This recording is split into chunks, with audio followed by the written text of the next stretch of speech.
Good afternoon. I'm Senator Gary Daniels from District 11. Today, we will be holding a meeting of the Senate Finance Committee. Before we get started, I'll read through a checklist to ensure that the meeting we are holding is in compliance with the right to know law. As chair of the Senate Finance Committee, I find that due to the state of emergency declared by the governor as a result of the COVID-19 pandemic, and in accordance with the governor's emergency order number 12, pursuant to Executive Order 2020-04 and its extensions, this public body is authorized to meet electronically. Please note there is no physical location to observe and listen contemporaneously to this meeting, which was authorized pursuant to the governor's emergency order. In accordance with emergency order, I am confirming that we are providing public access to the meeting by telephone, with additional access possible by video and other electronic means. We are utilizing Zoom for this electronic meeting. All members of the committee and selected legislative staff have the ability to communicate contemporaneously in this meeting through this platform, and the public has access to contemporaneously watch and/or listen to the meeting on Zoom or YouTube, and via phone by following the directions and links provided on the General Court website. We have provided public notice of the necessary information for accessing the meeting in the Senate calendar. We are providing a mechanism for the public to alert the public body during the meeting if there are problems with access. If anyone has a problem, please email remotesenate@leg.state.nh.us or call 603-271-6931. In the event the public is unable to access the meeting, it will be adjourned and rescheduled. Please note that all votes taken during this meeting shall be done by roll call vote. Finally, let's start the meeting by taking roll call attendance. When each member states his or her presence, please also state where you are and if anyone else is in the room with you during this meeting, which is required under the right to know law. I will call roll. Senator Rosenwald. Good afternoon, Senator Cindy Rosenwald from District 13. Senator Gaida. Senator Bob Guida from District 2, Warren, present in the Senate chamber. Senator Reagan. Senator Hennessy. Good afternoon, Erin Hennessy from District 1, present in the Senate chamber. Senator Morse. Senator D'Alessandro. Senator Lou D'Alessandro from Manchester, District 20. I'm at my home in Manchester and I'm alone. And I'm Senator Gary Daniels from District 11, and I'm here in the Senate chambers. At this time, I would invite you to join me in the Pledge of Allegiance.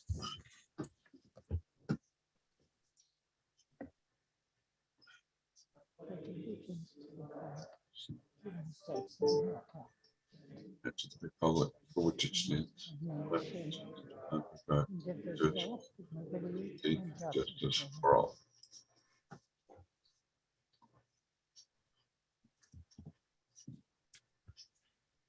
During this hearing, we are going to be having captioning. So I'm going to turn it over to Kirsten to explain the captioning and if you wanted to use that, how to do that. All right, and we do have our captioning links provided here. I've just shared my screen.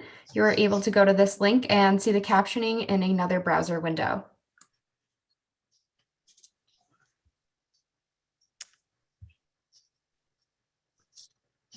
Thank you very much.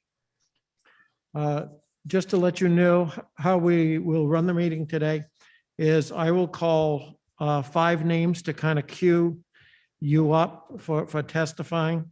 We will have one of the assistants that will be letting you in when your turn comes to testify. So we would ask when your name is called, if you could raise your hand if you're on Zoom, so that we can easily recognize you among the participants, and that will make it easier for the assistants to bring you in. I will say that we have somewhere around 220 people signed up to testify. And so with that, I would respectfully ask that you keep in mind those that will be testifying after you. We say in the legislature, if you can't state your position in 3 minutes, and you're probably going to start losing people. So we would ask that you try to limit your remarks to 3 minutes, and that will give us a chance to get to everyone in an orderly fashion. So with that, we'll start and we'll queue up Lori Breen, Lisa Bodwin, Gail Brown, Forrest Bodwin Fried, and Maria Camalango.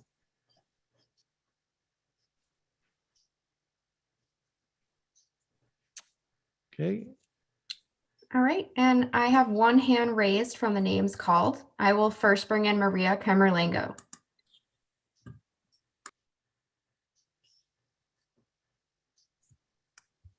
good afternoon, Maria. Good afternoon. Can you hear me? We can. Speak nice and loud, though. Sure. I am the director of the Silverthorne Adult Day Program in Salem, New Hampshire.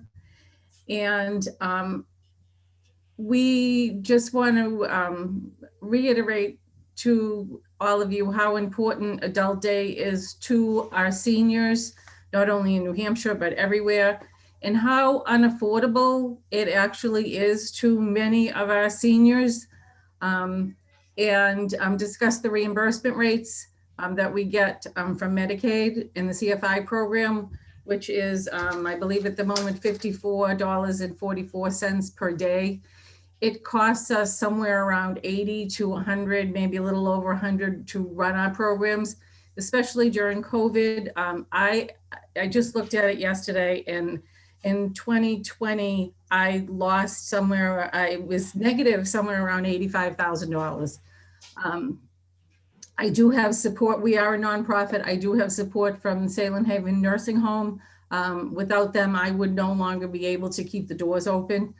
And we're hoping, the VA actually has increased their rates to 113 and change per day, which is wonderful. They cover typically 2 days a week for our veterans.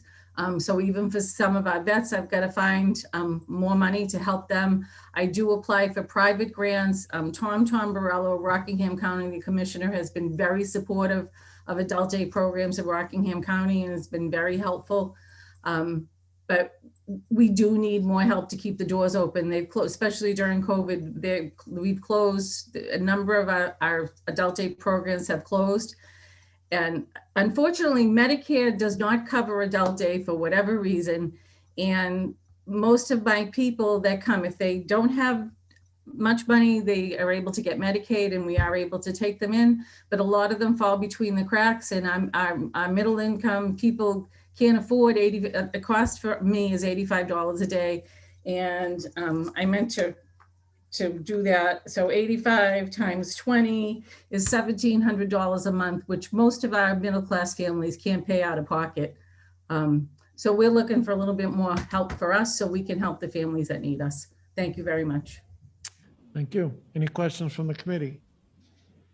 Seeing none, thank you very much. Thank you. Great. Next, I will bring in Lori Breen. Good afternoon, Lori. Good afternoon. I just wanted to say thank you for having me here. My name is Lori Breen, and I live in Nashua, New Hampshire. And I'm asking you to support the developmental services budget in HB1 and the people that carry out the work. My son, Jake, is supported by Gateways Community Services. I want to tell you a little bit about our son. Jake is like many other 22-year-old peers. He wants to be independent, have his own place, be a valued member of their community, have meaningful employment, is willing to work, and is currently looking for a girlfriend. After graduating high school, Jake participated in Project Search. It's an internship program through St. Joseph's Hospital, where he rotated through 3 different departments, learning transferable job skills. Upon graduation from Project Search program last July, Jake landed a part-time job at Five Guys Burgers and Fries. And he loves his work, and they really value his contribution to the team. Fully funding the developmental services budget is what helped secure Jake's participation in Project Search. It is what is helping him to continue to work towards independent living and allowing him to attend Life Ops program, where he's gaining the necessary skills to thrive as an adult in New Hampshire, something that every citizen needs and wants to do. It is also helping him expand his work skills so that he can build on his current level of employment. Full funding not only ensures a decent quality of life for Jacob, but it also improves the quality of life for the rest of us. It allows me to continue to work. I carry the benefits for my family, and without full funding, it would be difficult, if not impossible, for me to continue to work full time. My family would then be without health care benefits, and this includes the portion that the state is saving by me carrying Jacob on my insurance. It would also mean that we would likely lose our home, which is the duplex, and that means that not only my family, but the tenant's family would be displaced. We are hardworking people, and we continue to do everything that we can to help Jake, his younger brother, and our community thrive. But it's a joint effort. Full funding is a major factor in the success of our community as a whole. I am urging you to fully fund the developmental services budget. Thank you very much. Thank you, Lori. Any questions from the committee? Seeing none, thank you for your testimony. Before I bring in the next speaker, I just want to make a clarifying announcement. We're calling names 5 at a time. If we have not called your name in that group, please do not raise your hand. Now I'll bring in the next speaker. It's Lisa Bodwin. Hi, good afternoon, Chairman Daniels and members of the New Hampshire Senate Finance Committee. Thank you all for your ongoing support to Granite Staters, ongoing service to Granite Staters.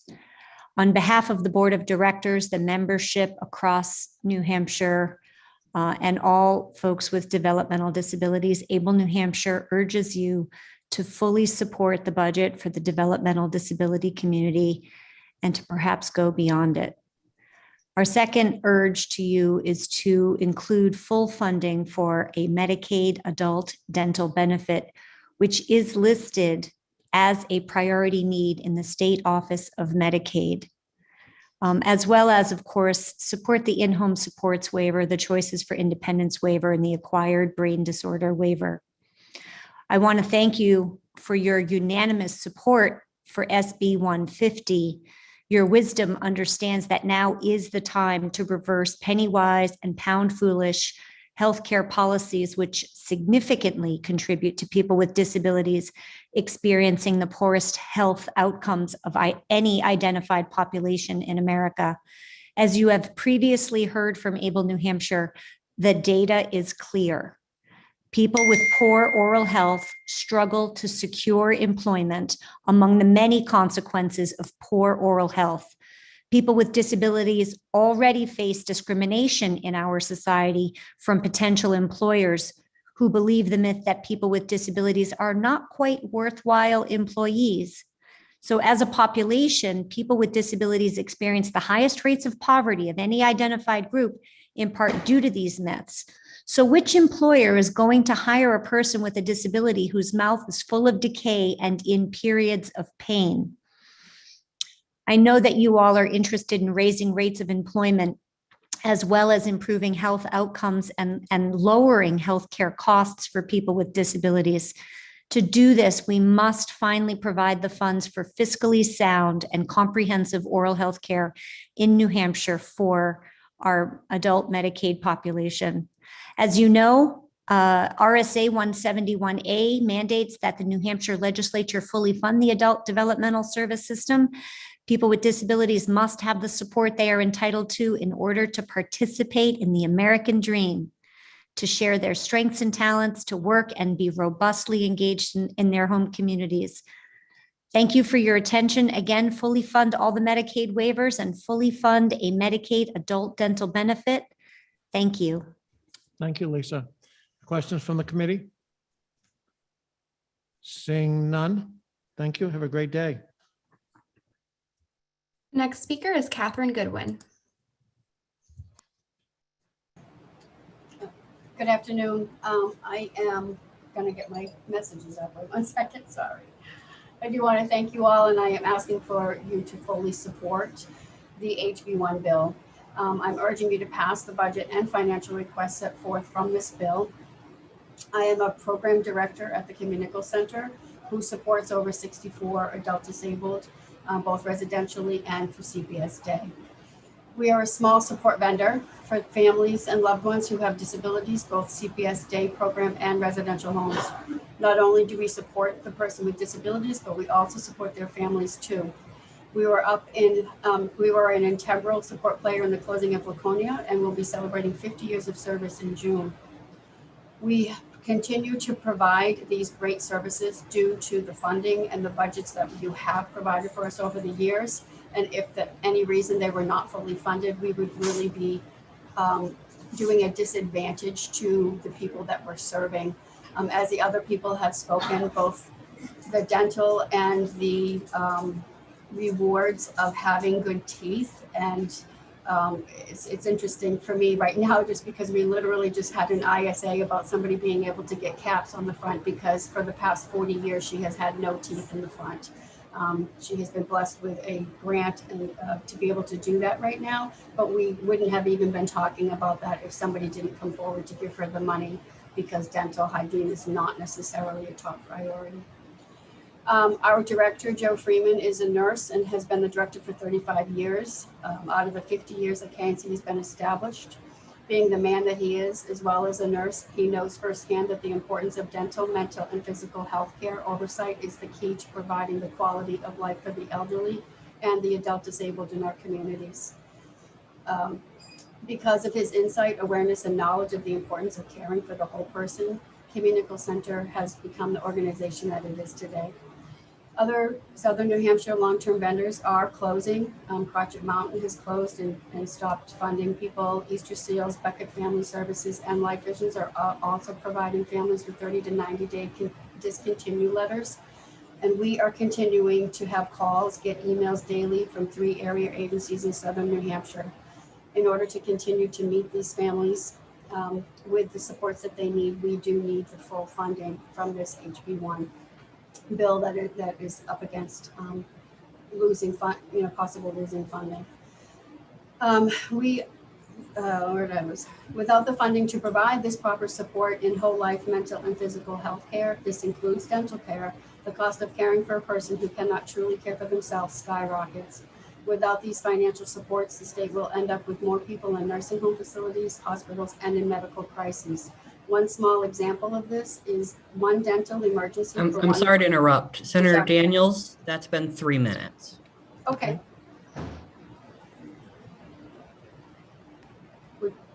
Okay, thank you, Ms. Goodwin. Any questions from the committee?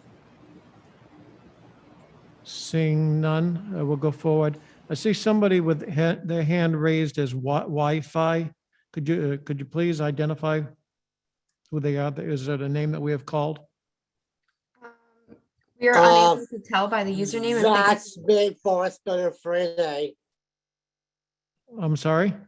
That was my hand raised. It's Forrester Friday. How are you doing? Oh, okay. So that's Forrest. Okay. And for those that have their hand raised, we're not calling as you raise your hand. We are listing off a queue of 5 people. If you're in that, we're asking that you raise your hand at that time and we will recognize you. I'll just state that the next 5 people will be Jeff Dickinson, Matthew Hood, Amy Moore, David Chandler, and Arthur Gardner. Okay, Forrest, we'll recognize you. Go ahead. Thank you.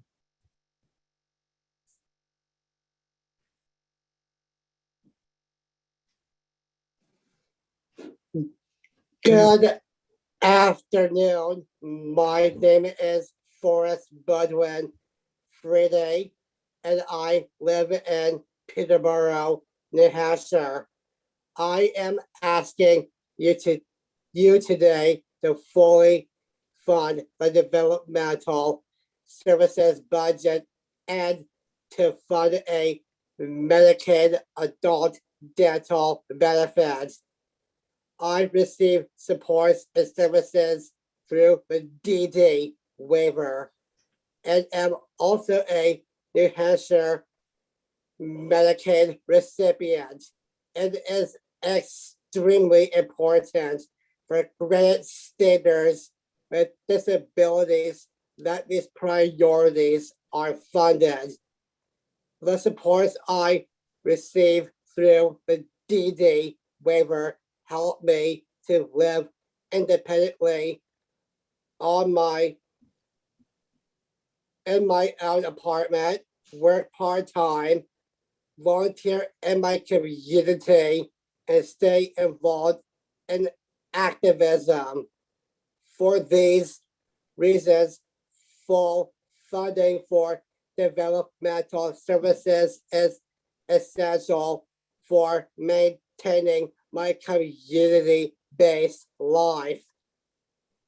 As a Medicaid recipient, funding for an adult dental benefit is important because I care about living a healthy lifestyle, and oral health is an important part of overall health. Getting an annual dental cleaning is much less expensive than fixing cavities or treating chronic conditions caused by poor oral health. I urge you to fully fund the developmental services budget and a Medicaid adult dental benefit in the state budget. People can't wait for these services. Thank you. Thank you, Forrest. Any questions from the committee? Seeing none, thank you very much. And Kirsten, I see that Gail Brown is on. Hasn't got her hand raised, but her name was called earlier. Let me take a look here.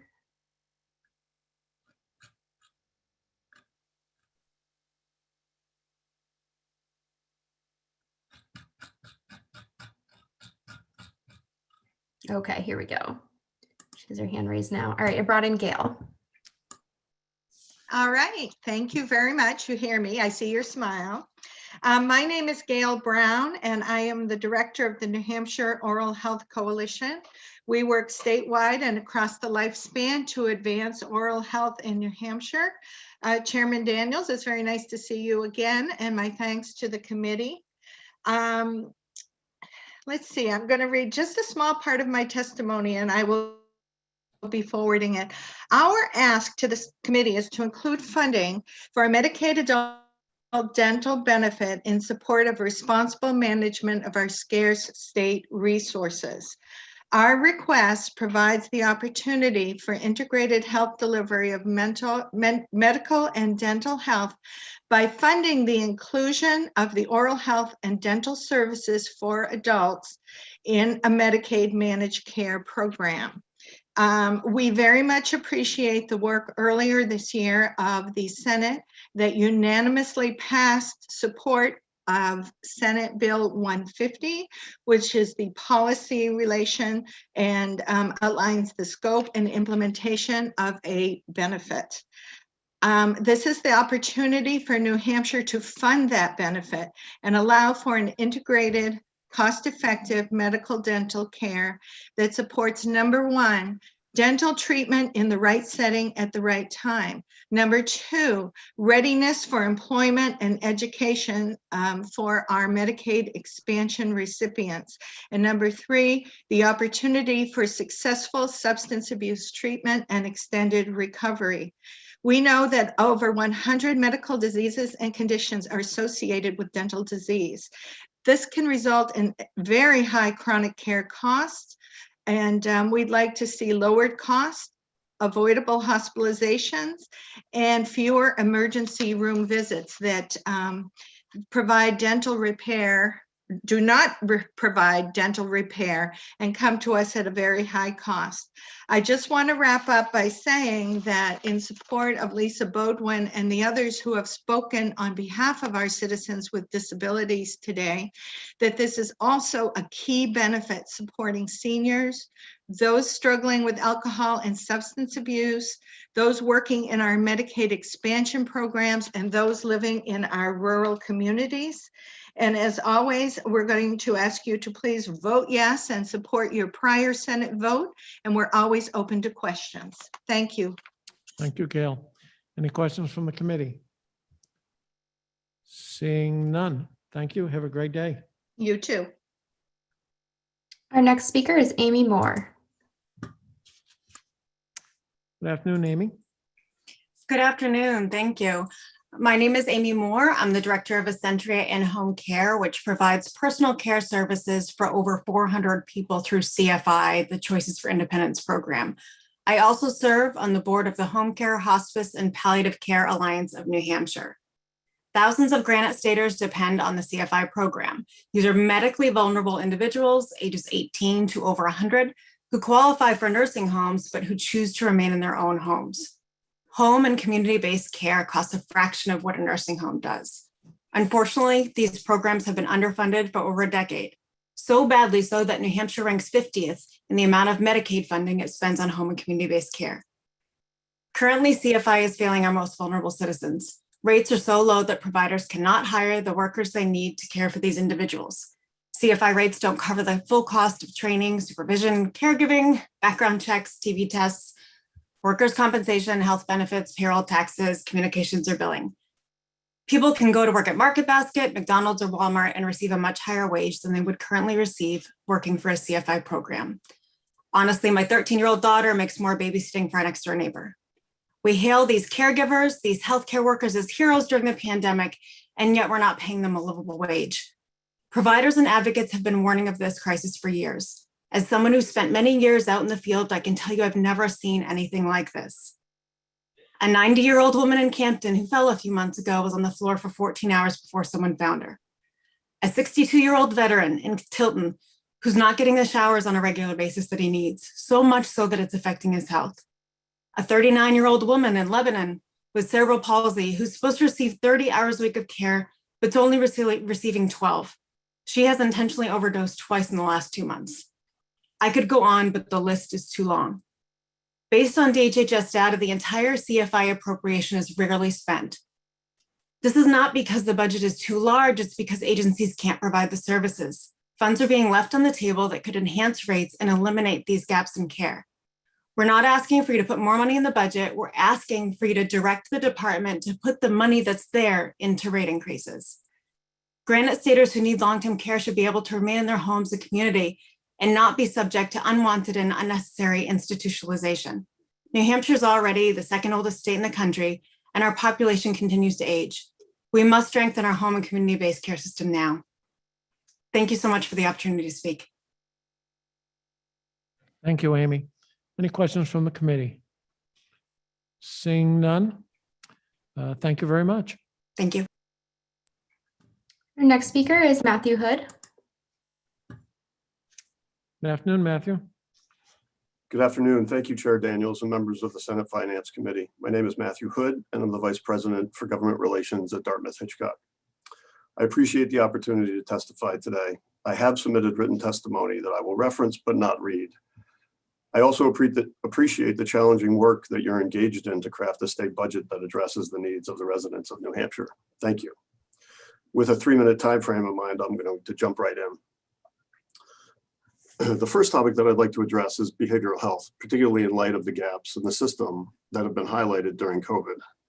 We encourage the Senate to support a comprehensive approach to build out a robust continuum of behavioral health care, supported by ancillary community services that will help avoid institutional care by providing prevention and early intervention, integrate behavioral health with physical health, and ensure adequate crisis care is available and accessible when necessary, as well as transitions for patients after institutional care so as to avoid further hospitalization. With respect to my written testimony, I note that we've submitted a statement from John Broderick sharing his experience advocating for mental health awareness on behalf of Dartmouth Hitchcock Health over the past 5 years. With respect to Medicaid, Dartmouth Hitchcock appreciates that both the governor and House budgets recognize the 3.1% Medicaid provider rate increase authorized in prior budgets, as well as the Medicaid enhancement tax and Medicaid disproportionate share hospital agreement reached by the state of New Hampshire and hospitals several years ago. We would ask Senate Finance to maintain those provisions in HB1. I heard recently the Department of Health and Human Services Public Health Division talk about community health workers and support for that position.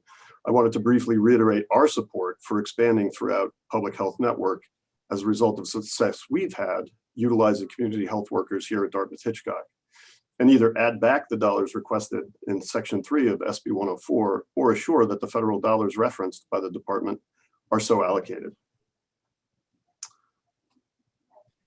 I understand that the department has requested the line item for indirect and direct graduate medical education be removed. That has been suspended for over a decade.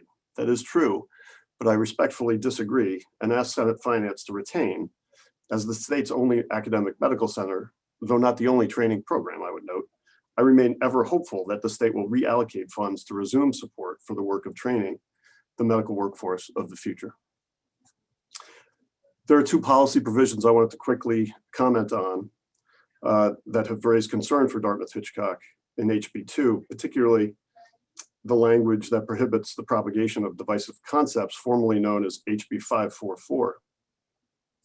As a contractor with the state, we're concerned that our efforts to advance the important work of diversity, equity, inclusion, and belonging would be undermined by the limitations imposed by this policy. I'm sorry to interrupt. Senator Daniels, that's been 3 minutes.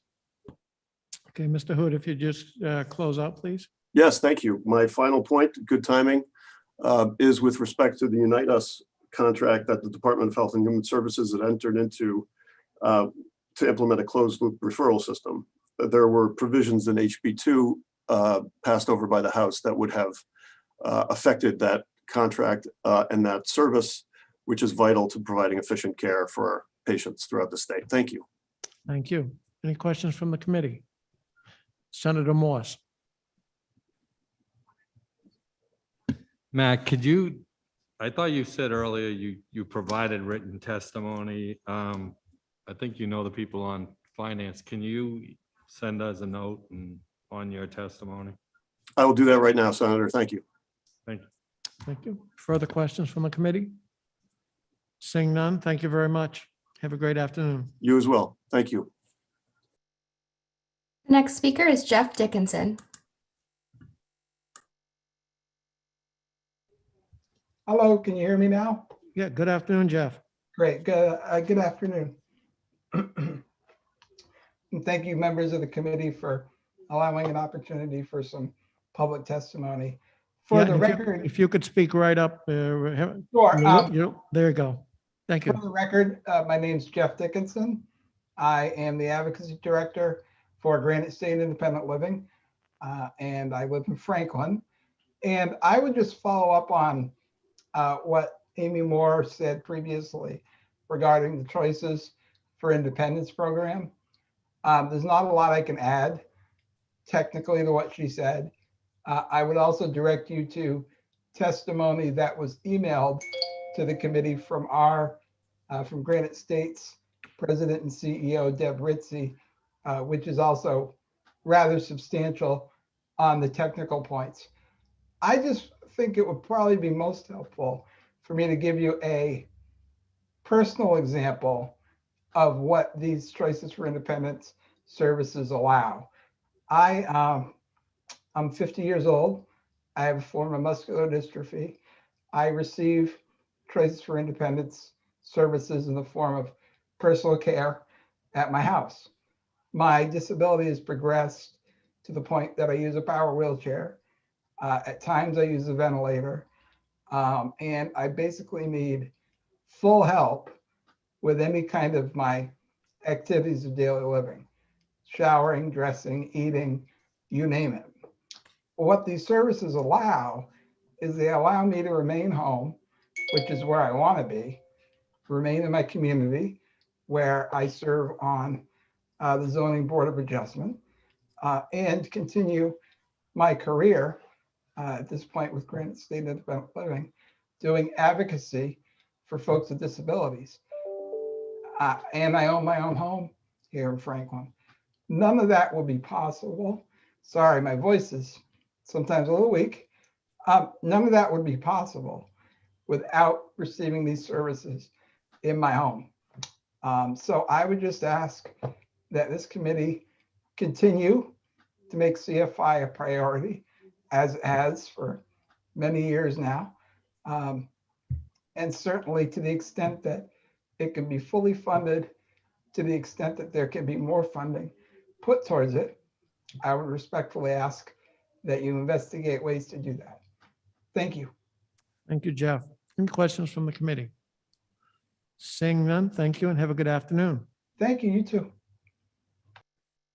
Our next speaker is Arthur Gardner, and I would also ask that David Chandler and Leslie Want raise their hands at this time.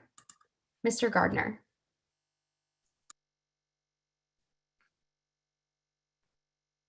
Good afternoon, Mr. Gardner. You need to unmute.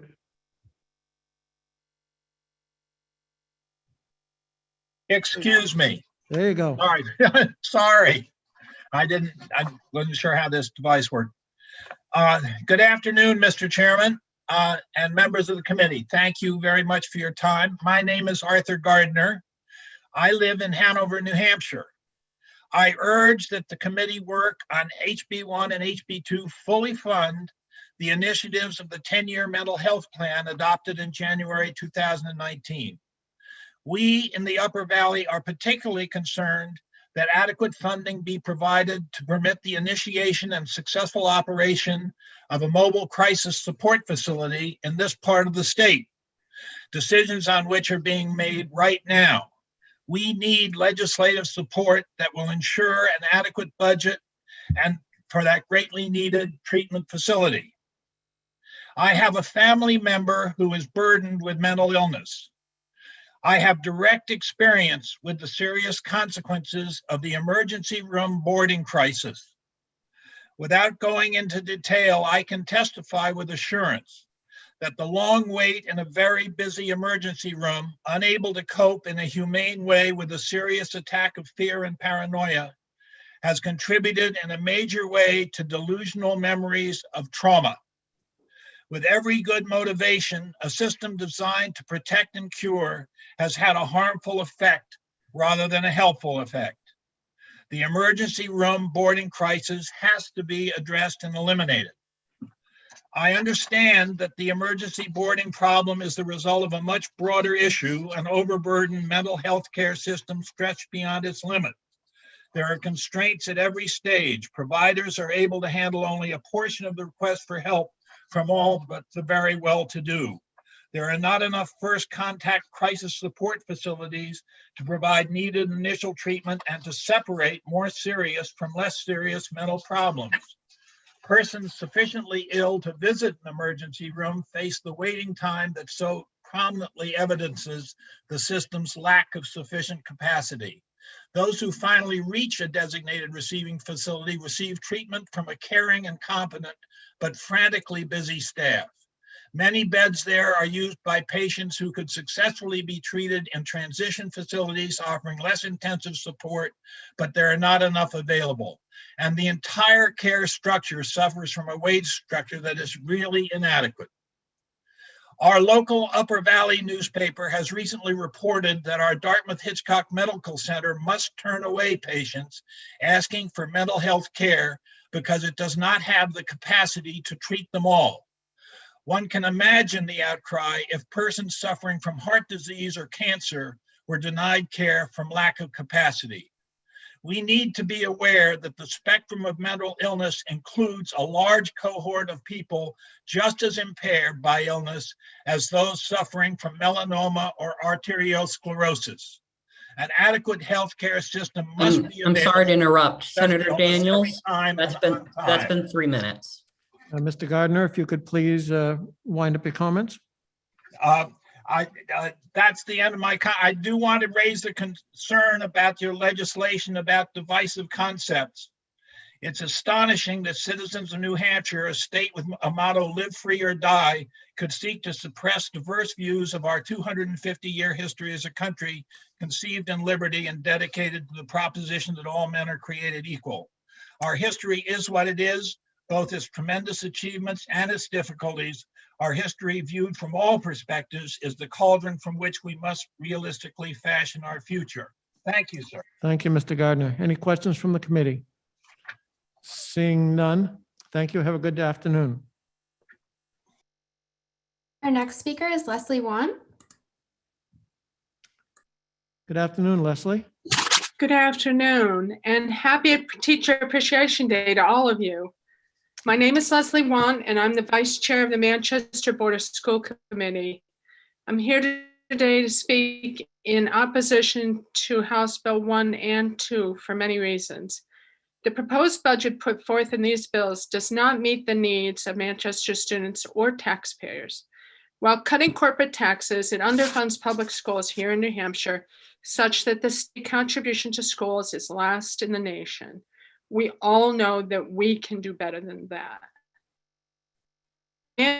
Manchester, due to COVID-19 last year, we stand to lose $5.2 million in adequacy aid due to lower enrollment and fewer free and reduced lunch applications. $2.6 million New Hampshire retirement increase leaves us with a $7.4 million shortfall after we receive a tax cap increase from our aldermen, assuming we get that increase. Let that sink in. A $7.4 million shortfall. Please pass a budget that includes Senate 135 with Representative Luno's amendments so that the children of Manchester who have already suffered enough during this pandemic can be given the opportunity to recover from their learning losses experienced during a difficult year and a half and go on to meet their fullest potential. In closing, please do not allow the budget to include House Bill 455, that divisive concepts bill, which would harm Manchester students, your largest and most diverse community in the state. Thank you very much for hearing my testimony today, and thank you for all that you do for our state. Thank you. What was the bill number that you referenced with Representative Luno? 35. He has proposed some amendments to that bill as well. So I That's- would urge you to pass SB 135 with the Luno amendments. Okay, thank you. Any questions from the committee? Thank you. Seeing none, thank you very much. The next speaker is Dave Chandler. And Dave, before you start, I'd just like to queue up the next group, which would be Elizabeth Green, Owen Houghton, Marianne Jackson, maybe a Jay Smith, maybe possibly a doctor, and Kristen Stoddard. Mr. Chandler, you're recognized. Thank you all, and thank you all the members of the Senate committee here for having this important meeting. I'm a volunteer on the ground, and I know these people firsthand that have these disabilities that our previous speakers have testified to. I see them, I know them on a first name basis, many of them. They are dental problems, they are mental problems, they are health problems of all kinds, and they need our help. I volunteer at the community kitchen in Keene and at the 100 Nights. I'm a friend of the 100 Nights. I volunteer at the senior center in Keene. I see these people face to face. I know their troubles and their anguish, and I strongly support the passage of HB 1 and all the other issues that we've been talking about today. So I thank you very much. I'll be brief, but I just want to add my testimony and my request to have this funding available for these people deeply in need. Thank you very much. Thank you, Mr. Chandler. Any questions from the committee? Seeing none, thank you and have a great afternoon. Our next speaker is Owen Houghton. Good afternoon, Mr. Houghton. Need to unmute. There you go. Whoop, you had it. Just for a second. All right. As past chairman of the State Committee on Aging, I'm here to seek your support to increase adult care rates. My personal belief in the value of adult medical care comes from my past need for relief from caregiving. The Alzheimer's disease diagnosis in 2010 of my wife, Norma, a 30-year RN at Monadnock Community Hospital, required my full-time attention for over 6 years. During those difficult years, the Monadnock Family Services Adult Care Center program in Jaffrey came to my rescue and provided quality medical, emotional, and social care for both of us. After she died in 2019, I learned of the financial costs of her care at the adult center. How could they have provided such support with a full staff and services on a daily reimbursement fixed rate of $54.44, whether they were serving clients 4 hours or 24 hours a day? The inequity with nursing home rates, nearly 4 times the current adult care rate, is clear. But the mission to keep folks in the community and out of the institutional setting for as long as possible has been an objective for a long time, since I was past chair of SCOA. An increase to $75 a day is needed to help keep our adult care open. I'm well aware of the long-standing mission in the state to support cost-effective home and community-based services. Your understanding of the needs and desires of us older citizens, a growing percentage of the state population, is very much appreciated. Thanks. Thank you, Mr. Houghton. Any questions from the committee? Seeing none, thank you and have a great day. Thank you, sir. And the next speaker is Christine Stoddard. Good afternoon. Good afternoon, Mr. Chairman and members of the committee. My name is Christine Stoddard, and I'm the Director of New Hampshire Public Policy at Bi-State Primary Care Association. Thank you for the opportunity to speak to you today regarding the state budget. I signed in as neutral and will submit written testimony, but I'd like to draw your attention to 3 pieces of the budget: the state loan repayment program, the family planning program, and the divisive concepts language that Matt Hood mentioned earlier. We are a nonprofit organization located in Bow that works to expand access to primary and preventive care for all New Hampshire residents. We also represent New Hampshire's community health centers, which are located in areas of the state with limited access to healthcare. They are nonprofits that are small organizations, and they also provide integrated substance use disorder treatment, behavioral health, primary care, and oral health services to nearly 120,000 patients, including about 20% of the Medicaid program. As you know, in 2019, you appropriated $6.5 million to the state loan repayment program. This program, as you heard yesterday, provides for a partial payment of educational loans of clinicians in exchange for a commitment to serve in medically underserved areas for 3 years. This is an invaluable recruitment tool for the community health centers, the mental health centers, critical access hospitals, and others.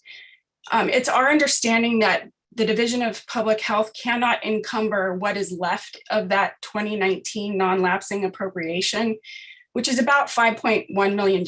We ask that that $5.1 million be available for DHHS to encumber in order for the state to address the workforce shortage that we are experiencing. We also ask that $1.2 million in general funds be added to the family planning program so that there is no gap in services while we wait for changes at the federal level to take effect. As you heard yesterday, there are family planning providers, including community health centers, that cannot participate in the federal Title X program because of the gag rule.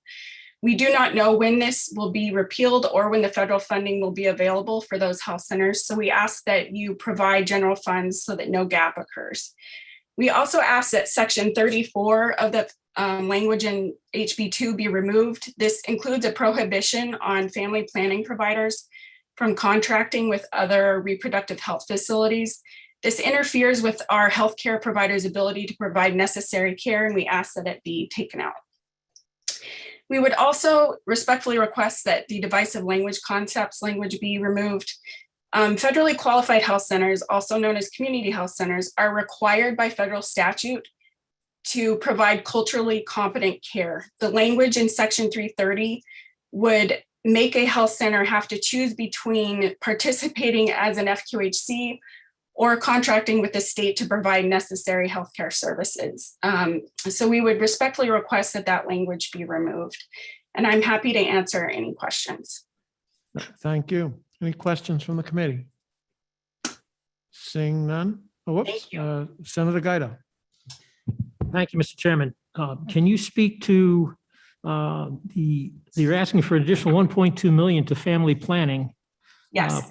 What purposes is that money put to?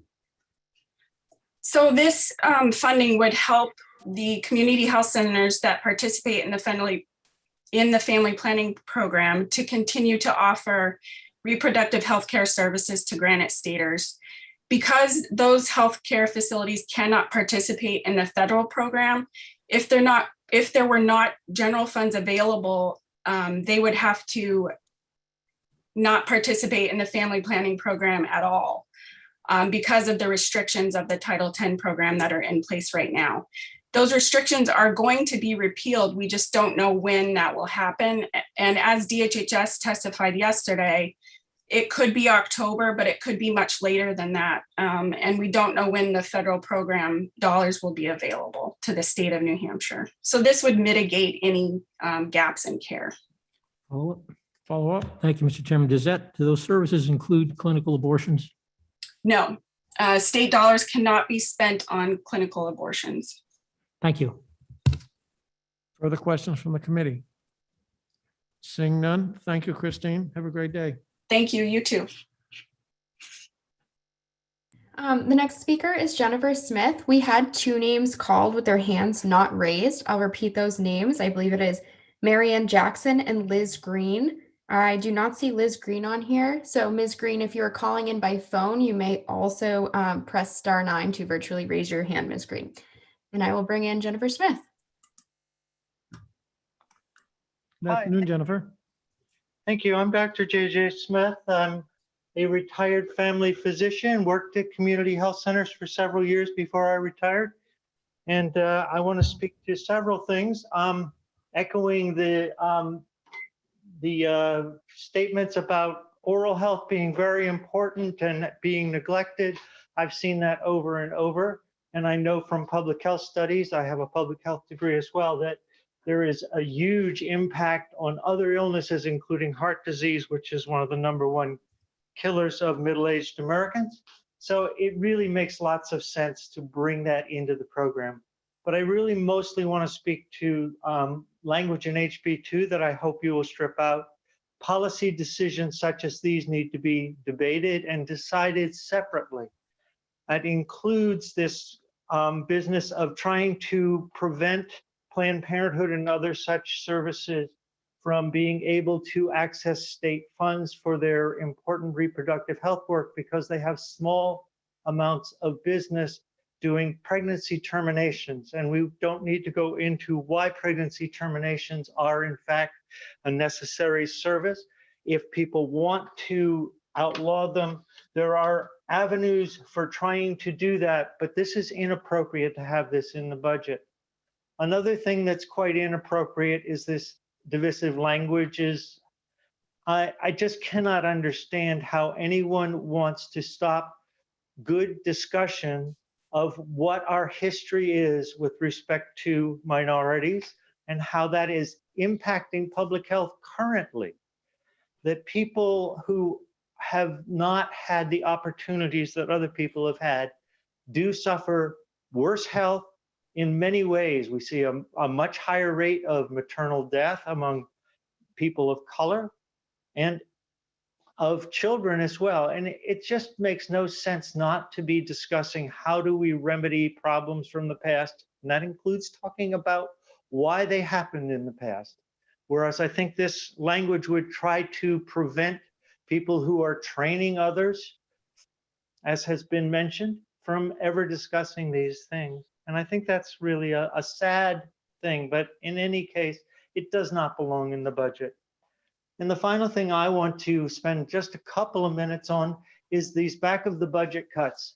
And I do realize that DHHS is our largest part of our budget by far. However, it is also the most important part of our budget in many, many ways in terms of protecting people's health and wellness and their ability to live a life that is commensurate with their desires and what we would want for them. And so I really think that is unnecessary, most likely, and in the face of the recent pandemic should not have ever been considered.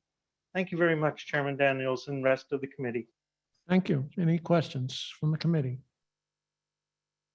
Seeing none, thank you. Have a great afternoon. Thank you. You too. And the next speaker is Marianne Jackson. Good afternoon, Marianne.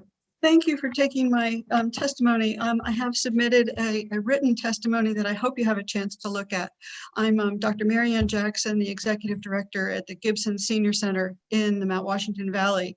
I added 3 photos that you can't see here on this, not without screen sharing, of our very vibrant senior center.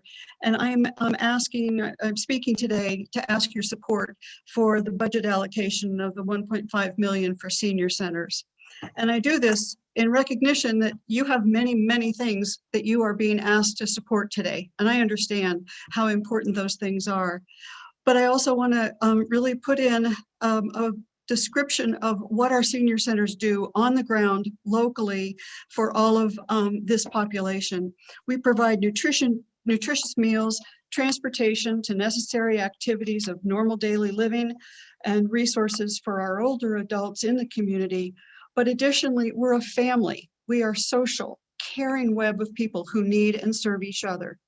Senior centers have stayed connected to our patrons, even though our doors have been locked in the physical building due to COVID, but it's been grueling. But we are beginning to open, and last week we took 4 vaccinated women on the bus for an afternoon trip, none of whom had been out of their apartments for over 5 months. They gushed with joy.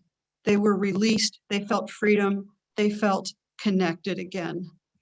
This year, we've sponsored vaccination clinics for our RSVP and Meals on Wheels drivers, our Meals on Wheels recipients, and other elders. We provided computer literacy programs and free laptops to give people a chance to connect by email, Zoom, and telehealth. We've made phone calls, written cards, created online programs, and made every effort to leave no one behind. Now we need to pivot to bring back many of the people who have been otherwise stranded, and we need to bring them back, but it's going to take effort and funds. In a normal year without COVID, the Gibson Senior Center raises 65% of its revenue through a combination of general funding appeals, fundraising events, town appropriations, grants, and donations. However, last year and this year, because of COVID, we were unable to hold our annual fundraising events, which is a loss of 5% of our revenues. Grant funding has been almost completely diverted to emergency efforts, which has created a loss of another 10% of our expected revenue. This isn't a time that we can cut our services. It's time to increase our programs that are exercise programs, social gatherings, caregiver support, veterans coffee groups, educational programs on prevention of scams, internet safety, home security, telehealth, dementia prevention, and the detection of risks in the community. We are vibrant members of our older adult support. I'm sorry to interrupt, Senator Daniels, that's been 3 minutes. Okay, Ms. Thank you. Jackson, if you could Thank please. you for your time. Yeah, thank you. Any questions from the committee? Senator D'Alessandro. Thank you, Mr. Chairman. Mr. Jackson, could you comment on the value of social interaction as it relates to both mental and the physical health of the people that you work with? Thank you. I can briefly, and that is that we know that social isolation both increases depression, it shortens lifespan, increased rates of suicide occur. The consequences are devastating, that they are measurable and they are they're very consequential. I mean, I'm trying to make it short and sweet for you. Sure. Yeah, well, thank you. One further question. Follow up. All right. So the key to that ability to socially interact is not only the fact that the virus has prevented that, but the fact that if the dollars aren't available, that can't continue, and that's a real negative in the lifespan of that individual. Is that correct? That is very true, and that the virus has taught us that ageism has caused even more isolation as more and more of our elders have been discriminated against. We know that the senior centers have a really great opportunity and have done a wonderful work at developing computer literacy, as well as providing deeper networks and social networks for people. And without the support, we wouldn't be able to reach out the way we've been able to. Thank you. Thank you, Mr. Chairman. Thank you very much. Any further questions? Seeing none, thank you very much and have a great afternoon. Thank you. I'll call the next 5 people, and just as a reminder, if for people who might have their hands up now, we are calling people to testify in groups of 5. So we will not be calling on you until your name is called. Next 5 will be Elaine Thomas, Alyssa Antman, Angela Barlow, Audrey Gerken, and Jennifer Bertrand.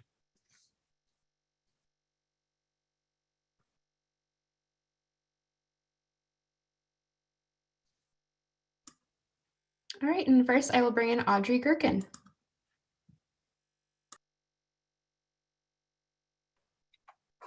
Good afternoon, Hi, Audrey. good afternoon. My name is Audrey Gerken, and I live in Brentwood, New Hampshire.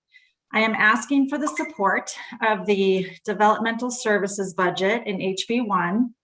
My daughter Lexi is one of the 15,000 families supported by the area agencies. She receives assistance through One Sky's Family Support Program as she moves towards transitioning to adult services. I also work as the legislative liaison for One Sky. Lexi is almost 20 years old and attends the Monarch School of New England in Rochester. She has worked at the Dover Children's Museum. She loves to swim at the nearby YMCA and asks for a pet snake every year at Christmas. Santa has not come through yet for this wish. For Lexi to continue seamlessly to be part of the community as she turns 21, it is so important for the budget to be fully funded and the wait list continue to be non-existent. I also urge you to fully fund the adult Medicaid dental program. Lexi will benefit from this service too as she turns 21. She has many medical complications, and a trip to the dentist for even only a cleaning typically means anesthesia and will be involved. So by the funding of the dental Medicaid program, it ensures that this basic care will be covered. I also want to add, hearing so many others speak on home and community-based services today, I want to say we rely heavily on my daughter's 2 full-time in-home nurses.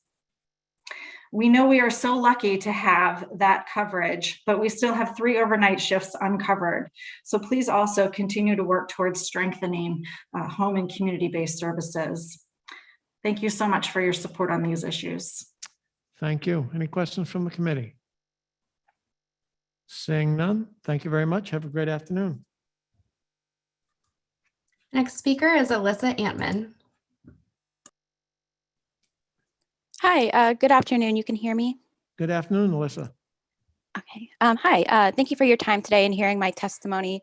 My name is Alyssa Antman, and I'm a resident of Concord and a patient of the Equality Health Center here in opposition to HB2. The language in this budget defunds essential reproductive health care providers during a pandemic. If this budget were to become law, thousands of Granite Staters like me would be at risk of losing access to this critical, life-saving health care that we rely on. I want to share my experience receiving this critical care. I went to a Quality Health Center earlier this year for a fairly routine change in my birth control, an intrauterine device commonly known as an IUD.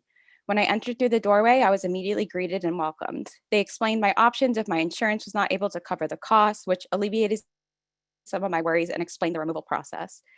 Typically, IUDs are removed in a simple procedure. For me, however, that was not the case. After they realized they wouldn't be able to remove my IUD for this appointment, they took me to a separate room to counsel me through the next steps, which eased my concerns and prepared me for what was to come. I came back for my second appointment a week later. For such an intimate experience, I am forever grateful for the care that I received that day. I will spare you the details, but the removal process was extremely painful and each second was excruciatingly long. Because of COVID, I was unable to have my partner in the room with me.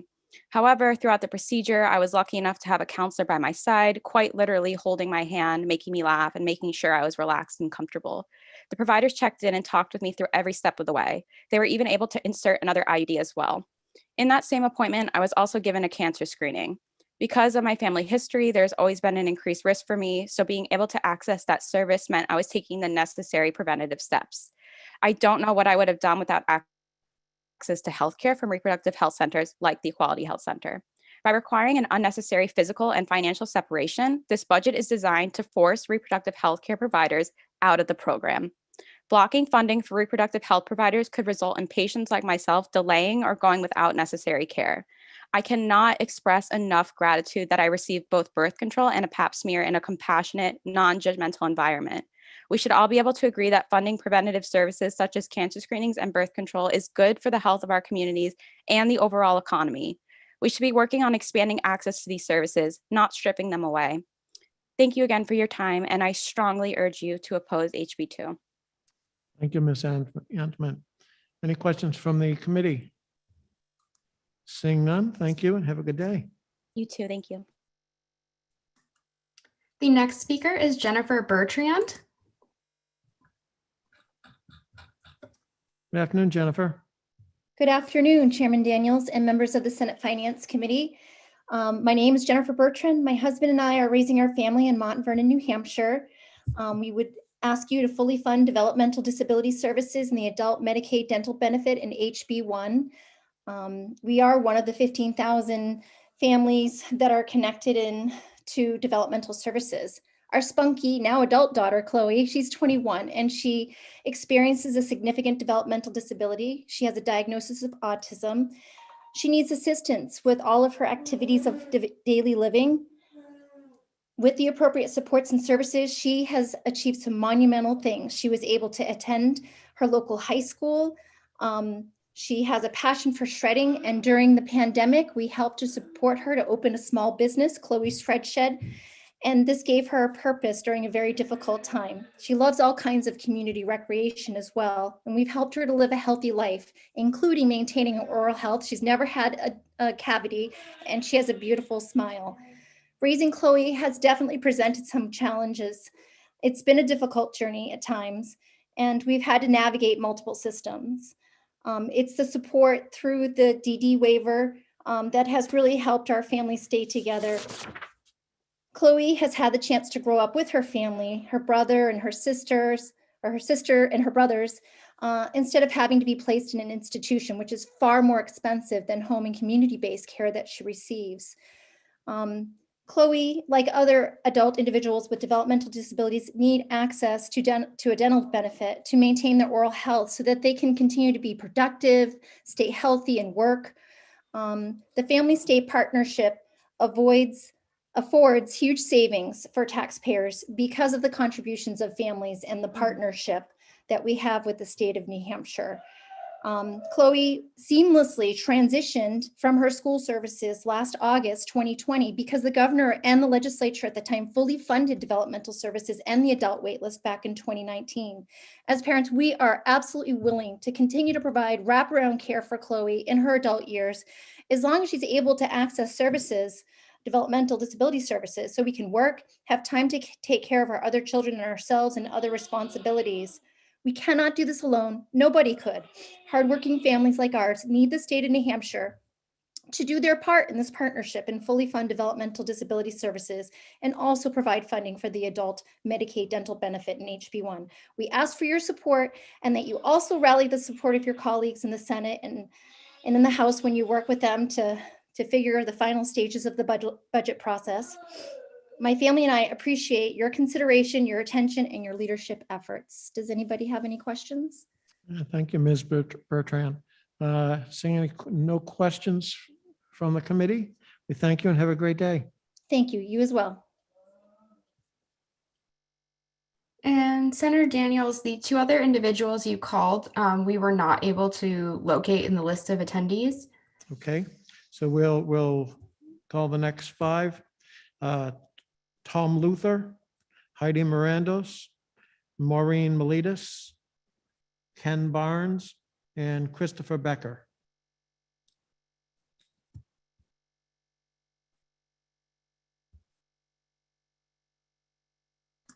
And we have a hand from Heidi Mirandos.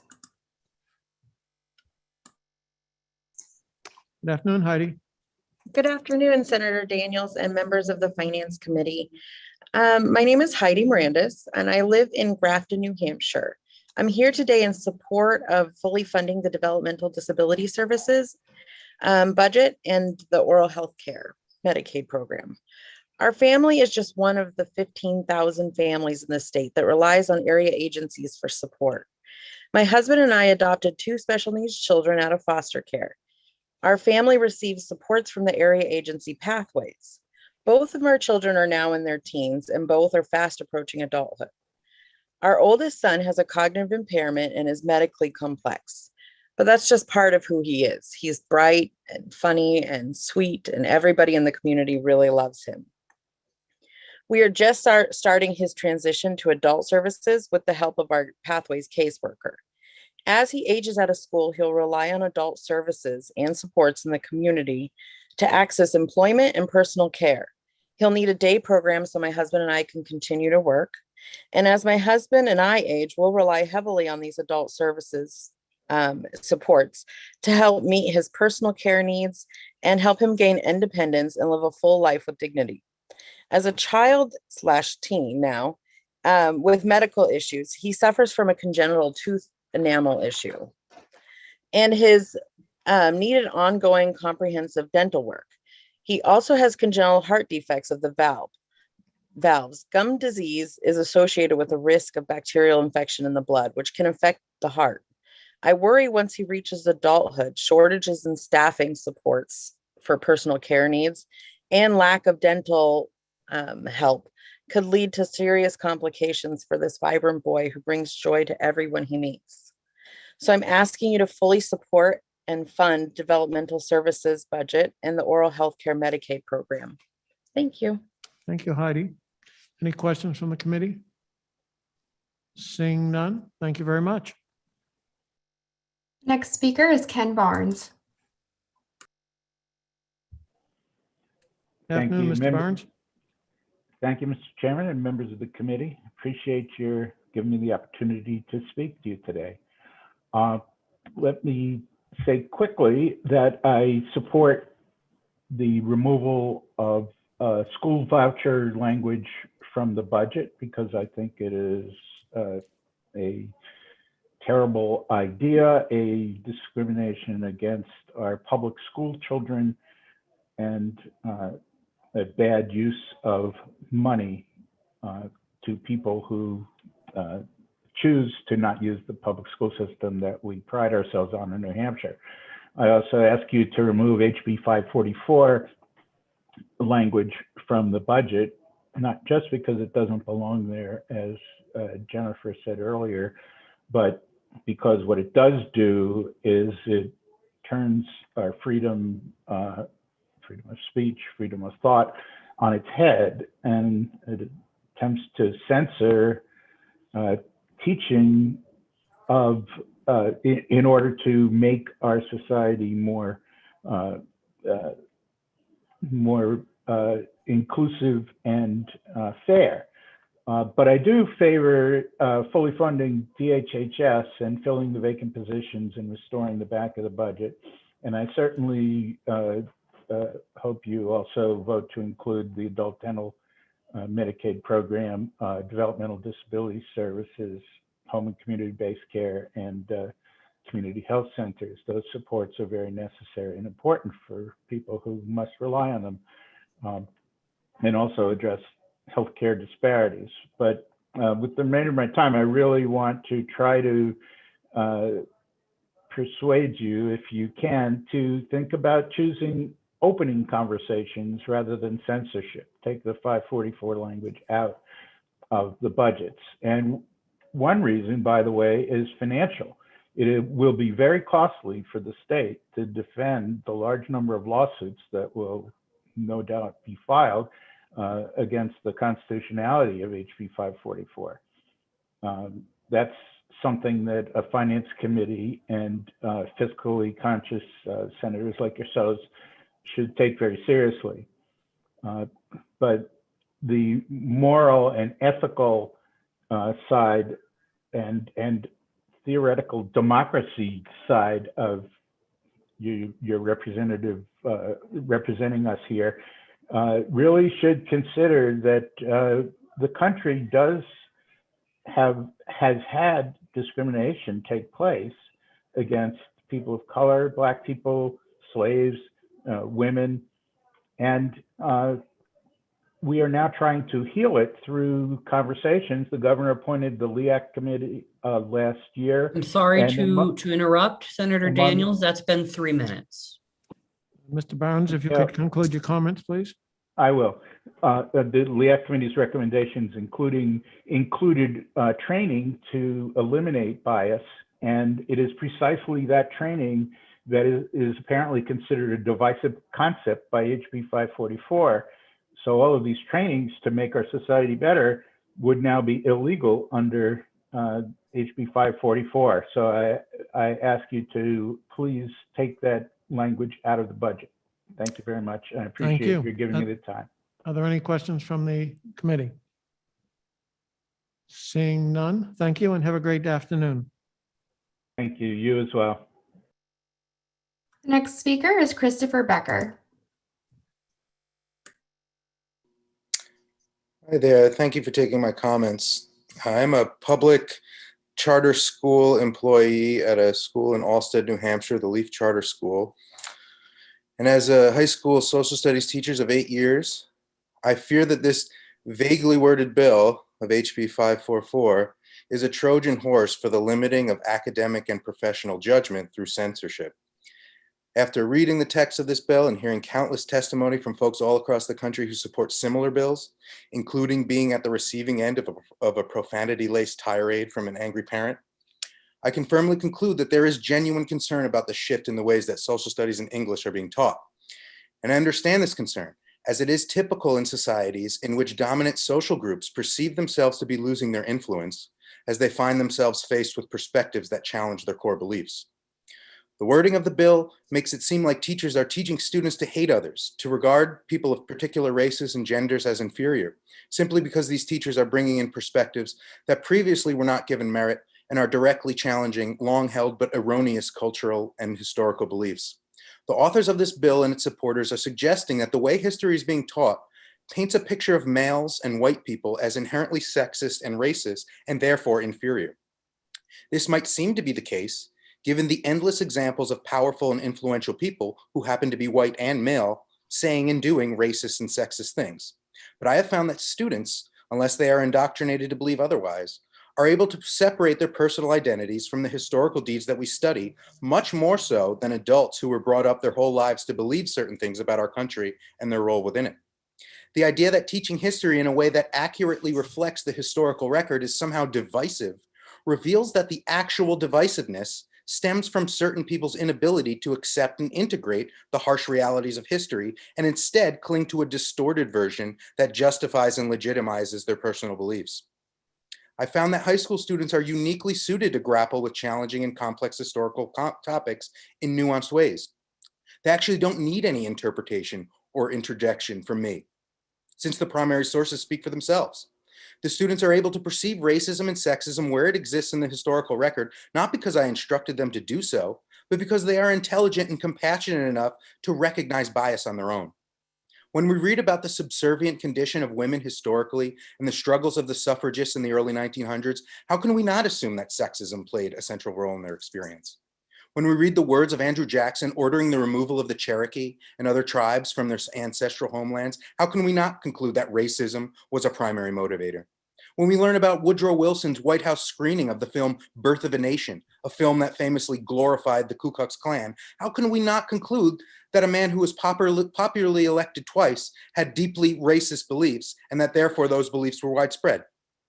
Examples like this, of which there are countless, do not I'm mean sorry that- to interrupt, Senator Daniels. That's been 3 minutes. Mr. Becker, if you could please close up your comments. Yes, sir. Examples like this, of which there are countless, do not mean that all white people are racist or all males are sexist. I also teach countless examples of white people and males who stood up to racist and sexist beliefs. But the fact of the matter is that Western civilization, of which the US is a part of, has a long history of discriminatory practices and policies that resulted in the widespread subjugation of women, the wholesale destruction of indigenous peoples throughout the globe, and the enslavement and pillaging of the peoples of Africa. Overlooking these well-established and incontrovertible facts because it challenges your beliefs and or your beliefs in Christian or American exceptionalism are not grounds to limit and censor educated professionals. Thank you. Thank you. Any questions from the committee? Seeing none, thank you and have a good day. You too. The next speaker is under the name Miletus. I'll bring them in, and if you could please state your first and last name for the record. And before you start, please, I'll just line the next 5 up. Will be Linda Bundy, Deborah Bunting, Emily Can, Esperanza Riviera, and Ann Sanok. Thank Good you. af- Please proceed, Maureen. Thank you. Good afternoon, Mr. Chairman and members of the committee. My name is Maureen Miletus. I'm an advocate with the Alzheimer's Association, Mass New Hampshire chapter, to actively encourage lawmakers to protect the 26,000 people living with Alzheimer's in the Granite State. I'm here today to ask you for your support of restoring items removed from the budget. Specifically, the governor's budget request regarding critical increases to 3 Medicaid services under the Choices for Independence waiver: personal care, homemaker, and case management. Increase the budget by $4 million for adult day services.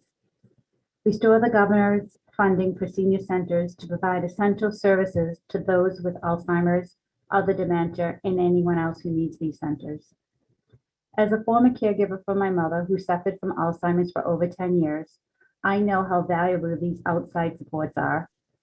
Over 57,000 individuals in New Hampshire are a caregiver to a loved one living with Alzheimer's, creating a total of 82 million hours of unpaid care for a total value of $1.5 billion. These unsung heroes, the unpaid family caregiver, need your help to continue to support these budget items that provide vital resources.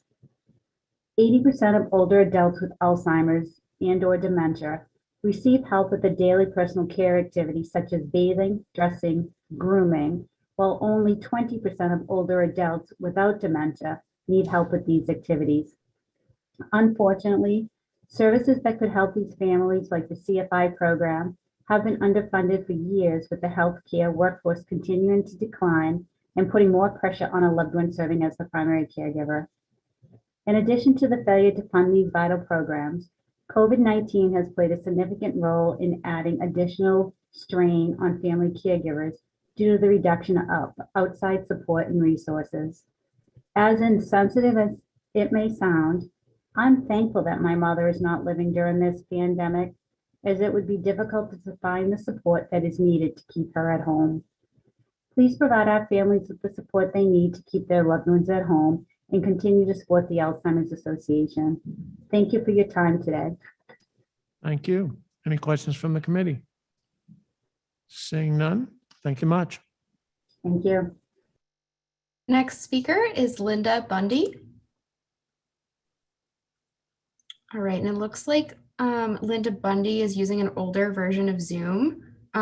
So Linda Bundy, maybe I would recommend calling back in just a moment. I will bring in Ann Senek. Hello, good afternoon. My name is Ann Sanick and I live in Exeter, New Hampshire. I'm one of And the- if you can speak up, Oh, sure, I'll try here. thank you. I live in Exeter, New Hampshire. I'm one of the 15,000 families in the state that also relies on the area agency system. And I'm asking you to fully support the developmental services budget in HB1 and the people that carry out that work. My son Alex is almost 26 and he's been supported by One Sky since he was about 16. He presently lives in a group home up in Madison, New Hampshire, which is up near North Conway. This particular residence is qualified to provide intensive behavioral services. This particular residence and the type of housing and supports are needed for individuals in a particular cohort of developmental disabilities, those who can often engage in extreme behaviors and make it difficult to live or be out in the community much. They're often prone to aggression, they break things, excessive rocking or noises. Some are nonverbal or physically impaired as well. Some have extreme OCD or anxiety. They cannot tolerate much stimulation and typically need one-on-one supervision. Often unable to drive, some can't read or write, and most will never live independently. A lot of people want to frame autism as a positive thing to be celebrated. I do not. It's quite frankly a nightmare for many, and that many is usually the forgotten group, the ones with the most profound disabilities. For the more profoundly impacted, it's a life sentence for the parents and the children, and it can be crippling physically, emotionally, and financially. Before the pandemic, our state's First Lady, Valerie Sununu, held a number of meetings with families of developmentally disabled, including autism, Down syndrome, other intellectual disabilities. She identified a number of issues that families had identified as priorities, such as housing, employment, pay for staff, and transportation. She asked what was the most important, if the folks could narrow it down to one issue. And the number one issue identified of being of overwhelming concern was what happens when I die. And that's why I'm here. I'm asking you, do not forget the forgotten. I'm asking you to not only support this budget, but to support the cause and lives of these citizens. They deserve the same liberties and freedoms that we do, but they need your helping hand to live a life that is going to be probably very different from yours and mine, but which will be safe, meaningful, and rich in its own way.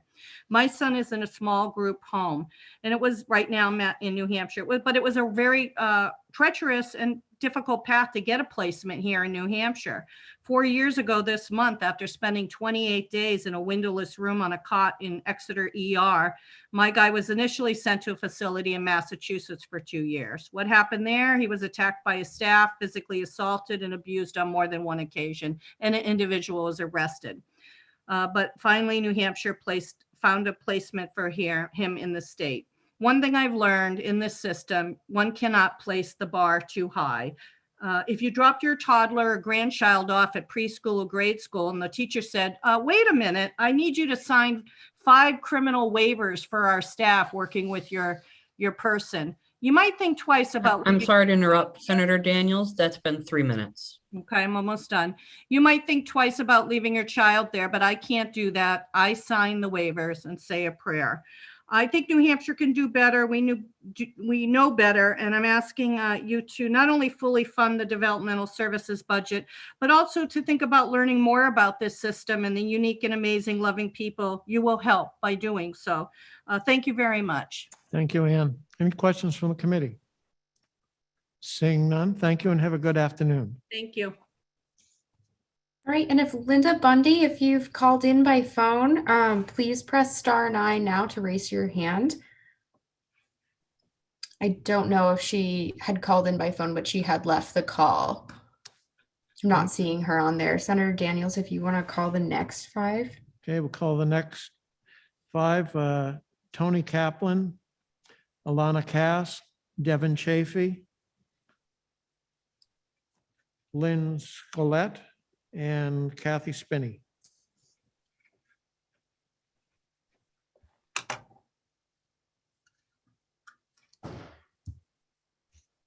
All right, and I have Devin Chafee.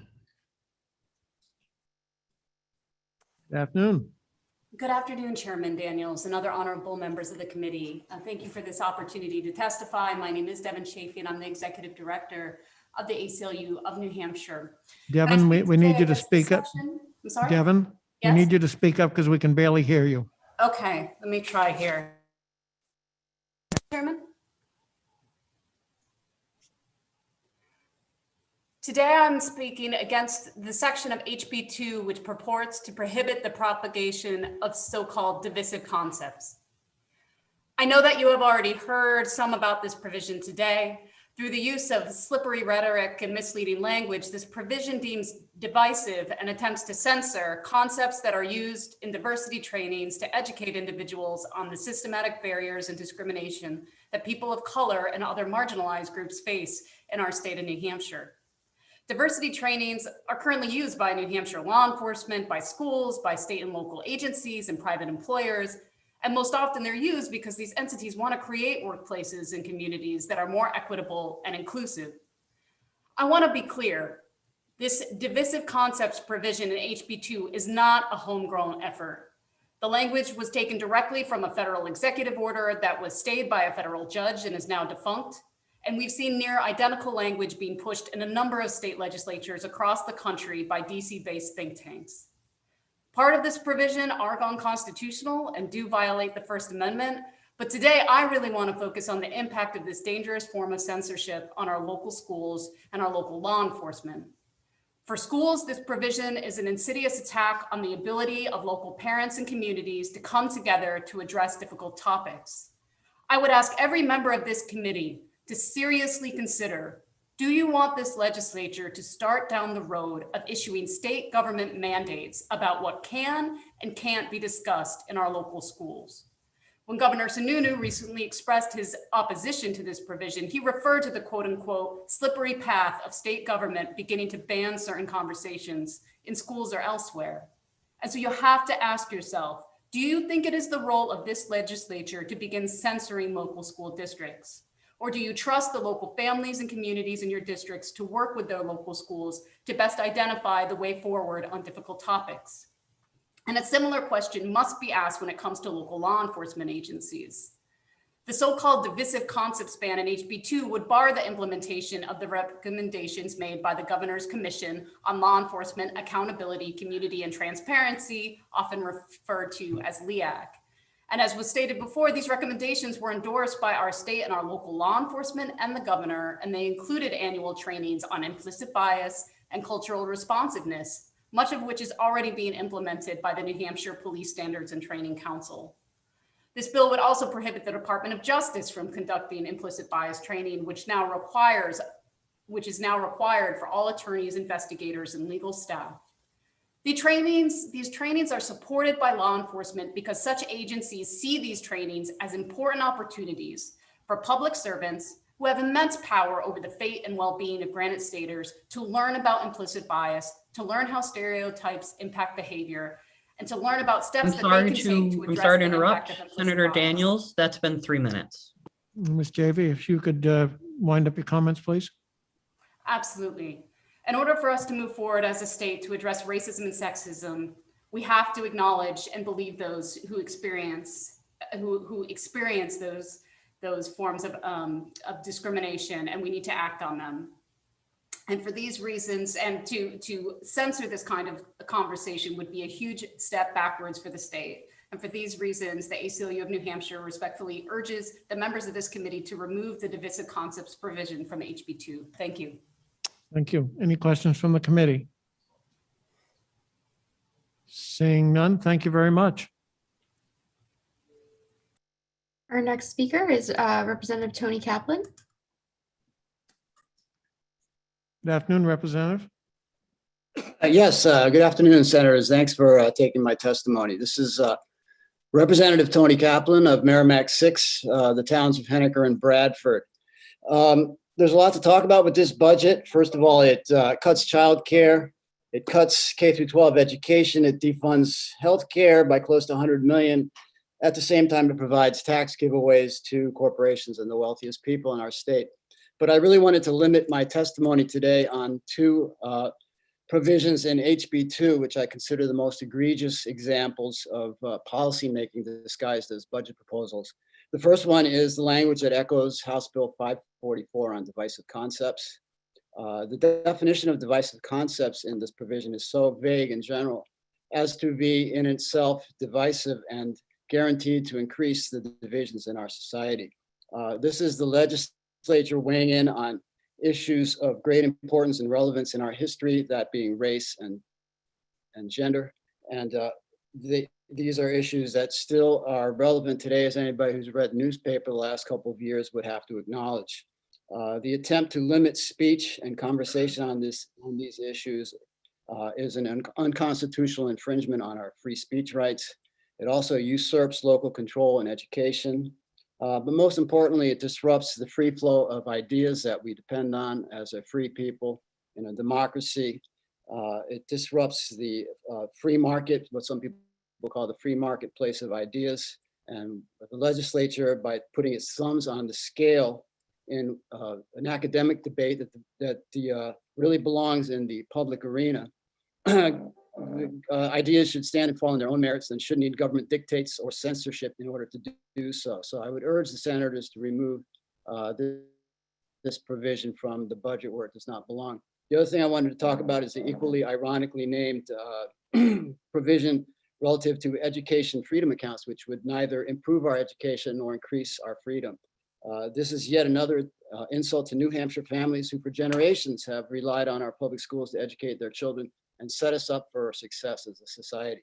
Yes, there are problems with the public schools. As a parent of 3 and a public educator, I acknowledge that there are issues that we need to work on in our public school system, but the answer is not taking money out of the public school system and sending it to private schools that are already perilously funded with an extreme reliance on local property taxes. By taking money out of the public schools and sending it to private schools, we will inevitably increase local property taxes. By some measures in my town alone, with a 3% conservative adoption rate, it will cost us $92,000 made up on the backs of local property taxes. Again, this is an unconstitutional going against our separation of church and state, and it dismantles one of the cornerstones of American society, which is our public schools. And New Hampshire public school system is one of the finest in the country. This provision will not stand. It's extremely unpopular, and I urge the senators to exercise restraint and also remove this provision from the budget. Thank you. I'll stop there. Thank you. Are there any questions from the committee? Seeing none, thank you very much. All right, and our next speaker is Lynn Cholette. Good afternoon, Mr. Chairman, members of the committee. My name is Lynn Cholette, and I'm the Executive Director at the New Hampshire Coalition Against Domestic and Sexual Violence. The coalition and our 12-member programs are requesting that the General Assembly maintain the general fund appropriation of $1.26 million that was passed by the House as part of the Domestic Violence Prevention Program. This allocation would ensure that the state budget adequately funds the life-saving services provided by our 12-member programs to address domestic violence and sexual assault across the state. In the last 2 years, New Hampshire's crisis centers have provided free and confidential services to nearly 30,000 victims, including providing shelter to over 1,000 adults and children in our 12 emergency domestic violence shelters for a remarkable total of 86,482 bed nights. However, during that same time frame, we had to turn away over 1,600 adults and over 740 children who were seeking emergency shelter. As a state, we have worked tirelessly to respond to the opioid crisis, the lack of mental health services, and to improve child protection. However, we must continue to recognize that many individuals are in need of these services as a direct result of the family violence, domestic violence, and sexual assault they experienced, often as youth. We as a state need to respond earlier and more comprehensively to that victimization.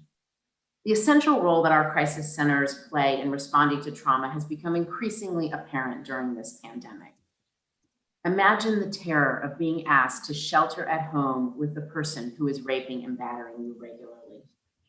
Despite the added barriers that made it harder for victims to reach out during the crisis, our hotline has received over 100,000 emergency calls in the last year, representing an increase of over 63% in the first 7 months of the pandemic.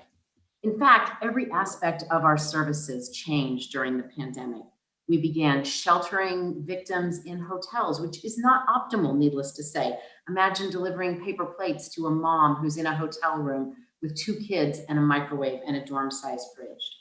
We began collaborating with courts to change the process for seeking a protective order. We began hosting focus groups and support groups on Zoom and purchasing and implementing a system so that advocates could reach victims through text and chat. We did all of this in an effort to impact the consequences of significant trauma. When victims don't receive support, especially as children, the long-term effects of that trauma manifest in so many ways, including chronic physical and mental health issues, depression, suicide, substance abuse disorders, and difficulty maintaining their employment. On the flip side, when we work to reduce domestic and sexual violence, we will reduce the negative impacts on New Hampshire's communities, our families, our business, our healthcare system, and our economy. Thank you for your consideration. Thank you. Are there any questions from the committee? Seeing none, thank you and have a great day. Thank you. Our next speaker is under the username Fire Tablet. I will bring them in and please state your first and last name for the record. Kathy Spinney. Good afternoon, Kathy. How are you? I live in Pelham and I'm the parent of an almost 40-year-old beautiful daughter, Kelly, with significant developmental disabilities. I'm one of the 15,000 families served by the area agency system. I also would like to ask you to fully support all the Bureau of Developmental Services line items and if possible, add to it. Enough has really already been said about the reasons why, but I'm just going to focus on one very small but significant area. My daughter's going to be 40. I'm 63. I am still an active member of her support team. Kelly needs help with absolutely everything from all of her personal care. She uses a wheelchair. She can't speak. And I will tell you that with every passing year, it is getting physically harder for me to do it. I'm aware that in the legislature, a lot of you are right around my age, this or that side. And many of you probably have adult children. And I want you to imagine any one of your adult children who's, this or that side of the age of 40 and having to pick them up and carry them around. Perhaps you're a lot fitter than I am, but it's getting exponentially more difficult.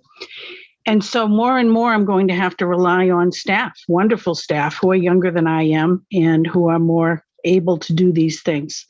And as you know, we have a shortage of staff. We have a shortage of people wanting to do this work. And it's partly because it doesn't pay well. And most direct support professionals do not receive health insurance. Kelly's got one staff person that's been with her almost 20 years. And she's gone much of that time without health insurance because her husband is self-employed. And it's too expensive. I recently got a quote for a family plan for one of my employees that's in his mid-30s, and it was almost $1,500 a month. Most people can't afford that out of their pocket. So the reason the system needs more funding is because not only do we need to pay these support professionals we rely so heavily on and are only going to rely on more as we all get older, we got to offer them a wage that's competitive with McDonald's, and we need to see if we can get them some decent health care. So the only other thing I wanted to ask you, similarly to you've heard a lot of today, is to get rid of that divisive concepts language. As a disability rights advocate, I try to help train the next generation of advocates. And one of the things we rely on is teaching about our system of institutionalization for people with disabilities. And under this legislation, it sounds like I probably couldn't teach them about the horror of that model anymore. And those of us who ignore history are doomed. Sorry to interrupt, Senator Daniels. That's been 3 minutes. I'm done. Those who ignore history are doomed to repeat it. So please strip this language out for all of the reasons that you've heard today. Thank you. Thank you, Kathy. Any questions from the committee? Seeing none, thank you very much.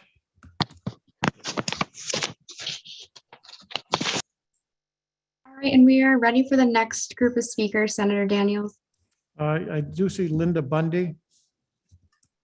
Yes, I know she has been working with Josh to try to get her Zoom ready. Okay, very good. Call the next five.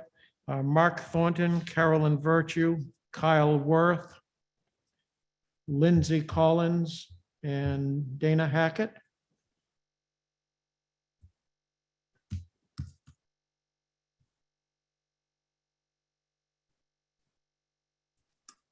If your name was called, please raise your hand.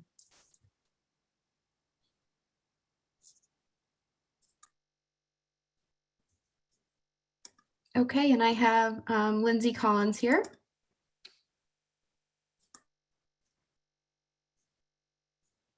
Good afternoon, Lindsay. Good afternoon. Can you hear me? Yes. My name is Lindsay Collins, and I'm from Plymouth, New Hampshire.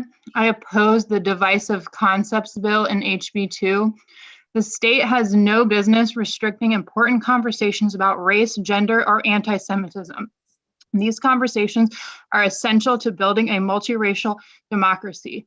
I'm a proud Jewish mother to a kindergartner, and I was disgusted by Dawn Johnson, our elected representative and the Laconia School Board member, who on multiple occasions promoted anti-Semitism and white supremacy on her own social media with no repercussion. How is it going to benefit our children if we allow racism, white supremacy, and hate to be upheld in our schools? I also hold a master's degree in history and was born and raised in the shadow of slavery in Richmond, Virginia. 1619 is not just a year to me, it is the truth. What you are essentially proposing is the same as the Virginia Textbook Commission and the Daughters of the Confederacy promoted in Virginia, the lost cause false historical narrative of the Civil War. It is a lie. Ask yourself, who does this protect? It protects racism and white supremacy, not marginalized children who need our support the most. That is why I oppose. Thank you. Thank you. Any questions from the committee? Seeing none. Thank you, Lindsay. You're welcome. And the next speaker is Carolyn Virtue. Good afternoon, Carolyn.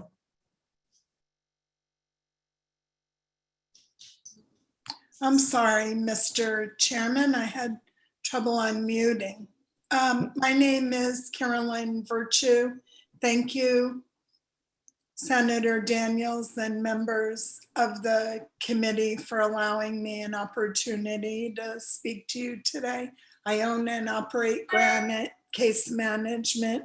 I provide services under the 506 budget line in elderly and adult services.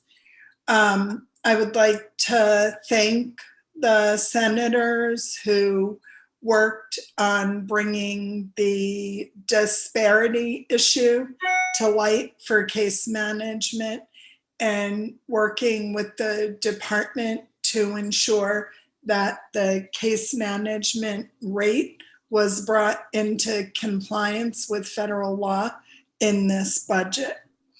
I would also like to advocate at this time that any other CFI services that do not have parity be looked at. We have tremendous shortages in many of our services, PCSP, which is reimbursed at a higher rate in other areas, home health aid, adult daycare, et cetera.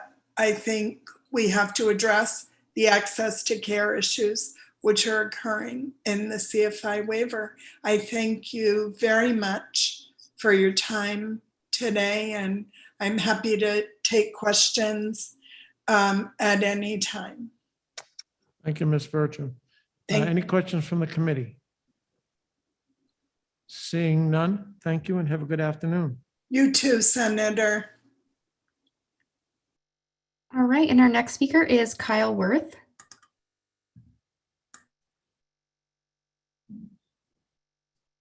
Good afternoon, Kyle.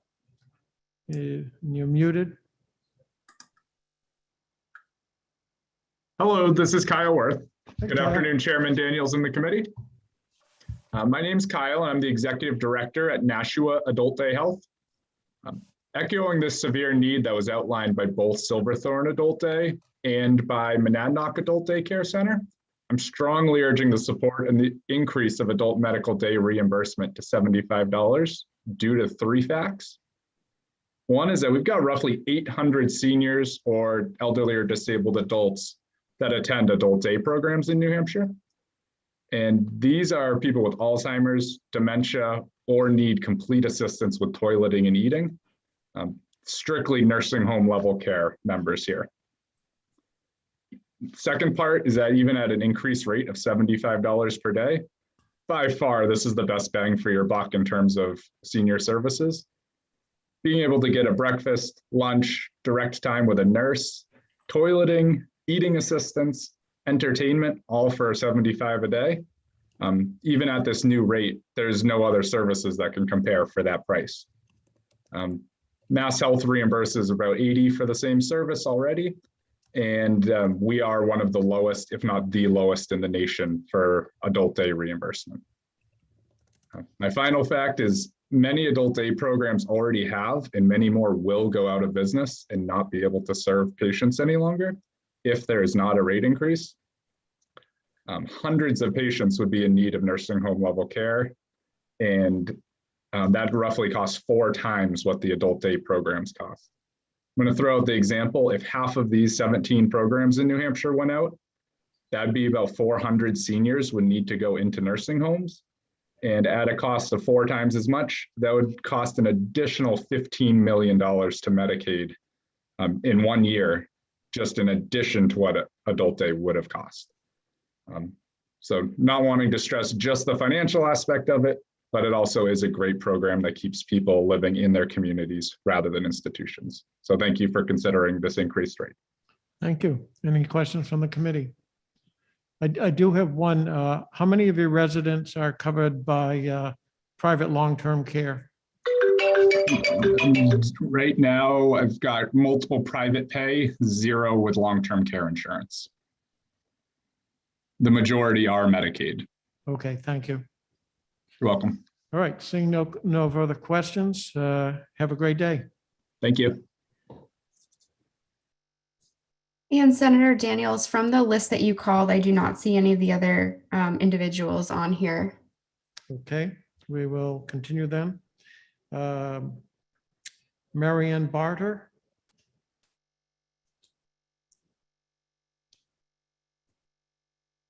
Steve Bokzanowski, hope I pronounced that right. Marcella de Blasi, David Doherty, and James Donchis.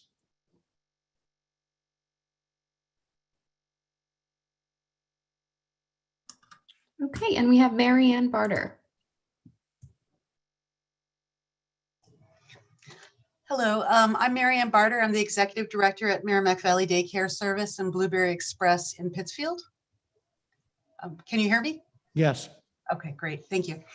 Thank you for giving me a chance to speak to you today. I'm testifying in hoping that you will reinstate the funds from the Child Care Scholarship budget to their previous levels.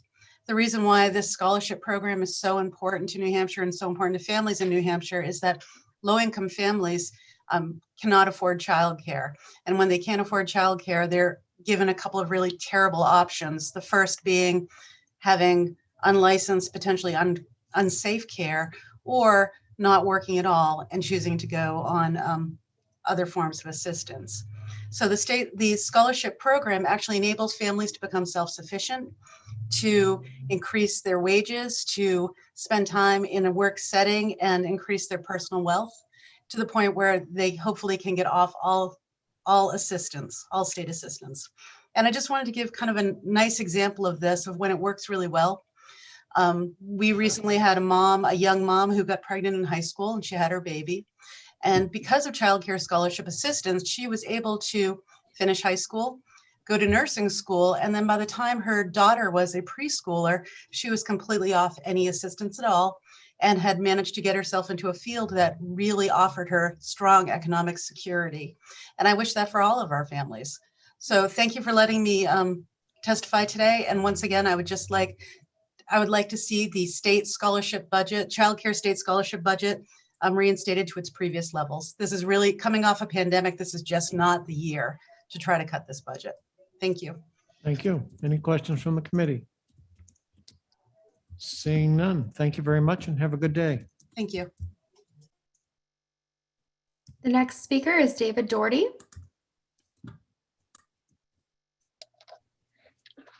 Good afternoon, Senator Daniels and members of the committee. Good afternoon, David. My name's David Doherty and I'm a resident of Pembroke. I hope that you've had the opportunity to read the letter I submitted prior to my testimony. I come today opposed to HB 2, specifically the inclusion of SB 130 into the budget. Because SB 130 has not been afforded the same scrutiny that SB 193 in 2018 or HB 20 this term has been, it contains many problems that have not been addressed. Those bills included, quote, unusually complex challenges, including constitutional, historical, educational, organizational, public, private, and financial issues, unquote, that were identified as needing work. In 2018, the Republican-led House Finance Committee held 13 work sessions over the course of 3 months to pore over SB 193. During the work sessions, they invited experts to speak about the intricacies of special ed funding, the impact of the ESSA program might have on funding for free and reduced lunches, the degree of accountability imposed on the 2 different categories of private schools, approved for attendance and approved for program, transportation issues, and many other issues that intersected with the plan envisioned under SB 193. They considered a number of amendments, and at their request, the LBA provided projections of financial impact under a variety of different scenarios, like limiting the ESSAs to students from 5th grade up. Yet despite all this work, a bipartisan majority of the committee ultimately decided that the bill wasn't ready to be enacted because unresolved issues remained. And all of those issues and more still unresolved appear in SB 130. This committee should not wrap into HB 2 such a complex bill with all its potential for unintended consequences unless and until it can do the kind of multi-month deep dive into the specifics of the bill that House Finance did in 2018 and fix it. Throwing it in the budget at this stage of the process rather than allowing for a detailed study of it by both House Finance and Senate Finance as a standalone bill during a non-budget year would be irresponsible and a disservice to the people of New Hampshire. Thank you very much for hearing my testimony. Thank you, Mr. Doherty. Any questions from the committee? Seeing none, thank you and have a good afternoon. Thank you. Same to you, Senator. All right, and our next speaker is James Donchis.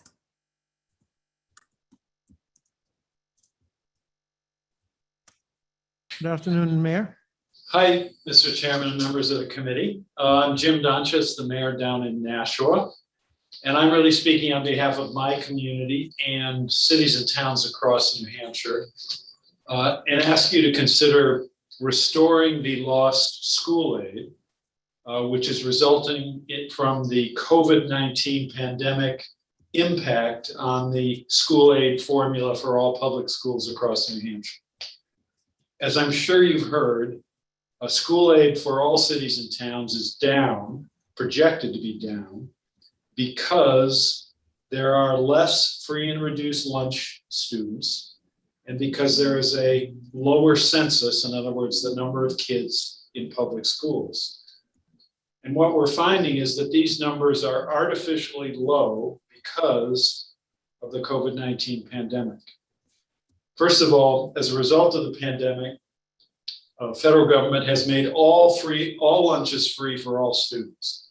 So there is no longer an incentive for free and reduced lunch families to do all of the paperwork necessary to qualify and be certified as free and reduced lunch families and free and reduced lunch kids.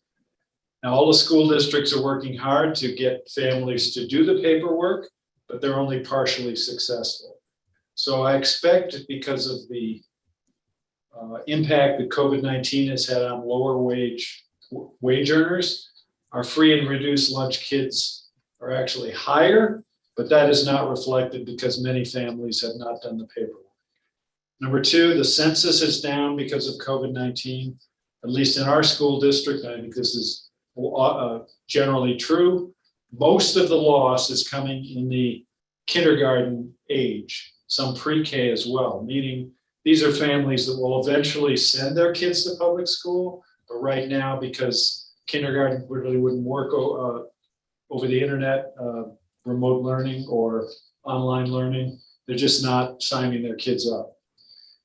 So what I'm asking, Mr. Chair and members of the committee, is that you consider equalizing for this coming year school aid for all districts to the levels they received in the current fiscal year, so that we do not suffer next year a big decline as a result of these COVID-19 impacts. And I don't think I need to remind you, Mr. Chair and members of the committee, that a big reduction in school aid, and in our case, this is millions of dollars, will result in a big increase in taxes here and across the state. I mean, it's going to impact our tax rate, 4% or so.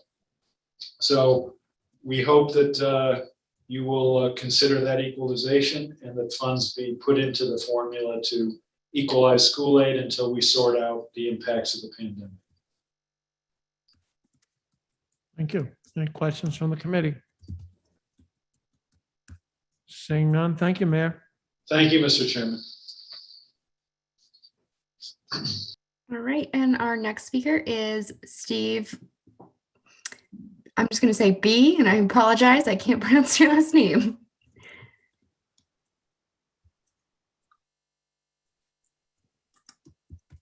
Good afternoon, Steve. Need to unmute.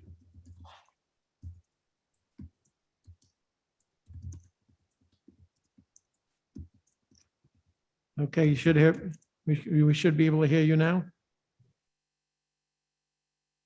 But we can't. Steve, I would recommend maybe calling in by phone. You seem to have a issue with your device. You are unmuted, but we aren't able to hear you. So we'll return to you later.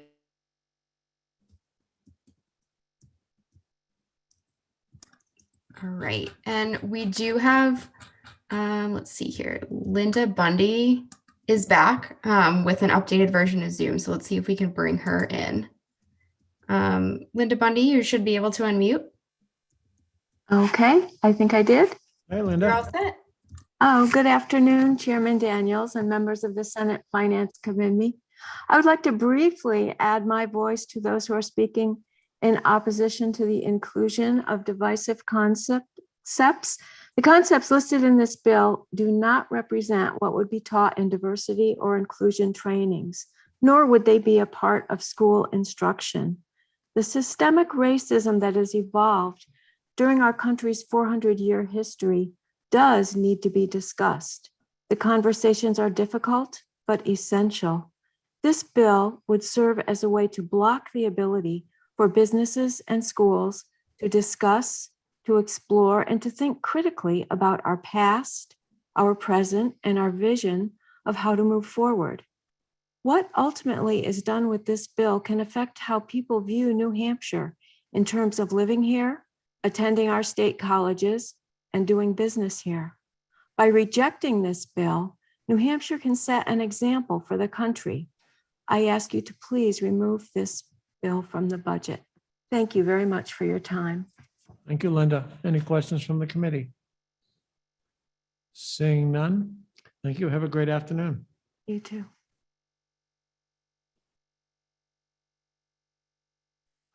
And Senator Daniels, I believe we're ready for our next group of names.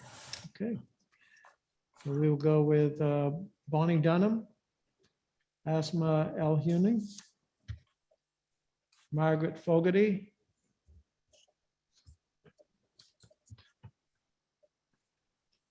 Erica Bro, and Carol Comforty Adams.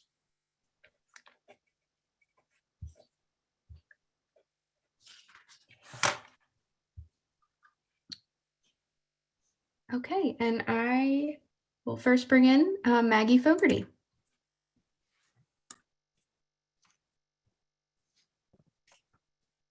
Good afternoon, Maggie. Hi, good afternoon, Chairman Daniels, members of the committee. Thank you so much for this opportunity to speak. My name is Maggie Fogarty. I'm with the American Friends Service Committee, and I'm here today on behalf of the Grassroots Coalition for a People's Budget. This is a diverse coalition of faith leaders, of advocates for healthcare, for housing, for environmental sustainability, for racial justice, as well as organizers who are seeking to bring the voices of impacted people into decision-making in our state. And on behalf of the People's Budget Coalition, I'm here to urge that you oppose HB1 and HB2, which is an awkward thing to do for such multifaceted bills that clearly are carrying much needed funding for behavioral health and other important services. But it is our sense that overall these budget documents fall far short of what New Hampshire people deserve. The People's Budget Coalition came together to help inspire us to dream bigger and to demand better when it comes to our state budget. Sadly, our imagination collectively has been anemic. Our vision has been atrophied. We've been told over so many years that we have to accept scarcity as the norm and to beg for crumbs. So every other year, these budget hearings can become a litany of anguish by New Hampshire people and listening to a chorus of the unmet needs in our state. We deserve better. What people are pleading for should be guaranteed in a wealthy state, in a wealthy country. Our vision is for a strong commons, affordable housing for everyone, high quality education for everyone, no matter where you live, good health care for everyone, and that includes mental health care, addiction treatment, disability and developmental services, clean water and air for everyone, public transportation in rural communities, caring for our elders and our little ones, keeping young adults in our state, making sure our state workers earn a dignified wage and benefits, and that none of them are earning less than $15 an hour. New beginnings for people coming out of incarceration and non-police alternatives when there are crises in our community so that we don't send so many people to incarceration. We will do this by raising taxes on the wealthiest New Hampshire people, raising taxes on wealthy people and corporations, not cutting these taxes as this budget does. Going this direction would enable us to end our reliance on the Sorry to property interrupt, but Senator Daniels, that's 3 minutes. If you could please close out your comments. Ms. Yes, Fogarty. thank you. Moving in this direction enables us to end our reliance on the property tax, which continues to go up, even as our ability to pay higher taxes does not. So if you believe, as I do, that our budgets are moral documents, then let's really show that we care for all people, all communities in New Hampshire with a budget that invests in all of us. Thank you. Thank you. Are there any questions from the committee? Seeing none. Thank you very much. Thank you. Our next speaker is Bonnie Dunham. Hi, I'm Bonnie Dunham, and I'm the mom of a wonderful 40-year-old son who experiences complex developmental disabilities. Sean is fun, he's determined, he's charming, and he's a hard worker. He just celebrated his 20th anniversary working at Wendy's. Sean leads a full and active life. However, that life is not guaranteed. The assurance that he will continue to have a quality of life that is one that we would all enjoy is dependent upon the services that he receives through Gateways Community Services, which is our local area agency. Sean needs full-time one-on-one support, which is what my husband and I provide most of the time. We are lucky, though, through the Consumer Directed Services Program, Sean gets some support from a wonderful direct support provider, a DSP. Because Sean's DSP cares so much, she's willing to work at this job for far less than she could earn in the private sector. But we know that any day her own family's needs might require her to take one of those higher paying jobs. The low pay for DSPs has led to severe staff shortages with devastating consequences for families and individuals with disabilities. And as caregivers get older and families' needs change, that need for adequate funding and staffing will become even more critical. We adore our son. He makes our lives joyful and they're never dull. But without the services we receive through Gateways, including the respite so that we can have an occasional break, we could not support Sean in our home at a tremendous cost savings to the state, may I add. Because I value the great work that Gateways does, I join their board of directors. And so I know and their families desperately need the services that area agencies provide, high quality and cost-effective services that change lives. I also add that you please include funding for oral health care for adults with disabilities who are on Medicaid. This has both health and financial implications.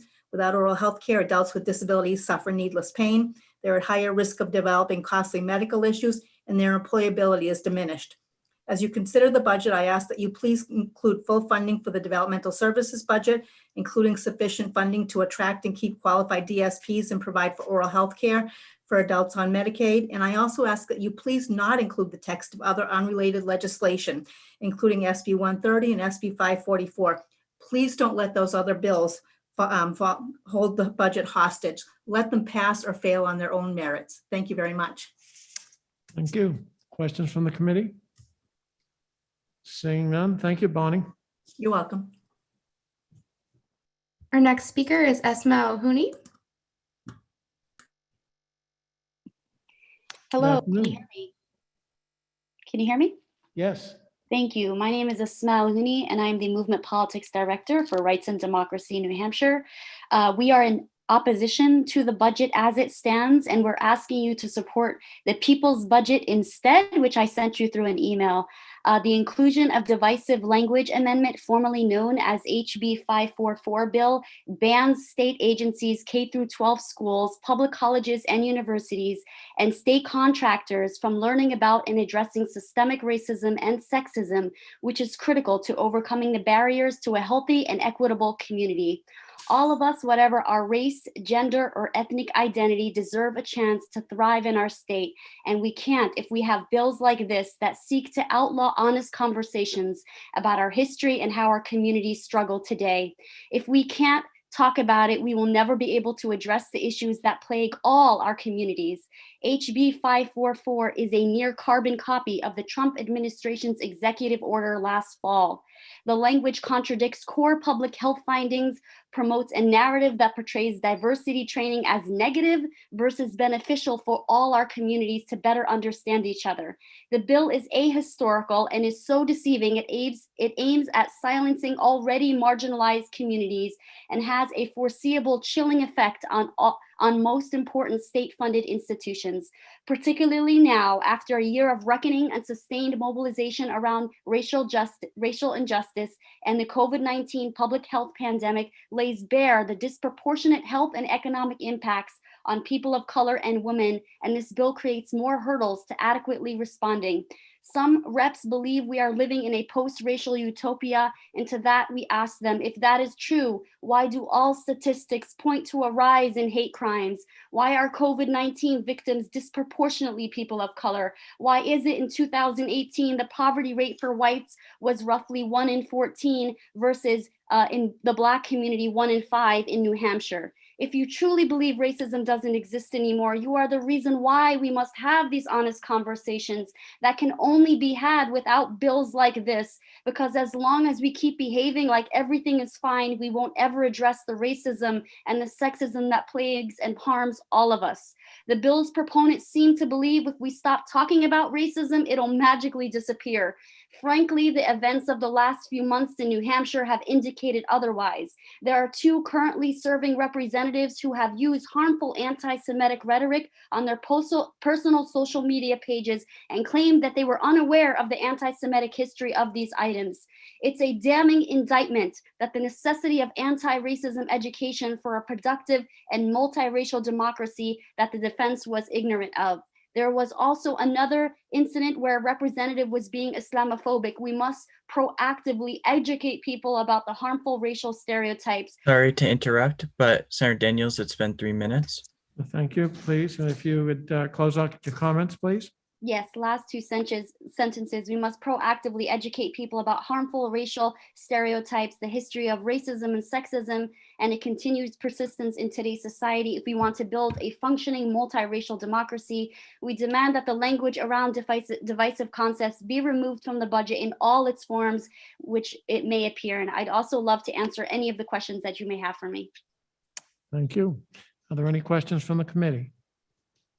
Seeing none. Thank you and have a great afternoon. Thank you. Our next speaker is Carol Conforti Adams.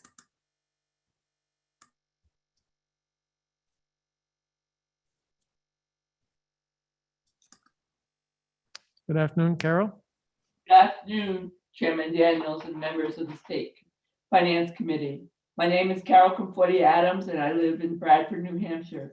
I thank you for hearing my testimony today. I ask you to please reinstate the Governor's Sununu's 2022-23 budget. The Governor's budget included funding essential for programs and staffing of the Department of Health and Human Services. The House of Representatives cuts the Governor's budget, which will affect hundreds of individuals living with disabilities and aging older adults. The House budget will cut these critical services, even though the current state revenue exceeding projections. Last I heard, revenues could be $200 million. At age 47, a wife, a mother, and a professional, I hit black ice one morning going to work. That changed my life forever. This situation could happen to anyone.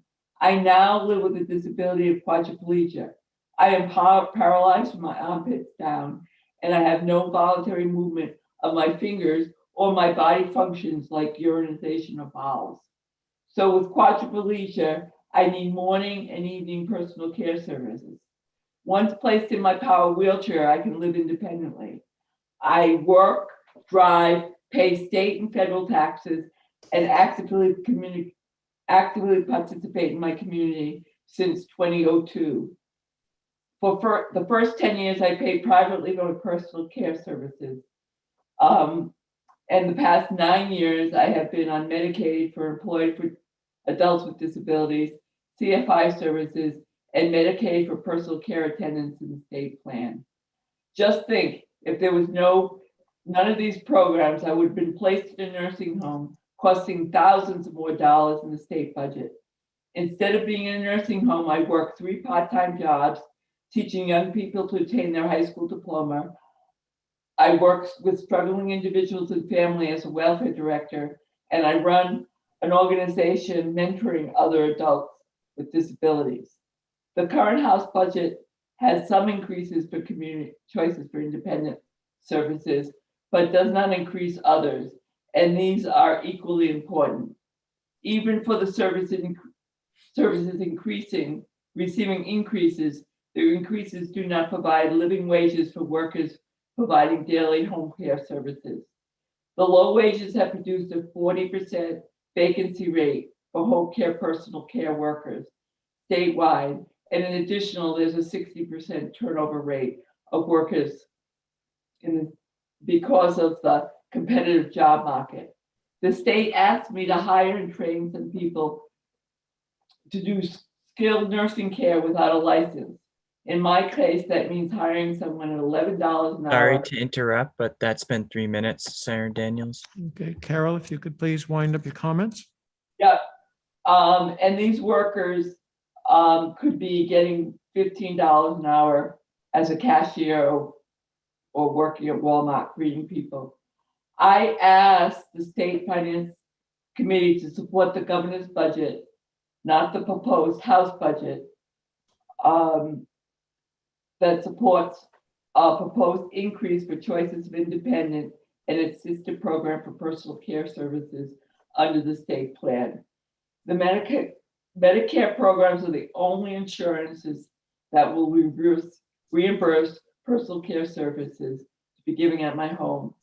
And personally, my PCA just gave her notice, and in 10 days, I will be out of 7 days of no morning care. So I ask you to support the budget of the governor and increase these wages for personal care. Thank you, Carol. Any questions from the committee? Seeing none. Thank you and have a good day. Senator Daniels, that concludes the list we had going. I do have 2 hands from Steve B. and Marcella from the previous group. I can bring them in. Yeah, let's see if we can bring Steve in. Okay. Steve, you may unmute. Hi, can you hear me? Hey, we Yes. can. Welcome back. Oh, thank you. Thank you for your patience. Good afternoon. My name is Steve Wozanowski, and I live in Amherst. I love my community. I love the beauty of this state, and I love the fierce devotion to freedom of its citizens. But one thing that sets me apart from most of my fellow Granite Staters, 11 years ago, my son Jeffrey took his own life. My life changed that day. I'm not the same person I was on November 30th, 2009. Jeffrey was 21 years old when he died, a fourth-year college student. He was loved and respected by his peers and by the adults in his life. But Jeffrey struggled with mental illness. He had depression and he had substance abuse issues. Jeffrey got good grades and held a part-time job. He was a hardworking and responsible young man. After he died, several of his friends and coworkers told us that Jeffrey was a person that they could go to for advice. If Jeffrey was alive today, he would be a very productive member of society. The world would be a better place if Jeffrey was alive. Suicide is a pretty rare event, but there are lots more people who live with mental illness, and they struggle each and every day. How could we have saved Jeffrey? If there were more robust treatment options, I believe that Jeffrey would be alive today. There are many, many people in New Hampshire who live with mental illness, and a lot of them, most of them, would benefit very substantially from more robust treatment options. Why should the Senate Finance Committee care about that? Because people with mental illness, and it is estimated that 25 to 30% of our population live with mental illness, these people create a drag on our economy. People with untreated mental illness cost more money to treat their physical illnesses. People with untreated mental illness can be poor employees. They can have high levels of absenteeism, but they can also have high levels of presenteeism. That is, they come to work, but they just aren't very productive. People with untreated mental illness put a burden on law enforcement. And it's not just the people who have the untreated mental illness who struggle. There is also the ripple effect in which their loved ones are affected too. So people living with untreated mental illness cause a greater burden to our society resources and are generally not as productive as people who are in good mental health or people who receive quality treatment for their mental illness. It turns out that people with mental illness need treatment, just like people with physical illness need treatment. No difference. So perhaps you believe that funding mental health programs is just a luxury that the state cannot afford during challenging economic times. Well, I'm here to tell you that mental health programs are not a luxury. They're strategic and will save lives and build our economy. Senators, I urge you to fully fund the 10-year mental health plan and to look favorably upon mental health considerations in the budget. Thank you, Senator Daniels and the rest of the committee for allowing me to speak during this hearing. Thank you, Steve. Any questions from the committee? Seeing none, we thank you and have a good day. Thank you. Great, and our next speaker is Marcella de Blasi. Good afternoon, Marcella. Good afternoon. Hi, my name is Marcella de Blasi, and I'm a mother of 2 small children in Hanover. I serve on the school board here, and I'm speaking for myself. I'm also an assistant professor at Dartmouth College in Latin American, Latino, and Caribbean Studies. First, I'd like to thank all the members of the Senate Finance Committee for their service to our state and our communities. Thank you for giving me this time to speak. Today, I'd like to express some concerns about the budget at HB2. I believe it contains far too many cuts at a time when Granite Staters need more support from the government. I believe that as it currently stands, the budget will be effectively defunding abortion, which denies women bodily autonomy guaranteed by the Supreme Court decision Roe versus Wade. But in particular, I urge you to remove all language of HB 544 or the Divisive Topics Bill from HB2, the state budget. The Divisive Concepts Bill is a manipulative attack on the attempt to meaningfully educate about race and gender in our state. Most fundamentally, I'd say the bill is rife with faulty logic. Learning about difference is not the same as teaching divisiveness. Acknowledging the historical context for contemporary inequity is not teaching divisiveness. This bill confuses the matter with strawman comparisons that cloud what is really a question about whether or not we can teach about human rights and social justice in our schools. These interpretations are disingenuous if they assume, there are specious and disingenuous interpretations that assume the validity of something known as reverse racism or reverse discrimination. HB 544 is hugely influenced by Donald Trump's 1776 commission, which relied on notions of white grievance that are concomitant with the deployment of notions of reverse racism. The commission's report was a sweeping call for patriotic education that claimed the American enslavement of people and theft of their labor is a false critique of our nation's identity. Notably, the report was a response to the murder of George Floyd and the subsequent human rights protests. The report reads, quote, historical revisionism that tramples honest scholarship and historical truth shames Americans by highlighting only the sins of their ancestors and teaches claims of systemic racism that can only be eliminated by more discrimination. This is an ideology intended to manipulate opinions more than educate minds, end quote. We hear notions of this and of reverse racism speaking through HB 544, the idea that understanding structural inequity is somehow actually really about making white people feel bad and is therefore also racist. This belies what racism actually is, a structure, not a slight, a structure, not a personal realization. This erroneous idea crops up in the bill in a few places. We need look no further than one of the items being defined as prohibited begins, quote, an individual by virtue of his or her race or sex bears responsibility for actions committed in the past by other members of the same race or sex. So we hear, of course, in that quote. Sorry to interrupt, but Okay. Senator Daniels, that's been 3 minutes. Marcella, if we can ask if you can please close out your testimony. Absolutely. Thank you. This bill isn't about free and open dialogue. This bill is about pretending that the prevention of the possibility of white guilt is more important than an actual factual education about American history and its inextricable link with ongoing structures of marginalization. Please remove this harmful language from HB2. Thank you so much. Thank you. Are there any questions from the committee? Seeing none, thank you and have a good day. Thank you.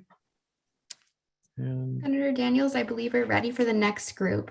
okay, Jackie Cowell, Joyce Craig, Christina Darling, Mike Franklin, and Gina Frey.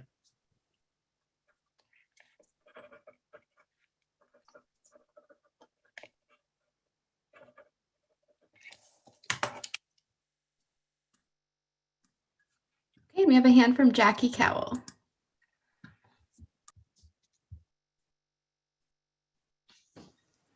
Good afternoon. Good Jackie. afternoon.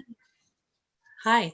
Good afternoon, Chairman Daniels and senators of the committee. I'm Jackie Cowell. I'm from Early Learning, New Hampshire, and I'd like to talk to you very particularly about childcare in the budget. The other thing I'd like to mention, Kirsten, is that Erica Brow was going to be testifying as well. She had to go into a classroom. She's in with the Central New Hampshire Boys and Girls Club, so she apologizes for not being available. And I'd like to talk to you about specifically employment-related childcare. So that is on page 521 of the House's budget.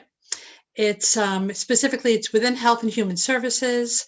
It's 059542. It's in the Human Services Division. It's under Child Development.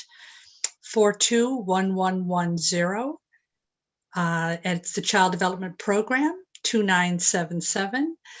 So it's class 536, again, on page 521, employment-related childcare. This is specifically the policy that allows working families that qualify for their income to receive assistance affording the childcare they need to keep working. And so the department had recommended, and the governor governor did the same, and the House did the same, of removing about $15.2 million over the biennium. That's over 20% of that budget, specifically for that program. Now, the DHHS did it because there had not been the demand on this program for the last year, so they brought it down. But we are very concerned that with the pandemic and so many more families now potentially qualifying at low income based on the pandemic and their unemployment and when they go back to work. This also supports those who are job searching to have childcare while they job search. We really think that that should be restored. And as you heard in earlier testimony, we ask it to be level funded. And Chairman Daniels, I really thank you for all that you're doing. You're always in connection with your childcare programs in your district, and I know they've been talking with you. And I know that you've been really watching this. And you know, last time you were chairman, you were able to put dollars into that line item to be helpful for the need at the time, and that was at the level that you did back then was 31 million, and they're 31.8 million. Right now, the budget puts it down to 26. We are very concerned it's far too low. So this is, as said before, this is that one piece of state assistance that can really help families move ahead and get off of all Sorry to interrupt, but Senator Daniels, that's 3 minutes.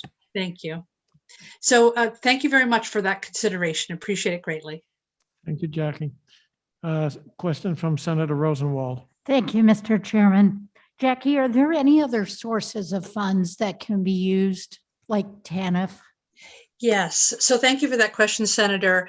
TANF transfer is a legitimate use of childcare assistance federally, and so that has been done in many years past. And that actually is some of the money that is coming out is that TANF transfer. We are supportive of the fact that in the House, HB 2 has a provision in there to avoid a wait list by bringing TANF reserve money over if needed. But we also feel, of course, it's better to leave it in there. Thank you. Thank you. Any further questions? Seeing none, thank you very much, Jackie. Thank you. The next speaker is Mayor Joyce Craig. Good afternoon, Mayor. Good afternoon. Thank you, Chairman Daniels and members of the committee. My name is actually Shannon McLeod. I'm testifying on behalf of Mayor Craig, who serves as mayor of the city of Manchester. On April 14th, a bipartisan group of mayors from all over New Hampshire's 13 cities joined together to write the Senate Finance Committee, urging them to consider the impact that New Hampshire state budgets have had on municipal governments and local property taxpayers over the last decade. I want to take this time to reiterate those points and once again ask that the committee prioritize our local taxpayers in the state budget for fiscal year 2022-2023 biennium. Budget decisions at the state level have resulted in significant losses of revenue to municipalities, contributing to property tax increases and delays in needed infrastructure improvements. As a mayor, I understand the difficulties associated with balancing a budget. There are always competing priorities, finite resources, and a need to reinvest for growth. But for the last decade, the state has failed to prioritize funding to municipalities, resulting in a heavy financial burden on our local taxpayers that puts a particular strain on retired Granite Staters on fixed income, young people purchasing their first homes, and limits municipalities' ability to invest in infrastructure. One of the most significant losses in revenue to municipalities was the reduction in rooms and meals tax distribution. This was originally created as a revenue to be shared between the state and municipalities at 60% and 40% respectively, so that both the state and municipalities could benefit from tourism trade and provided funds to help promote the industry and offset any expenses. Since 2011, municipalities' share of rooms and meals has been trending downward, all while revenue collected by the tax has increased by over 60%. The city of Manchester alone has lost out on over $41 million in revenue over the last decade from a failure of the state to live up to its commitments. Another form of revenue sharing of significance to municipalities enacted via RSA 31A was originally intended to return a certain portion of the general revenues of the state to the cities and towns for their unrestricted use. This revenue sharing has been suspended since FY09, resulting in a loss of over $300 million to municipalities and counties. Since 2010, my community in Manchester has lost out on over $47 million. These are just two examples of a long list of downshifted cost and lost revenues to local communities, all while the state is touting an over $160 million revenue surplus for the year. From state pension costs to state aid grants, the state of New Hampshire continues to renege on its commitments to our municipalities and our local taxpayers. Our cities and towns will continue to provide all the necessary services to our residents, who rightfully expect their trash to be collected, their streets to be repaved, and their calls to emergency services like police and firefighters to be answered quickly. But in return, I ask that the Senate Finance Committee prioritize these services that our municipalities provide and put an end to this unsustainable downshifting. Thank you. Thank you, Ms. McLeod. Any questions from the committee? Seeing none, thank you. Have a great day. Thank you. Senator Daniels, the other three individuals that you called do not appear to be in the attendees list. Okay. We'll go on. The next five will be Todd Donovan, Jim Doremus, Sue Hannon, Reverend John Gregory Davis, and Anthony Harris.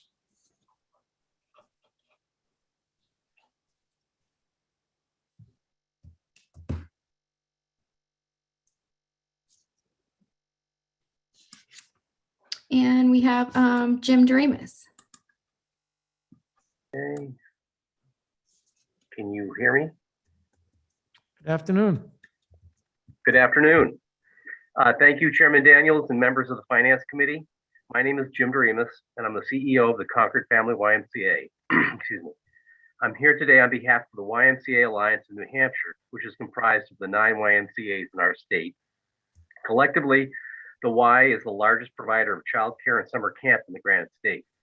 We serve more than 15,000 kids in camp, 3,000 kids in before and after school programs, and more than 1,000 children, young children in our early education programs each year. Approximately 20% of the children we serve participate in the subsidy program. The YMCA Alliance of New Hampshire strongly opposes the cut to the Child Care Scholarship Program, including HB 1. The Child Care Subsidy Program is a critical support for thousands of New Hampshire children to access safe and quality care. Now more than ever, due to the continued impacts of COVID-19 pandemic, we know that families need this program. And from our own experience at the Concord Family YMCA and our preschool program, more than 2/3 of the families that we serve benefit from the subsidy program. And many of them, when we talk to them, say that if it wasn't for that, they wouldn't be able to work. They'd have to stay home and keep an eye on their kids. So on behalf of the state's 9 YMCAs, we thank you for the opportunity to be part of this conversation. Thank you. Thank you. Any questions from the committee? Seeing none, thank you. Have a good afternoon. You as well, thanks. The next speaker is John Gregory Davis.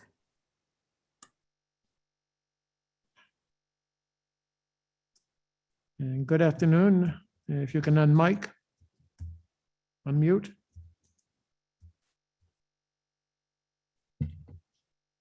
Sorry. Got it. Okay. Good afternoon. My name is Reverend John Gregory Davis, and I'm here today both on behalf of the Meriden Congregational Church, as well as the New Hampshire United Church of Christ Economic and Racial Justice Ministry teams. I wish to express our support for the people's budget, which many of us have already emailed you, and thus to express our opposition to the budget currently before you. The primary contrast between the people's budget and HB 1 and 2 has to do with the morality underlying both of them. Whether intended or not, budgets are always moral documents in that they express the values of those proposing them. The particular value to which I wish to speak today is tax fairness. The proposed business profits and business and enterprise tax cuts will primarily benefit 76 large multinational corporations that do business in New Hampshire, while depleting state revenue and causing Granite Staters to have to downshift costs to municipal property taxes to fund essential infrastructure like public education. In doing this, the budget bails out the wealthiest and adds burden to struggling Granite Staters. This is not the hallmark of a balanced, healthy budget, though all too much in keeping with our continuing refusal to engage in the kind of progressive taxation that would allow us to fund much more adequately the needs of everyone with whom we are blessed to share the state. With New Hampshire being one of the wealthiest states in the nation in terms of per capita income, it is simply not true that we cannot afford to do better. Rather, this budget makes the immoral choice to pretend that our resources limit the ways in which we care for each other. Choosing to undertax the wealthiest businesses and individuals among us prevents us from contributing to our common good according to our ability to pay, thereby severely and wrongly limiting our ability to invest in the services so necessary to the well-being and dignity of us all. On what should be an unrelated note, I likewise urge you to remove the divisive concepts language from HB 2. The truth is that our nation does have a history of racial and gender inequality and injustice, which cannot be erased by any amount of choosing not to teach or talk about it. Nor need we be afraid of the truth, which a certain well-known rabbi once assured us would make us free. For indeed, the best hope for our nation to free itself of the terrifying legacy of racial injustice lies in facing this truth, learning from it, and choosing not to let either our past nor even our present define and determine our future. It is not these concepts which are divisive, but rather the reality about which they speak, which will continue to divide us for as long as we pretend it were not so. In the prescient words of James Baldwin, not everything that is faced can be changed, but nothing can be changed until it is faced. Thus, for the sake of our children, our schools, our businesses, and perhaps most importantly, for the sake of our integrity as a state committed to the values of inclusivity, equity, diversity, honesty, and mutual respect, it is critically important for this divisive language to be removed from HB 2 and indeed from any further consideration altogether. Thank you. Thank you. Any questions from the committee? Seeing none, thank you and have a good afternoon. Thank you, you too.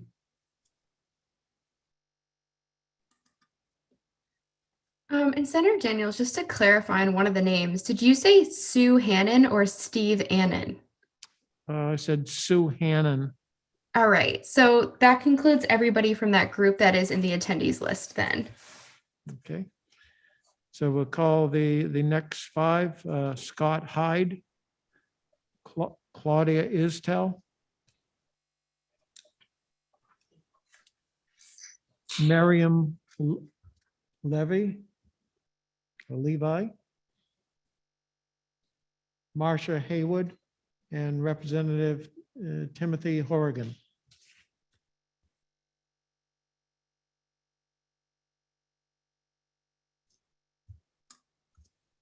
And if your name was called, could you please raise your hand now?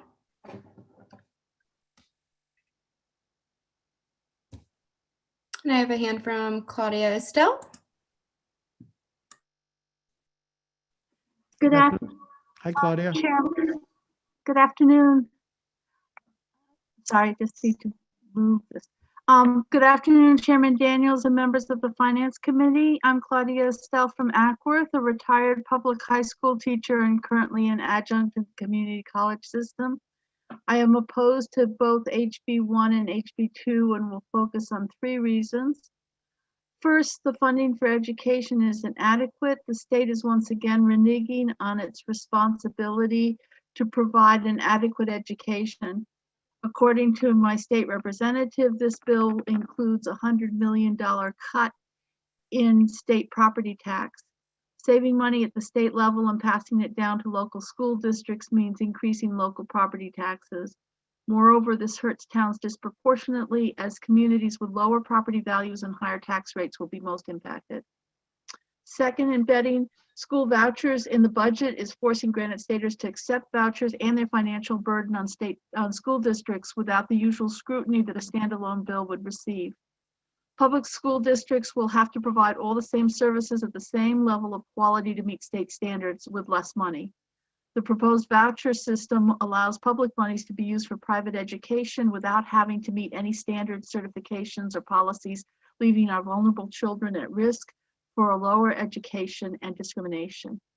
Public schools cannot afford to have money taken out of their limited budgets, and local property taxpayers cannot afford to pay more so that the state can claim that it's being fiscally conservative while in reality it's passing the responsibility down to the towns and cities. And third, the divisive concepts language of HB 544 has no place in the state budget. The language of this bill in its totality must be taken out of the budget bill.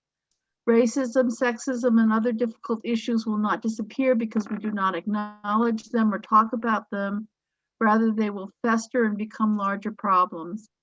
Education, knowledge, and thoughtful discernment are the way to change for the better, to have more understanding about implicit bias and discrimination, and to change our attitudes and actions.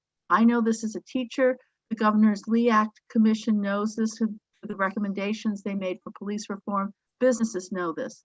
The intent of this language is to create more division and hardship for the more vulnerable members of our communities.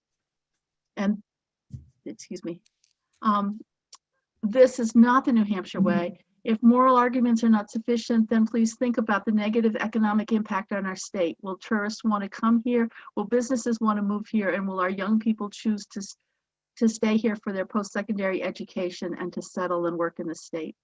And finally, as you work on the budget, I ask you to read the demands of the people's budget, which I know has been sent to you previously by Ozma and Maggie and others, which focus on a state budget that will raise up the well-being of all our Granite Staters. Sorry to The interrupt. current budget cuts. Claudia, if you could just please close out your comments. Yes, I have two sentences. Okay. The current budget cuts taxes and adds a few crumbs to increase in select areas, but takes away much from those who have the least to give. The budget is a moral document and should help the economy and all the people of our state. Thank you very much. Thank you. Are there any questions from the committee? Seeing none, thank you and have a good day. And our next speaker is Marcia Hayward. Hello. Hi, Marcia. Good afternoon. Thank you, Chairman Daniels and committee for taking my testimony today. I am Marcia Hayward from Laconia. I am asking that you keep Senate Bill 130, the school voucher bill, out of the budget. Earlier, you had testimony from David Doherty and just now from Claudia Istel, both making very legitimate points as to why Senate Bill 130 needs to be kept as a separate bill. I today was just going to highlight two examples of one of the many flaws of SB 130, so I will continue to do that, even though others have made some wonderful points today, and I thank them for doing that. I was going to bring up the first aspect was the lack of vetting of the educational service provider in the bill, that any person or organization can apply to the scholarship organization to become a provider. And the provider then receives payments from the educational freedom accounts to provide goods and services to students. So as an example, you could have a parent apply to the scholarship organization to become a provider. And they in turn want to hire their neighbor who has a horse for equine therapy. Now, the scholarship organization is not in a position to evaluate whether that person providing the therapy has any expertise, nor is the therapy really any legitimate educational purpose or has any legitimate educational purpose. The bill doesn't provide for any guidelines, any certifications, any licensing required by the scholarship organization. There is no vetting for any of the educational service providers. That's a big flaw. The second aspect I wanted to point out today was that the scholarship organization works on a commission. It can get paid up to 10% of every dollar it approves.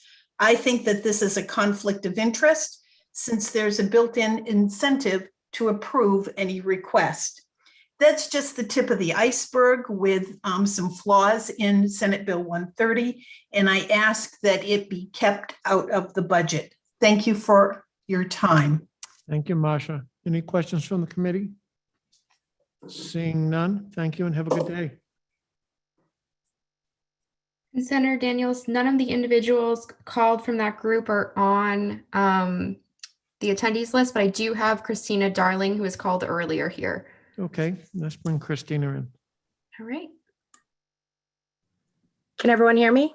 Yes, good afternoon.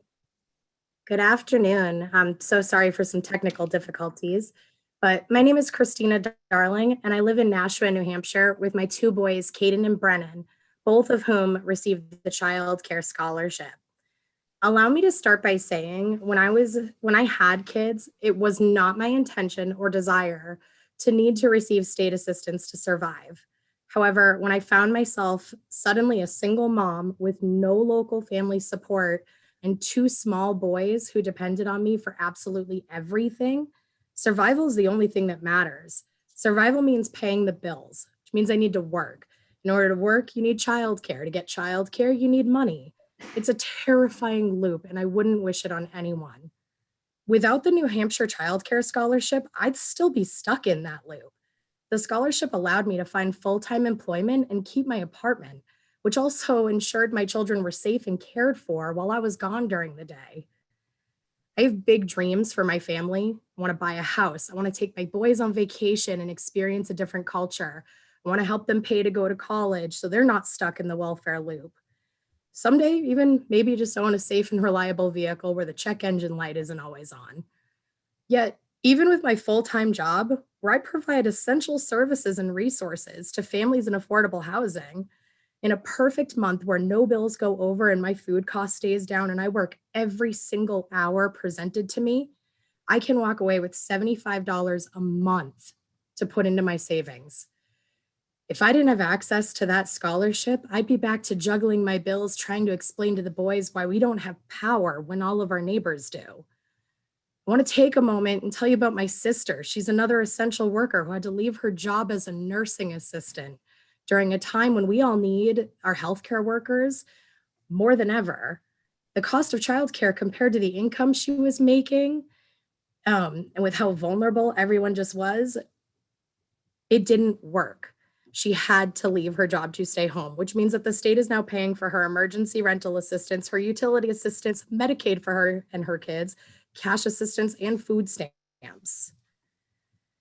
Her and I have debated what costs the state more, that childcare scholarship covering childcare so parents can work full time and try to pull ourselves up, or the state paying for her family of five's welfare. I pride myself in setting the best possible example I can for my boys, really showing them what a strong and independent woman looks like and what it means to step up and take care of your family. I work hard and I dedicate myself to my boys and I give back to my community. I'm not asking for handouts and I proudly work for everything I earn. I'm speaking out today in opposition. I would ask that you would put yourselves in the minds and shoes of your essential workers who rely on the child care scholarship so that working moms like me and my sister can build our savings and reach our financial goals. And most importantly, Sorry to pull interrupt. families and ourselves Senator out of Daniels, poverty that's 3 minutes. permanently.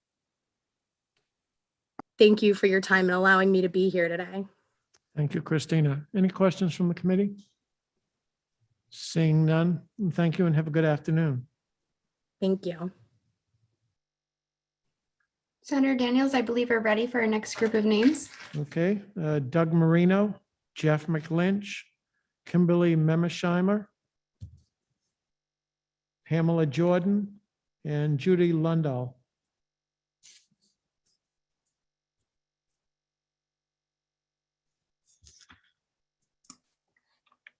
And if your name was called, please raise your hand at this time. And we have Judy Lundahl. Good afternoon, Judy. Hello. My name is Judy Lundahl. I'm a resident of Surrey, New Hampshire. I vote here. I have been a resident of New Hampshire for 41 years.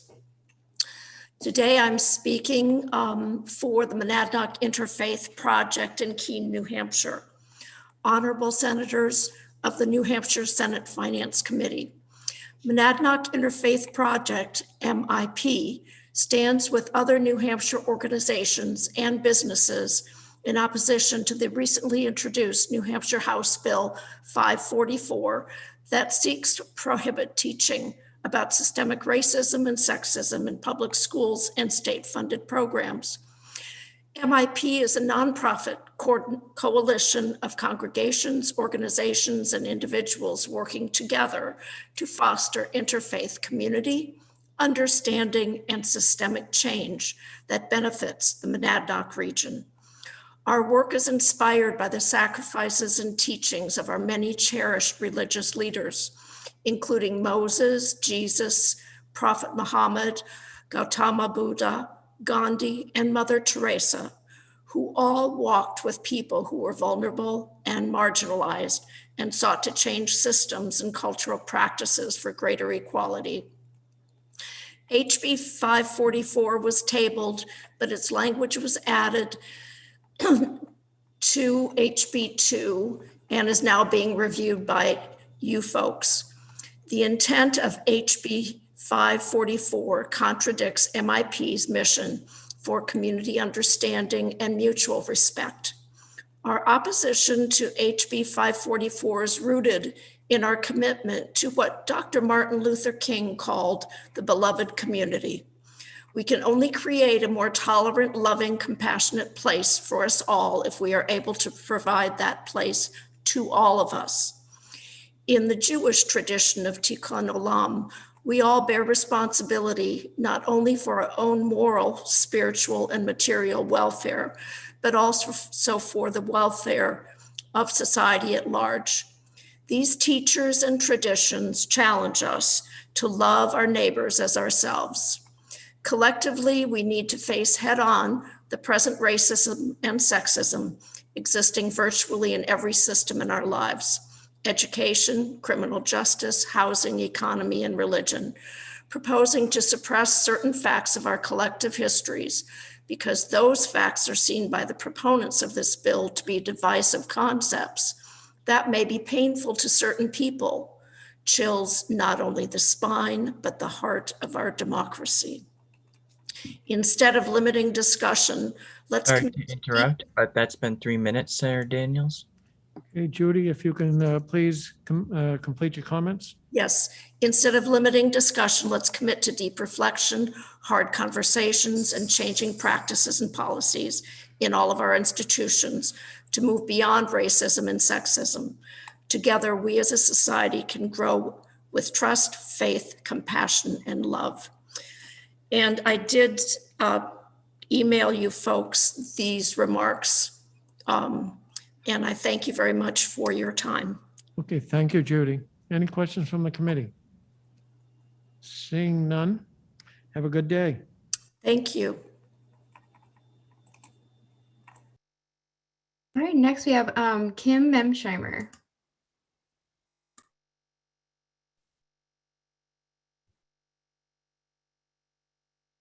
Good afternoon, Kim.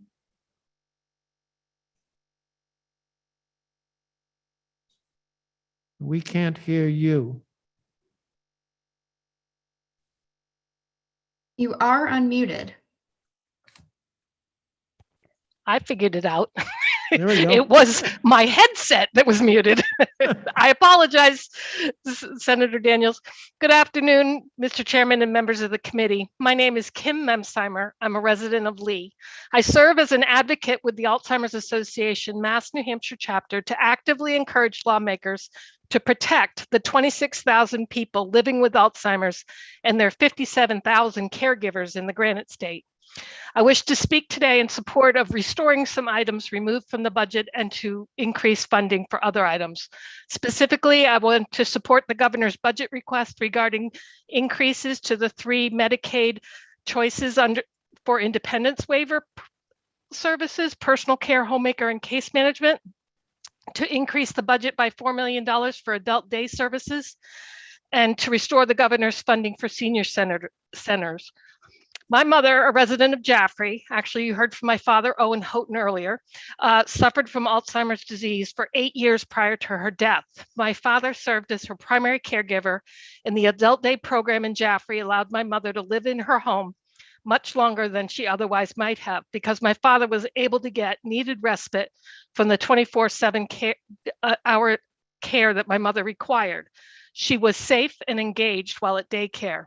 As an attorney in the area of elder law, I work with clients who either desire for themselves or for their loved ones to stay in their homes. Choices for Independence is critical to that goal. Allowing people with dementia to stay at home for longer will save money for the state in the long run. Funding home health care and personal services is vital to protecting the state's budget. All of these budget items provide resources for the unsung heroes of our communities, the unpaid family caregiver. Twice as many caregivers of those with dementia indicate that they have substantial financial, emotional, and physical difficulties compared with other caregivers. Dementia caregivers also report lower quality of life and are more likely to report their health as fair or poor. Unfortunately, the services that could help these families, like the CFI program and adult daycare, have been underfunded for years. The decline of the healthcare workforce puts more pressure on family members to become primary caregivers.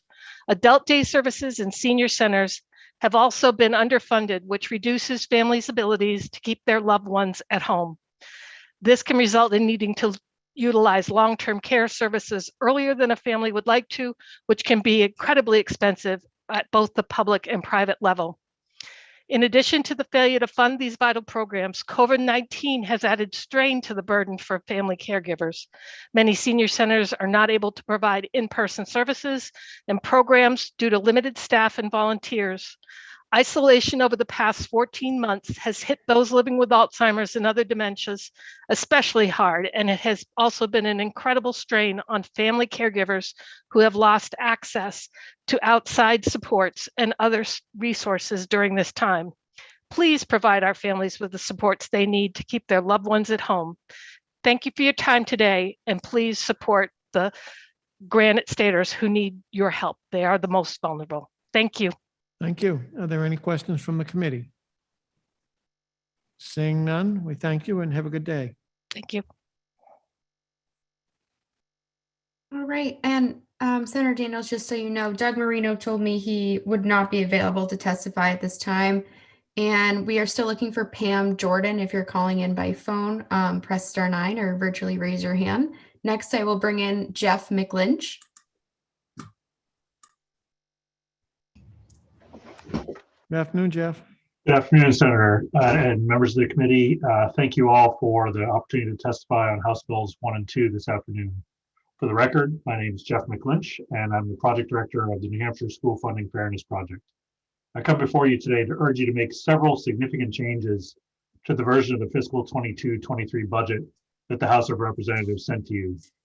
Changes not only to ensure that the COVID-19 pandemic does not have adverse consequences for school finances or for local property taxpayers, but also to preserve the progress that the legislature made in the current budget in bolstering education aid and targeting it to those cities and towns most in need.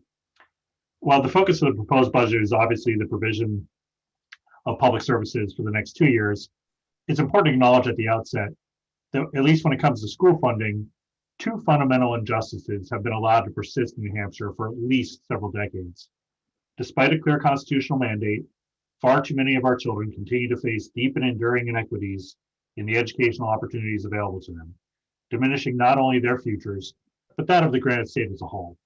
At the same time, enormous disparities in the property taxes paid by residents and businesses in different communities pose oftentimes insuperable barriers to economic security and development. Unless the Senate acts to improve House Bill 1 and 2, the challenges before New Hampshire's public schools and the students, families, and communities they serve will be even more severe in the coming biennium. More specifically, according to data from the Office of Legislative Budget Assistant and the Department of Education, due to both the pandemic and the termination of additional aid and fiscal capacity disparity aid, state education aid in total is expected to fall by roughly $90 million between fiscal 21 and 22.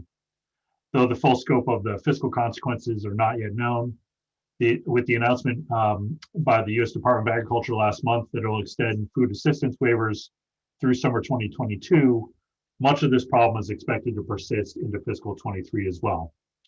The versions of House Bill 1 and 2 that are before the committee today failed not only to begin to rectify the school funding injustices that have plagued New Hampshire for so long, but also to respond appropriately to the difficulties created by the pandemic and expiring law. More specifically, while House Bill 2 in its current form does contain some provisions intended to mitigate the effect of school finances, the effect on school finances of temporarily lower numbers of students completing the paperwork for free and reduced price meals, it only does part of the job. It closes just $17 million of that expected $19 million gap in fiscal 22. We're still, as passed by the House, House Bill 2 identifies an additional $100 million for use for the Education Trust Fund in fiscal 23, but devotes those funds to a reduction in the SWEPT rather than targeting greater assistance to those communities most in need. Consequently, I'd urge the committee once again to strengthen the proposed budget significantly before it's considered by the full Senate. In particular, I would ask that you please remove the proposed $100 million reduction in the SWEPT. Sorry to interrupt, but that's been 3 minutes, Senator Daniels. Mr. McGrath, if you could just wind up your comments, please. Certainly. I would just ask that you instead insert the provisions along the lines of those found in House Bill 623, which would create a floor under education aid for each of the next 2 years. And finally, I would just note that while the Senate has passed legislation that would deal with these problems to some degree, that's Senate Bill 135. Unfortunately, as it's written right now, it's focused strictly on fiscal 22. If the Senate's intent is to include those provisions in its budget, we'd ask that you extend those provisions into 23 to deal with the recent announcement by the USDA about those waivers. So we feel that solving this problem at hand is urgent and necessary, but we also believe quite strongly that the time to recast the system as a whole so that all grant state families are treated more equitably is well past due. We hope that you'll take decisive action on these issues in the current budget, and we stand ready to work with all senators to build a more just school funding and property tax system in the years ahead. Thank you so much for the opportunity to testify today, and I'd be happy to answer any questions you might have. Thank you, Mr. McLynch. Any questions from the committee? Seeing none, so thank you and enjoy your day. Thank you, you too. Senator Daniels, we're ready for the next group of names. Okay, we have Peter Miller, Representative Mel Myler, Ken Norton, David Luno, and Bill Maddox.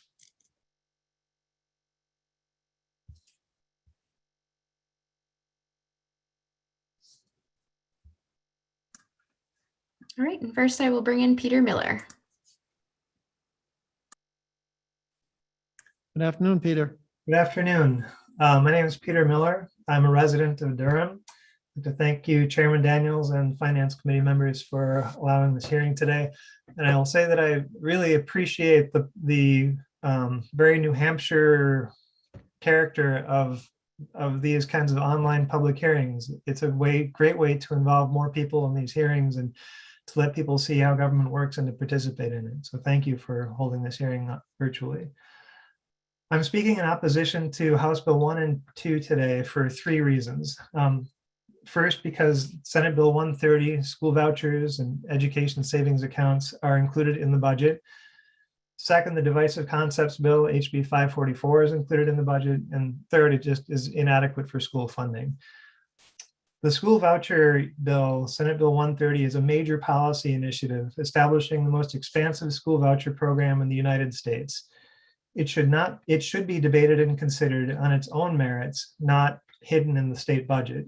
In 2018, the legislature decided not to implement a much smaller school voucher program after concluding that many issues remain unresolved. Those same issues remain unresolved in the much bigger and much less closely considered Senate Bill 130. Among the unresolved issues is oversight. Public funds will be used for school vouchers, funds deducted from our public schools. The state of New Hampshire ranks dead last in state support for public education already. Diverting funds to voucher schools will cement that position. Public schools are highly accountable for their spending and for meeting students' needs. Will voucher schools be used as responsibly? The answer is probably no, and I recommend that you do a Google search for the term school voucher corruption. In less than a half a second, you'll find nearly 4 million articles describing different ways in which school vouchers have been used inappropriately. An article in Ed Week is titled "Cosmetics and Clothes. Parents Misspent $700,000 in School Choice Program." These Arizona school funds were misspent through an education savings account type program similar to what's proposed in Senate Bill 130. Do we really need the headache and regret that we know will come with a radical new voucher program that has not been properly vetted? No, we don't. Second, if I were a member of the New Hampshire House, I'd be very upset that the Senate bypassed my legislative chamber. 3 school voucher bills were proposed this year, 2 in the House and 1 in the Senate. Neither of the House bills made it out of the Education Committee. The Senate introduced a nearly identical bill and then immediately tabled it and hid it inside the state budget. The bill has not been open for debate or opportunities to improve it. Hiding major policy inside the budget, shielding it from debate, is a bad way to adopt major policy changes. HB 1 and HB 2 should be rejected as long as Senate Bill 130 remains part of the budget. Similarly, the divisive concepts. Sorry to interrupt, but 3 minutes have gone by, Senator Daniels. Yeah, Mr. Miller, if you can please conclude your comments. I would just echo the New Hampshire School Funding Fairness Project's recommendations to ensure schools don't take a significant cut and hit next year also. Okay, thank you very much. Any questions for Mr. Miller? Seeing none, thank you and have a good day. Thank you. Our next speaker is Dave Leno.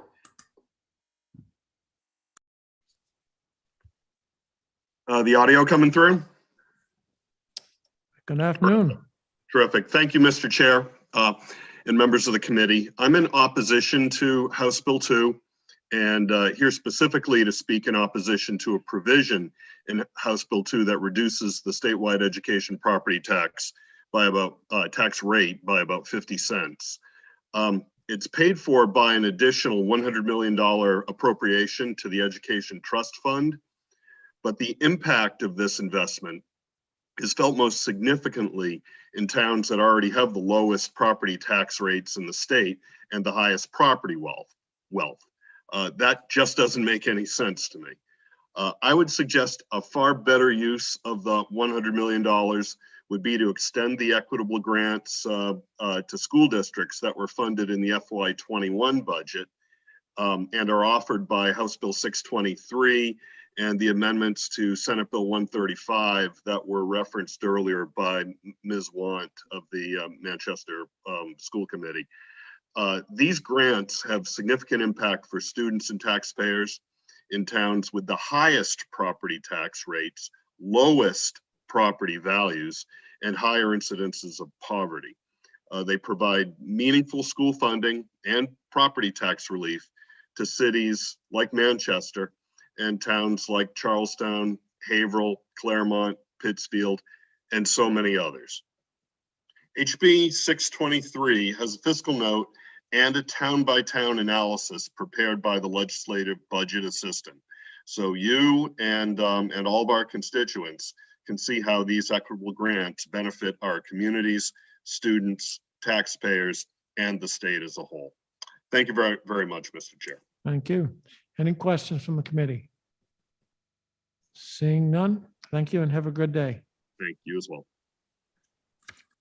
The next speaker is Ken Norton.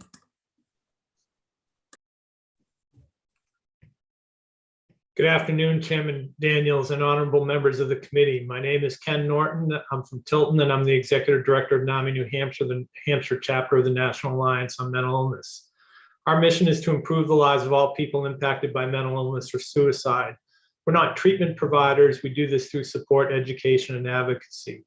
During Governor Sununu's budget address, he once again stated that New Hampshire is in a mental health crisis. I ask you to fully fund mental health services as proposed in the governor's budget. It's imperative that we prioritize mental health funding in order to address the mental health crisis and the anticipated long-term impact of the pandemic that we'll have on mental health. And that's evidenced by the significant increase in stress, anxiety, and depression we're seeing across all ages, though particularly impacting children and young adults. During the past few months, we saw record-breaking numbers of people being boarded in emergency departments. 51 children as a high, and a combined adults and children in the high 80s on several days. And note that many of these people are experiencing suicidal intensity. Suicide continues to be a significant public health issue in our state.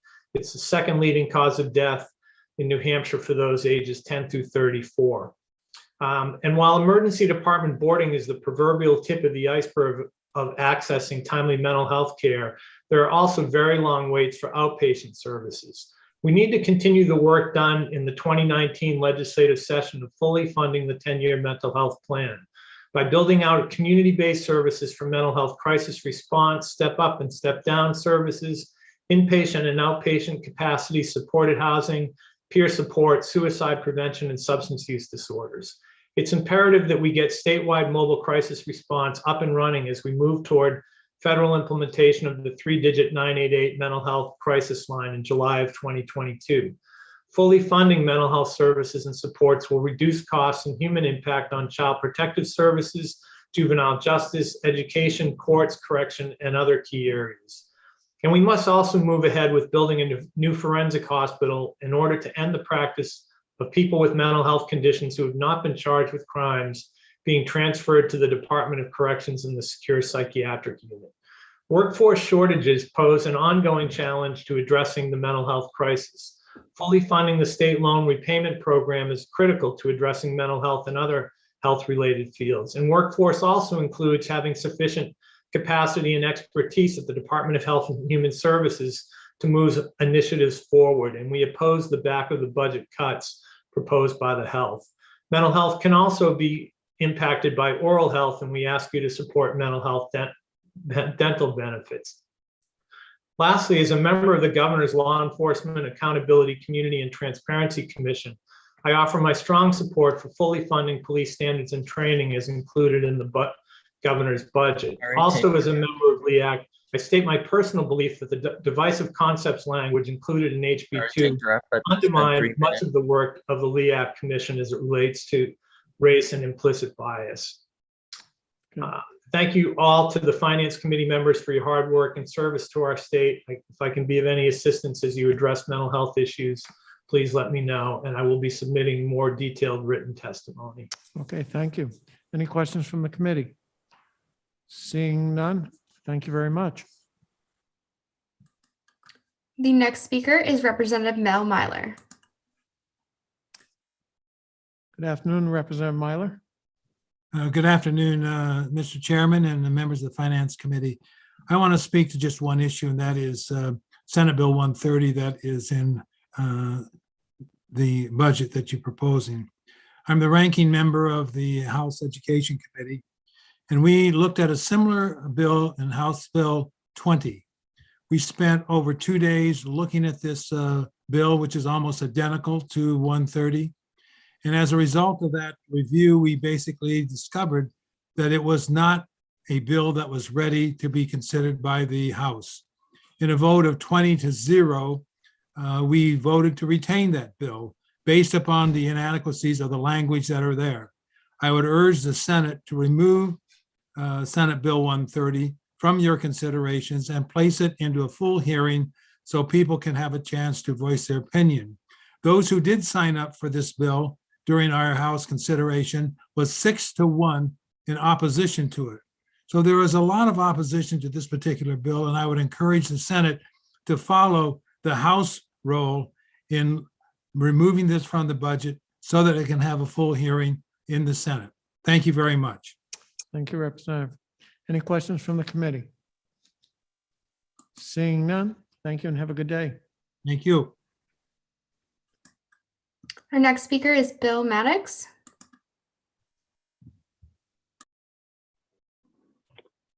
Good afternoon, Bill. Good afternoon, Senator Daniels and other members of the Senate Finance Committee. Thank you for letting me testify. My name is William Maddox. I'm the owner of the Community Economic Development Consulting Firm in Amherst, and I'm testifying today in opposition to HB2.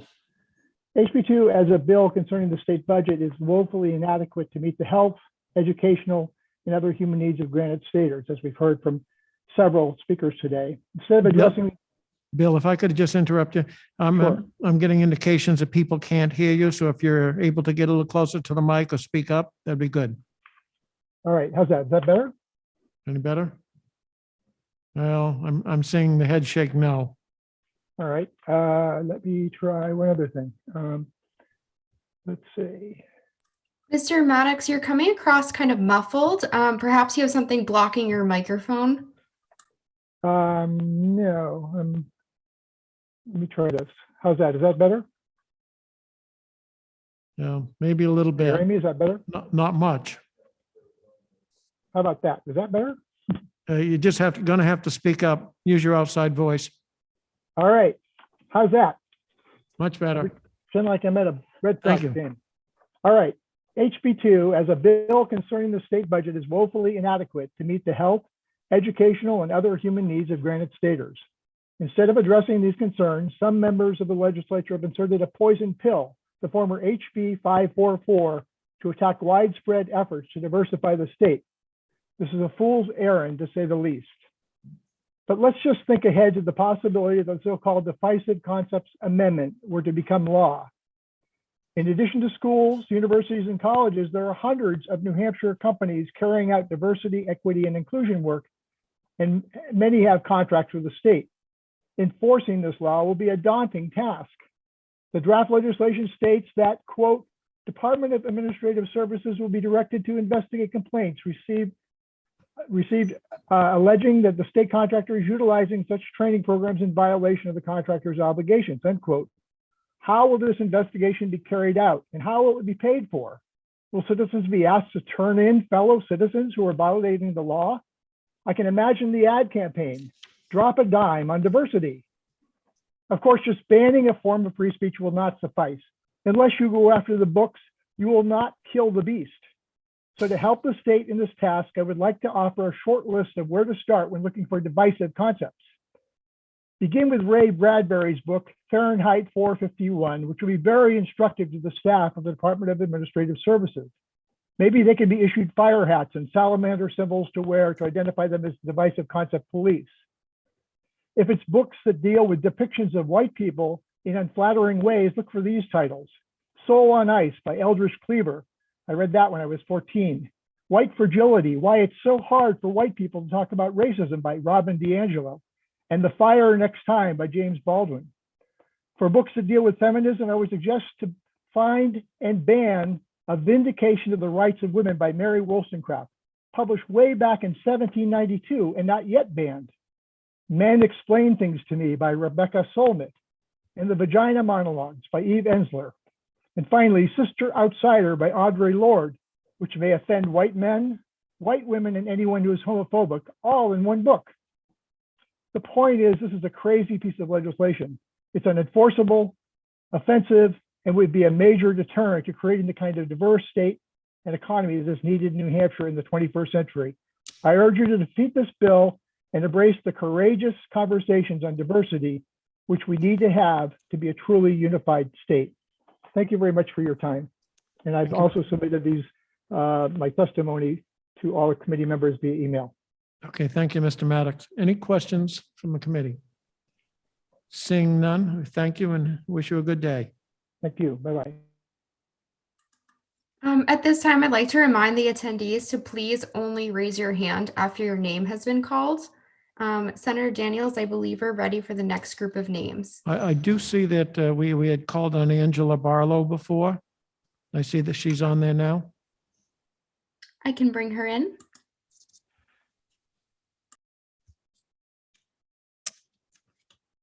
Good afternoon, Angela. You're muted.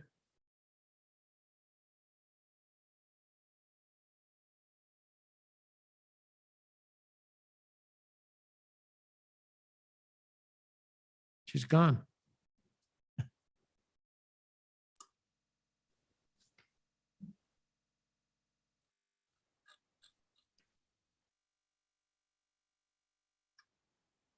It appears she may have left the call. Okay, so we'll call the next five. Virginia Sausif, Jim O'Connell, Crystal Paradis, Linda Matledge, and Kayla Montgomery.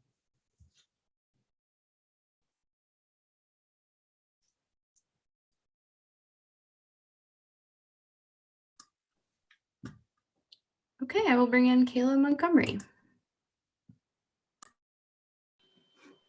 Good afternoon, Kayla. Good afternoon. My name is Kayla Montgomery. I am the Vice President of Public Affairs at Planned Parenthood New Hampshire Action Fund and Planned Parenthood of Northern New England, and we strongly oppose the language in Section 34 of House Bill 2 requiring the physical and financial separation of services. There are currently 10 providers in the New Hampshire Family Planning Program, but with the requirement of a physical separation, the entire program would be dismantled, and this would push out providers who see nearly 80% of patients. New Hampshire's Family Planning Program provides funding for STD tests and treatment, birth control, and cancer screenings like breast exams and Pap tests. It does not and cannot fund abortion care.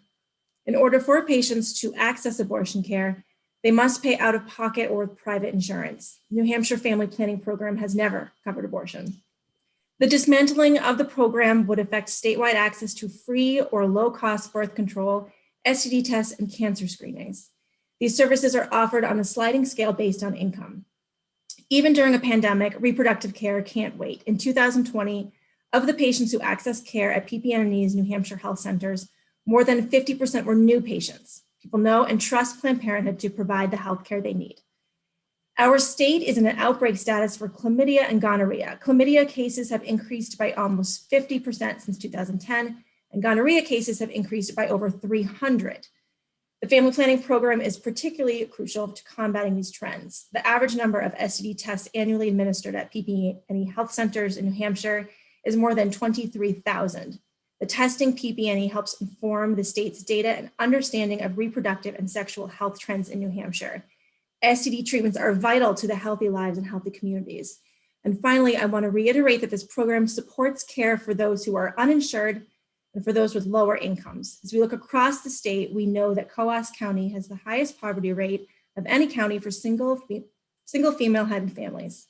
The Family Planning Program helps to support coverage for our rural areas.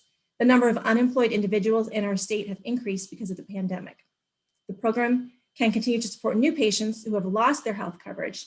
And we know that the pandemic has disproportionately hurt those who are already. Oh, okay. I will just I will finish just by saying that when people have the ability to plan, prevent, and space their children, it leads to healthier families, healthier babies, and healthier communities. We know it's good for the economy, and we respectfully urge you to remove the language related to the physical and financial separation from House Bill 2 to keep the New Hampshire family planning whole. Thank you. Thank you, Kayla. Any questions from the committee? Seeing none. Wish you a good day. Thank you. Our next speaker is Virginia Nassif. Hello, Yeah. can you hear me? Yes, Jenny, we can. You want to speak up a little bit, though? You're a little bit faint. Okay, good afternoon. My name is Ginny Nassif. I live in Conway, New Hampshire, and I'm here to ask you to join with me in opposition to mental health cuts in mental health services in HB1. I oppose HB1 in its current state and urge you to reinstate funds that support implementing a statewide mental health system that works for all of our citizens, and especially those of us in the North Country. Before 2018, I believed that if I had a serious medical emergency, that someone would help me or my loved ones. In 2018, my son was attending UNH as a sophomore engineering student. He came home one weekend and was clearly beginning to hallucinate, signifying the early stages of first episode psychosis. A serious mental health condition that, unless you've seen this in a loved one, you may not know the pain, anguish, and fear facing that family. He was confused, frightened, and began to make statements that made no sense. We were uncertain about what to do. We had no experience with this type of illness. I tried calling an emergency phone number and was told that mobile crisis units only cover southern New Hampshire and that we would have to take him to the emergency room. We were told by an on-call counselor with the county mental health agency, Northern Human Services, to try to give him chamomile tea. It was unreal, as if we were watching the nightmare unfold in a movie. Because we had no other options, we brought him to the emergency room at Memorial Hospital in North Conway. He laid in a windowless room on a mattress on the floor for 2.5 weeks with no psychiatric care provided because there was no room at New Hampshire Hospital or any other designated receiving facility for those in a mental health crisis. Now, just imagine going to an ER with a broken leg or stroke and receiving no care for 2.5 weeks because the proper medical treatment was not available anywhere in the state of New Hampshire. Every person we spoke to, from New Hampshire Hospital to the ER to Northern Human Services, back to New Hampshire Hospital, told us that it was somebody else's responsibility and that the system was broken. How had mental health care come to this in our state? I was ashamed of our state and so distraught for my son and our family. Had there been a mobile crisis unit that could have traveled to my house, or had there been a facility that could provide the proper treatment, or had there even been staff that was trained in psychiatric care? Sorry to interrupt, but that's been 3 minutes. Thank you. I will finish up now. For all of the individuals and families affected by mental illness in our state, I urge you, I beg you to oppose the cuts made to mental health services in HB1. Thank you. Thank you, Jenny. Any questions from the committee? Seeing none. Thank you very much. Our next speaker is Linda Matledge. Hi, can you hear me? Yes, we can, Linda. Hi, thank you for letting me testify. My name is Linda Matledge and I live in Concord. I am here because I strongly oppose the inclusion of SB 130 in HB 2. Rather than giving this committee the opportunity to do due diligence on this bill, it's been rolled into the budget, eliminating the usual transparency that a fiscal evaluation provides. And Representative Myler spoke to that in much more detail. This bill has many problems, some of which have already been addressed. But I'm going to talk about one that has not been mentioned. Now, in the middle of a pandemic, it is not the time to take on the major change of vouchers, or also known as education freedom accounts. The school districts are already grappling with losing students due to the pandemic, demographic changes, and the doubling of charter school seats that we'll see shortly due to the federal grant Governor Sununu accepted. This grant requires New Hampshire to double the number of charter school seats in the state by expanding some existing charter schools and adding some new ones.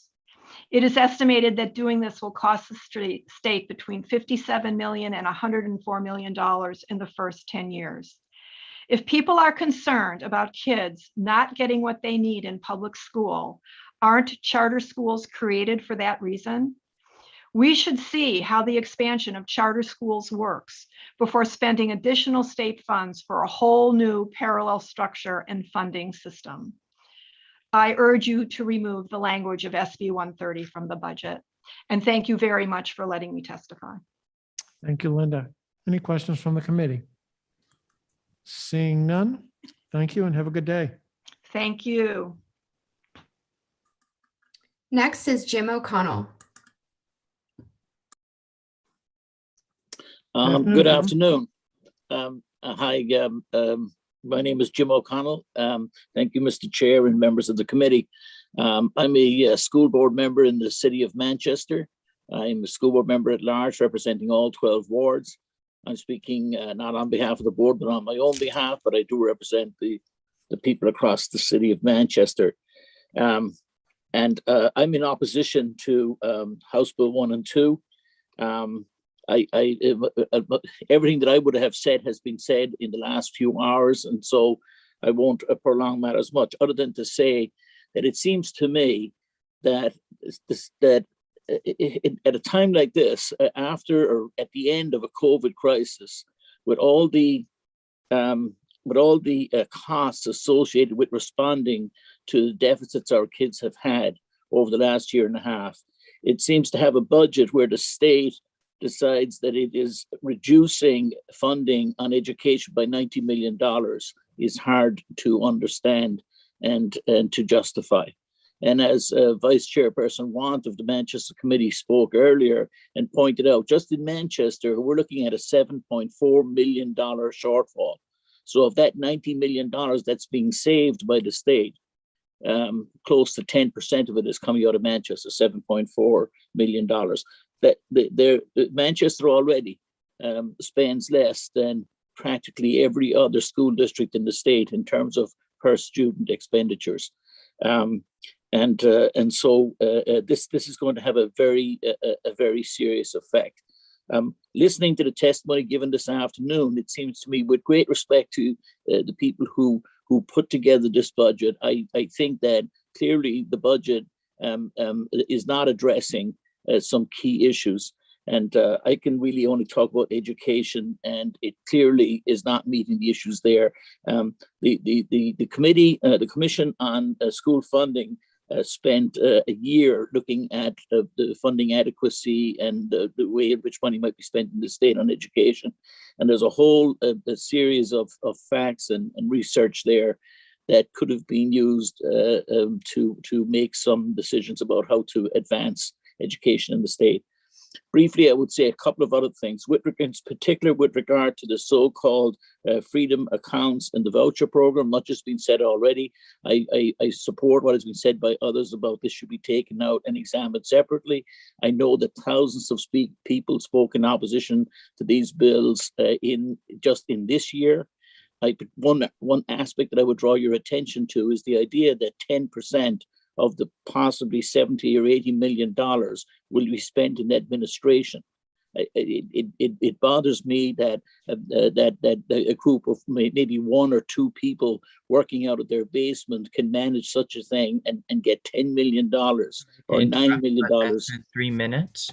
Thank you. Get 7, 8, or $9 million of state education funding to simply manage money. Handing that out to private enterprises is just makes no sense to me. The last thing I want to say, with your indulgence, Mr. Chairman, is just this. I can't go off without referencing the divisive concepts piece that has been included in this bill. Frankly, I find it embarrassing. I think it would be an embarrassment to the state if that it was to be included in this bill. I think as a state, we'd be defending that or trying to across the country, and it would have a detrimental effect on the way in which people see us. I think it's not New Hampshire like. Lastly, thank you, and thank you to the members of the committee for the work that you do. I know it's not easy, and I would please ask you to look at the funding for education in this bill. Thank you very much. Thank you, Mr. O'Connell. Any questions from the committee? I see none, so thank you very much. Thank you. Senator Daniels, we're ready for our next group of names. Okay, next group, we'll have Laura Pelletier, Heather Pike, Diane Pratt, Jennifer Neer, and Deborah Opramola.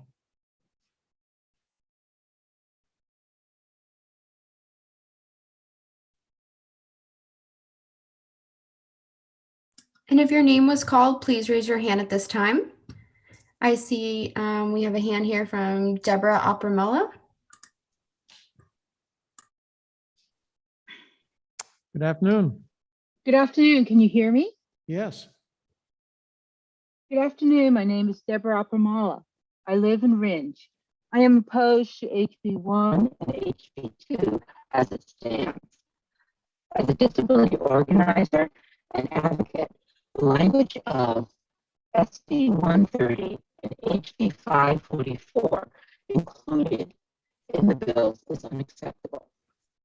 Disability justice requires everyone to realize having a disability is a normal part of life. What it is not is being embarrassed or ashamed of family members. Deborah, we're having a problem with the audio. Okay, let me change my headset.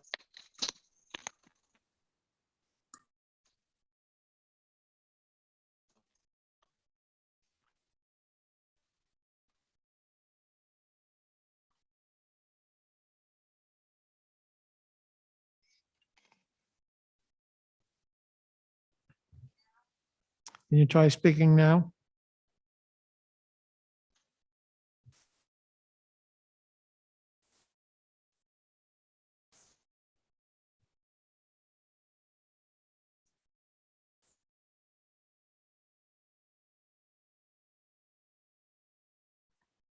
Okay, and I believe you're saying something, but we can't hear you.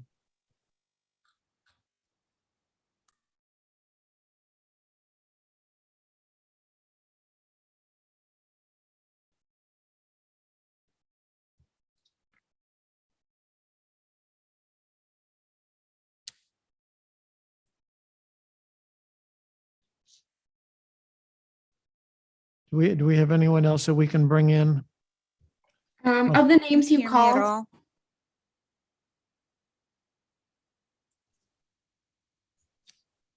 I'm sorry, you said what? of the names that you have called, I do not see any of them in the attendees list. Okay. Can you Let's hear go me? on and hope. Deborah, go ahead and speak. Can you hear me now? Much better. Okay, thank you. Why don't you go ahead and start over if you would, please? Okay, thank you. Good afternoon. My name is Deborah Oppermala. I live in Ringe. I am in opposition to HB1 and HB2 as it stands. As a disability organizer and advocate, the language of SB 130 and HB 544 included in both bills is unacceptable. Disability justice requires everyone to realize having a disability is a normal part of life. What it is not is being embarrassed or ashamed of family members that experience a disability. What is not normal is to become silent. The people budget demands investment in services such as fully funding the wait list and dental care for those who experience a disability. This must be an investment that not only takes individuals off of wait lists and provides dental care, but allows them all the services and individual needs to partake in the beloved community. Silencing our ability to have discussions on our culture, history, and changing and training our workforce sends the message we are not welcomed in New Hampshire. Also, there are daily between 25 and 50 children waiting for ER beds in urgent need of medical health care. The State House budget also closes the Snoo Youth Detention Center, which we support. But where will those children go? There are no existing appropriations for where to rehouse detainees in the SYDC. Representative Jess Edwards suggests they be housed in the Hillsborough County Jail, which is morally repugnant and puts children in already bloated and unreasonably large carceral systems that we should be seeking to divest from. We demand appropriations to solve the mental health crisis in New Hampshire emergency rooms by fully funding the Department of Health and Human Services. And we demand that children with mental health needs be fully cared for by the state, and the state does not seek to jail them. The Department of Health and Human Services provides vital services to the disabled community, and it is moral and legal obligation of the state to continue providing those services and fund the department fully so they can serve the community. We demand that the DHHS be fully funded and there'll be appropriations made for disability care. Thank you. Thank you. Are there any questions from the committee? Seeing none, we thank you. Have a good day. Senator Daniels, I believe we need the next group of names because the other 4 individuals do not appear to be on the call. Okay. So we'll call Cheryl Reardon, Paul Ruland, Ellis Robinson, Sam Osherson, and Angela Pape.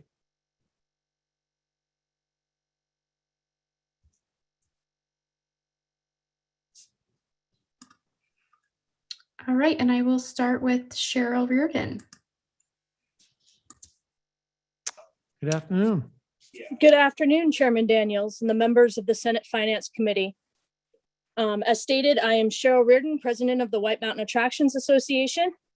My tourism colleagues and I truly appreciate your service to our great state and recognize that New Hampshire's financial resources are limited, and we appreciate the challenging job your committee has budgeting for the large need there is for dollars to help our citizens.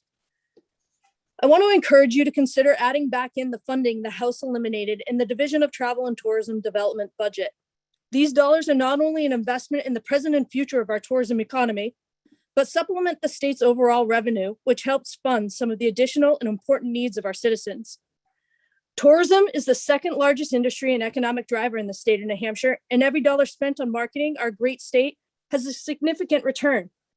Governor Sununu's proposed budget seeks to fund the Travel and Tourism Department on approximately $9.5 million each fiscal year, just shy of the 3.15% of the net income earned from the meals and rooms tax as designated by RSA 78-A:26. When guests visit New Hampshire, they enjoy our cities, towns, mountains, lakes, and seacoasts. They fill our hotels, our main streets, and our restaurants, and spend additional money at attractions and landmarks. Most importantly, they leave behind an economic impact that drives billions of dollars to the bottom line.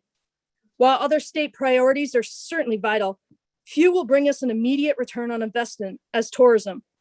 A fully funded tourism marketing budget is not an expense for taxpayers. It is ultimately an investment in essential services such as public health, safety, education, roads, and infrastructure. Without tourism, each household in New Hampshire would have to pay additional taxes each year to make up the difference that comes from visitor spending. According to data from the state's independent research Samari Insights, the Travel and Tourism Department's advertising campaigns in 2019 influenced over 600,000 trips to New Hampshire, contributing $371 million in travel spending and collecting $33 million in rooms and meals tax from visitors. In other words, not only does the tourism department's promotions drive visitors into the state, but it also achieves a return on investment of $13 for every dollar spent. The Joint Promotional Program, JPP, which is a matching grant program managed and funded by the Travel and Tourism Department, allows organizations like mine and many other tourism organizations, including chambers of commerce, to leverage our smaller advertising budgets to add to the overall promotional voice of the state and help draw visitors, thereby generating additional tourism-based business revenue to the state's tax funds.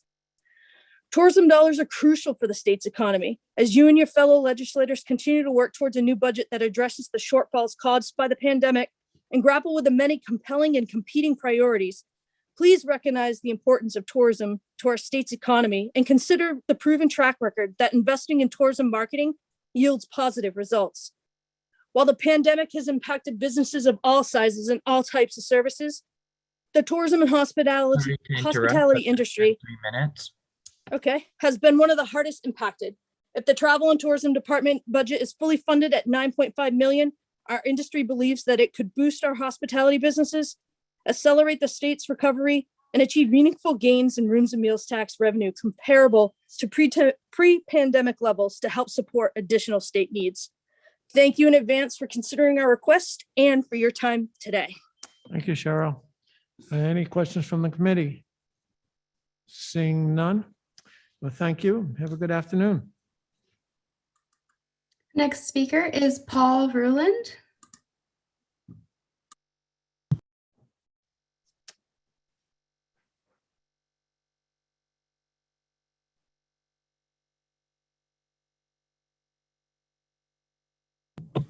Good afternoon, Paul.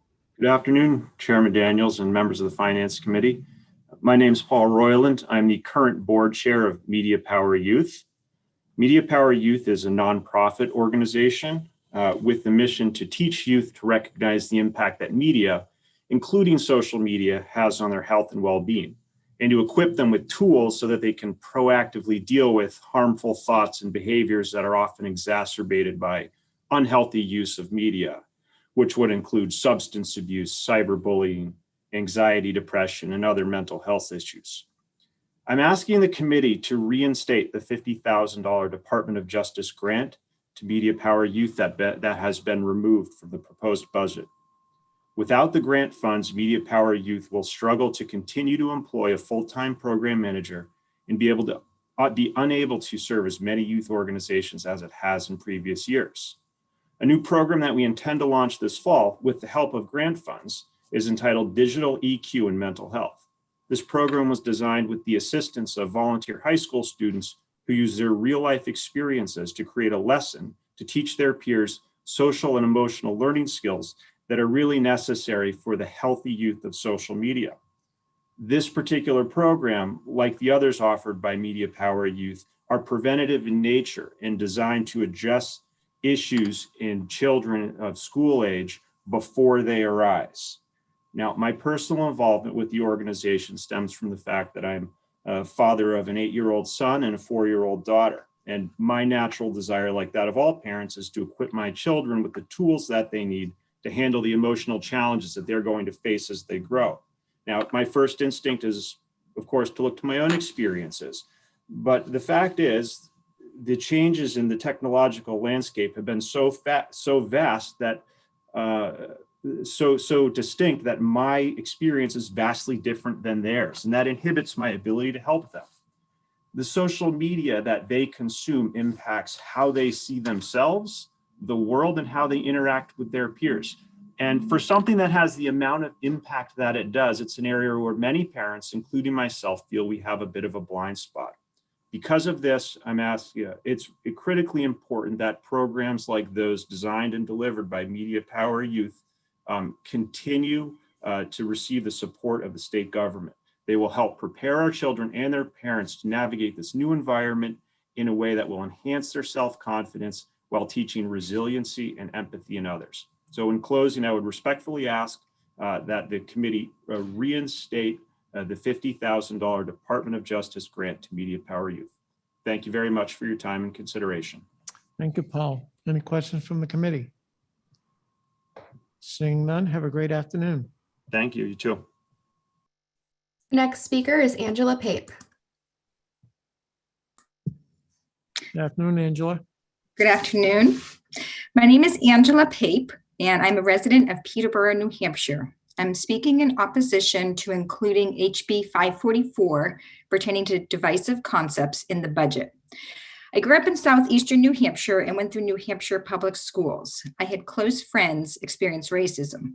One of my best friends in high school was from Columbia and was occasionally called a monkey. I was a track runner and witnessed racism among athletes. A good friend of mine came to SNU, Southern New Hampshire University, as an immigrant from Cape Verde, an island off the coast of Western Africa. She played basketball, and most of her teammates were white and had grown up in New Hampshire. She lived with them, and as jokes, they did things like labeling different things for colored people and for white people. When they got drunk, a few of the girls would order her to get drinks for them, nicknaming her slave. My friend has moved out of state, not feeling welcome in New Hampshire. Having friends from multicultural backgrounds, I thought I was not racist. As a young adult, that was my own self-perception. When I was in my mid-20s, two experiences opened my eyes. First, I was in a professional setting in a group of mixed-race people, and I found myself surprised that several Black people in the room were very articulate and smart. That night, I looked myself hard in the mirror. Why was I surprised? This was very revealing to me about my own biases that were important for me to admit and to work hard to change. Shortly after that, a colleague of mine who was Black and I got talking about being stopped by police. I have always run late, and consequently, I often drive too fast to where I'm going, hoping to arrive close to on time. Despite this, as a 25-year-old, I had only been pulled over by police 3 to 4 times in my life. My colleague, about my age, who was a careful and conscientious driver, had been pulled over 50 times, most often in white towns and neighborhoods.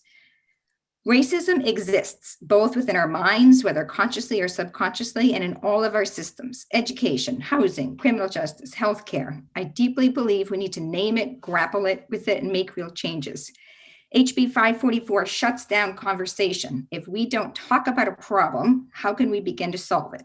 I know it's hard and uncomfortable, but it's a lot more uncomfortable for my brothers and sisters of color to endure racism day in and day out. American ideals are for equality and opportunity. If we continue to let racism and sexism persist, we're allowing a society that allows for a hierarchy of humans.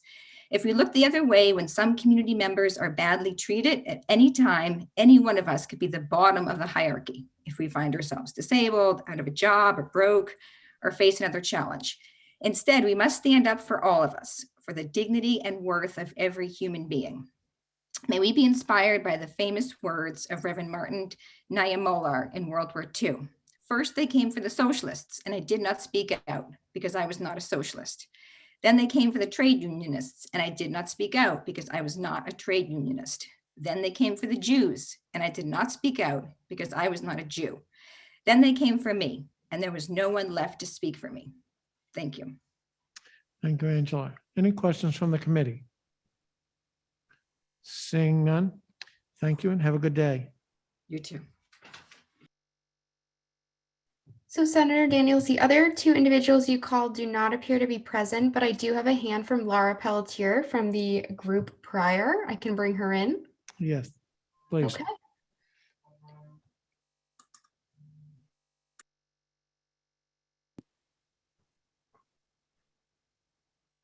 Good afternoon, Laura. Hello, good afternoon. My name is Laura Pelletier and I live in Moultonborough, and I am director at Interlakes Daycare Center and Nursery School in Meredith. I would like to talk to you about childcare. Interlakes Daycare Center is celebrating its 50th anniversary this year. And during the last year, we never closed. We stayed open for families of essential workers so that they could continue working.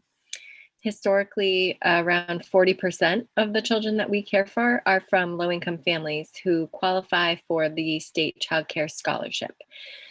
And I think a lot of people wouldn't expect there to be that great of a need in a town like Meredith, but there absolutely is. In a tourist town, many of the people who live here year-round work in retail and service jobs. We've hit a point in the year and in the pandemic where we're now starting to get more and more families calling who are going back to work and who would qualify for the child care scholarship. We believe that the need for those families to be able to access affordable childcare is going to be at least where it was before the pandemic, if not greater. If there ends up being a wait list for scholarships, these parents can't work. And when this happened some years ago, we learned from it. And we know that it means that they are going to qualify for higher levels of state assistance with other programs. Through the years, we've seen this scholarship program help families get ahead. They are able to afford the childcare that they need, grow in their job, contribute to the economy, which is obviously beneficial for all of us. I wanted to tell you about one of our former parents.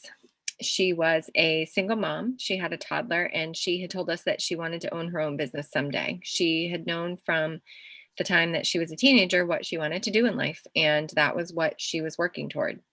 She qualified for the scholarship program, and her son attended our program while she worked. We got to see her start her own business and then continue to grow it year after year. She is now a successful businesswoman who not only is incredibly successful in her field, but who also now gives back to the community. She has taught classes and she donates to local charities using her business profits. If she hadn't been able to access that scholarship, I don't know where she would be today. And there are stories like this that childcare providers from all across the state can share. In closing, I would ask that you put enough funding in the employment-related childcare line to make sure that every eligible parent who's working or looking for work can use it to get ahead. Thank you very much. Thank you, Laura. Any questions from the committee? Seeing none, we thank you for your testimony. We're going to call just one more person, and then the committee is going to be breaking between 5 and 6. When we resume at 6 o'clock, we will start in with the people that we did not get to that are on the list, which were some 48. And then we'll be adding, we'll have those on before we take those that signed up at 6 o'clock. So the chair at this time will recognize Susan Richmond.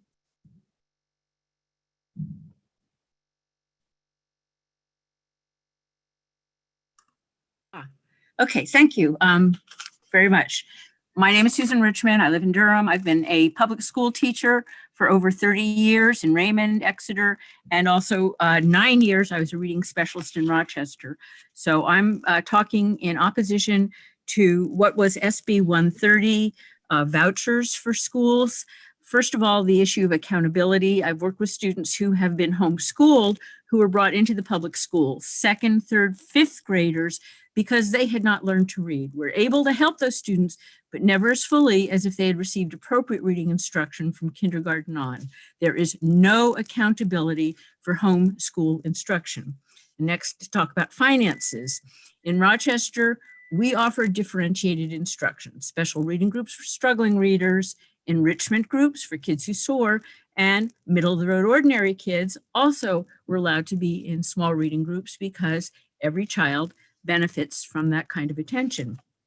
But we only had a finite number of reading teachers and paraeducators, so it's hard to accommodate all students. Some need one-on-one instruction, so some group of students would lose out on this service. Rochester has a tax cap, so they had to cut a reading position. I was near retirement and I volunteered to be the person cut, but that meant 42 students would not be serviced every day. And I mean, there were other people servicing other kids, but those were 42 kids that didn't get me. And I would not be supervising or instructing paraeducators who also could provide special needs services. Some students who will receive the education funding account, the voucher, will require special services. They will need reading, speech, help with autism, not provided by public schools or in homeschooling. They're entitled to attend their local public school up to 50% of the school day to receive those special services and more, but the $4,000 to $8,000 of adequacy and differentiated funds allocated for that child's EFA would stay just with the private school or the homeschool. That money could have paid for a paraeducator to work with a group of special needs students. Money equals the ability to offer services to students. That EFT student would be removing money from the public school and yet receiving public school services. After 9 years, that child's public school would have lost about $50,000 in adequacy and differentiated aid. Services are finite, they cost money, and SB 130 needs more consideration to figure out what happens when these educational dollars are taken away from public schools. And that's my testimony, and I thank you very much for hanging in there and all the work you do for everyone in New Hampshire. Thank you much, Ms. Richmond. Any questions from the committee? Seeing none, we thank you and wish you a good day. And Thank at this you. time, the committee will be in recess until 6 o'clock.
I don't have to put the light on, I don't think.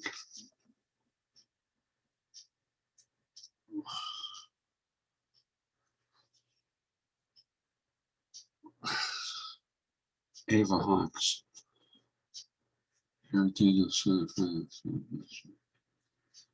Ava.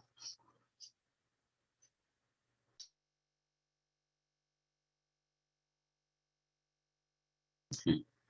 Hey, Ava.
Time being 6 o'clock, the committee will come back to order. And we will continue with the people who had signed up at the 1 o'clock. We still have about 48 of those to go before we go to the 6 o'clock list. For those that are new on here, what we're doing is we are calling people by groups of 5. We would ask when your name is called, if you can please raise your hand so that the assistant can recognize you and easily bring you in when your time to testify is here. With that, and you will be given we're asking people because of the number of people, and we have, I think, in excess of 100 or 75 to 80 still left to go. So in respect to people's time, if we would ask that you keep your comments to 3 minutes. We do have somebody keeping time.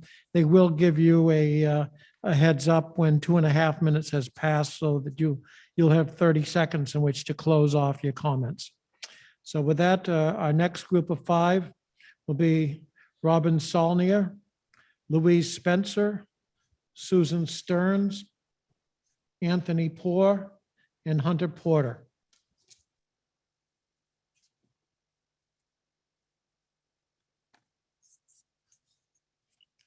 At this time, if Mr. Chair called your name, please virtually raise your hand. All right, and I will first bring in Susan Stearns.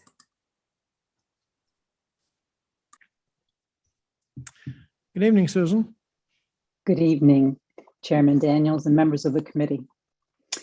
My name is Susan Stearns, and I'm a resident of Samberton. In the interest of full disclosure, I am employed by NAMI New Hampshire, and I also volunteer as a board member at Lakes Region Mental Health Center in Laconia. However, I do not come before you representing either of those agencies this evening. Instead, I come here as a mother, what I consider my most important role of my life. I'm here to ask that you fully fund mental health services as proposed in Governor Sununu's budget. Yesterday, there were 43 adults and 7 children experiencing a mental health crisis, waiting in emergency departments throughout our state for an inpatient psychiatric bed. As we all know, the emergency department boarding crisis has been going on for over 8 years in our state, impacting far too many individuals and families. The story I have to share with you tonight is one that is too common. It is the story of my adult child who lives with a serious mental illness. While traveling pre-COVID times, so nearly 2 years ago now, my child phoned me. He was in crisis, fearing he would hurt himself. He asked me if he should go to the emergency room. I did not know what to say. I have been his advocate since he was first diagnosed with an emotional disorder at age 5, a serious one at age 8, and a serious mental illness at age 14. I have been a mental health advocate for over 20 years. This is what I do. I advocate for people with mental illnesses and their families every day. Faced with my son in crisis over 500 miles away, I was terrified. I had already sat at the bedside of my eldest child after a suicide attempt. And in that moment, with my younger child on the phone, I was afraid for his safety alone in the house. But I was even more afraid for his safety should he wind up boarding in the emergency department without an advocate like me at hand. He is well over 6 feet tall, not violent at all, but highly sensitive and emotional. He's never had an inpatient psychiatric admission. I feared what he would do if he were there waiting for days or even weeks with nothing to do. I thought he would get despondent and likely very emotional. I was terrified that because of his size, people might find him frightening. I was terrified he could wind up injured by security or even possibly in the county jail. This, my son, who is the most law-abiding person I know, one of the kindest and most Sorry to sensitive. interrupt, but that's been 2.5 minutes. Thank you. In one of the hardest decisions of my life, I told him no. Do not go to the emergency department. I was able to access family support for him and return home the next day, and we managed the crisis with his doctor. Sadly, I have heard this story frequently from other families who hold off in getting treatment, who give up jobs, travel across country, hunker down at home and pray because they know what it means to board an emergency department. We have not yet seen the full impact of this pandemic on the mental health of Granite Staters, but we know that those 43 adults and 7 children waiting are just the tip of the iceberg. On behalf of my loved one and the many other Granite Staters in similar positions, I urge you to fully fund mental health services. I thank you for your tireless service to our state. I am once again humbled that the stamina required to be a New Hampshire legislator. Thank you, Susan. Any questions from the committee? Seeing none, thank you and have a good evening. Thank you too. And our next speaker will be Louise Spencer.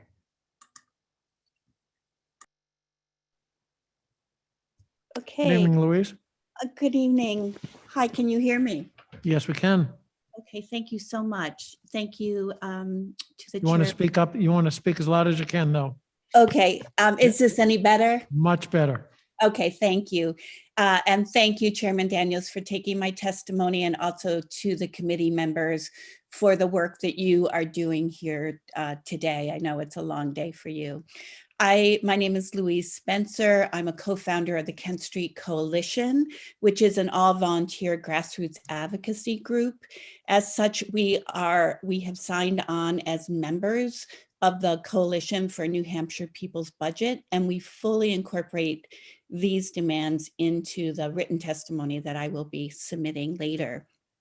We urge you to let these principles guide your work as you move forward to create a budget which meets the needs of Granite Staters first. We've seen a lot of really powerful testimony here today, and I would hope that the committee takes that seriously into account as it moves forward. I am speaking out in opposition to HB1 and HB2 in general as written, but the specific issue I wish to address today is about process. On the House side, we saw a lack of transparency and a process that failed to give the public real and substantial opportunities for meaningful input. We saw the budget dramatically amended after public testimony had concluded, with the public then not being given any additional opportunity to comment on those changes. It was during this time that the language of HB 544 was added, and also the language to defund reproductive health services. Although I appreciate the chance to speak today, one day of public testimony hardly seems sufficient to speak to the myriad of needs and concerns that a fair and humane budget must address. And I am afraid the Senate is pursuing along the lines of what the House did by adding SB 130, the language on school vouchers, putting into the budget something that really deserves to be heard on its own.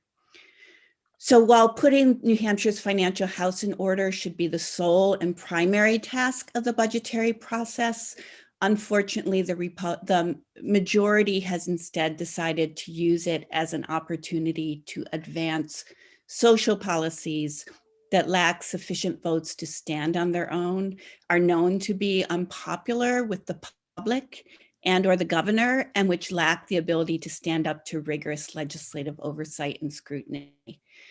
Mr. Chair, that's been over 2.5 minutes. Okay. Okay, All so, set.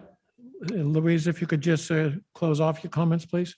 okay, yep, I was thinking we had 3 minutes, but we ask that you remove these components from the budget, and that to the extent that you substantially amend the budget, that you hold additional hearings for the public to comment.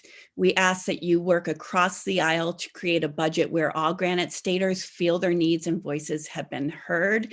And we ask that you keep a focus on transparency and a fair process as you're moving forward. So thank you very much. Thank you. Any questions from the committee? Seeing none, thank you very much. Our next speaker is Anthony Poor.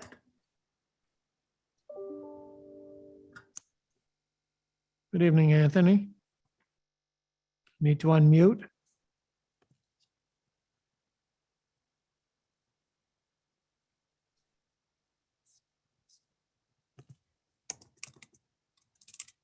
We can always return to him later if he's not responsive. Anthony, can you unmute, please?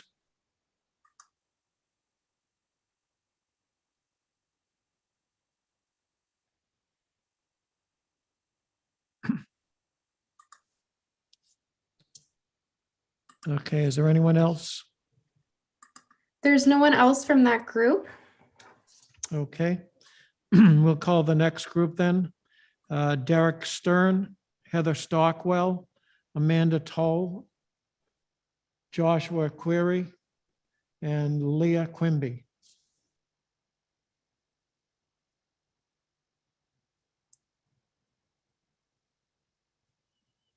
And if your name was called, please raise your hand at this time. We'll start with Representative Josh Query. Good evening, Representative. Good evening. My name is Joshua Query. I represent Hillsborough District 16, and I'm here to oppose HB2 as a Planned Parenthood patient. I know firsthand how critical the care that they provide is. Last April, I was unknowingly exposed to the HIV virus. I was uninsured, unemployed, and at the time we had no idea how much longer it would rage on. So many healthcare providers were closed because of COVID-19, but I knew I needed to see a doctor quickly. I'd never been inside a Planned Parenthood before, but I knew they offered STI testing. I called the Manchester Health Center and they scheduled me for a telehealth appointment. Having the first part of my appointment over the phone, let me share what happened in a way that made me feel more comfortable. In our conversation, the provider confirmed that I needed to go into the health center to receive an instant HIV test. I learned immediately there was enough of the viral load in my bloodstream to indicate I had been exposed. They sent full blood work to their labs for testing to see if I was HIV positive or to see if I had enough of the viral load in my system, but was not yet positive. They immediately had me begin PEP, or post-exposure prophylaxis. This is a series of pills that you start taking after you've been exposed to HIV, which lowers your chances of getting it. PEP costs over $12,000 for a 30-day supply, which I didn't have. I don't know how many people do, but Planned Parenthood worked with me. They were able to work with the drug manufacturer on my behalf and provide the manufacturer with the necessary documentation to make sure I qualified for the reduced costs. Because of them, I was able to start PEP at no cost. I was on PEP for 90 days, which would have cost me over almost $40,000. I was also tested monthly at Planned Parenthood. After my third HIV test confirmed that I was HIV negative, I switched over to PrEP, pre-exposure prophylaxis, which helps prevent HIV in case of a future exposure. If Planned Parenthood hadn't been able to help me with that first round of medication, I could say almost with certainty that I would be HIV positive. Planned Parenthood saved my life. I still go to the health center every 90 days to maintain that I am HIV negative and that PrEP is working. For all of these visits, the health center charged me based on my income instead of a flat rate, which I might not have been able to afford when I was between jobs. My story may feel unique, but I represent so many people in our state who have lost insurance coverage or are underinsured. I represent people who I'm so sorry to interrupt, but that's been 2.5 minutes. I represent people who face astronomical medical costs, who need to decide if the debt or the disease is harder battle to face. I represent people who rely on a community health centers or Planned Parenthood who offer care based on patient circumstances for our preventative health care. I urge you to amend HB 2 to remove the language about physical and financial separation requirements on reproductive health facilities to ensure trusted providers like Planned Parenthood can continue providing critical and life-saving care to Granite Staters like me. Thank you for your time, and I'm open to any questions. Thank you, Representative. Are there any questions from the committee? Seeing none, thank you very much. Have a good evening. The next speaker we have is Leah Quimby.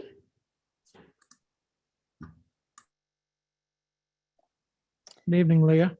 Hello, good evening. Thank you for your time. My name is Leah Quimby, and I'm a resident of Henniker, New Hampshire. As a former patient of Planned Parenthood, I'm speaking in opposition to HB 2. The current budget dangerously adds separation requirements that could create enormous burdens on health centers to force providers out of the family planning program. I'm here to share the difference having access to family planning services has made in my life. Planned Parenthood has been there for me when I needed them through many stages of my life. There were times in my past when I did not have health insurance and needed birth control to enable me to not only make choices about my body, but also to control very painful menstrual cycles. Planned Parenthood was able to provide me affordable birth control in a friendly and empathetic way. I was able to receive regular reproductive health care checks and compassionate care when I had an abnormal pap smear that required a colposcopy.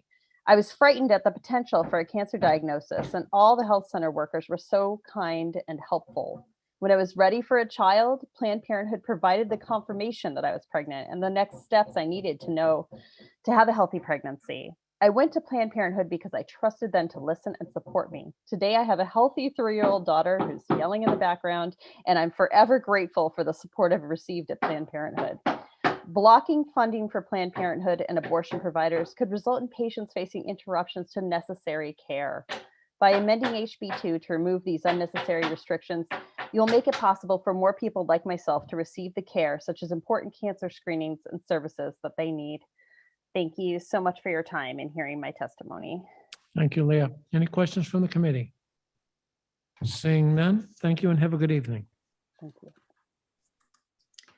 Senator Daniels, the other names that you called, those individuals don't appear to be in the attendees list. Do we want to try Anthony Poor again? Sure.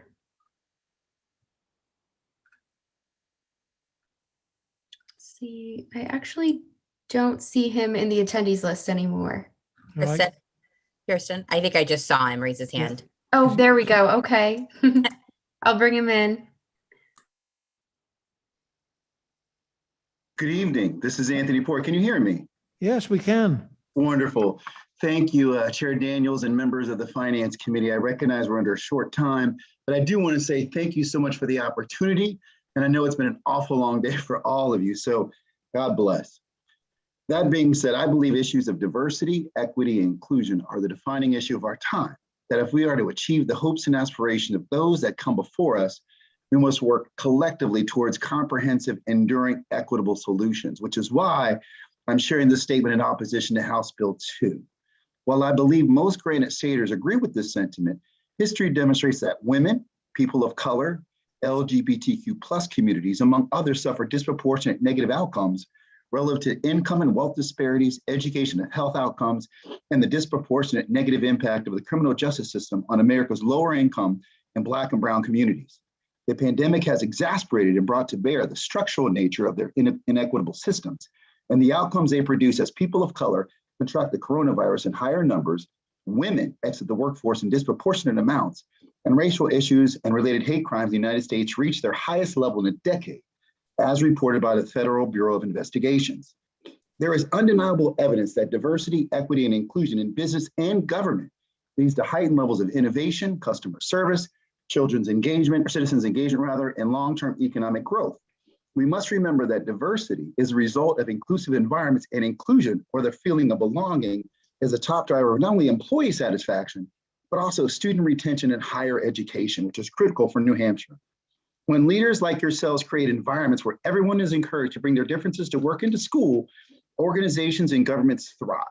And if your goal is to achieve social and economic justice for all, then diversity, equity, and inclusion efforts are some of the most powerful tools you as legislators can support to improve the upward mobility of historically marginalized populations, both urban and rural.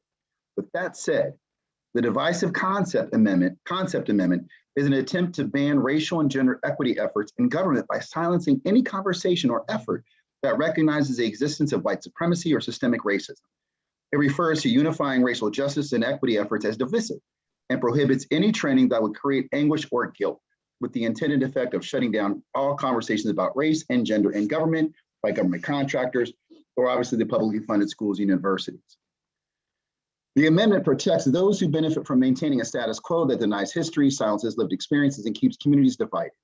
It goes to great length to call all attention away from systemic I'm oppression. sorry to interrupt, but that's been 2.5 minutes. Gotcha. So I thought I had 3. Let me be clear. I apologize. So if I'll close with this. As a parent of multiracial school-age children, I can personally appreciate the challenges children of color and adults face when confronted with the consistent and pervasive bigotry of low expectations, and appreciate a community where all have the chance to gift New Hampshire with their potential and fulfill their destiny. Thank you very much for the opportunity. Appreciate it very much, and I stand in opposition. Thank you. Thank you, Mr. Poor. Any questions from the committee? Seeing none, have a good evening. Yes, sir. And Senator, I believe we're ready for the next group of names. Senator, could you please just read the names a little bit slower for us to keep up with you? Sure. Thank you. Karen Trudell, Steve Arnon, Sarah Aiken, Alan Reitz, and Ed Robbins. All right, and if your name was called this time, please virtually raise your hand. And if you're calling in by phone and your name was called, you can do that by pressing *9. All right, and I will begin with Alan Reitz. Good evening. Thank you, Chair Daniels and members of the committee. I'm Alan Reitz of the Hanover Co-op Food Stores and Auto Service Centers.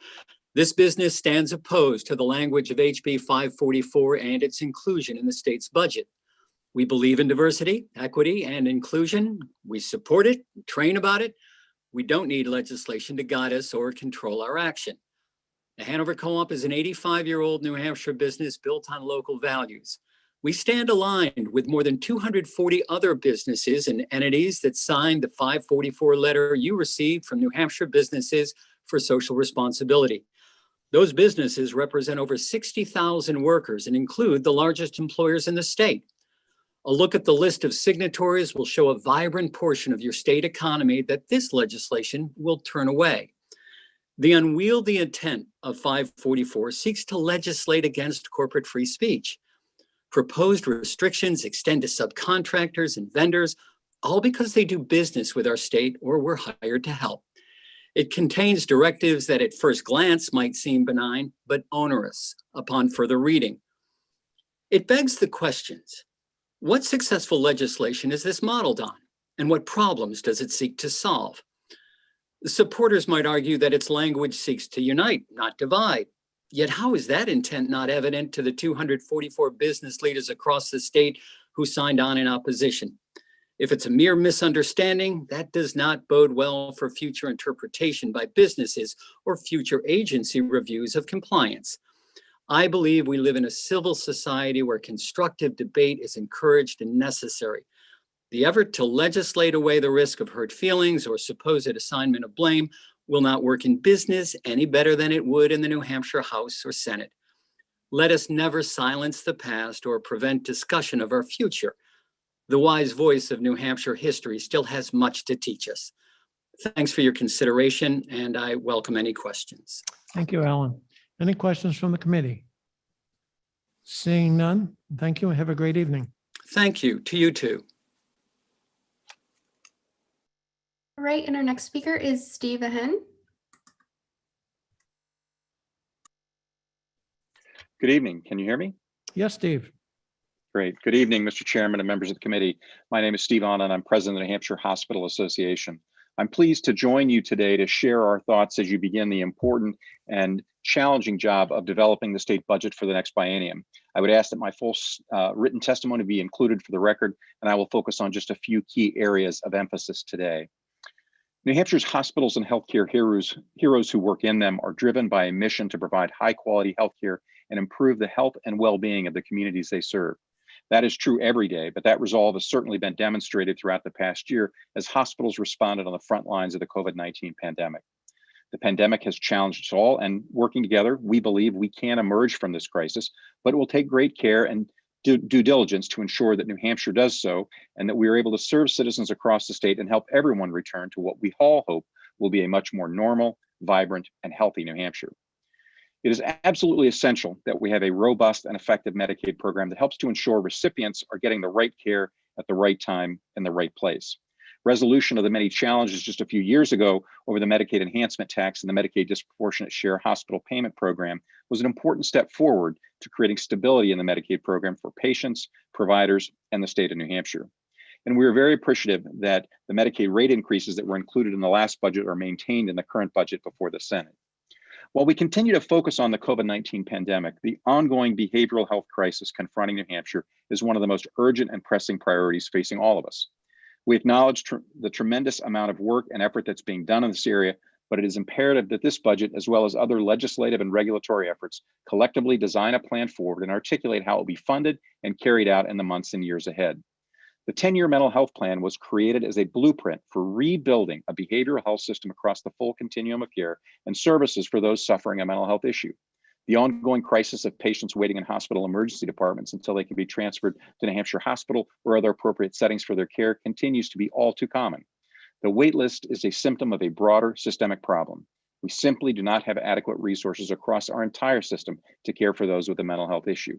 This is our time, Mr. Chairman, to resolve these issues once and for all so that patients with a mental health issue can get the care they need and deserve when and where they need it. And lastly, Mr. Chairman, we are very concerned about the addition of non-budgetary policy provisions that were added to HB 2 during the House phase of the budget, specifically that which seeks to incorporate House Bill 544 related to divisive concepts. Our hospitals and the dedicated caregivers who serve their patients every day strive to do so I with the hate to utmost. interrupt, but that's been 2.5 minutes. Thank you. They strive to do so with utmost care and respect for every patient, and they work to foster a culture of diversity, equity, and inclusion within their organizations to attract and retain a workforce to deliver the highest quality of care to all of their patients. Inclusion of this language will have a chilling effect on the important work that is occurring throughout the healthcare system, and we ask respectfully that the Senate remove it from the budget.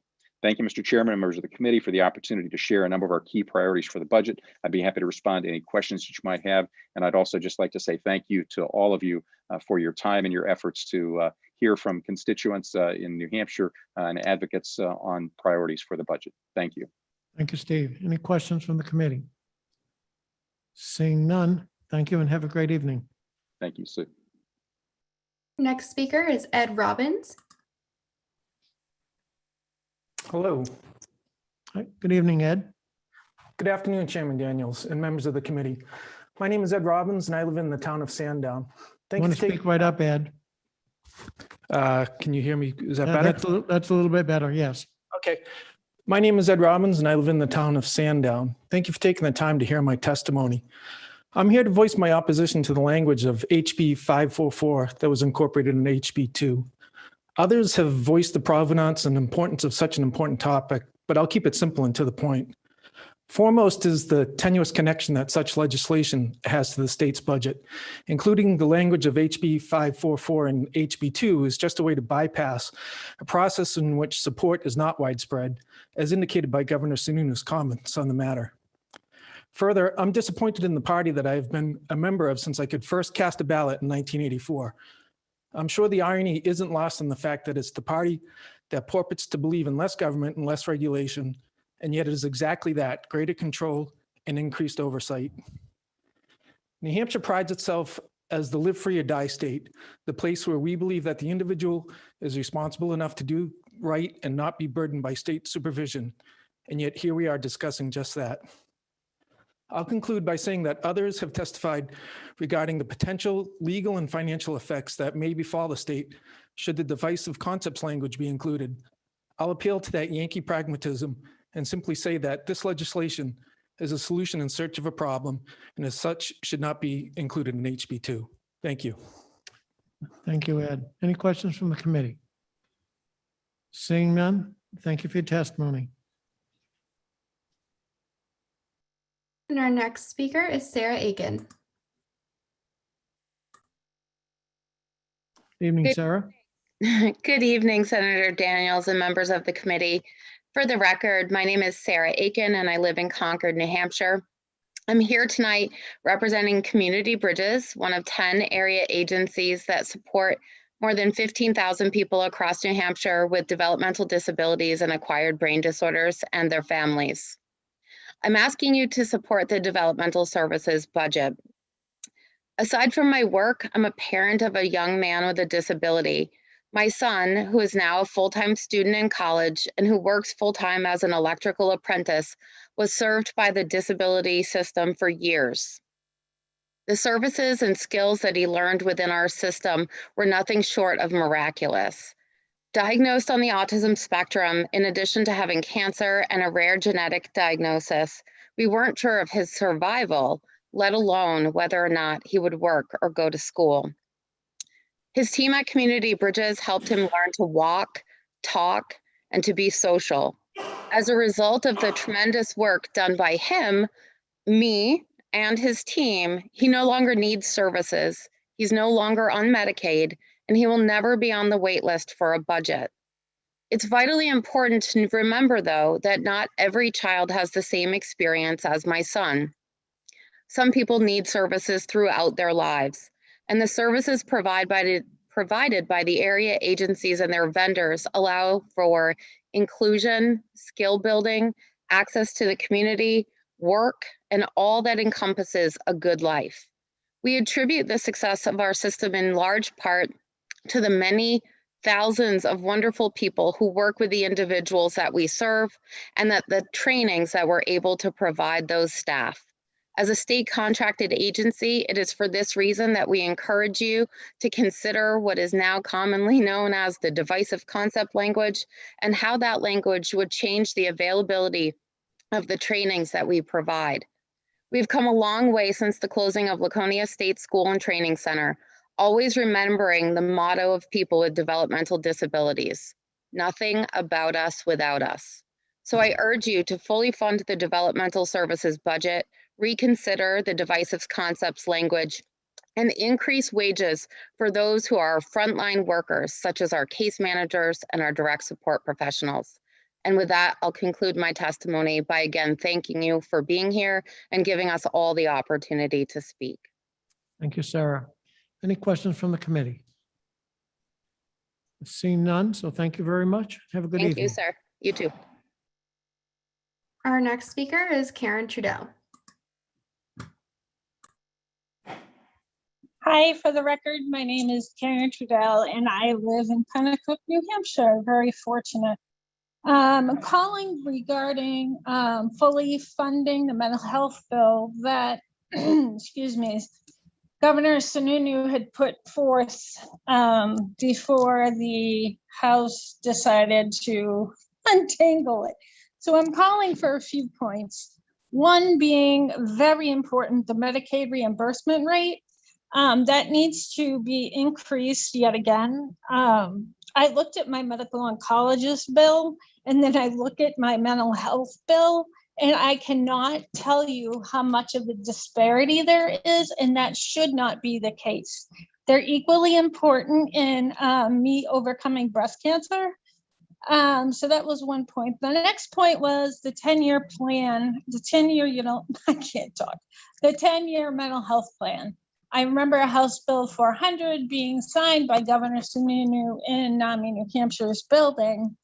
However, we still don't have mobile crisis statewide, and that needs to be a demand and funded, because I was able to curb hospitalizations 3 times. And so I use mobile crisis, and it is a very, very useful tool. And I couldn't believe it when I heard that a particular hospital upstate actually had to turn away a patient, like looking for outpatient services. And he was turned away not once, but he was turned away 3 times. They weren't even taking a waiting list. And I understand that COVID played an awful factor in that, but that should never be the case. Also, peer support would also help with needing more funding. And I know everybody says there's no staff, but if you're able to pay the staff, that makes a difference. If you think about it, New Hampshire is pretty much primary located. We're an hour away from Boston, an hour away from the seacoast, and pretty much an hour away from the mountains. So use that to get people here. Now, I know this whole thing about people, it takes forever to get a licensure in New Hampshire, and I don't understand why reciprocity isn't being used, because that is key to getting people here. But that's been 2.5 minutes. Okay. So that is people, if we can get people here and then pay them to stay here, there is so much to do. My other thought would be to include some part of self-care for the people that come to work here. And my last thought was, we set up an emergency COVID unit at NHTI earlier last year or late last year. Why can't we do the same with mental health? And I know, again, it's a staffing issue, but that's pretty much all I was gonna say. Okay, thank you, Karen. Thank you for your time today. Any questions from the committee? Seeing none, have a great evening. Thanks, you too. And Senator Daniels, that concludes that group. Okay, I believe I saw Representative Toll. Yes, just raise your hand. I will bring her in. Hello, can you hear me? Yes, you can. Wonderful. Thank you. My name is Amanda Elizabeth Toll, and I represent Cheshire 16. I'm here today in opposition to HB1 and HB2 relative to state fees, funds, and expenditures. This budget irresponsibly cuts the business enterprise tax, the business profits tax, the rooms and meals tax, and the interest and dividends tax, resulting in revenue decline for the state. Consequently, there'll be massive cuts to social services and education. Costs will shift to towns, likely forcing them to increase property taxes, which will disproportionately harm folks on fixed incomes. The people of New Hampshire deserve a state budget that invests in health, education, recovery, opportunity, and vitality of our communities. In line with this, I endorse the New Hampshire People's Budget, which was drafted by a coalition of social justice organizations, and I wish this was the budget before you today. The People's Budget demands that we invest in the recovery from the COVID-19 pandemic, in real economic security, in our state workers, and in adequately funding education, including adult education, in our young adults and people with disabilities and their families, in our children along with their parents and caregivers, in our elders, and in comprehensive health care, including but not limited to mental health, reproductive health, and dental health. I would be remiss if I left without discussing what an abomination it is to have the language of HB 544 in this budget. I saw a local activist write, the divisive concepts the sponsors take issue with are in any reference to current or past oppression that was based on race, ethnicity, or gender. This proposal is absurd. For those who would seek to prevent discussion of painful realities, we recall the words of Reverend Dr. Martin Luther King. True peace is not the absence of conflict, but the presence of justice. I agree with this sentiment, and we must reckon with systematic injustices in order to move forward towards a compassionate and just future together. Finally, as one of the many citizens of New Hampshire who has utilized our reproductive health care centers, I also find it utterly shameful that this budget will be used to strip funding from necessary reproductive health care centers. In 2020, 65% of Planned Parenthood Northern New England patients in New Hampshire had low incomes. This means a household of one would have a maximum annual gross income of $25,520. In 2020, Planned Parenthood Northern New England saw 10,872 patients at 5 New Hampshire health centers. The two most frequent reasons for patient care were— I hate to interrupt, but that's been 2.5 minutes. Okay, so can I summarize? Go ahead and close out yours. So family planning, contraception, counseling, and symptom visits. So stripping funding from Planned Parenthood New England and other reproductive health care centers will impact these low-income folks the most and will have negative impacts on health outcomes for the most vulnerable. For all these reasons, I strongly oppose HB1 and HB2. Thank you very much for hearing my testimony. Thank you, Representative. Any questions? Seeing none, I thank you. And I see some hands up, and I will state again that what we're doing is we're calling names 5 at a time to queue them up for testimony.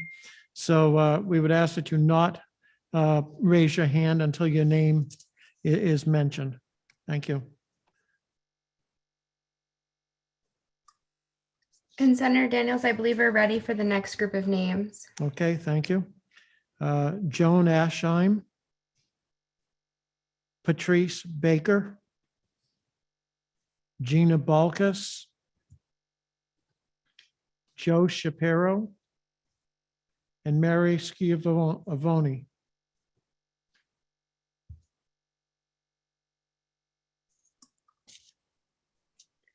All right, and first I will bring in Joan Aschheim. Good evening. Can you hear me? Yes, Joan. Good evening. Good evening, and thank you, Senator Daniels and members of the committee. My name is Joanne Aschheim, and I'm testifying on behalf of the New Hampshire Public Health Association, a statewide organization representing over 200 healthcare and public health professionals for more than a quarter of a century, advocating for improved health for New Hampshire's people. We have 3 priorities that we urge you to consider as you work through the state budget. First is funding community health workers. Part 3 of Senate Bill 104 sought funding for community health workers in each of the public health networks, but it was removed through an amendment. The deployment of community health workers was a recommendation from the governor's COVID-19 Equity Response Team report as an effort to lift up some of our most vulnerable people during the pandemic and beyond. We ask that you reinstate that 1.2 million that was in the legislation to support a community health worker in each of the state public health networks. There's a large body of research that relative to community health workers showing their effectiveness in improving health outcomes, reducing healthcare costs, and bridging gaps in health disparities. Our second request is to fund primary prevention for families. Senate Bill 140 sought funding for community collaborations, home visiting, family connections, and family resource centers. And we ask that this be reinstated in this budget. These programs are important as families continue to recover from the economic and social effects of COVID and strive to balance the ongoing daily challenges of work, school, parenting. These programs are more important than ever. We ask that you add $1.3 million to the budget to fully fund these programs. Lastly, I'd like to address House Bill 544. Much has been said about us striving for equity, diversity, and inclusion. And at a time when our country is confronting injustices of systemic racism, hate crimes, and health inequities that have been illuminated through this pandemic, this bill is dangerous, the wording is dangerous, and does not reflect the values of the people of New Hampshire. The pandemic health disparities seen among people of color only highlight previously known disparities in infant and maternal mortality, heart disease, breast cancer, and stroke, among others. If we in public health cannot educate students, public health professionals, and policymakers about such inequities, we only perpetuate them. Thus, we ask that you remove the language of HB 544 from HB 2. Thank you for allowing me to testify this evening. Thank you, Joan. Any questions from the committee? Seeing none. Have a good evening. Thank you. Our next speaker is Representative Joe Shapiro. Thank you. Can you hear me? Good evening, Representative. You want to speak up? Okay. Good evening, Chairman Daniels and honorable committee members. For the record, I am Representative Joe Shapiro, representing Cheshire 16, City of Keene. I come before you today in opposition to House Bill 1 and House Bill 2, and specifically to urge you not to fold SB 130, a bill relative to education freedom accounts, into the Senate budget. Starting with a $90 million shortfall from the last biennium and extending to COVID-related decreases in enrollment and resources, and the unpredictable effects of planned increases in charter school placements, the funding picture for our local school districts is very much in flux and very much in jeopardy. Now is not the time to add a new and largely unknown element into the mix. Education freedom accounts will further eat into our school budgets. Based on very conservative metrics, Reaching Higher New Hampshire estimates that Keene schools will lose more than $500,000 during the next 5 years.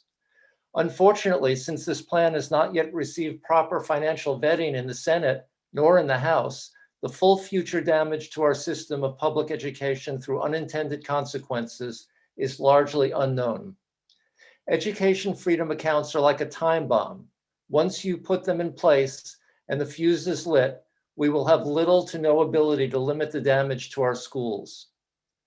Further erosion to public school funding will expand the disparity between wealthy and poor communities.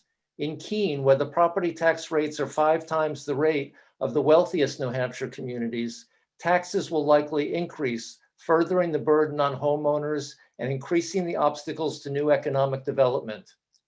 Others will be forced to make drastic cuts. Last year, our neighbor, Winchester, cut 23 staff positions at their school, ended transportation, sports, and field trips, and reduced kindergarten back to half a day. Once again, I implore you to leave education freedom accounts for another day. When COVID has receded, when current school funding litigation is decided, when we will have fully considered the recommendations of the recent Commission on School Funding, when we have made some progress in reducing funding and achievement disparities, then will be the time to have an extensive public discussion about education freedom accounts. And with that, I'll close my testimony and thank you very much for graciously accepting so much testimony from so many people all day long. Thank you. Thank you, Representative. Any questions from the committee? Seeing none, wish you a good evening. Our next speaker is Gina Belkis. Good evening, Mr. Chairman and members of the committee. Good evening, I'm Gina Balkis, CEO of the Granite State Home Health and Hospice Association, which advocates on behalf of home care, hospice, and palliative care providers and the people they serve. I'd like to ask you to direct the Department of Health and Human Services to increase home health provider rates for the Choices for Independence program to realistic levels. The current reimbursement rates fail to cover the cost of reasonable wages, travel time, mileage, supervision, training, background checks, benefits, and other business costs. Because of this, home care agencies can't fully staff all the services that CFI enrollees need. People who are lucky enough to get care generally get about 65% of the home care services they are authorized to receive. And it's close to impossible for new enrollees to receive any services at all. This means that vulnerable adults and elders who qualify for nursing home level of care are at risk of illness, injury, and neglect in their own homes. Between 2017 and 2020, New Hampshire DHHS underspent the CFI Home Health Services line between $11 million and $15 million each year. These funds could have been redeployed to rate increases so that home health agencies could offer competitive wages or benefits. That is what DHHS did several years ago in the Title IIIB and Title 20 programs funded through the Older Americans Act. The department should do the same for CFI and bring the rates to parity with the title programs and close to Medicare cost levels and close to the private market rates. We believe there are sufficient funds in the line to significantly increase rates and reduce gaps in care. The department's lapse should not be borne by vulnerable adults and elders. You heard from several home health providers today.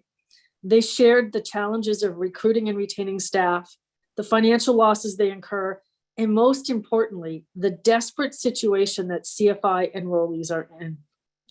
Because of this, many providers will no longer participate in the CFI program. Please amend House Bill 2 or attach a budget footnote to direct the Department of Health and Human Services to make meaningful rate increases for CFI home health providers so people can get the care and the support they need to live in their homes. I am happy to share rate analyses with the committee. And thank you so much for your attention and thank you for the opportunity to speak. Thank you, Gina. Any questions from the committee? Seeing none, thank you. Have a good evening. Thank you. All right, and our next speaker is Mary Schiavone. I apologize if I mispronounced your name there. Good evening. Good evening. My name is Mary Schiavone, and I'm speaking on behalf of Adimab, a global biotechnology company headquartered in Lebanon. We strongly opposed HB 544 before it was rightly tabled in the New Hampshire House of Representatives, and we continue to firmly oppose its backdoor incarnation as the Divisive Concepts Amendment to Budget Bill HB 2. This amendment tramples on First Amendment rights to free speech. It represents government overreach, and it will impede the ability of New Hampshire businesses to attract and retain top talent. Adimab is a company at the leading edge of biopharmaceutical innovation with customers and employees from around the world. And we've established and maintained that position entirely through investing in human capital. We have a highly diverse workforce of discerning scientists, engineers, and researchers for whom inquiry and debate are essential drivers of success in the workplace. Adimab is not simply competing with our neighboring New England states for talent. We're competing with biopharma hubs and research centers across the nation and often the globe to recruit top talent to New Hampshire. This is a challenge that will become immeasurably harder if New Hampshire is viewed as a regressive and intolerant place to live and work, as is sure to be the case if the Divisive Concepts Amendment is passed into law. Attracting and retaining a diverse workforce and remaining competitive on the global stage is a priority for ADAMAB, and it should be a priority for New Hampshire as well. We urge you to vote down the Divisive Concepts Amendment, and in doing so, maintain New Hampshire's standing as a business-friendly state that supports inclusive and empowered work environments unencumbered by restrictive legislation. Thank you for the opportunity to speak this evening. Thank you, Mary. Are there any questions from the committee? Seeing none, thank you very much for your testimony. And Senator Daniels, next, I do have a hand raised from Representative Horgan, who was not able to attend earlier. Yes, please bring him in. All right. Thank you very much, Mr. Chair, for giving me the time. I had a good excuse. I was at House Judiciary where you were today. So unfortunately, SB 41 was retained, but actually the two omnibus bills unexpectedly passed through committee. So I guess it was a good day for everyone. So I'm a member of the House. I'm a member of the minority. So I'm voting until the conference committee, at least hopefully things will go well enough to have a conference committee. The budget was crafted to meet the needs of the most conservative faction of the Republican Party, but there are, I think, last count, 189 Democrats who also have votes, and there is a way to get to 200 votes with a budget that the Democrats like. In fact, you could pass one with as few as 14 Republicans. But anyway, that's not really my problem. I'm Representative Timothy Horgan from Durham. It's the home of the university system. USC and CCNA merger, I just don't see the point of it. I don't have anything more to say about it than that. It's also the home of the Small Business Development Center, and the House did increase the funding from what was in the governor's budget, but it's still less than it was in past years. It should be more than it was in past years. And taking from the tourist fund is kind of strange. I think it shows we tend to think New Hampshire is sort of a wealth, businesses, as something that comes from out of state. We're always taking things away from other states, especially Massachusetts. That's also, we have these tax cuts, and we always like to talk about Massachusetts' tax policy, and taxes are a little higher in Massachusetts, but not much higher. And actually, Massachusetts, even though we like to talk about it as an overtaxed dystopia, actually it's the fastest growing state in the Northeast United States. So the way we have our taxes set up is probably not as wonderful as we think it is, even though I think it's better. I think our state is better than Massachusetts, but I don't think anyone's going to move their business from out of state just because we lowered a few tax rates by a fraction of a percentage point. Those increases are just too small to any stimulative effect. Even though you can do the math wrong and make it sound like a lot more, but it's just not enough to stimulate anything. In any case, the secret to growing our economy is to grow the businesses which are already here. And one thing that's going to be a big problem is, as many of others talk about, the HB 544, the so-called anti-critical race theory bill. Critical race theory, as they talk about, is basically a fiction. There is an actual academic theory, but their character of it has nothing to do with what the academics are actually theorizing. And the way it's written, it would just cripple every business and every government agency, just every organization in the state. That's a terrible idea. Also, there's the abortion gag rule is just as bad an idea. The education vouchers also will cripple our public education system, which even though we put all the money, But 2.5 minutes. Okay, aiming for 2.5 minutes and didn't quite hit it. So anyway, so I urge you to eliminate every culture war provisions, where everything that's like well, not really a dog whistle, but like something everybody can hear for the extreme right wing, and make a moderate budget that both parties can support. And that has happened in the past. I'm in my 7th term, and also especially devote more business-friendly budget, which is also a people-friendly budget, which means probably pretty much the exact opposite of what my Republican colleagues in the House sent to you. And I think you can do it.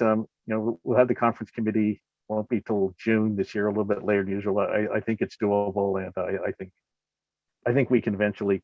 I think we can do something by June 30th that both parties will like and the governor can sign. I hope that's what you can do. So thanks for letting me speak. Thank you, Representative. Any questions from the committee? Seeing none, thank you and have a good evening. Oh, you too. Thanks. And Senator, I believe we're ready for the next group. Okay. We have Tamara Carmichael, Heather Carroll, Guy Chapdelaine, Heather Stockwell, and Helen Tam Simmons.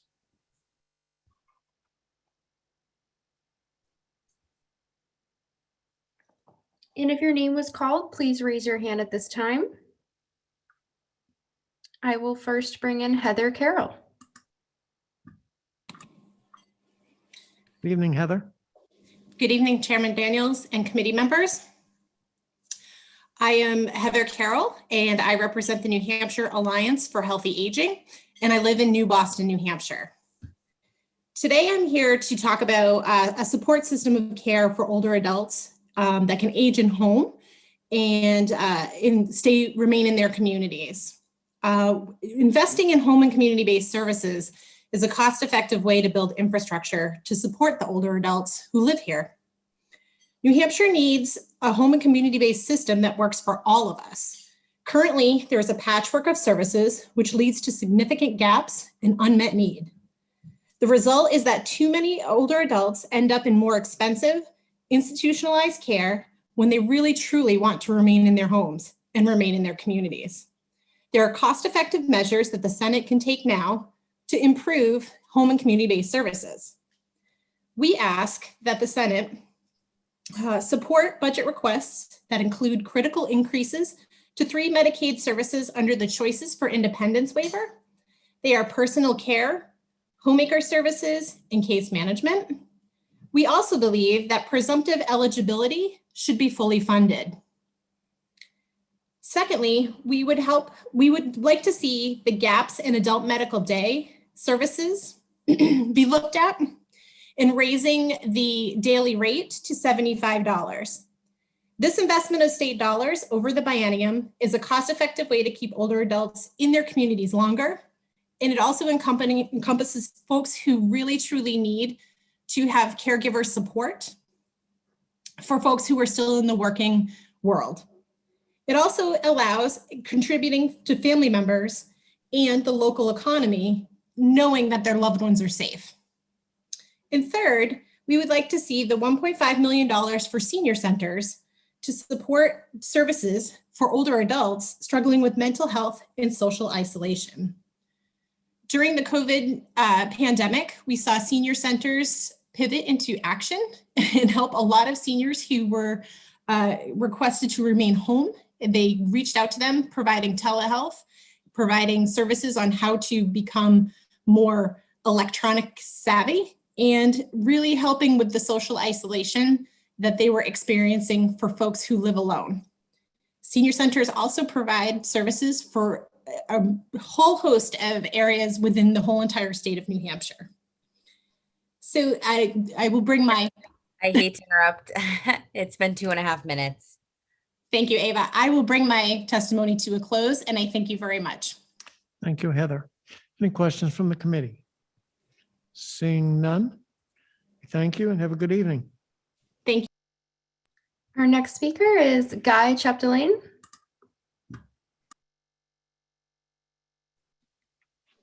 Evening, Guy. Yes, good evening, Chairman Daniels and members of the Senate Finance Committee. My name is Guy Chapdelaine, and I'm a resident of Bedford. I'm also a member of the New Hampshire ARP Capital City Task Force. I speak to you today concerning the Choices for Independence program, also known as CFI, which is a cost-effective alternative to nursing home care for seniors and for adults with disabilities. In a typical year, a significant portion of the funding for CFI goes unused because the number of visits made falls far short of those funded. This has occurred repeatedly over a number of recent bienniums. For instance, in the fiscal year 2020, between 31% and 45% of the funded visits were not made in areas such as skilled nursing home visits, home health aid short and long visits, personal care visits, and homemaker services. This shortfall in visits in fiscal year 2020 resulted in at least $11 million of appropriated monies not being spent and lapsing to the general fund. This money should be used to increase the availability of services that can help people remain safely at home. One of the primary reasons of the shortfall in the various types of visits is the low level of reimbursement funded by the state through Medicaid. It's extremely difficult to hire staff to perform these services when the rate of reimbursement is so low in comparison to compensation paid for far less skilled positions in other businesses. Accordingly, I believe it's critical that the following be considered. First, greater transparency in rate setting to ensure that rates cover the cost of the services to be performed. Second, ensuring that rates for services to seniors and adults with physical disabilities are set comparably to rates for services to other groups receiving similar services. And three, expediting eligibility determinations for these services so that seniors and adults with disabilities receive their services in a timely manner. I'd ask the Senate Finance Committee to consider all the above as it completes its deliberations on HB 1. And I thank you for the opportunity to speak. Thank you very much. Thank you, Guy. Any questions from the committee? Seeing none, thank you. Have a good evening. Thank you. Senator Daniels, the other three individuals that you called do not seem to be present in the attendees list. Okay. Next, we have Corinne Fitz, Kate Fry, Emily Johnson, Megan Tuttle, and Michelle Veazey.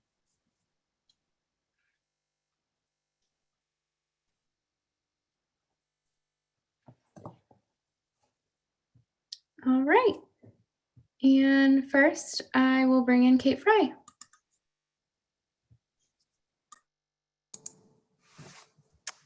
Good evening, Kate. Good evening, members of the committee. Thank you so much for your time tonight. My name is Kate Fry, and I'm the Vice President of Advocacy at New Futures. We appreciate the opportunity to testify on the House of Representatives budget proposal. New Futures is a nonpartisan nonprofit organization that works to improve the health and wellness of all New Hampshire residents. We will send our written testimony and documents referenced to the committee, so we will not read it this evening, but we will hit certain highlights.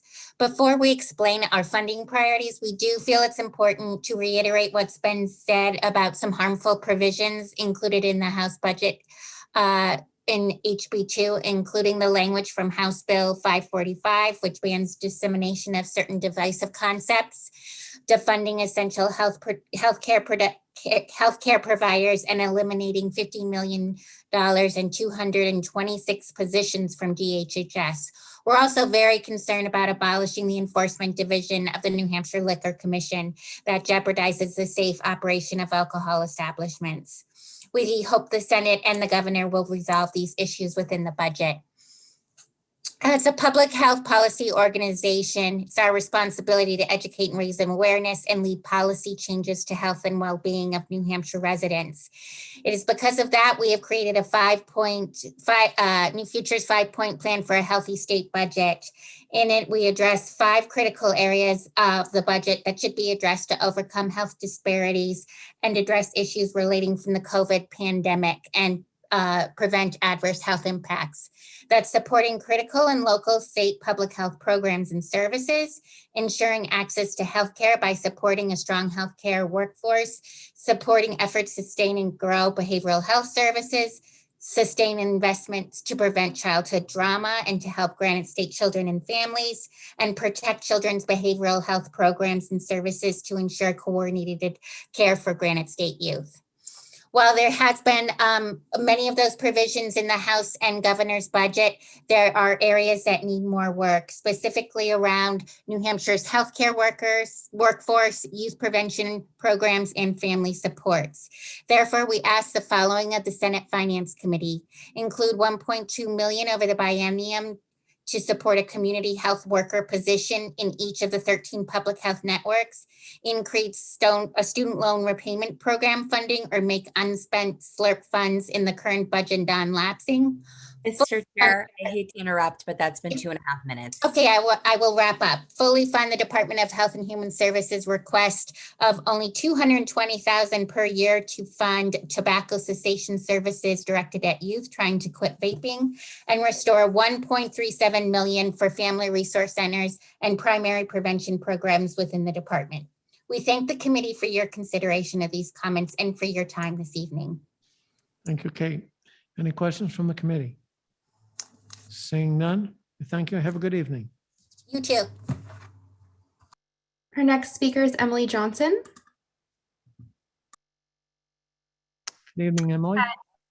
Good evening, Chairman Daniels, members of the committee. Thanks for hearing my testimony today. My name is Emily Johnson. I'm the state manager for Save the Children Action Network. We're a nonprofit advocacy group who has been working in the state since 2014 to improve accessibility and quality of New Hampshire's childcare and early learning programs. I'm here to oppose cuts to employment-related childcare funding in the state budget today, which you'll find on page 950 in your budget book. Employment-related childcare funds grant assistance to hardworking families with young children. Parents who are income eligible for this assistance benefit by having the ability to continue to work and earn a living while their children receive high-quality care and education. And without this assistance, New Hampshire children would miss out on that high quality care and foundational education, while their parents would likely miss out on earnings or career advancement in the case that they'd be forced to stay home with the kids. Employment-related childcare assistance is essential not only for child well-being, but for working parents and their ability to earn money for basic costs of survival. It is not unlikely for income eligible families to wind up qualifying for increased state assistance when denied childcare scholarship. When considering the essential nature of these funds, coupled with the impact of COVID-19 has had on working families, I can't think of a worse time to make the cuts that are existing in the budget as it's written. While we cannot predict how many working families will be income eligible for these scholarships in the coming fiscal year, trends of pandemic-related job loss and unemployment suggest that more families will require childcare assistance in the coming years. So I urge you to prioritize these families and the efficiency of state dollars by providing at least level funding for employment-related childcare in fiscal year 2022-2023. So in conclusion, I urge members of this committee to amend the budget to include sufficient funding for employment-related childcare. It's a smart investment for our state and for our future, for COVID recovery and beyond. So thank you so much for hearing this testimony today and everyone's. Thank you, Emily. Any questions from the committee? Seeing none, thank you for your testimony. Thank you. Our next speaker is Megan Tuttle.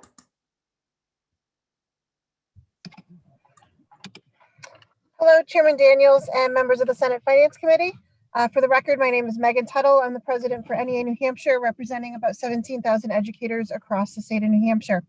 While the state budget bills contain numerous provisions in them, my testimony today is going to focus on 3 critical requests for this committee. First, that you refrain from including a school voucher plan like Senate Bill 130, which downshifts costs onto local taxpayers. Second, that you pass a public school funding formula that's more equitable and accounts for the pandemic effects on school budgets. And third, that you remove entirely and without replacement the harmful language of House Bill 544 put into HB2 by the House. In March, the Senate majority indicated that it would take the contents of Senate Bill 130, the private religious and homeschool voucher program, and place it into the budget. Since this is the Finance Committee, I'll focus my testimony on the financial and procedural reasons we feel this would be unwise. 3 years ago, the New Hampshire House turned down a far more limited voucher plan in Senate Bill 193 for financial reasons, principally because in the ramp-up period, the legislative budget assistant estimated that it would downshift $99 million onto local property taxes. That program had an eligibility limited to 185% of the federal poverty level and contained caps on the number of participants, provisions far less generous than the voucher plan adopted by the Senate this year, and yet Senate Bill 193 was still deemed to be too much of a financial risk to our communities. As Representative Neil Kirk asked in his floor speech against Senate Bill 193 from a few years ago, when talking about the downshifting this type of legislation would cause amid already challenging circumstances for school districts. He said, do we really want to make things worse for local property taxpayers? This is a question that remains unanswered today. To date, there's been no financial analysis completed from the LBA on this bill, yet it's slated to be part of our state.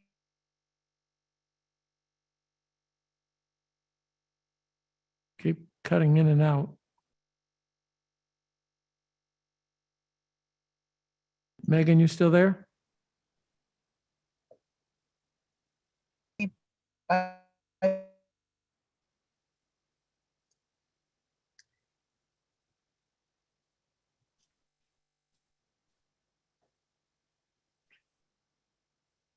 Megan, we haven't got any audio for you right now.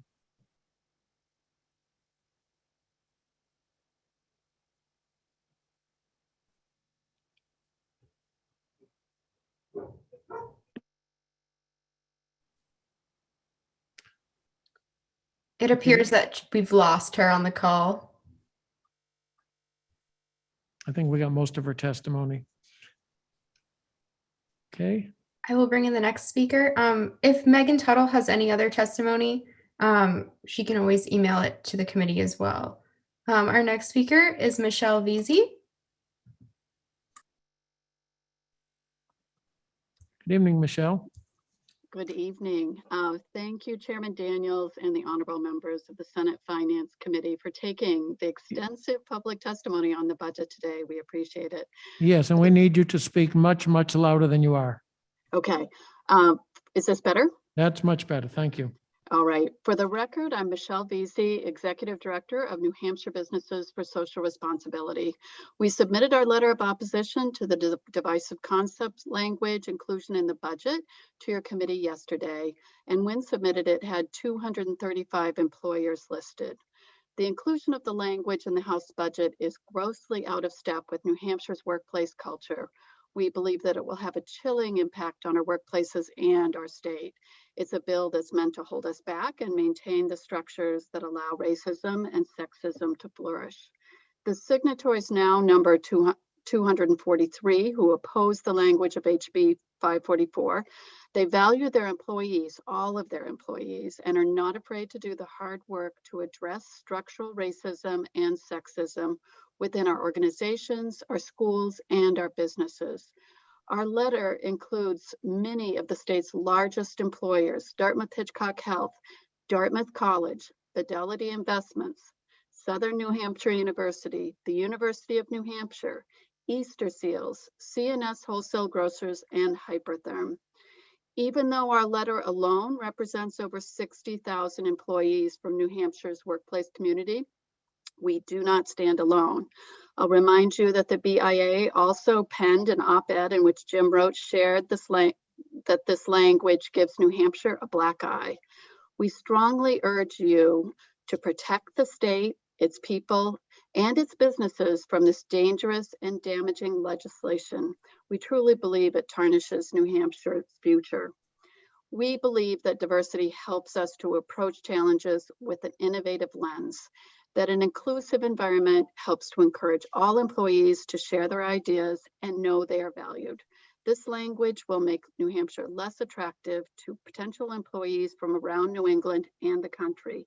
We respectfully ask that you remove the language of House Bill 544 from HB2. And I thank you very much for your time this evening.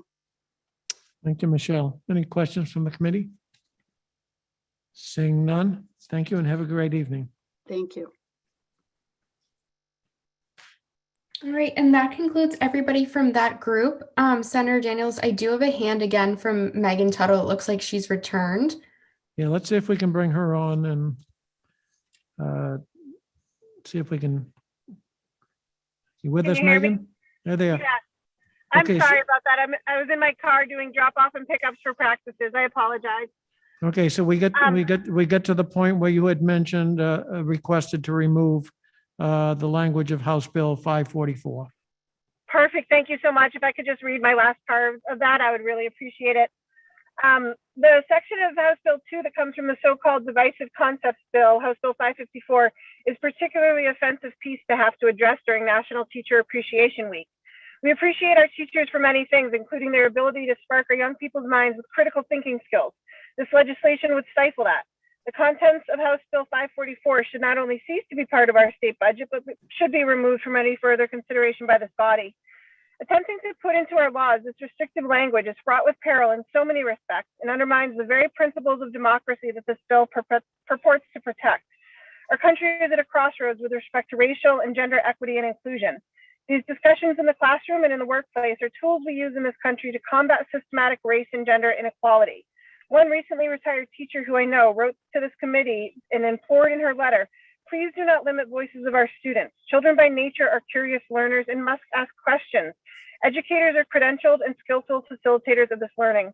Passing this kind of legislation, especially in our state budget, to silence these conversations will not only prevent the kind of inclusion we seek, but set us further back. This budget can be a better representation of the priorities of the people of New Hampshire hold, rather than a document pieced together to ameliorate the extreme minority of one political party. We have an opportunity on this National Teacher Appreciation Day to show the most important people we serve as educators, our students, that we support a strong public education for all by funding our schools and striving to be a more inclusive and just community. Thank you so much. And I do have written testimony that was submitted with more points and all of that included. But thank you for allowing me the second piece of time. Good. Thank you, Megan. Any questions from the committee? Seeing none, thank you very much. Thank you. And Kirsten, I do see that Esperanza Rivera is there. Why don't we let her enter? Oops, 1 second here. All right. Okay, thank you. Good evening, Chairman evening. Daniels and members of the Senate Committee.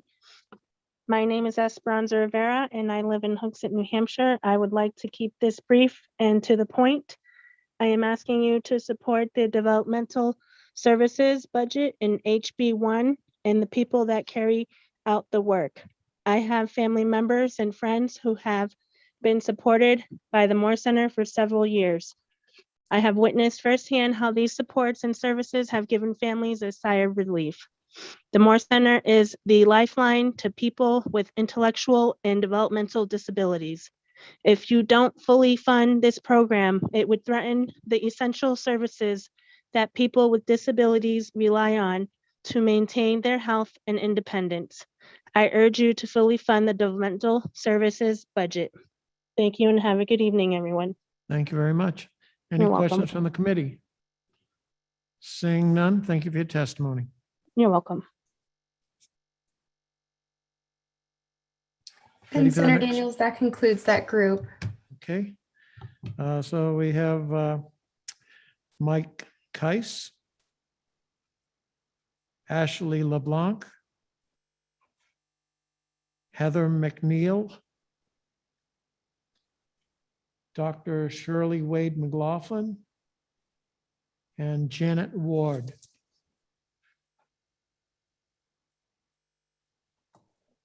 And if your name was called, please raise your hand at this time.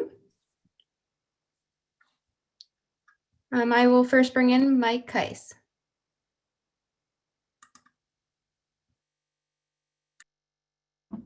Good evening, Mike. I hope you can all hear me well. We can. Thank you. My name is Michael Keese. I work for Vital Communities, supporting town and regional housing groups in the Connecticut River Valley and the Kearsarge-Sunapee region. I'm testifying tonight to encourage this committee to make a significant investment in the Affordable Housing Fund. And why should you do that? Well, firstly, when we talk about homes and housing, we're talking about people and community. And I think we all care about that. Right now, there are not enough places to live to meet the needs of our seniors or our working families or our youth. Here's a few examples of the impact in my part of the state. We have fewer than 200 places advertised for rent or purchase across 35 towns. So good luck if you want to move here and find a place to live. Our HR departments have over 1,100 posted full-time vacancies. Jobs they're trying to fill. Our senior centers have daily requests from families and seniors to help them find safe living situations that they can afford. Our voluntary emergency services and town committees are understaffed because we don't have the residents.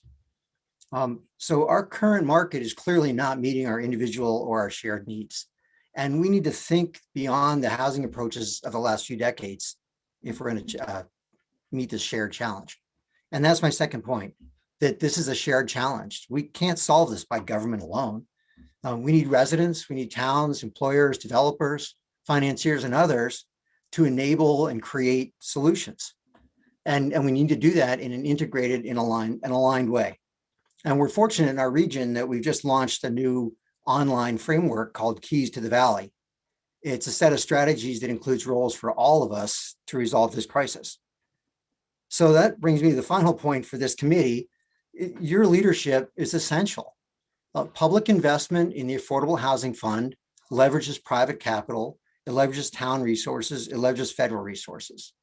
Employers, residents, towns, and other investors can help shape a new housing future for our communities based on the low interest loans that are available from the Affordable Housing Fund. And if you make a significant investment in the Affordable Housing Fund, you send an inspirational signal to other stakeholders that it is time to act together. So I'm encouraging this committee to make that message strong and clear. Thanks.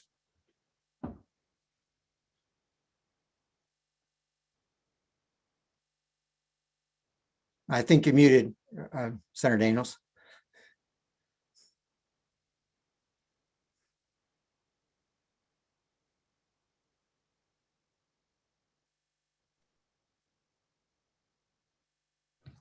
Sorry, I had muted.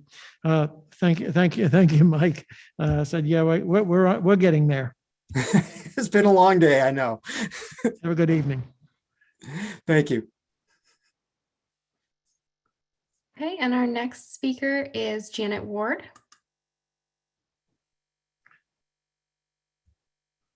Good evening, Janet. If you want to unmute.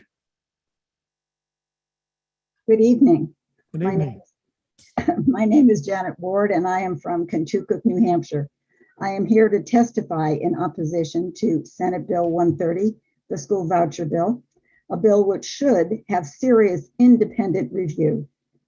Our New Hampshire Constitution states that no person shall ever be compelled to pay towards the support of the schools of any sect or denomination. By directing public tax dollars to a private scholarship organization, rather than requiring taxpayers to send their tax dollars directly toward homeschooling or a religious or private school, which taxpayers might not wish to support, the bill's sponsors are trying to avoid our Constitution's prohibition regarding the use of public tax dollars to support religious schools. And all of us here this evening should remember that the United States Supreme Court's approval of the subtly racist, separate but equal school policy was ultimately overturned by the Supreme Court's Brown versus Board of Education decision.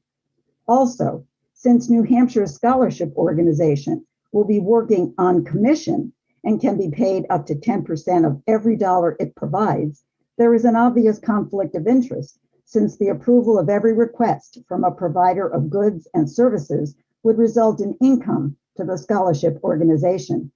In addition, the bill's Legislative Oversight Commission can only recommend legislative changes should it detect a problem. The bill grants no one the authority to terminate the contract with the scholarship organization, nor does it explicitly state that the Department of Revenue Administration will oversee the program. Finally, what possible legal justification is there for the bill's granting of immunity for any legal liability related to the award or use of the scholarships the organization might award, an estimated $7 million in the first 3 years alone? I know of no business or charitable organization which has been granted such immunity. Your attention to these concerns is essential. I thank you very much for your time this evening. Thank you, Janet. Any questions from the committee? Seeing none, wish you a good evening. Thank you, you too. And Senator Daniels, the other individuals you called do not appear to be on our attendees list. Okay, we'll call the next group. Alyssa Mogulyn, Doug McNutt, Mary Roberge,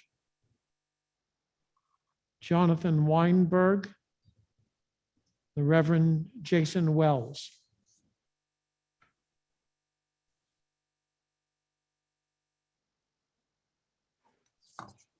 Okay, and if your name was called, please raise your hand at this time.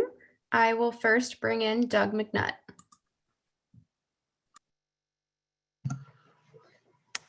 Good evening, Chairman Daniels and members of the Finance Committee. Can you hear me? We can, Doug. Okay, great. Well, first of all, my name is Doug McNutt. I'm the Advocacy Director at AARP New Hampshire, and I'm here today to focus on the Choices for Independence program, which you've heard quite a bit about today. The first thing I'd like to do is to say that I totally agree with the comments that have been made recently by Gina Bacchus from the Home Health and Hospice Association and from Guy Chapdelaine from AARP. We think it's essential in a state that is 50th in terms of the amount of money we spend on institutional care versus home care for elders and adults with physical disability, that we do a better job of providing home care services. So I applaud that the governor and the House put money in to fund 3 services in the Choices for Independence program. But in fact, we need to fund the others as well, because we need a broad-based array of services. I particularly am interested in the adult medical daycare program, because that is something that allows working people to keep their loved ones at home. And we think that's critical. And the other thing is, with the Medicare rates being as low as they are, a lot of those services have closed. And the difficulty with that is it not only removes the service from Medicaid residents, but it also takes it away from private payers who also need the same service. Additionally, I'd like to say that the Department of Health and Human Services suggested that the presumptive eligibility program be suspended. We would ask that it not be suspended and that you fully fund it so that we can get services to those who need them in the home as quickly as possible in order to avoid unnecessary institutionalization. I submitted written testimony, Chairman, and I would be happy to respond to those in the future with anyone who's interested in talking about it. I'm very pleased that I was allowed to testify today, and I thank you for your service and your willingness to sit here this long. Thank you very much. Thank you, Doug. Any questions from the committee? Seeing none, thank you. Have a good evening. Next speaker is Mary Roberge. Good evening, Mary. Good evening, Chairman Daniels. Can you hear me? We can. Great, thank you so much. So good evening, Chairman and members of the Finance Committee. My name is Mary Roberge, and I do live in Manchester, New Hampshire. I am also a volunteer with AARP New Hampshire. I'm here to ask you to fully fund all the services for everyone receiving waivered services. It is less expensive to allocate funds for adequate home care than to pay for institutionalized and/or nursing home care. Home care provides a healthy and safe living environment for those receiving these services under the Choices for Independence and disability waivers.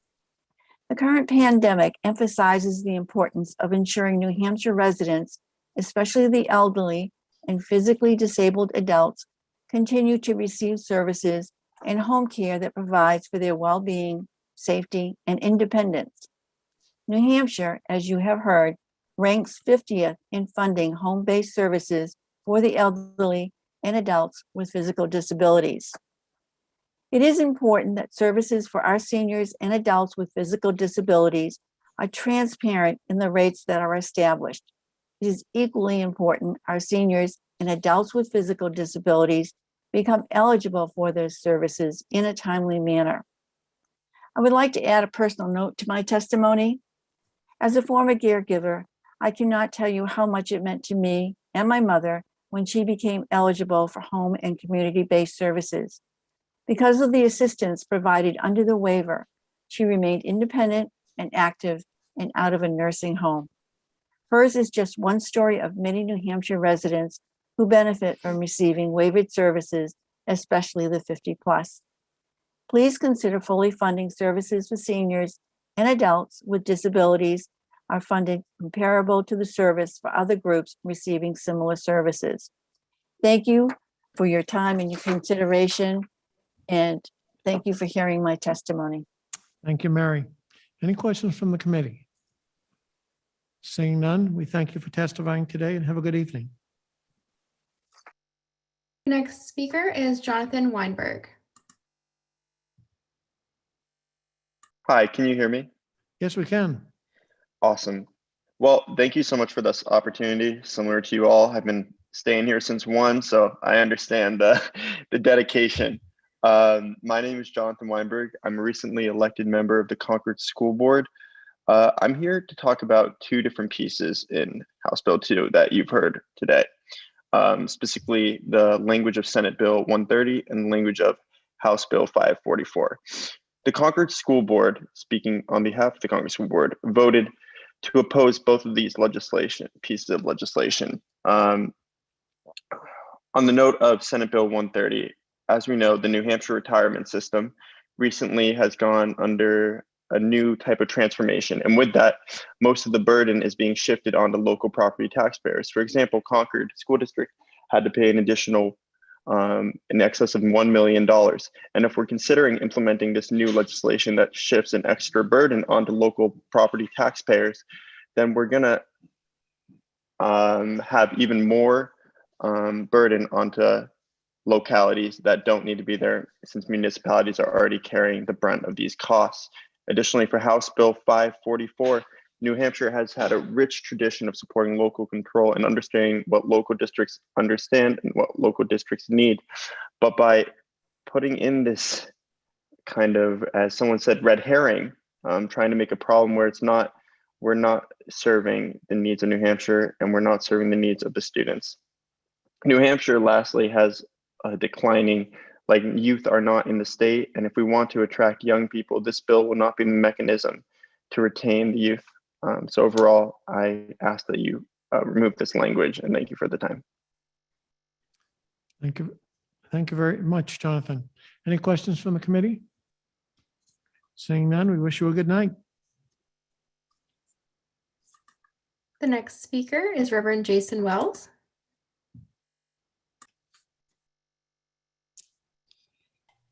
Good evening, Jason. Thank you. My name is Jason Wells. I'm the Executive Director of the New Hampshire Council of Churches, and I live in Pembroke, New Hampshire. The New Hampshire Council of Churches is made up of 9 diverse denominations of churches, including Protestants, Unitarian Universalists, and Orthodox church bodies. Altogether, there are about 380 individual congregations in the state.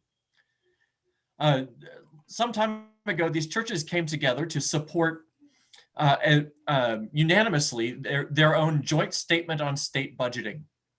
The statement affirms the biblical maxim that where your treasure is, there your heart will be also, and recognize that adopting a budget is essentially a moral and value-based process rather than a strictly fiduciary process. Because of this statement, Episcopal Bishop Rob Hirschfeld urged the removal of the school voucher language from this budget. While he's responsible to church-affiliated schools that could benefit from the policy, he recognizes that our budget must prioritize public education for all. Because of this joint statement, the Council of Churches, along with other faith partners, affirms priorities in the demands for the New Hampshire People's Budget, which I sent to this committee, to the committee members, and you've received from others as well.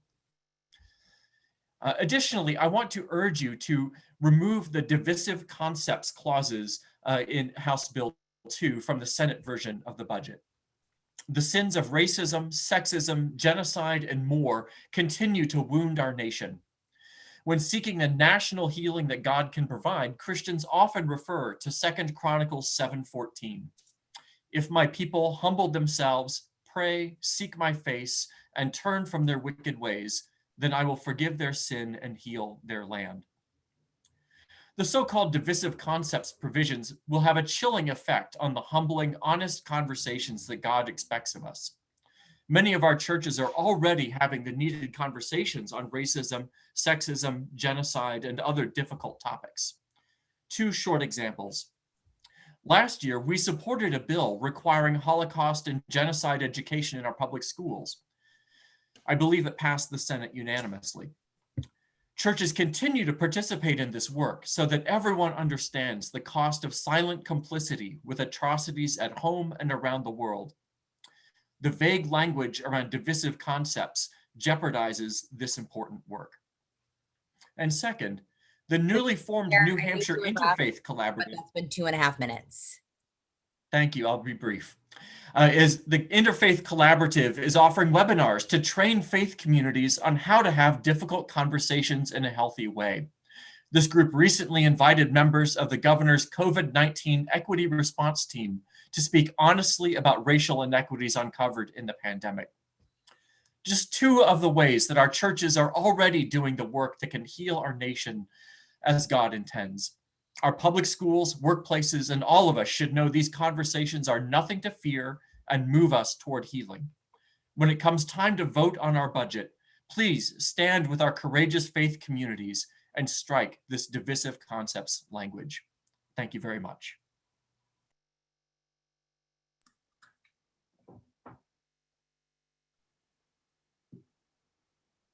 Senator Daniels, we aren't able to hear you.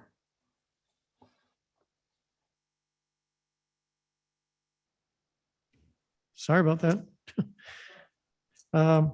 Okay, thank you, Reverend, for your testimony, and we wish you a good evening. Our next group is Martha Stone, Kelly Torgy, Nancy Vaughn, John Willis, and Galen Spiegler.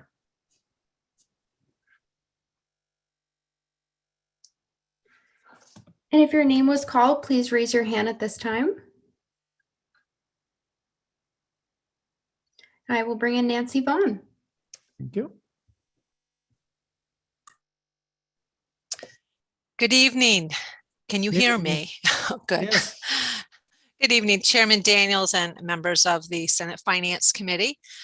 Thank you very much for working so late into the night and allowing us to offer testimony. I am Nancy Vaughn, American Heart Association Government Relations Director for New Hampshire. And the American Heart Association's volunteers and staff are dedicated to ensuring all people have the opportunity to live longer, healthier lives. And for that reason, tonight, as the Senate considers the critical needs of the Granite Staters, the American Heart Association asks you to support funding 2 impactful ways to improve health. One being a food assistance program to help under-resourced and struggling citizens, and the other, tobacco cessation resources to help youth stop vaping and adults quit smoking. New Hampshire's food assistance program is a lifeline for thousands of Granite Staters. A modest investment each year to create a dollar-for-dollar match of state funds to federal Supplemental Nutrition Assistance Program, or SNAP, benefits can be spent on healthy produce at farmers markets and participating New Hampshire grocery stores. This will help make diets healthier and lessen chronic illnesses, and produces economic benefits for local farmers and our communities. This incentive program was supported unanimously by the Senate when Senate Bill 98 passed earlier this session to establish a SNAP produce incentive, for which I thank you all for. 1/3 of youth in our state are using tobacco products, and many are now addicted to nicotine, caused largely by electronic cigarette use or vaping. The Tobacco Prevention and Cessation Program had prioritized a cessation initiative specifically tailored to those under age 18, which includes access to My Life, My Quit, an evidence-based cessation resource for youth. In addition to the youth-focused resource, more adults, including many on Medicaid, can be helped to quit smoking by increasing funding for the New Hampshire Quitline resources. And in my written testimony, I included recommended dollar amounts for each of those initiatives. Not only would tobacco cessation funding save lives, it would reduce the staggering healthcare costs associated with tobacco-related illness of $729 million per year in New Hampshire. The American Heart Association is also very concerned by a provision in the House budget which repeals the enforcement authority of the New Hampshire Liquor Commission and abolishes positions within the Division of Enforcement. In addition to alcohol, Interrupt, but it's been 2.5 minutes. I will wrap up. In addition to the Alcohol Enforcement Division, also oversees tobacco sales compliance and the enforcement of youth tobacco access laws. We also are asking, as many others have today, to pull the language regarding divisive concepts. I appreciate your service to the people of New Hampshire, and thank you very much for your time today. Thank you, Nancy. Any questions from the committee members? Seeing none, we thank you and wish you a good evening. Thank you. The next speaker is John Willis.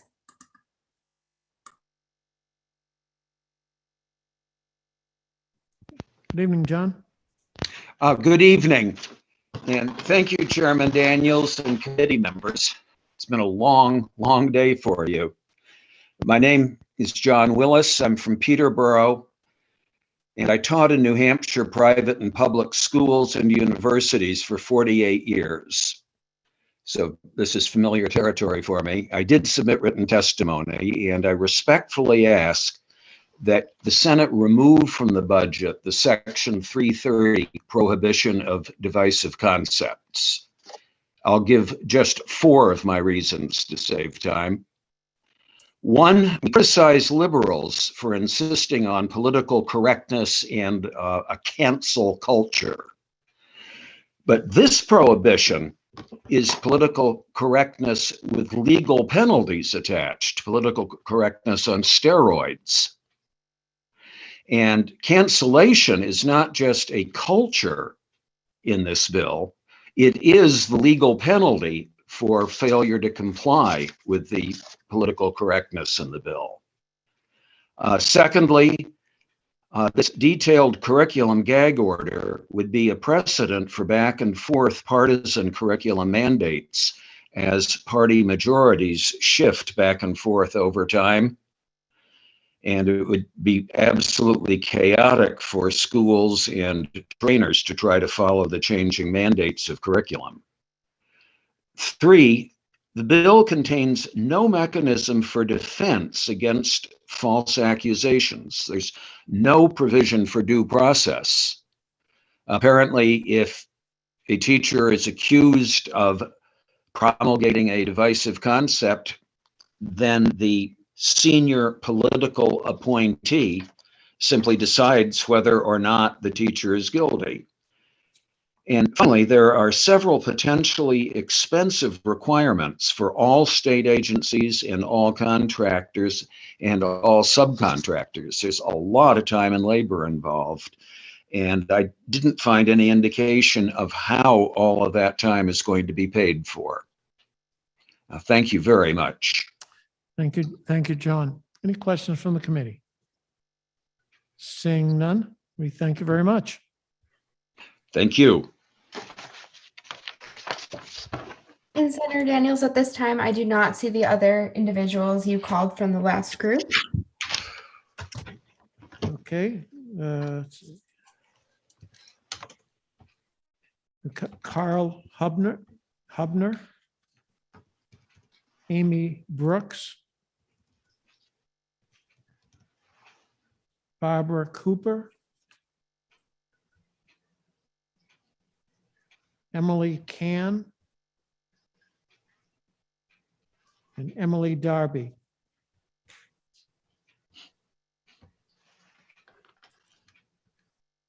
And if your name was just called, please raise your hand at this time.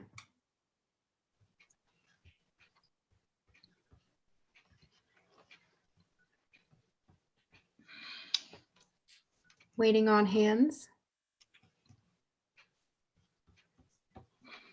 Bring in Barbara Cooper.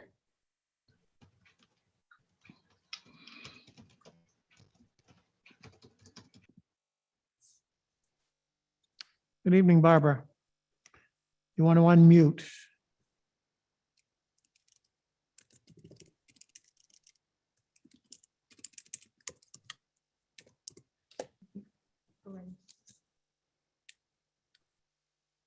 Barbara, you're still muted.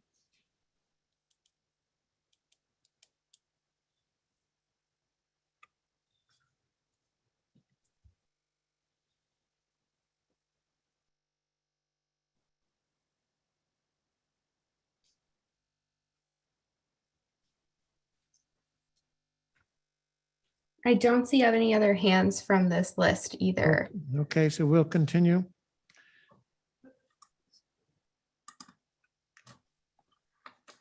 Todd Donovan, Matthew Girding, Mark Haley, Mary Heath,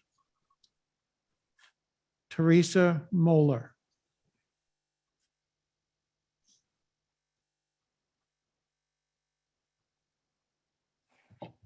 Okay, and I will bring in Matthew Girding. Good evening. Hello. Thank you, Chairman Daniels and members of the committee. My name is Matthew Girding. I am both a middle school teacher and city councilor in Somersworth, New Hampshire. I'm testifying tonight in strong opposition to both HB 1 and 2 due to their effects on state education funding in the form of reductions to the Educational Trust Fund, adequate education aid, and the statewide education property tax. I am also one of over 80 locally elected officials, so mayors, city councilors, town select board members, and school board members from across the state of New Hampshire who have signed a letter requesting the state government to incorporate into the budget the recent recommendations from the Commission to Study School Funding. The letter signed by local elected officials, which has been submitted to this body as written testimony, it explains how cities and towns throughout New Hampshire have been losing funding from the state year after year, and how these repeated gaps in funding are forcing dramatic rises in local property taxes, as well as harmful cuts to essential services in our public schools. New Hampshire communities, students, and taxpayers have advocated for decades that the state is not performing its constitutional duty of properly funding schools, and yet we continue to be neglected. The Commission to Study School Funding examined equitable and adequate solutions to the school funding crisis and drafted a proposal that would alleviate the burden on local taxpayers, help provide a stronger education to students, and were intended to be incorporated into the state's biennial budget. Some of the major findings of this commission indicated that New Hampshire's education funding system remains extremely regressive, utilizes inaccurate funding models, is providing fewer resources to needier communities, and produces decreased educational outcomes for less advantaged populations. Most importantly of all, the commission determined that the responsibility for these faults is due to the lack of funding by the state. The recommendations provided by this commission will not only benefit thousands of students across the state, but they will also result in a true and complete reduction in local property taxes for the vast majority of taxpayers in New Hampshire's cities and towns. However, the commission's proposals are glaringly absent from HB 1 and 2. The reduction in state taxes currently written into HB 1 and 2 only provide an air of austerity. These trimmings are the perfect embodiment of the downshifting of costs onto local taxpayers. They will not reduce the average taxpayer tax burden, especially when local property taxes are forced to rise in response to continued anemic state funding. It is the strongly held belief of both myself and the 80+ locally elected officials signed on this letter that the Mr. state— Chair, I'm so sorry to interrupt, but that's been 2.5 minutes. Thank you. That the state needs to take dramatic efforts to reform the ways in which we fund public education. It is my understanding that HB 1 and 2 will only continue to harm local taxpayers and students. Over the past 4 years alone, local property taxes have increased by more than $320 million due to offset costs by the state, disproportionately affecting already cash-strapped taxpayers. Taxpayers and students should not have to endure another 2 years of decreased education funding. So please consider opposing these two budget bills, as well as supporting New Hampshire students and local taxpayers by incorporating the recommendations from the Commission to Study School Funding. Thank you so much. Thank you. Any questions from the committee? Seeing none, we thank you and have a good evening. You as well. Thank you. The next speaker is Teresa Moeller. Hi, can you hear me okay? Yes, we can, Teresa. Hi, I'm Teresa Moeller from Nashua, New Hampshire, and I'm a person in remission from mental health problems.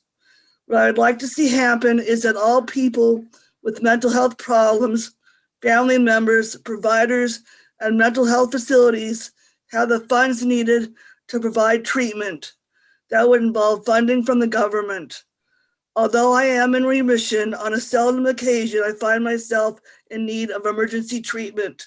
Recently, on a weekend evening, I was in crisis and came up short finding support. Everything was closed or involved waiting too long. I want to see 24 hours a day, 7 days a week access to mental health treatment for all. And it takes funding to pay for that and attract providers. And that's the end of my testimony. Thank you for listening. Thank you, Teresa. Any questions from the committee? Seeing none, thank you, and have a good evening. Our next speaker is Mary Heath. Good evening, Mary. Thank you, Senator Daniels and committee members. My name is Representative Mary Sullivan Heath, and I represent Hillsborough County District 14, and I am here to testify in opposition to both HB1 and HB2, because this is not a budget that is good for New Hampshire citizens and will result in higher property taxes. I have 3 points that I really want to address directly. There are so many issues in this budget that I just picked out 3. First of all, I would like to ask that you not include a voucher as promoted in SB 130 in the Senate version of the budget. Vouchers are wrong for New Hampshire and were opposed by over 7,000 people who testified in House Education. Vouchers undermine public education and will not and will put additional burdens on our education trust.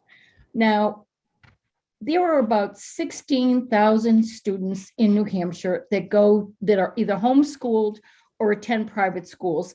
And if only a few of those decide to take advantage of this option, it would put in an additional $38 million into our state budget. And that doesn't even count the numbers of other children that would be eligible. Existing states that have adopted voucher programs are fraught with problems, fraud, and a lack of accountability for student learning. Vouchers are wrong for New Hampshire. Also, I want to ask you to remove the $100 million SWEPT reduction and apply those dollars to our local schools based on the 2021 formula. The SWEPT reduction is frivolous and benefits only rich property-rich towns and leaves districts like my own Manchester significantly underfunded.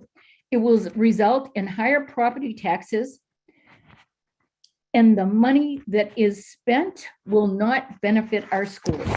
Finally, I urge you to incorporate SB 135 into the school funding portion of the budget to address the impact of COVID on the enrollment and free and reduced lunch cuts that cities and towns have experienced. Please use that swept $1 million and put it toward increasing. I'm so sorry to interrupt, but that's been 2.5 minutes. Based on the 2021 levels. I thank you for your work and for staying here for so late to listen to everybody. Again, I oppose HB 1 and 2, spoke against it on the floor of the House. Thank you very much for your attention. Thank you, Representative. Any questions from the committee? Seeing none, thank you and have a good evening. Senator Daniels, I believe we're ready for the next group of names. Okay, we have Deborah Nelson, Janet Perkins Howland, Sonia Prince, Dr. Marie Ramus, and Maris Toland.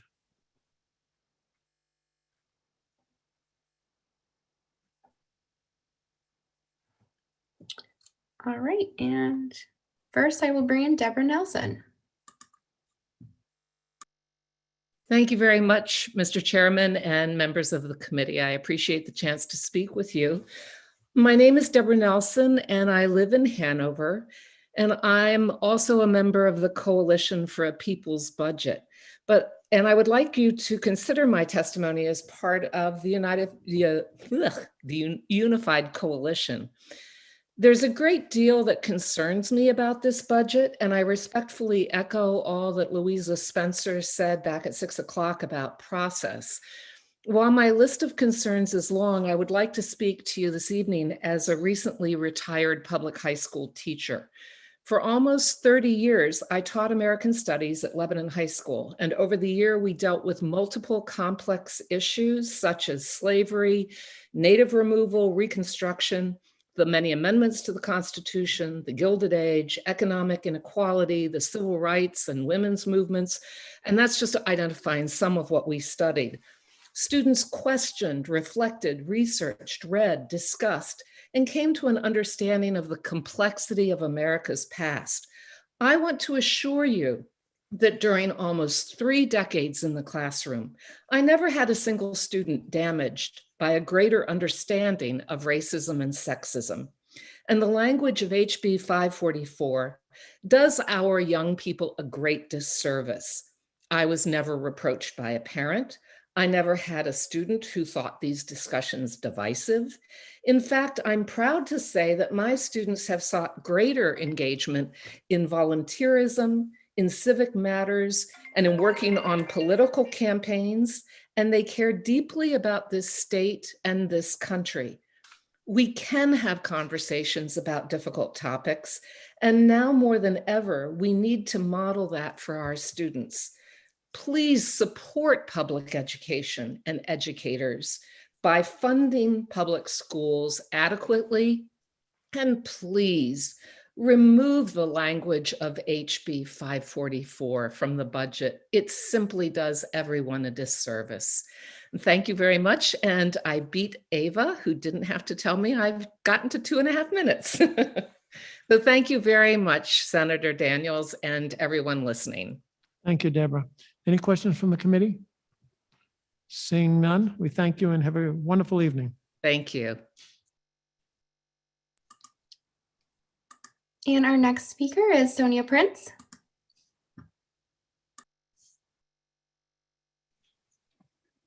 Hi, can you hear me? Yes. Thank you for having me.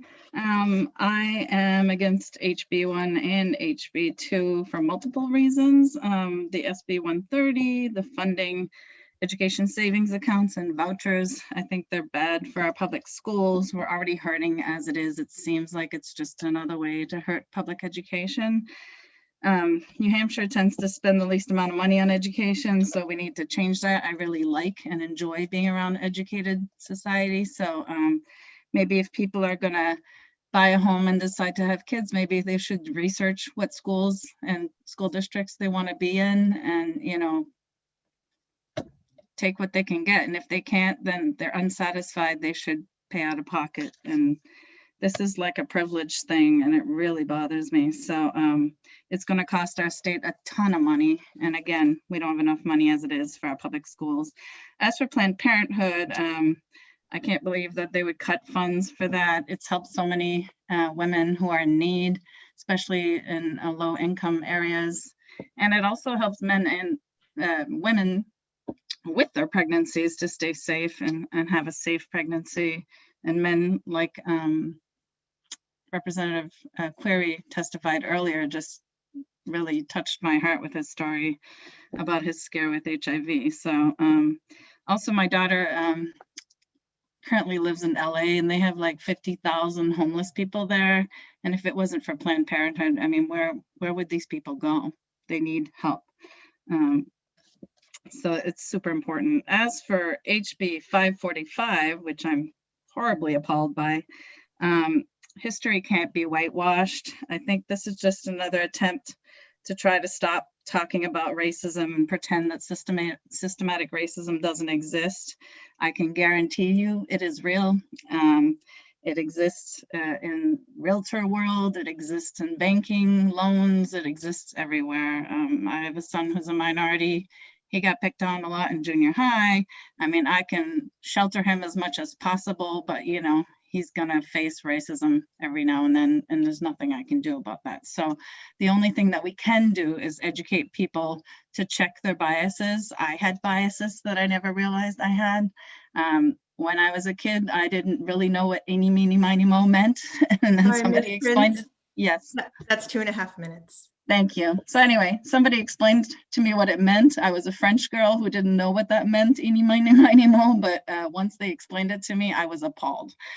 We used to play skipping games as children, and it's just terrible. So it exists everywhere, whether people admit it or not. So anyway, thank you very much for listening. I'm sorry you had to listen to so many of us all day. I appreciate it. Thank you, Sonia. Any questions from the committee? Seeing none, thank you and have a good evening. Thank you so much. Next, we have Janet Perkins Howland.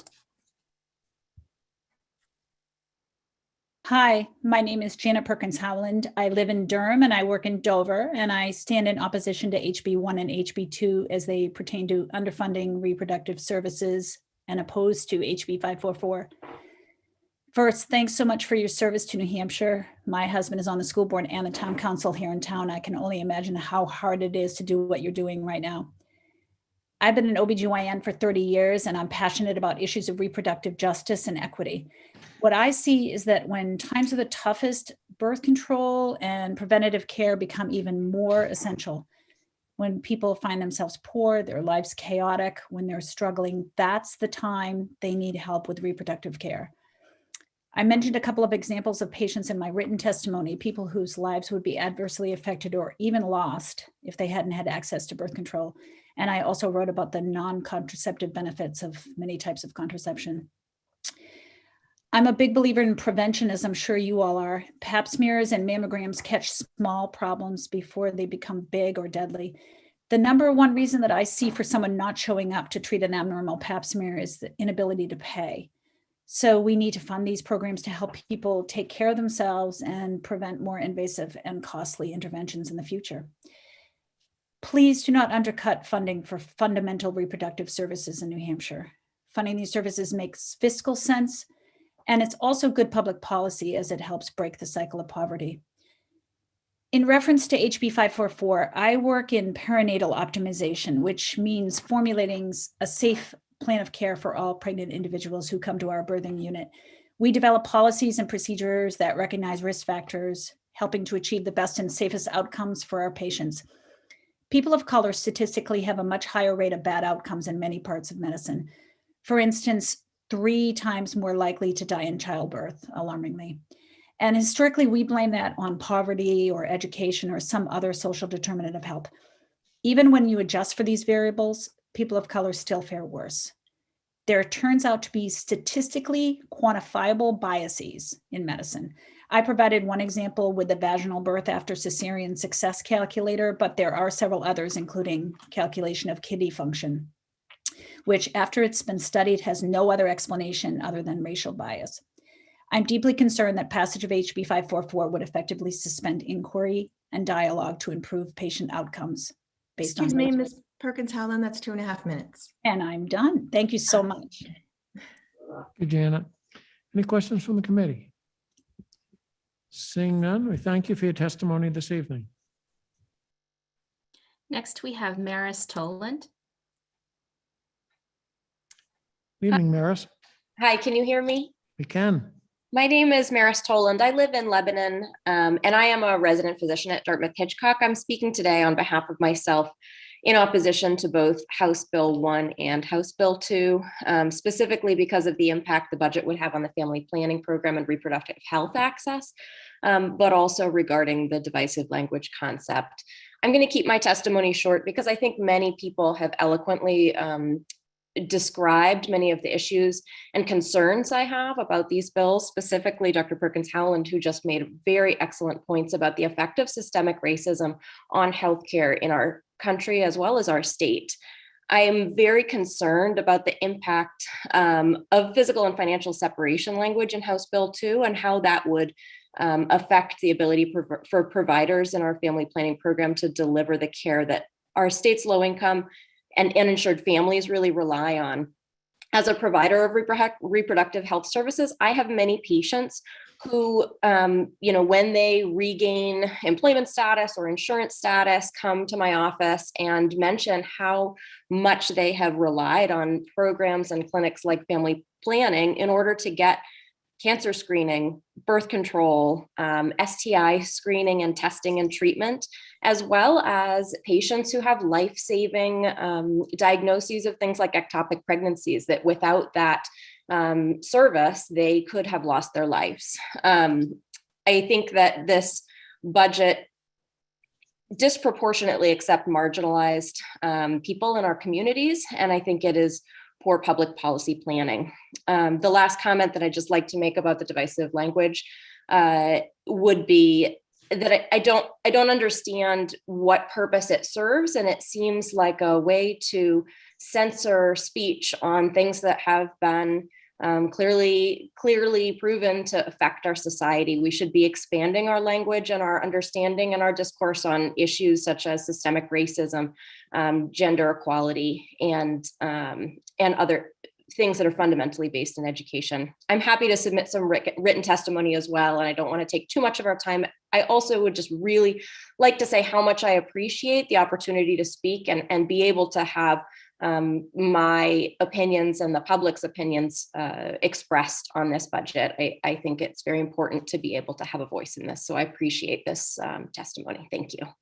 You're very welcome, and we thank you for being here this evening. Any questions from the committee? Seeing none, again, thank you for your testimony and have a good evening. Thank you, Chairman. Okay, next we have Marie Ramos.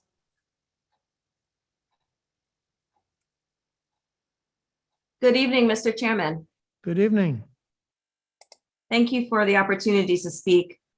I want to thank both you and the members of the Senate Finance Committee for this opportunity. Again, my name is Dr. Marie Elizabeth Ramos. I'm president-elect of the New Hampshire Academy of Family Physicians, and today I am testifying on behalf of the New Hampshire Medical Society against HB2, and particularly the divisive concepts language that was brought from HB 544. I'm quoting Bernice A. King, who's the daughter of Dr. Martin Luther King Jr. She stated this: "Be sure that you're not a purveyor of false peace, which is order with no demand for justice." She further quotes her father, who said, "True peace is not merely the absence of tension, it is the presence of justice." As a family physician who has dedicated my career to the care and service of our historically excluded communities, I have witnessed firsthand the challenges these communities face as they strive to achieve the American dream of life, liberty, and the pursuit of happiness. The trouble is, Mr. Chairman, however, that humans do not live in a silo. As such, adding non-budgetary verbiage into the language of HB2, it removes the focus on the important work that our state faces as we emerge out of the COVID-19 pandemic. I cannot deny that New Hampshire has experienced disproportionate effects on its Black, Indigenous, and people of color in the relationship to COVID-19 outcomes. And I am deeply concerned as a physician scientist that my ability to practice medicine will be affected in an unethical manner in caring for patients, both my rural and urban patients will not receive care that is good for them due to restricting my ability to adequately train and treat in an evidence-based fashion. Community health centers in which I work receive both state and federal funds. Allowing language such as the divisive concepts amendment in the budget will interfere with clinicians' ability to provide appropriate care that recognizes and validates the lived experiences of our patients. I can't properly care for my patients who suffer from substance use disorder without the knowledge that their experiences of trauma and systemic factors, such as racism, as children directly affects their mental and physical health and well-being. And my role as a physician— That's 2.5 minutes. And I'll finish up. My role as a physician is to help my patients achieve wellness by provision of equality of opportunity. Equity means equality of opportunity and not outcomes. Again, I'm going to quote Bernice King, who says, "Acknowledging racism doesn't equal divisiveness. However, racism itself does equal divisiveness, destruction, danger, and dehumanization. Imagine the humane, just, peaceful, and equitable policies and practices which we could put in place if the energy used for the denial was challenged and channeled into deconstruction of oppression. Thank you so much for your time, and God bless. Thank you, Marie. Thank Any you. questions from the committee?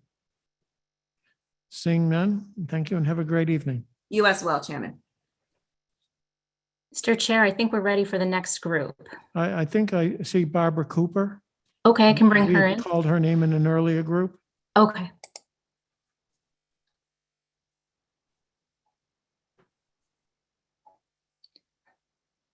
Barbara, you should be able to unmute yourself.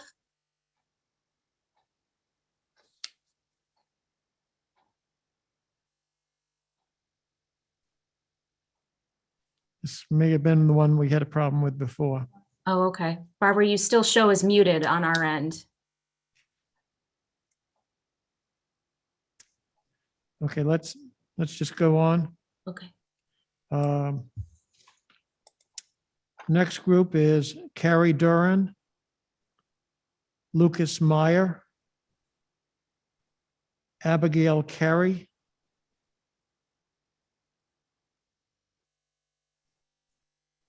Carolyn Deaver. 1, 2, 3. And Michael Claflin. Okay, I will bring in Carrie Duran.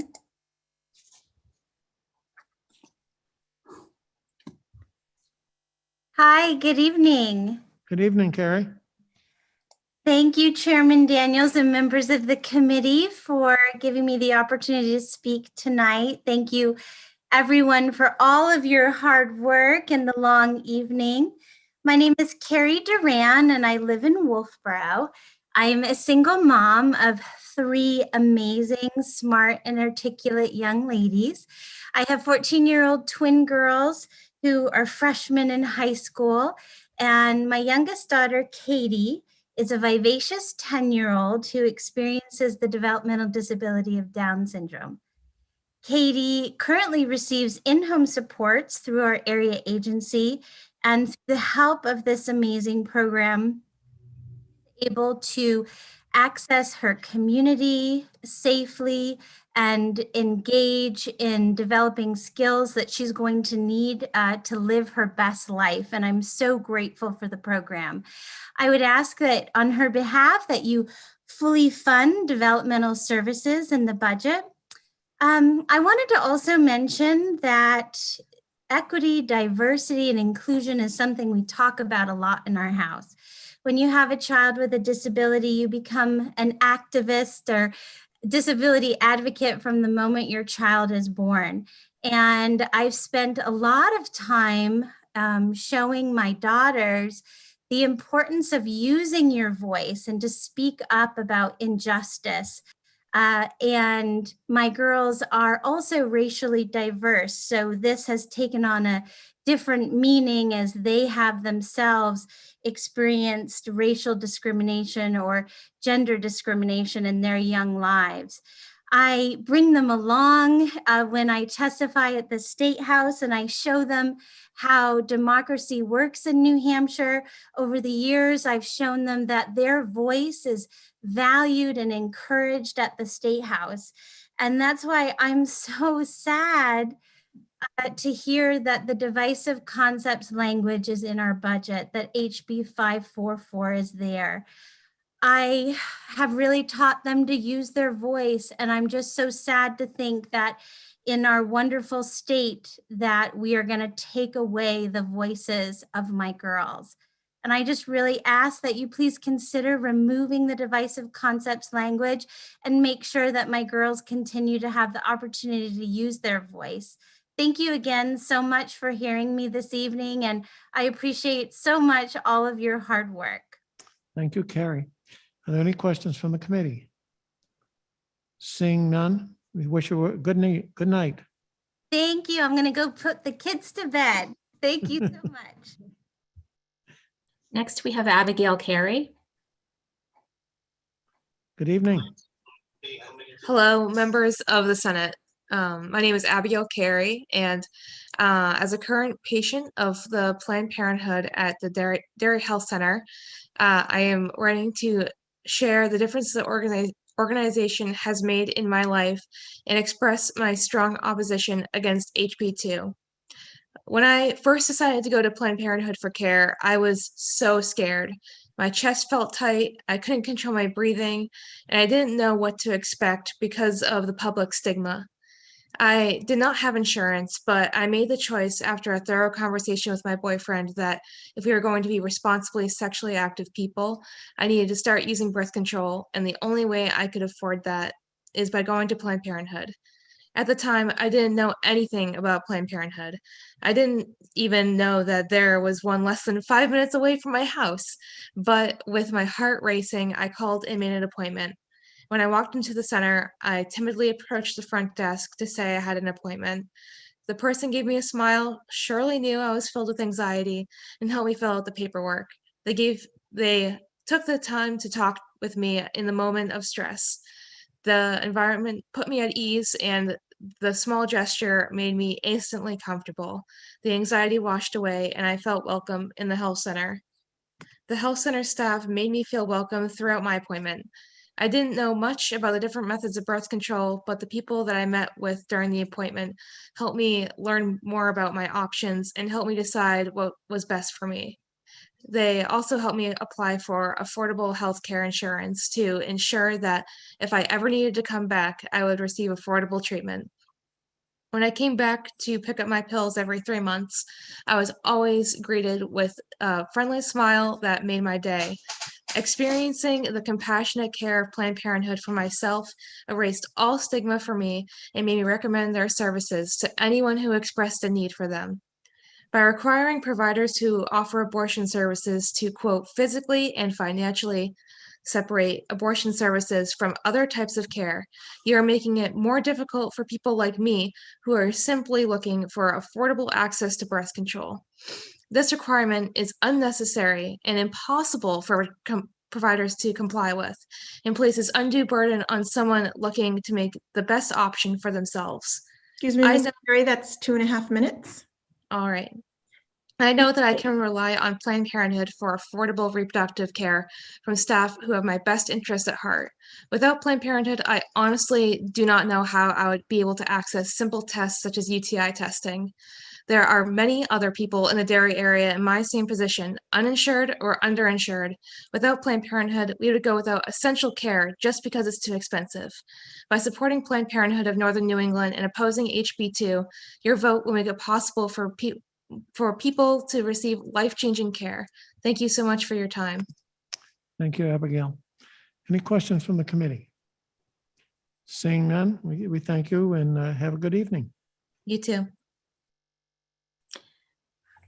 Okay, next, we have Carolyn Dever. Good evening, Carolyn. Good evening, Senator Daniels. Thank you for welcoming me here tonight. My name is Carolyn Dever, and I'm a resident of Hanover. I come to you today as a parent and a concerned citizen to express my strong opposition to the divisive concepts provision incorporated into HB2, the state budget. First, though, thanks to all the members of the State Finance Committee and to their staff for your service to our communities.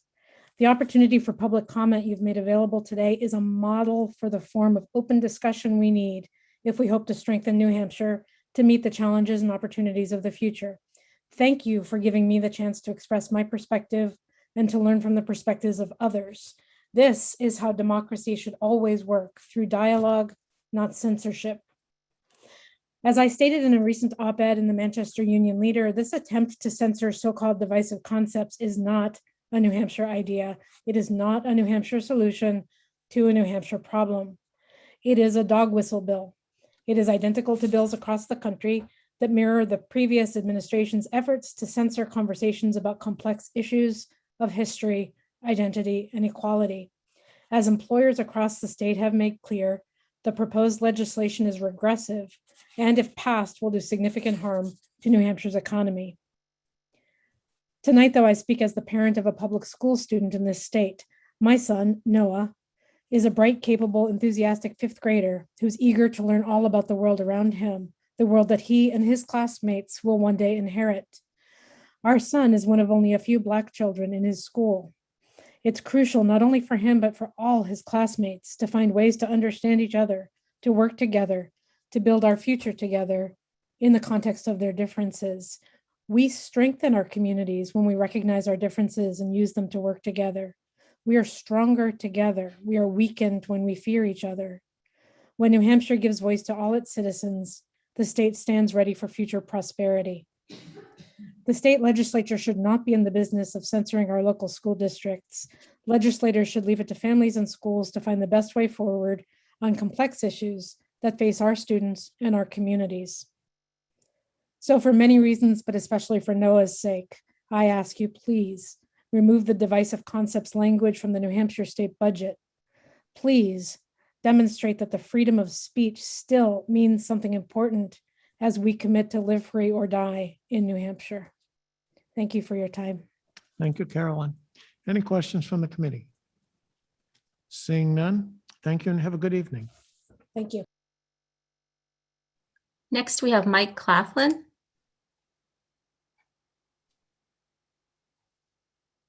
Good evening. Good evening, Mike. Chairman Daniels and the rest of the committee, thank you for listening to it. Listening to me. Everybody else has been so much more eloquent than I, but I wanted to make sure that I did say something tonight. I am Mike Claflin. I'm the executive director of AHEAD, which is a nonprofit housing developer located in Littleton, New Hampshire. And I've been asked by my board of directors to publicly voice our opposition to the language from HB 544. There are obvious moral and ethical issues in this language, as well as potential economic ramifications to our state. HB 544 should be debated based on its language and its merits and not passed, attached to, or included in the budget bill. And I just want to thank you for your time this evening and make sure that I let you know what people are thinking in the North Country. Great. Thank you, Mike. Any questions from the committee? Seeing none, have a great evening. Thank you very much. Next is Lucas Meyer. Good evening, Chairman, members of the committee. My name is Lucas Meyer. I live in Manchester, New Hampshire, and I'm chair of 603 Forward, an organization that looks to give voice and power to the heart of our economy, young people, working age people in the state. First and foremost, I'd like to thank the committee for their work tonight, and a special shout out to the staff who are really doing the work here and keep that building running year round. So special shout out to all the staff doing great work tonight and hanging in there with us. I'll be quick.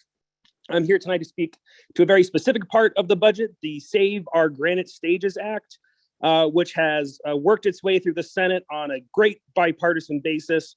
And just looking to get it over the finish line here in the budget. This is a new fund dedicated to some of the smaller live music venues in our state, which have been exceptionally hard hit by this pandemic and have a long road towards recovery.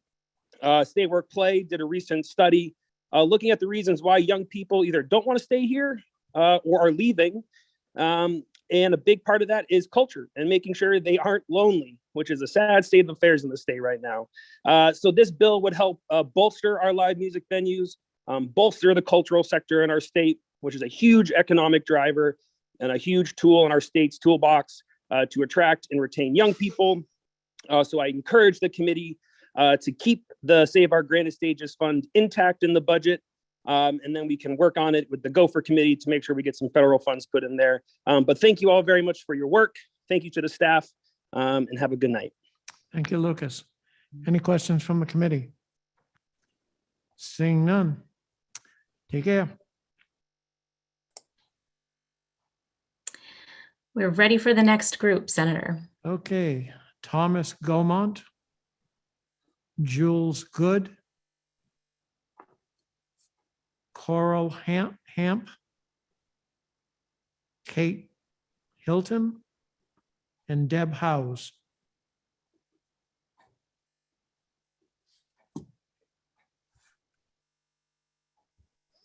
Okay, I think we have Deb House.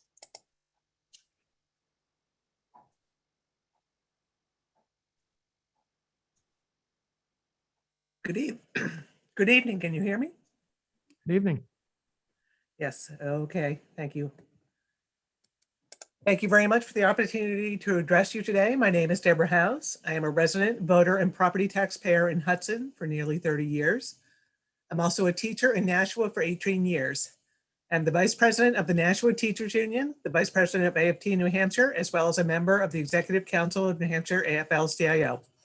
I'm here today to talk about the budget, what belongs in it, and what doesn't. I'll start with something that does not belong in the budget, and then end with something that does. First, school vouchers, or some might call them education freedom accounts, do not belong in the state budget. New Hampshire has a long-standing problem with underfunding public schools. Witness the numerous lawsuits on the topic. Claremont 2, the state's currently being sued by a group of school districts led by Conval. The voucher program envisioned by SB 130 does nothing to solve this problem of the disparate ability to fund an adequate education through local property taxes. In fact, it exacerbates it. We are perennially told that there is only so much money to go around, yet vouchers would start by draining $70 to $90 million of this limited education funding over 3 years to help students who are already in private schools or being homeschooled. For anyone who claims that this will decrease cost in the public schools, these are students who are not currently in public schools. The same limited pool of money is now going to be split more ways if this SB 130 program is included in the budget. Under this proposal, public schools would also lose some students who took a voucher and switched to another educational option.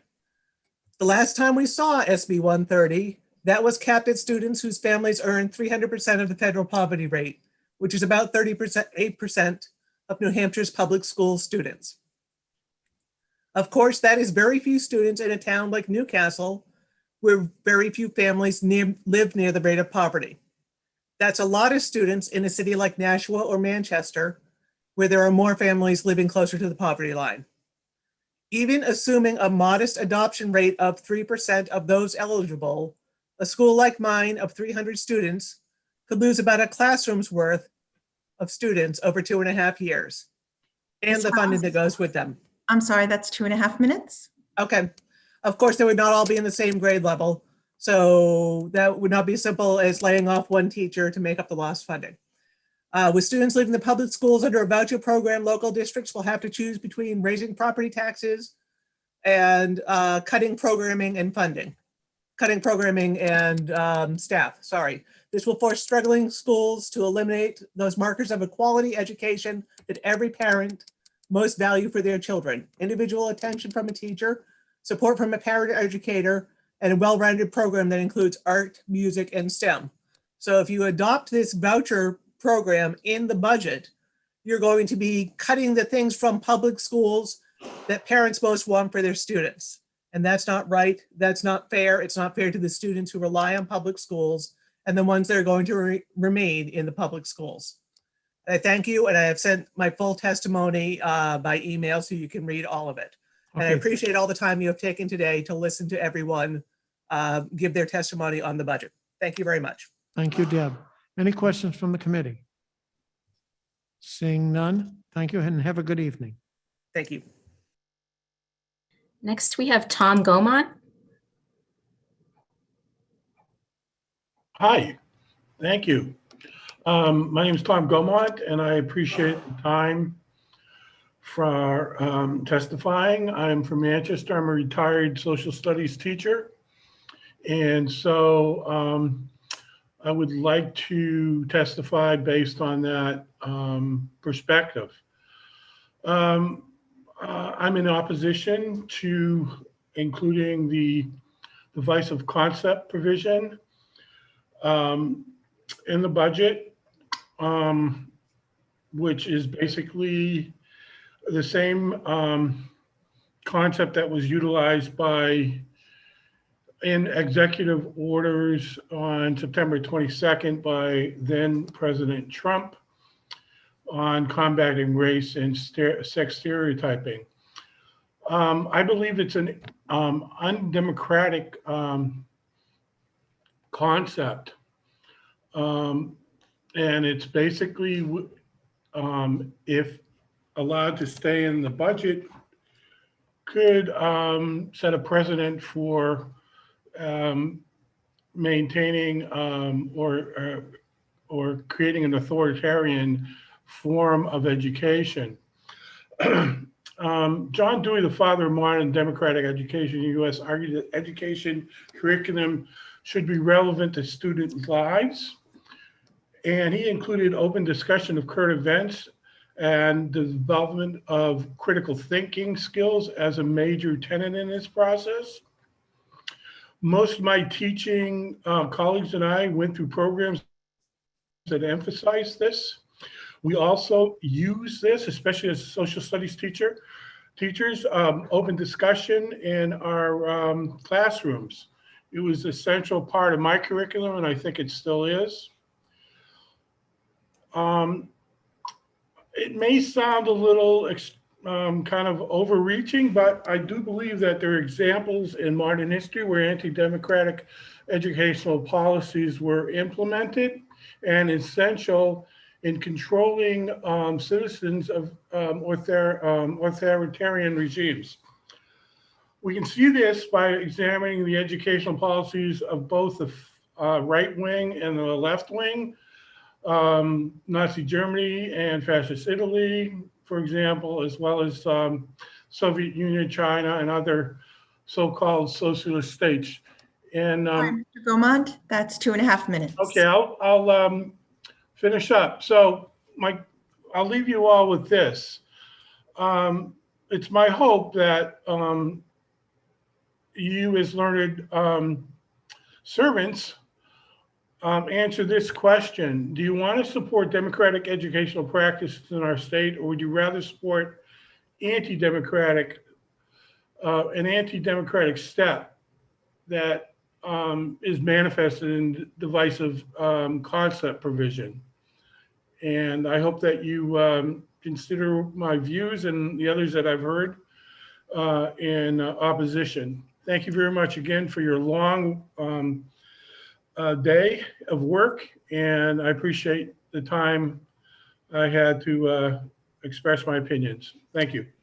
Thank you, Tom, for joining us this evening. Any questions from the committee? Seeing none, have a good evening. Thank you. Next, we have Coral Hampy. Good evening. Good evening, Chairman Daniels and committee members. You want to speak up because we can barely hear you. All right. My name is Coral Hampy. I am a middle school Spanish teacher and president of the Timberlane Teachers Association, and I'm speaking in opposition of SB 130. Schools in our state are compared to schools nationwide and worldwide. Having a voucher program hurts the students who attend public schools. Even as funding is drained away, overhead costs remain. Districts will be forced to make cuts to programs like art, music, languages, or sports. If we reallocate funding away from public schools, how do we give our students a well-rounded education that can compete worldwide? I urge you to please do not include SB 130 in the budget. Let's give our public school students the best opportunities possible. Public dollars should stay with public schools. Thank you. Thank you. Any questions from the committee? Seeing none, we wish you a good evening. You as well. Next is Kate Hilton. Good evening, Kate. Good evening, Senator Daniels. Thank you for the opportunity to speak in opposition to HB 544, which I urge you and your colleagues to remove in its entirety and without replacement from HB 2. One thing I love about New Hampshire is our commitment to local control. HB 544 is the state government's direct control of the speech of state employees and contractors. We cannot live freely if we cannot speak freely. This legislation is not who we are. Its language is not even from New Hampshire. The same bill is being proposed in 10 other states. There are real budget implications. Cost to the state to enforce this legislation, to defend the lawsuits that will be filed on First Amendment grounds, to pursue litigation against those who will be morally justified to defy it. Cost to the business community's ability to retain and recruit talented people of color and women. Cost to our state's economy when national businesses turn away from investments in our state. And above all, cost to our state's reputation. You can love New Hampshire and be patriotic in a way that's compatible with a nuanced discussion of systemic racism and sexism and the way that they show up in our country and in our state today. It is the ultimate irony that we need look no further than the language of HB 544 to see what state perpetuated systemic racism and sexism looks like. And yet, here we are having this conversation together, civilly and respectfully. Why would this not be the same right extended to our children and to their teachers to discuss these topics in their classrooms? On this note, my 9-year-old son would like to comment. My name is Hans and I oppose HB 544. I am in 3rd grade at the Ray School in Hanover, New Hampshire. It is important to me to be able to speak openly with my teachers about systemic racism and sexism. This year I studied about Ruby Bridges and Anne Frank, and I was able to talk to my teachers about how racism and sexism affected their lives, and today affect mine. My ability to discuss their stories with my teachers is important to my ability to make good choices and support my friends who are Black or are girls. Thank you. Hans and I urge you to view today's outpouring of opposition as a litmus test. HB 544 cancels New Hampshire's culture of local control. It cancels our business community's diversity, equity, inclusion efforts, and it cancels our children's and teachers' freedom of speech. Please do not allow for its unethical, paternalistic, unconstitutional, and immoral cancel culture through state government overreach. Thank you. Thank you both. And any questions from the committee? Seeing none, thank you and have a great evening. Thank you. Mr. Chair, we did not see Jules Good in the attendees column, so I think we're ready for the next group. Okay. Ryan Warner, Kayla Berry, Sarah Blanchett, Gary Cahoon, and Mary Carlson.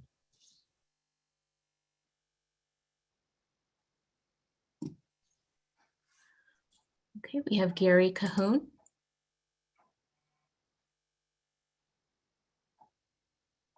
Good evening. Good evening, Chairman Daniels and members of the committee. My name is Gary Cahoon of Peterborough. I am the owner administrator of Friendship Manor, a 22-bed residential care home in New Ipswich. And I also speak for the, I also speak on behalf of the New Hampshire Association of Residential Care Homes, which is a statewide organization of residential care and assisted living homes. I am here to speak to 2 aspects of the CFI program, which funds residential care in addition to home care services. First, the question of presumptive eligibility. Yesterday, the representatives of DHHS suggested that the suspension of the presumptive eligibility statute be continued for another 2 years. Presumptive eligibility, as I'm sure you probably know, is a process to fast-track eligibility for home and community-based services for those in desperate need of services who, upon review, are deemed highly likely to qualify for them. Several states, or studies in several states, have indicated that presumptive eligibility does not increase costs, but rather reduces them overall by reducing unnecessary nursing home placements.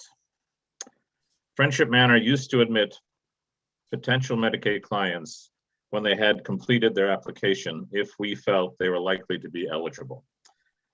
In 2018, we stopped this practice because we admitted a resident in January of 2017 whose application was begun while he was in the hospital in Manchester. He was not declared eligible and we were not paid until August of 2018, 17 months later. And there was very little doubt that he was eligible, if I may say. While this case was unusual, The Guidehouse report that was released on March 12th of this year indicated that the median time period to determine financial eligibility in the state is 65 days, and that many cases require more than 90 days. This means that elderly and disabled citizens go without services when they critically need them. And further, the time to determine eligibility has been significantly negatively impacted by the pandemic, as the personnel at DHHS is often not in the office, working remotely, and the whole process has become much more cumbersome. Mr. Cahoon, that is 2.5 minutes. Okay. The second thing I'd like to address is the issue of CFI rates and unmet needs. Unmet needs are not easily determined in residential care because the service is not authorized until a client finds a bed. But I can tell you that anecdotally, I get 2 or 3 referrals a week for the 3 or 4 beds that I have per year. So of the state's 6,200 residential care beds that are licensed, only 515 are occupied by CFI clients as of September 30th, 2020, which is the last time that data is available from DHHS. The rates are too low. As a result, people are forced often to go without services or unnecessarily are sent to nursing homes. So I ask that these rates be addressed, and I ask that presumptive eligibility be finally allowed to function the way it's intended. Thank you very much for your time, and I appreciate it. Thank you, Gary. Any questions from the committee? Seeing none, thank you and have a good evening. Thank you. Next, we have Mary Carlson.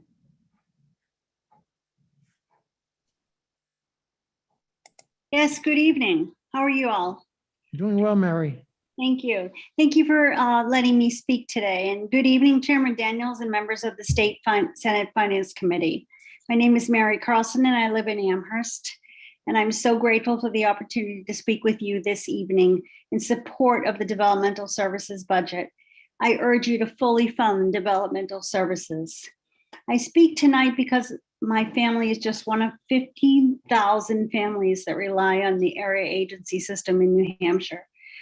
We're fortunate to be connected to the Gateways Community Service Agency in Nashua, but I also speak to you as a mother of an adult child with developmental disabilities.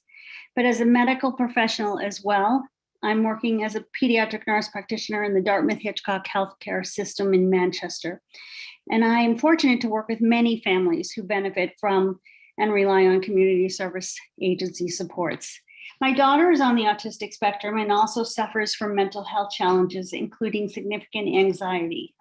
She is bright but learns painfully slow, and teaching her requires a great deal of patience and knowledge. And the effort of repeated teaching and role modeling by her developmental services staff. Anything she learns needs to be broken down into chunks. Areas of focus include learning to clean, learning to self-care, cooking, learning to advocate for herself in the community, and spend time outside of her apartment that helps battle isolation that can be quite painful at times.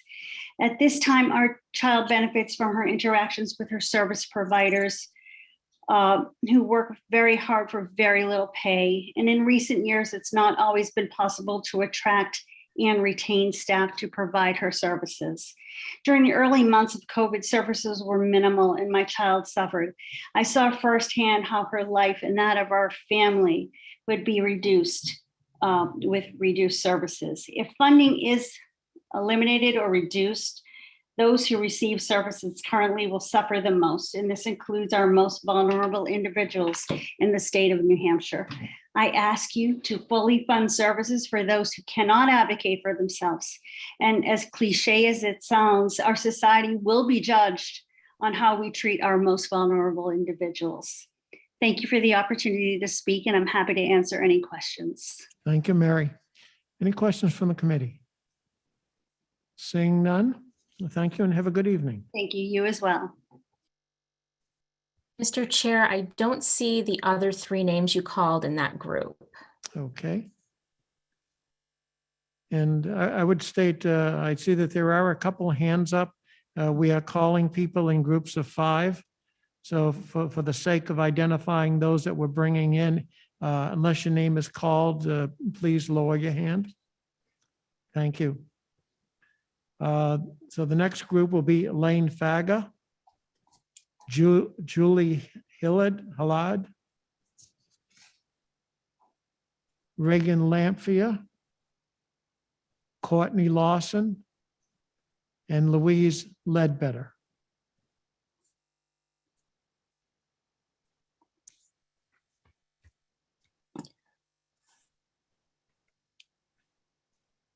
Okay, Mr. Chair, I think one of the names you called is participating via phone, so please identify yourself. Thank you. That should be Julie Hillard. Good evening. Good evening. Can you hear me? We can. Great. Hi. Hello. I know we're running late, so I'm going to try and get through this as quickly as possible. I'm here to speak on behalf of my son and specifically regarding the adult dental health benefit. My son Cameron is 30 years old, and I have spent the last 30 years struggling to keep his teeth healthy. He is a difficult case. Can you please identify yourself, please? Julie Hilliard. Thank you. Please continue, Julie. He is a difficult case and requires an OR certified dentist, which means we are not able to seek low cost or income-based dental. These specialists are very hard to find and do not accept payment plans. Many times I've had to travel out of state even to find him dental care. Every couple of years, I have to start the process of coming up with funding and grants to pay for the procedures. Payment has to be guaranteed before an appointment will be booked, and then it is usually several months to get an appointment. He routinely goes without dental for long periods due to the difficulty of getting care and finding a dentist willing to take him as a patient. What New Hampshire provides to him under Medicaid is to wait until he has painful abscesses and have his teeth removed on a strictly emergency basis. The dentist can't even clean the teeth or do any other dental during the procedure. To be clear, that means he would suffer unbearable pain indefinitely and have his teeth pulled one by one until he has no teeth. This is shameful and seems deliberately cruel to the most helpless people in our community. Would anyone consider this acceptable for themselves or their child? And I have had to watch this not once, but several times, and will continue to watch this as it stands now. Excuse me. Medicaid can't even authorize exceptions for special cases like my son's right now. Cameron has had many teeth pulled over the years due to awful abscesses that bothered him for months and affected his health horribly. He can't speak, so he just suffered in what I can only imagine was terrible pain. And he had pretty extreme weight loss each time because he couldn't eat normally. My son has a lot of challenges, but I want him to have healthy teeth for as long as possible, and I work very hard to try and make this possible for him. And I want to add, just in closing, that many states already provide this under Medicaid, an adult benefit for the developmentally disabled, and it's really crazy to me that New Hampshire, who provides very well for the developmentally disabled in the state, does not. And I can't believe that the emergency costs of removing his teeth one by one really saves New Hampshire that much money, as opposed to like preventative care, which seems to be probably a lot cheaper. All right, thank you very much. I know it's been a long night for everybody. Thank you, Julie. Any questions from the committee? I don't see any, so we thank you for calling in this evening. Thank you. Okay, I believe Elaine Faga is also on the phone. Elaine, could you dial *9 to raise your hand if you're there? I see your phone number twice. Okay, thank you.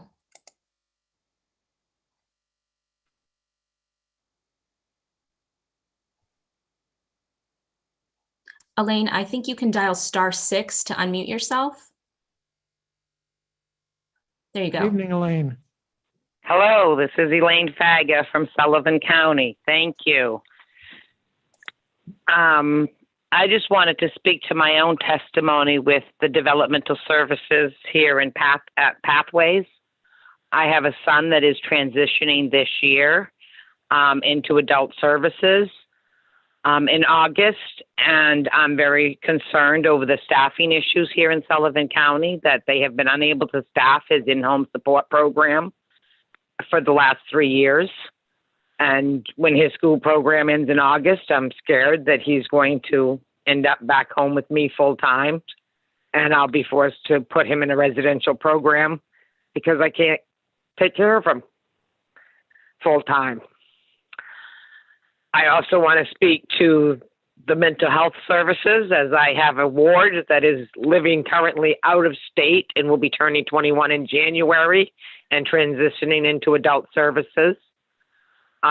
She lives out of state because there are no programs in New Hampshire that can meet her needs. The lack of housing services for people with dual diagnoses in New Hampshire is they're non-existent for the most part. She calls me and asks me to come and see her, and I can't. She's in Florida. I'd really like to move her back home, but I'm just not sure if we're going to be able to find any programs for her that will suit her needs here, even as an adult, when she turns 21 in January. I'd like to thank this committee for their funding in the past and tell them that, my daughter uses services and in-home supports and accesses the community and does horseback riding through the funding services through Pathways, and I appreciate everything they do for me. They've qualified her for in-home modification supports to help make my home more accessible for her, and I appreciate all of that. They've often been able to help me with funding for my van, and those kind of supports are vital for families. I want to speak to dental care and the lack and need of that for all low-income families in New Hampshire. My family is all on New Hampshire Medicaid, and we don't have any dental services now that we're all adults. I'm sorry, that is 2.5 minutes. Okay. And I also want to mention the CFI funding. As an owner and operator of an assisted living home, the low funding that CFI reimbursement rates are providing for us does impact our ability to hire and train staffing to meet the needs of the individuals we serve. And New Hampshire really needs to step up their Medicaid reimbursement rates to compete with even the nearby states so that we can provide the services that our aging population needs. And thank you all for everything you do and the service you give to New Hampshire and for this very late night. I Thank you. appreciate your efforts. Thank you, Elaine. Any questions from the Thank committee? you. Seeing none, thank you for calling in this evening. Have a good evening. Thank you. You as well. Next, we have Reagan Lamphere. Hi. Hi, Reagan. Hi, my name is Reagan Lamphere and I live in Nashua. So I want to start off by saying that I'm really upset that the language of SB 544 is still included in this budget. And I did send each of you an email asking that it be removed. But I am testifying today because I have very close ties to the to the disability community in New Hampshire. And as we say, people can't wait. My son Ethan had a major stroke when he was 3. That's when we qualified for a direct support provider. That meant I could keep my job, my health insurance, and my home. I paid my taxes and supported my family financially. Ethan had serious developmental disabilities and he was medically complex. He passed away suddenly when he was 8. But I know if Ethan had reached adulthood, our need for home and community-based service would have continued. Although I can't advocate for Ethan, I care deeply about people with disabilities. And of course, that includes many of our seniors. Disability it's usually not if, it's when you become disabled, if you live long enough. So right now we have a dire workforce shortage in New Hampshire, and the Choices for Independence program is essential to keeping these New Hampshire citizens in their homes and out of institutions. That's why we are urging you to fully fund New Hampshire Developmental Services, including CFI. But I would like you to do more than that. The pandemic has exposed the gaping holes in our state safety net. It doesn't benefit anyone when people fall through the cracks. There are children and families in dire need across New Hampshire. The crisis is real and it is growing. We have a moral and legal obligation to fully fund the Department of Health and Human Services. If they have the funds to do their job properly, our families and communities will be stronger and more successful. That means a brighter future for everyone in New Hampshire, and that's what we should all want. So thank you very much, and thanks for your service and your time. Have a good night. Thank you, Reagan. Any questions from the committee? Seeing none, thank you for testifying this evening. Next is Courtney Lawson, and Courtney appears to be both on the phone and on a device, so I'm going to try this first. Is this Courtney Lawson? And Caleb Berry, but yes, this is Courtney Lawson. Hello? Yeah, I think you're probably going to have to turn your This is phone. Courtney Lawson. Much better. Okay. I am currently on CFI and have a major issue with staffing because I am only getting half of my hours because of the shortage of people that want to work because the wage is so low. So I really believe it's got to be raised because basically my older brother is coming in and taking care of me 1 day a week. If I didn't have family, I'd be screwed. And there's 21 residents here that would be screwed without that CFI waiver. There's a possibility of them living independent lives. And that's what we want and what we need and what we deserve as human beings. And I think that I really want to encourage you to rethink that in rewriting the bill and think about raising that rate because that rate is truly important to me and truly important to a lot of people who live in this building. Couldn't do it without the CFI waiver. We'd be putting those beds that only have 33 beds open. I don't really want to at the age of 40 go into a nursing home. And I think this is Kayla Berry. I got called last time. We're actually on the same Zoom. So if I could kind of talk to, would that be okay? Sure, Kayla. So I'm currently in this to try and raise the CFI funding. Clearly, I work for Courtney. I assist her on the night shift. So she's actually a complete quadriplegic. So without the CFI funding, there would be no way for her to get out of bed. And I know in previous states, she's been left in bed for 4 days. So imagine not being able to get up to go to the bathroom.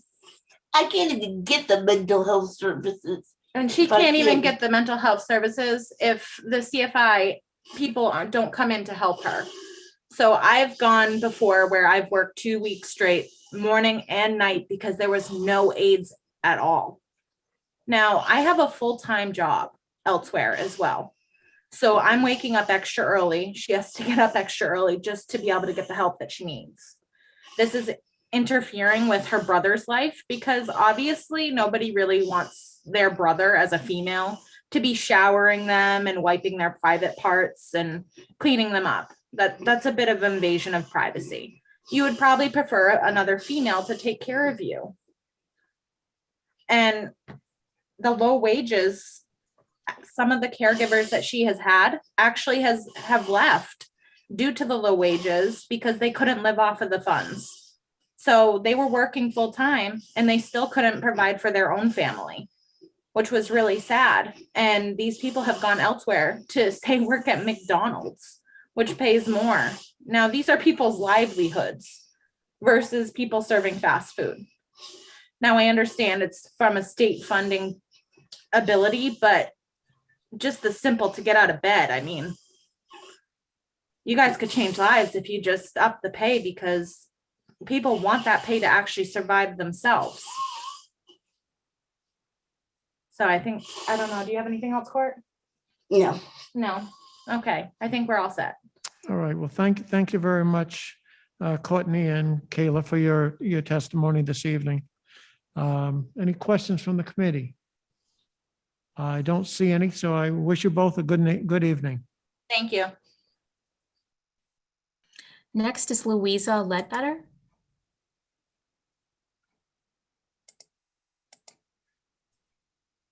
Good evening. My name Good is evening, Louisa. Good evening. I'm a special educator and the parent of a 22-year-old with developmental disabilities who's supported through Pathways. I'm one of the We can't hear you. Oh, I'm sorry. Can you hear me now? Okay, we got to All speak right. nice and loud. All right. There you go. All right. I'm Louisa Ledbetter. I'm a special educator and the parent of a 22-year-old with developmental disabilities who's supported through Pathways. I'm one of the 15,000 families in the state that benefit from support from the area agency system.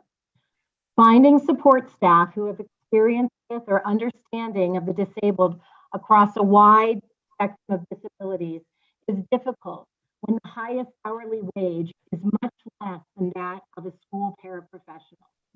The Okay, job- Louisa, you keep fading in and out from the microphone. So if you All can right. stay Okay. close to the microphone, that would be great. All right. I was saying, finding support staff who have experience with or understanding of the disabled across a wide spectrum of disabilities is difficult when the highest hourly wage is much less than that of a school paraprofessional. The job is in fact more difficult than that of a school paraprofessional, as they're responsible for those they support out in the community as well as in the home, and are entirely on their own when they provide this support. They should be entitled to a wage competitive for what they do. Parents entrust them with the physical, social, and emotional support of their child, as well as helping to build functional life skills. Naturally, we want the best we can get, but it is hard to get the best quality when the wage offered is so low. It's a taxing job, and when you find dedicated staff who are willing to train and learn how to best care and support for your child, you want to be able to keep them. And a fair wage is one way to do that. Not being able to offer a fair wage also significantly reduces the pool of candidates from which we can choose support staff for our children. Please fully fund the developmental services budget to allow for a more competitive wage for support staff who work with the disabled in New Hampshire. Thank you. Thank you, Louisa. Any questions from the committee? Seeing none, thank you very much for testifying this evening. Wish you a good evening. Thank you. You too. I think we're ready for the next group. Okay, Anne Marie Olson Haywood,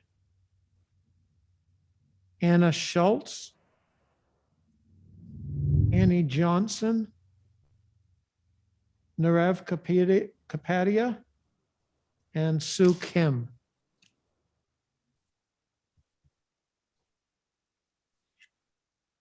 Okay. Please raise your hands if your name was just called. I will bring in Annie Johnson. Can you hear Good me? evening, Annie. Hi. All right. There's a lot to object to in this budget. Obviously, you've heard about it all night long. Of course, I'm here to oppose HB 2, mostly in its transparent attempt to force reproductive health care providers out of the family planning program. And at the risk of making some possibly uncomfortable, I'll just put you in the shoes of one of the many who will suffer if this budget becomes law.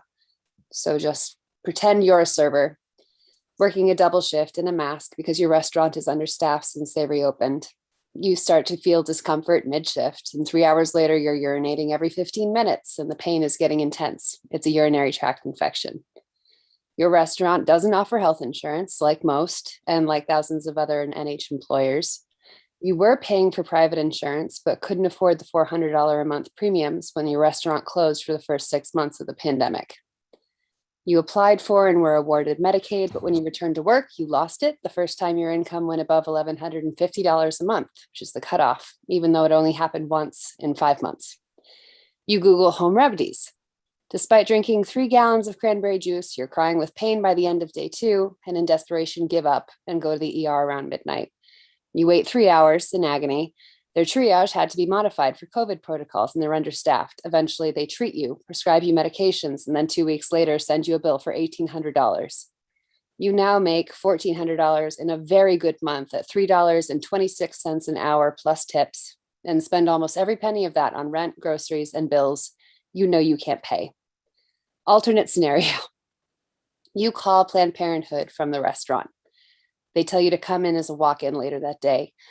After you fill in the intake forms, they tell you that your income qualifies you for free care. The doctor confirms your infection with a test, gives you azo and prescriptions for your infection, and then offers you a routine STD panel, and you agree. You mentioned that you often experience debilitating cramps. The doctor counsels you on options for modifying your birth control to manage your symptoms better.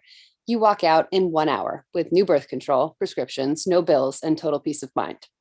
So this is the reality of what's at risk.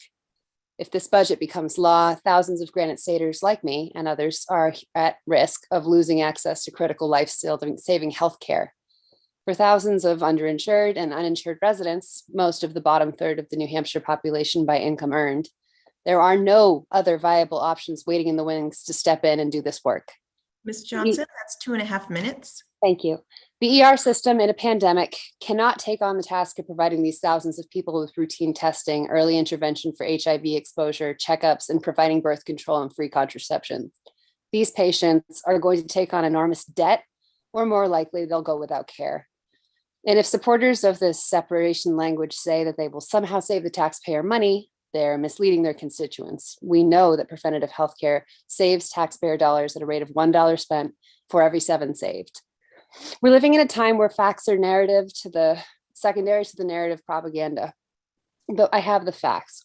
Planned Parenthood serves a huge community, literally 72% of the entire family planning program, and their services throughout New Hampshire ensure that anyone can access birth control, cancer screenings, checkups, and STI testing.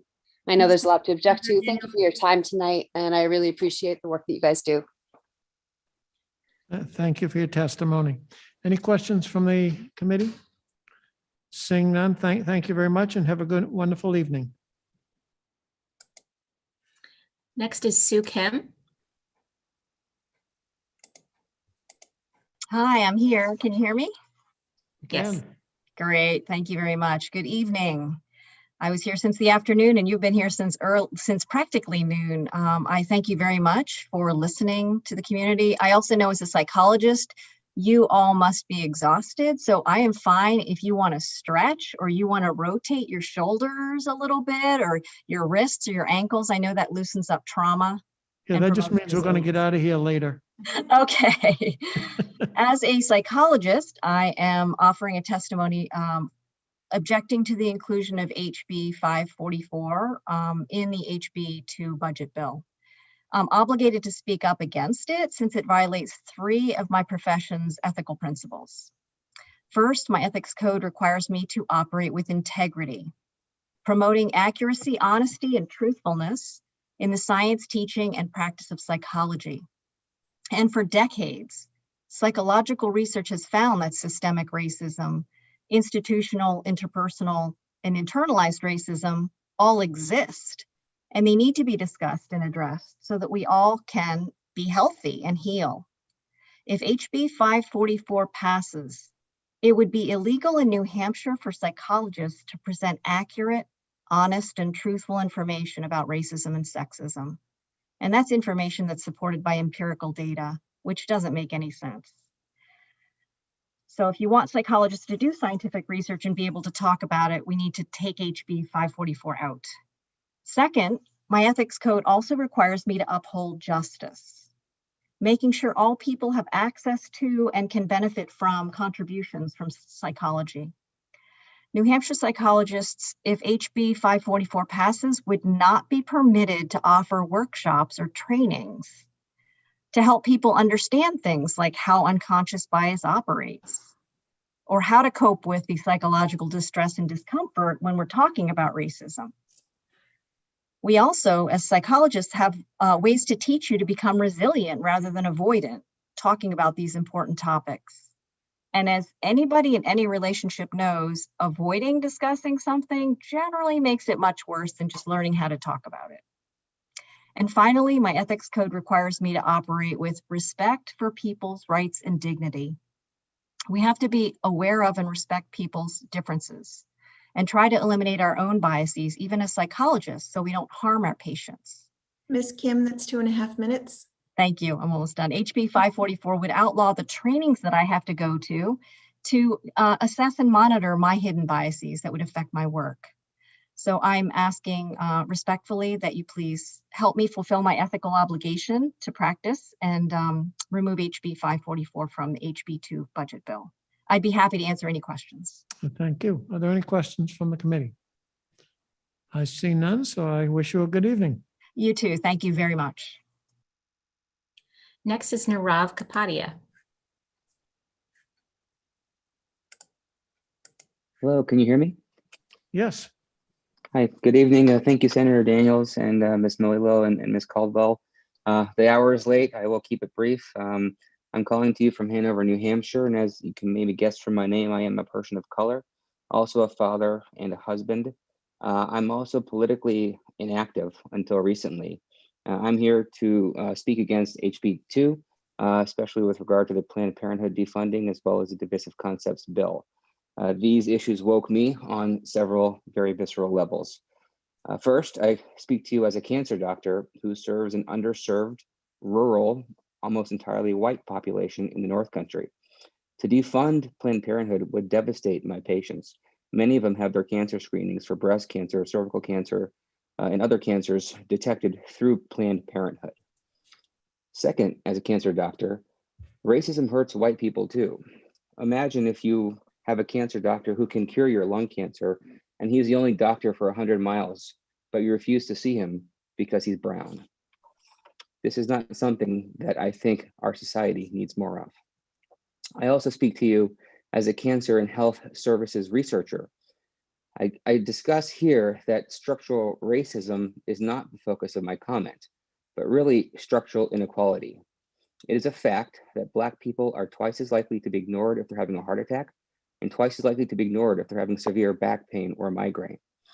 As much as I want to live in a colorblind and a race-blind society, I have to admit that it's not.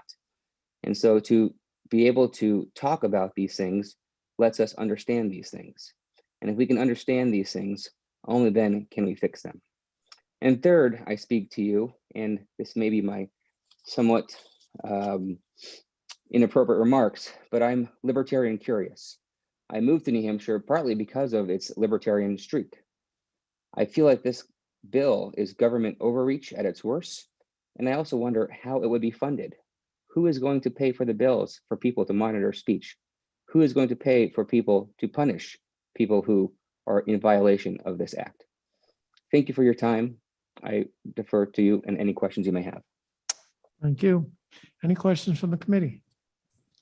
Seeing none, I thank you for your testimony and wish you a good evening. Thank you. Mr. Chair, we did not see the other two names you called in the attendees column, so I think we're ready for the next group. Okay. Next will be the Reverend Dr. Gail Kinney, Elizabeth Costa, Alex Katrubis, Janine Latimer, and Claire O'Grady. Okay. If the chair just called your name, please raise your hand. I will bring in Gail Kinney. Okay, thank you so much, Mr. Chairman and members of the Finance Committee for your wonderful perseverance. For the record, my name is Gail Kinney. I'm a resident of Canaan and a pastor with the Meriden Congregational Church, and I also represent the economic justice team of the New Hampshire United Church of Christ, which is the largest Protestant denomination in the state. As a state budget conveys what we value. And the budget the House delivered to you is not a people's budget, and it's not a moral budget. The House Bill 1 and 2 documents tell me that the House does not value Health and Human Services based on the proposed back of the budget cuts to an absolutely essential state agency. The House budget doesn't seem to value safe and accessible reproductive and related health services for women in New Hampshire. The House budget doesn't value providing needed adequacy support for the public schools, but apparently the House does give priority to shifting education adequacy costs downward and to local property taxpayers, with the taxpayers in property poor or lower income municipalities being hurt the most. I hope the Senate will correct these things and other problems. But I'd really like to focus now on the budget trailer bill and the grossly inappropriate move by the House to insert the full language of House Bill 544 into HB 2. As you've been hearing all day and all evening, this language calls for the muzzling and censorship of public agencies, state contractors, and public educational institutions when it comes to training or teaching about systemic racism or sexism and implicit bias, all things which are still among us. This language has no business in the budget trailer bill, and it has no business in New Hampshire statute, period. It's breathtakingly vague. It calls for censorship.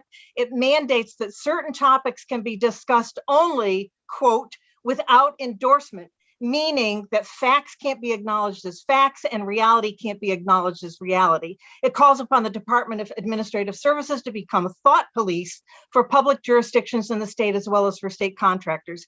In short, it's incredibly frightening in its scope and its audacity, not to mention it's completely unworkable. This language did not bubble up in New Hampshire. It's the product of destructive, well-heeled out-of-state forces that are peddling the same legislative language and talking points to multiple states. These outside entities looked for vulnerable or easily malleable state targets where their money and their pressure could potentially prevail in getting their desired language into state law. They care not a bit about the negative attention the passage of the language in HB 2 would bring to New Hampshire. I bring to you the voices. That's 2.5 minutes. I'm wrapping up. Faith leaders across the state and calling for you to be the adults in the room on this topic. Rest assured, if this language becomes law, it will be a national story, and it won't be a positive story for New Hampshire. It will bring shame to New Hampshire. It will have economic consequences that I think you and I can't even begin to imagine at this point, and it will bring costly legal challenges and all kinds of long-term damage. I know that you know that crafting HB 2 is not a game. So for the sake of the state, I implore you to remove this language in its entirety from the budget trailer bill because it can't be redeemed or amended to make it less horrible. So please do the right thing. And I thank you for your time and your perseverance tonight. Thank you. Are there any questions from the committee? Seeing none, thank you for your testimony and have a good evening. Next, we have Alex Katrubis. Good evening. Can you hear me? Yes, we can. Thank you very much, Mr. Chairman and members of the Finance Committee. My name is Alex Katrubis with Dennehy and Boulay. We have many clients who have strong interests in the state budget. I would urge the committee to fully fund the Division of Long-Term Supports and Services under DHHS. We also need to support our state's hospitals, assisted living homes, senior centers, Meals on Wheels, and our fellow citizens with disabilities. Others will speak and have spoken much more personally and eloquently on those issues than can I. The main reason that I'm speaking to you tonight is to strongly oppose the so-called divisive concept language contained in House Bill 2. One of our clients is ACEC New Hampshire. They are an association of about 70 engineering and related firms in the state. Many of these companies work for public clients, including New Hampshire DOT, New Hampshire DES, New Hampshire Fish and Game, and others. Right now, I have national and local engineering firms calling me and asking why House Bill 544 belongs in a state contract to design a bridge or widen a turnpike. New Hampshire's engineers oppose contractual language that is unreasonable and overly burdensome to comply with.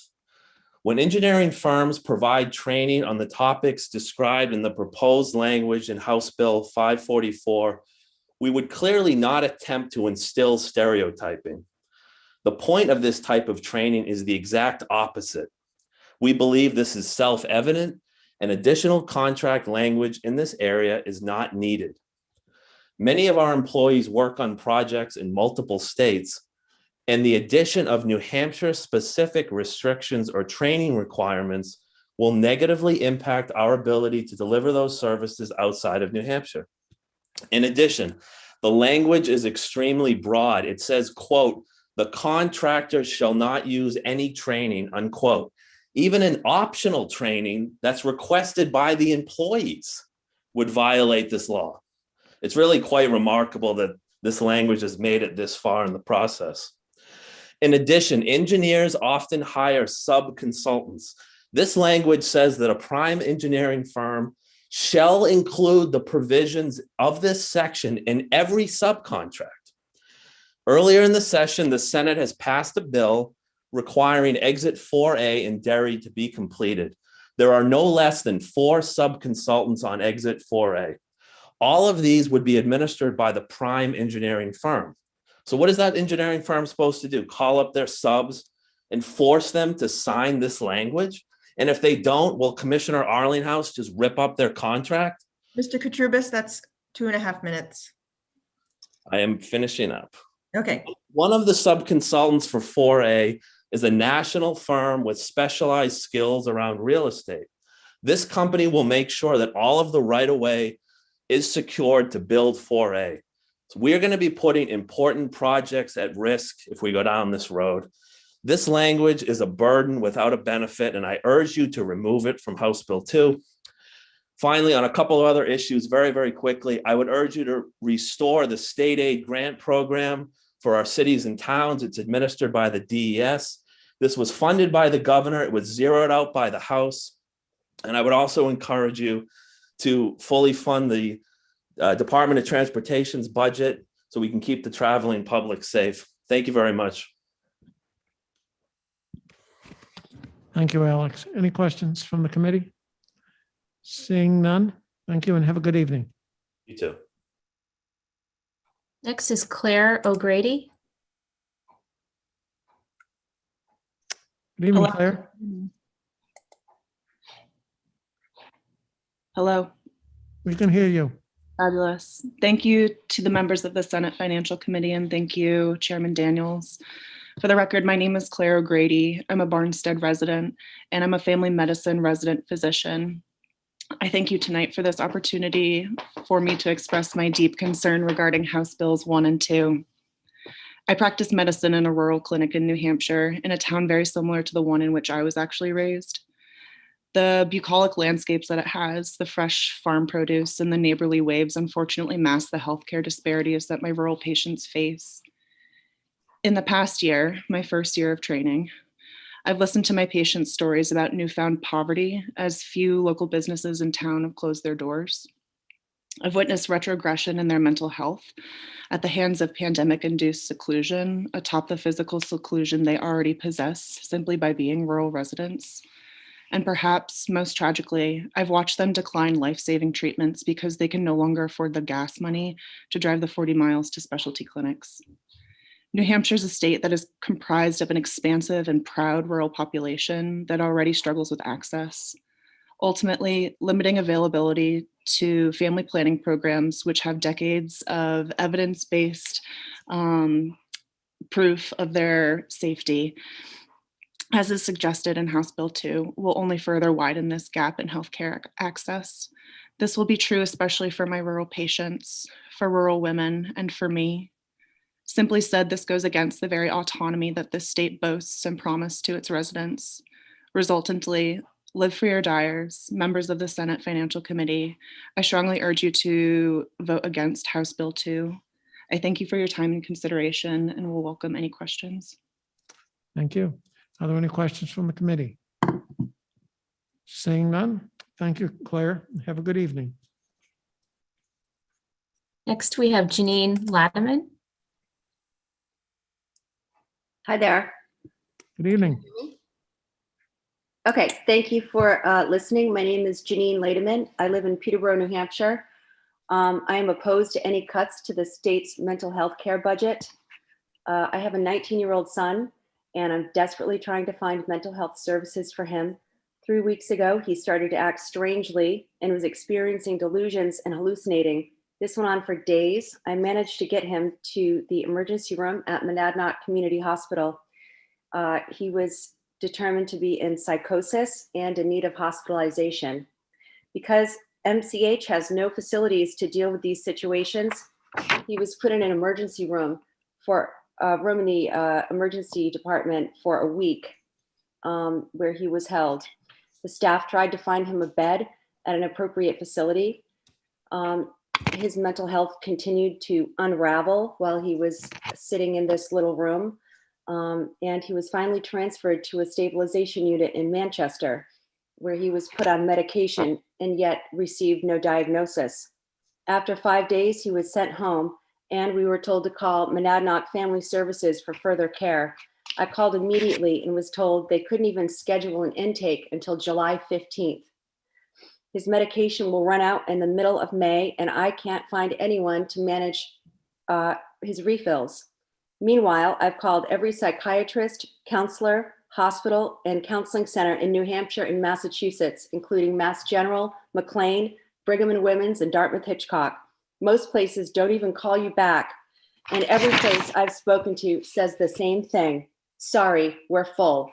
Sorry, call Monadnock Family Services. You're not in our catchment area.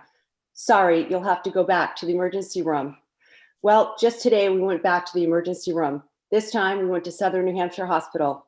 Once again, we were turned away because apparently my son is not psychotic enough for hospitalization and services there. What will it take to get help? Where are the services in the state? The lack of mental health resources in New Hampshire is shameful. I called my state rep last week and told her what was going on, and she told me she's received dozens of calls just like this from parents as desperate as me. I beg you to dedicate and prioritize funds and resources to provide mental health services to those who so desperately need it. Thank you for listening. Thank you, Janine. Any questions from the committee? Seeing none, thank you, and we wish you a good evening. Thank you. Mr. Chair, next we have Anna Schultz, who was part of the last group. Hi, my name is Anna Schultz. I live in Portsmouth, New Hampshire. I'm a social worker who works in both home health and also private geriatric care management. I'm here today in support of the proposed rate increase for the CFI program. I see people daily that either have CFI and are not getting the hours that they are allotted, or people who are in need of CFI. I'm often referring to adult protective services because people are not getting what they need. I actually thought at one point, who do I call on the CFI program? Do I call the adult protective services on the state, trying to figure out how these people who are neglected can get the services they need?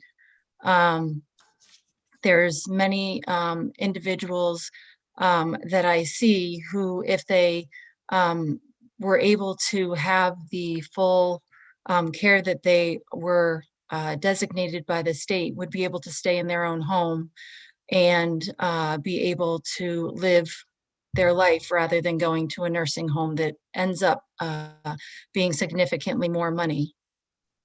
Yesterday, I was called on by my manager. There was a 40-year-old male who has CFI, and there's nobody who can find care for him. His mother had a surgery that she had to have, and she was really the primary caregiver, and the father was unable to care for him, and he went to the hospital today. So there's a lot of cost involved rather than spending the hourly rate, and we increase that rate. You'd have a lot more workers that would be happy to provide that care. I'm just hoping I ask the chair and the member of the finance committee to support the rate increases of CFI, as it will directly impact the constituents and is economically sound choice over a more costly institutional care, whether that's nursing home or going to the hospital in the case of my patient yesterday. Thank you for your time. Thank you, Anna. Any questions from the committee? Seeing none, we thank you and have a good evening. We are ready for the next group of names. Okay. We have William Raskansky, Alyssa Sherman, Linda Tanner, Valerie Valent, and Laura Vincent. Okay, if the chair just called your name, please raise your hand. Okay, we have William Rasansky. Good evening.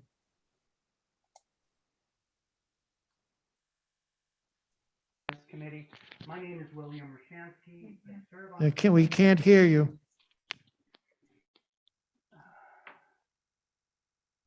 Can you hear me now? No, it's getting a little bit louder, but you're very weak still. I'll try to speak really loudly. Is that any better?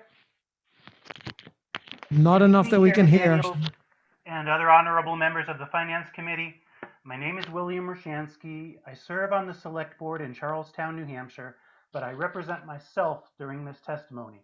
I oppose HB 1 and 2 because property poor towns like mine will not receive adequate aid for school funding.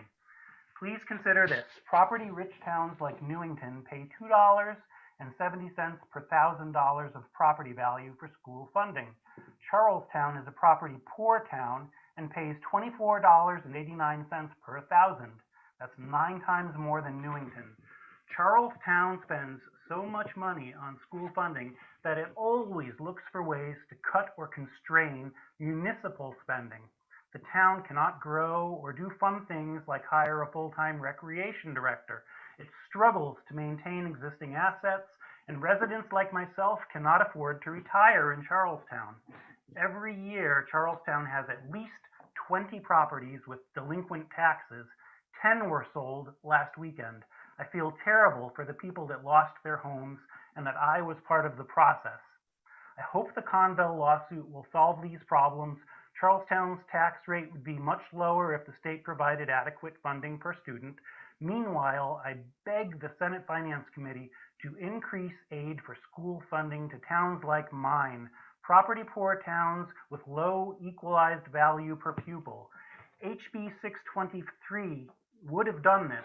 Each year in 2022 and 2023, it compares the amount of education aid a town is slated to receive to what it actually receives in 2021 and gives the town the higher amount. The House Finance Committee voted down party lines to retain the bill. I implore the State Finance Committee to include HB 623 or something like it in your budget. According to NH School Funding Fairness Project, the spending will not increase. Spending will not increase if you pass HB 623 instead of a SWEPT reduction. 4.4% of the SWEPT reduction flows to the 20 most property poor towns in New Hampshire. Nearly a quarter of the benefits from HB 623 would flow to the 20 most property poor towns. Please remember the education tax rates in Charlestown and other property poor towns are much higher than the rates in property rich towns. The NH Constitution requires taxes to be proportional and reasonable. That is why I believe HB 623 should be included in your budget instead of a SWEPT reduction. If this cannot be done, please support amendments to other bills that would restore the grants in HB 623 should the opportunity arise. Thank you and good evening, Mr. Daniels and other honorable members of the Finance Committee. Thank you, Mr. Osansky. Any questions from the committee? Seeing none, we wish you a good evening. Next is Alyssa Sherman. Good evening. Can you hear me okay? We can. Great. Thank you, Chairman and committee members. My name is Alyssa. As a former patient of Planned Parenthood and the current sexual and reproductive health nurse at the Lovering Health Center, I strongly oppose HB2. This budget makes it impossible for reproductive health centers to be a part of the New Hampshire Family Planning Program due to unnecessary requirements designed to defund abortion care providers. This language is clearly only intended to make it impossible for reproductive health centers to participate in the family planning program, even though 79% of patients in this program are cared for at these very centers. I've been one of those patients. In 2016, I was running for political office, planning a wedding, and struggling with managing a chronic reproductive health illness. Then the unthinkable happened. My father unexpectedly passed away at only 52 years old, 2 months before my wedding. As you can imagine, it completely turned my world upside down. To make matters even worse, I was relying on my father for health insurance up until my wedding date. When he passed away, my only option was to go on COBRA. However, there was a waiting period, so I had to go without insurance for 2 weeks. During this time, I had an endometriosis flare-up. I had been seeing a specialist to manage my condition, but I could not afford to see her without insurance. I was in pain, both physically and emotionally, and extremely uncomfortable. So I made an appointment at my local Planned Parenthood Health Center. Planned Parenthood completely surmounted any care I had been given in the past. The staff was kind, respectful, and provided me with the patient-centered care I needed at the time. In a time in my life when I felt so incredibly broken, the staff at Planned Parenthood helped me start the process of picking up the pieces. Now, fast forward to 4 years later. In 2020, I accepted a nursing position at Lovering Health Center with the goal of giving back to my community. Now I can speak as a patient and as a caregiver to this population. I cannot express to you enough how harmful this bill will be to my patients. My job as a nurse is not only to give unbiased, safe, quality care to my patients, it's to advocate for them both at the bedside and on a larger macro level. My patients deserve to be heard. My patients deserve access to preventative care. Patients have been coming to Lovering for over 40 years. Every single day, I provide this essential care to our community, the very care that is trying to be stripped away. Provision 3 of the Code of Ethics for Nurses from the American Nursing Association states, the nurse promotes, advocates for, and protects the right and safety of the patient. Furthermore, it affirms reproductive health care as a universal right. As a registered nurse, I'm asking you, please don't take their care away, especially during a time when accessibility is already such a large barrier. To conclude, reproductive health services are so greatly needed by so many in this state. It is completely unacceptable that this budget prioritizes slashing access to preventative health care, especially in the midst of a pandemic. If finalized, this budget will cause an undue physical and psychological burden on all people across New Hampshire and will also result in a public health disaster for this state. Thank you so much for the opportunity to share my story. I wholeheartedly urge you to oppose HB2. Thank you, Ms. Sherman. Any questions from the committee? Seeing none. We thank you and have a good evening. Thank you. Next is Laura Vincent.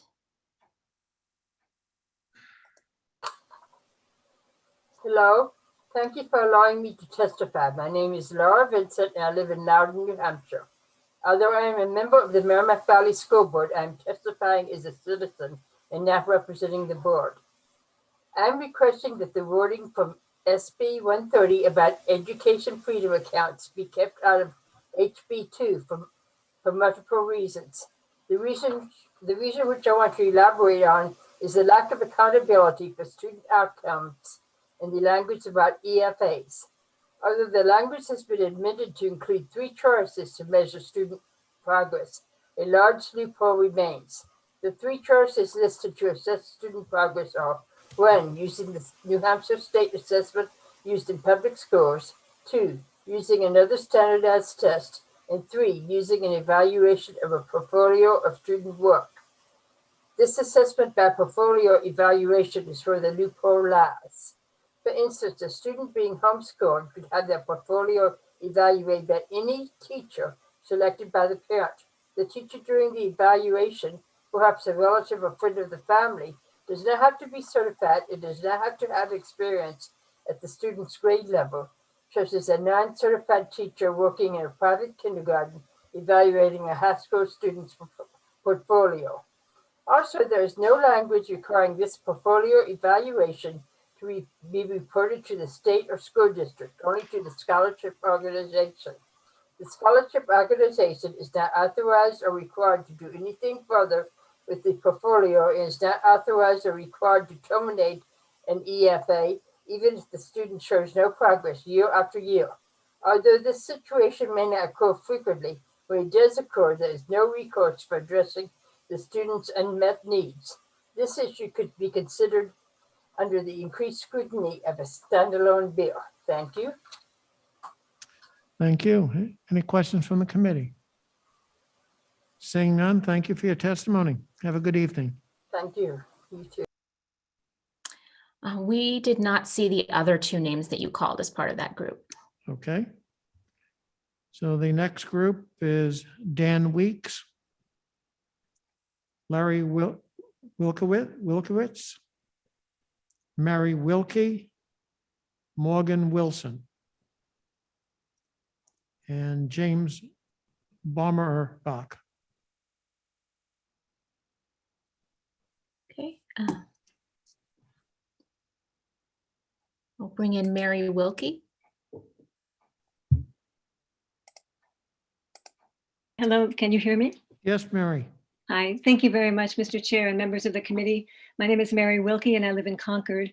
I have two education-related concerns about the budget. The first is that it's critical that the entire $89 million funding loss that school districts are facing be restored to the budget. Even with this money, many of our districts will remain grossly underfunded, so this is a bare minimum. Others have spoken eloquently about this issue, and so I'll leave it at that.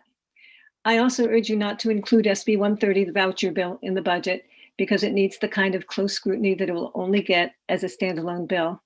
I sat in on the work sessions of the Republican-led House Finance Committee when they considered SB 193 in 2018. They met 14 times for hours each time and still concluded that they hadn't been able to fix all the problems in the bill, which is this SB 130 has even more. So let me give you just a few examples of some of the flaws and gaps and oversights in SB 130 that need to be looked at carefully and addressed. First, the private nonprofit and for-profit educational service providers that would be paid with our money are not required to have any particular credentials, licenses, or certifications, or even to conduct criminal background checks on employees who would be working with children.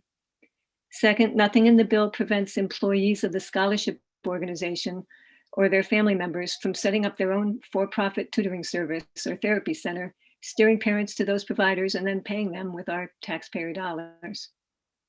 Third, like a previous speaker, I question why the bill grants the scholarship organization immunity from legal liability, meaning that they won't be held to the usual standard of reasonable care that applies to the rest of us. We, the taxpayers, have a right to expect them to use reasonable care if they're going to handle tens of millions of dollars of our collective money. Fourth, the Legislative Budget Office has not issued a detailed fiscal analysis of the impact of this bill. Meanwhile, the Department of Education has made some fiscal predictions that need more scrutiny.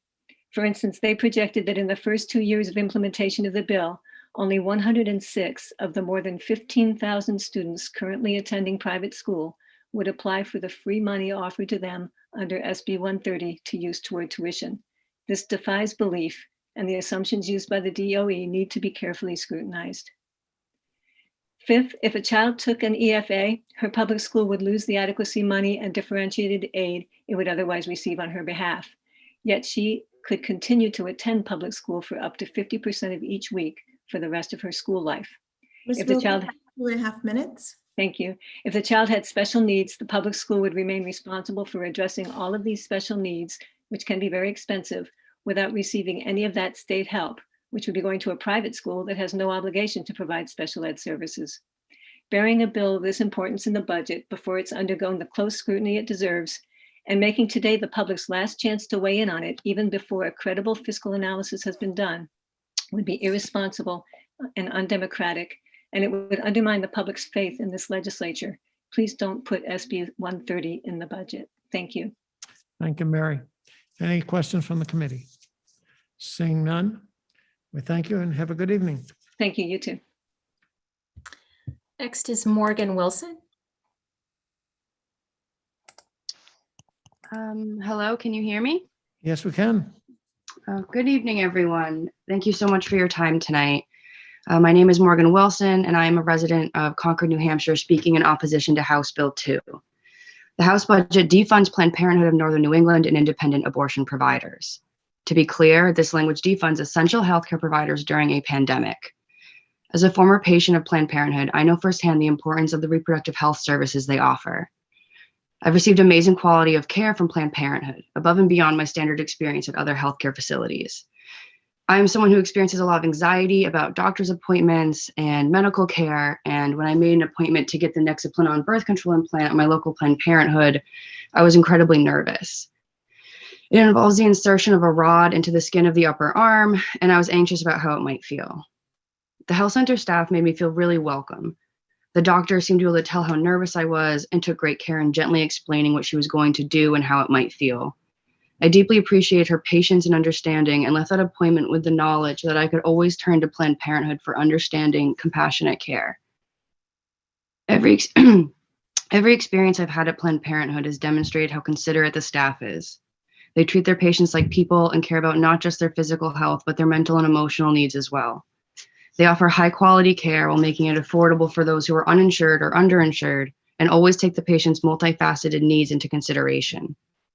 Many people I know are only able to access vitally important reproductive health care through Planned Parenthood's affordable and compassionate services. People like me, who might generally avoid health-related appointments because of the accompanying anxiety, can go to Planned Parenthood and know their apprehensions will be understood and cared for. This program is greatly needed for people like myself all across the state. This budget will cause significant harm to public health in New Hampshire and reduce the access New Hampshire residents have to affordable healthcare services. I strongly urge you to oppose the language in the budget that defunds Planned Parenthood and other reproductive healthcare providers. Thank you for the opportunity to speak about an issue that I deeply care about as a lifelong resident of New Hampshire. Thank you, Morgan. Thank you. Are there any questions from the committee? Seeing none, thank you and have a good evening. Thanks, you too. Next is Jim Bommersbach. Good evening, Jim. Chair Daniels and the rest of the committee, can you guys hear me okay? Yes, we can. Great. First of all, thank you for hearing me at this late hour. I am a resident of Concord, New Hampshire, and also a licensed psychologist in New Hampshire. And I am here to speak against the inclusion of the HB 544 language in HB 2. I would like to just point out the amazing coalition of folks who have been present on this chat tonight in opposition to this language. It has included private companies. It has included other private business coalitions, medical providers, educators, and mental health providers like myself, all coming here and waiting patiently for sometimes hours to speak out against the language of this bill. The reason for speaking out against the language of this bill is that, one, it is based on factual falsehoods. The claims made about critical race theory and other critical theories are just patently not based in reality.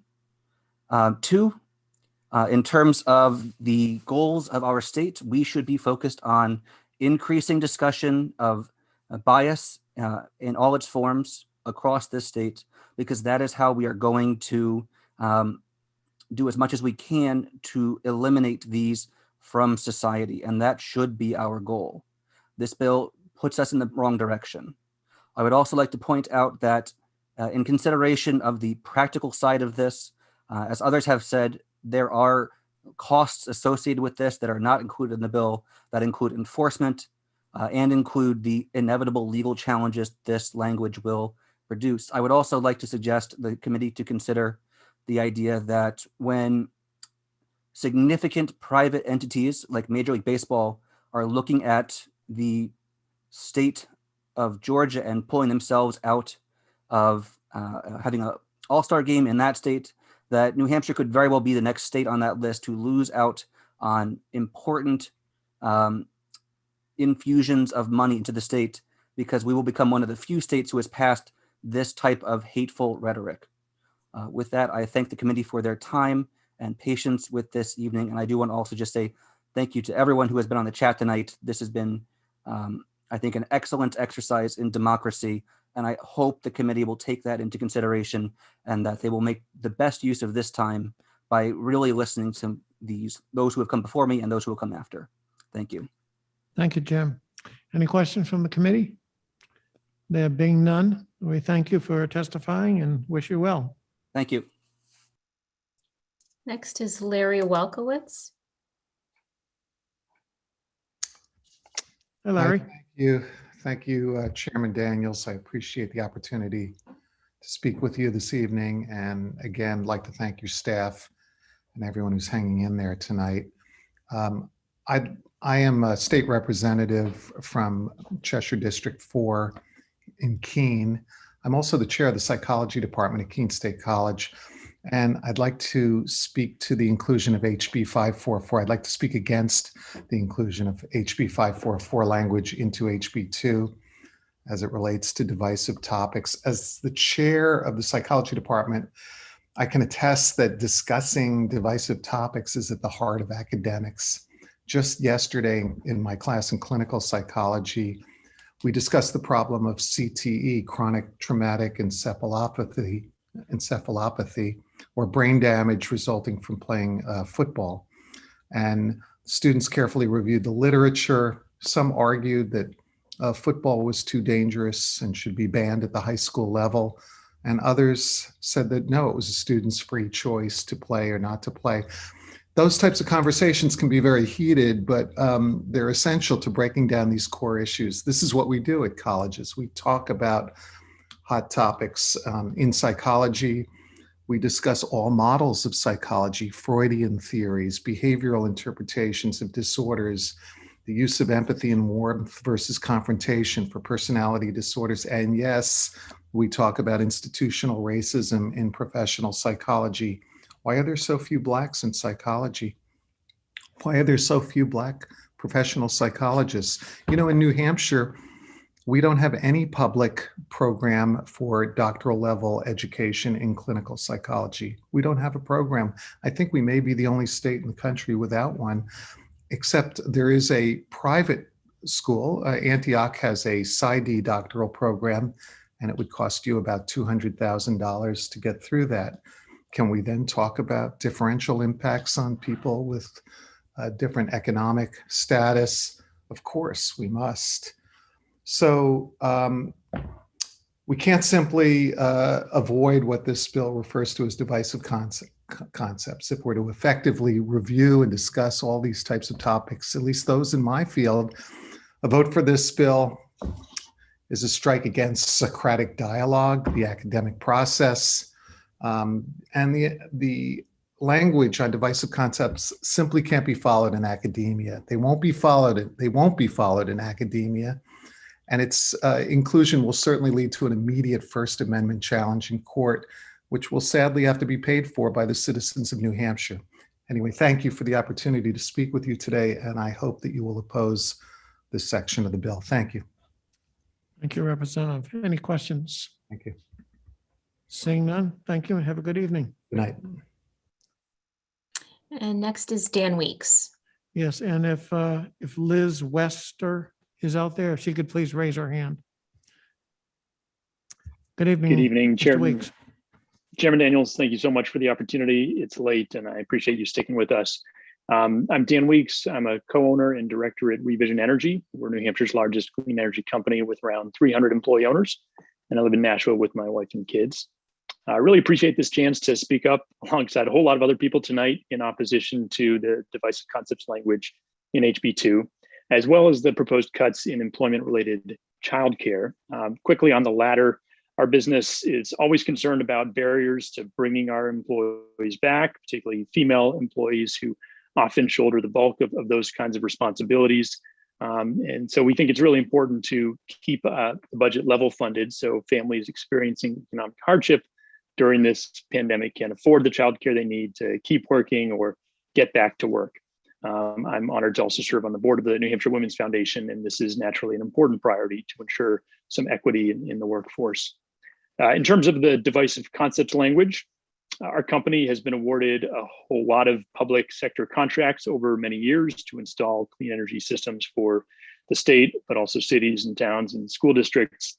And frankly, we just don't think it's the state's business what internal trainings we are offering our employees to try and create a more supportive and inclusive workplace. On a practical matter, we, like many of the hundreds of other businesses and the BIA who've gone on record opposing the language in HB 544, we struggle really hard to meet our workforce needs. We've got dozens of openings right now. And if we're going to be able to meet the needs of our clients and grow as a company and continue investing millions of dollars in our state's economy, we need to retain our young people and we need to attract new workers from out of state to New Hampshire. Passing this language will be a black eye, as Jim Roach has said, for our state, attracting a lot of negative national attention.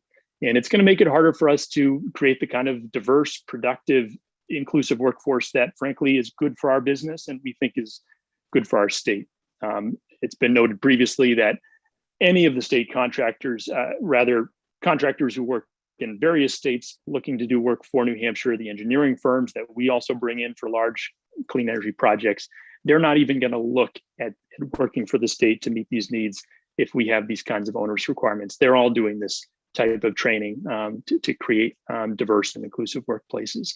And frankly, any national finance party underwriting our state's next set of bonds, these are investment banks doing work around the country and beyond, they would not consider providing that financing under these requirements. So I appreciate your consideration and your time tonight, and I very much hope you'll take this language out of the budget. Thank you very much. Any questions from the committee? Seeing none. Thank you and have a good evening. Thank you. Okay, at this point in time, if there is anyone who has not spoken and would like to speak, please raise your hand.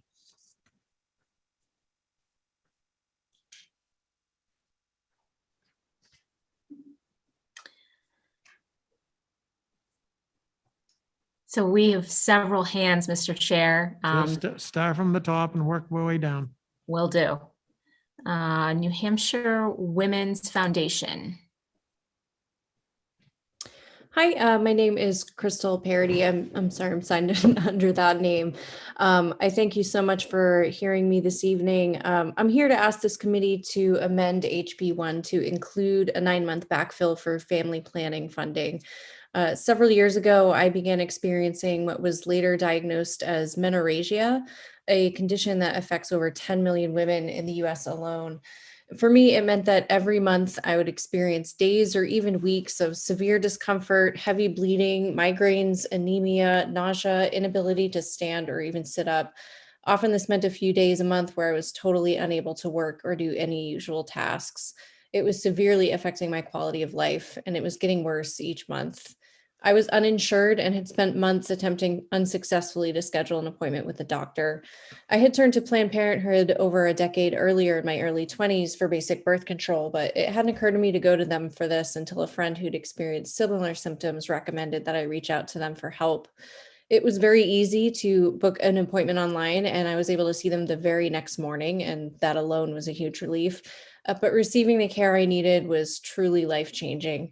The doctor told me I shouldn't have to live with the level of pain I was experiencing, and we discussed various options.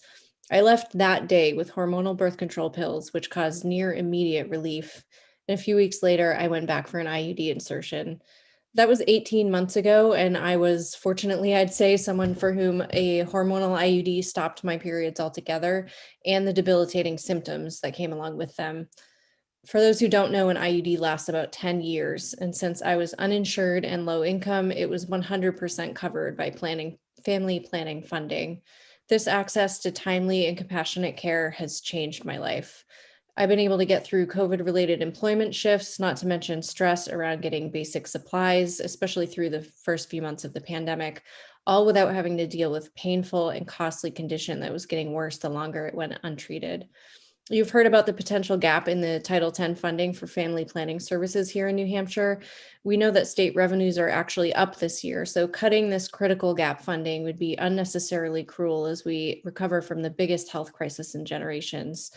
My story is one of roughly 15,000 Granite Staters each year who need services from Planned Parenthood funded by Title X funding. So I'd ask you to please amend HB 1 to include funding this 9-month gap for family planning. Thank you so much.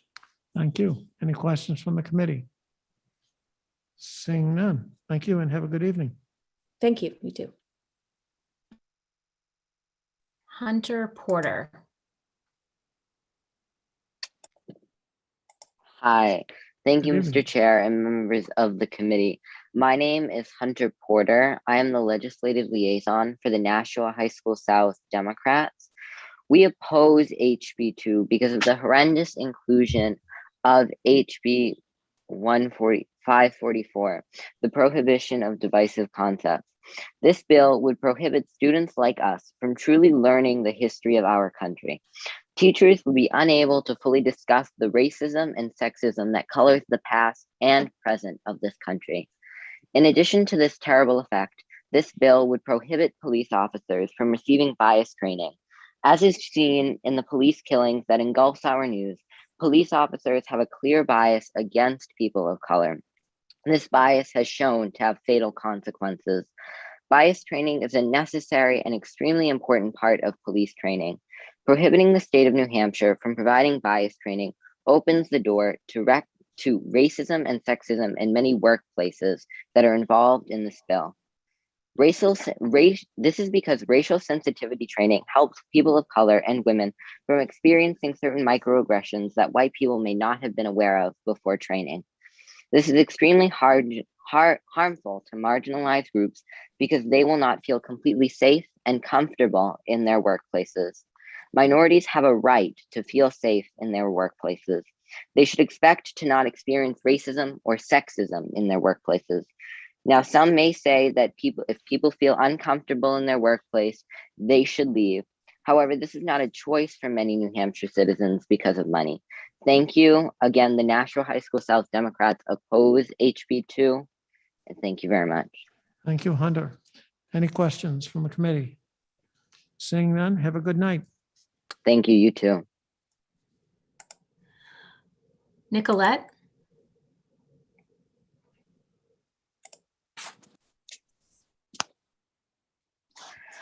Hi there, can you hear me? Yes. This is Nicolette Gallagrano in Dover. Thank you to the members of the Senate Finance Committee for the space tonight to discuss the budget.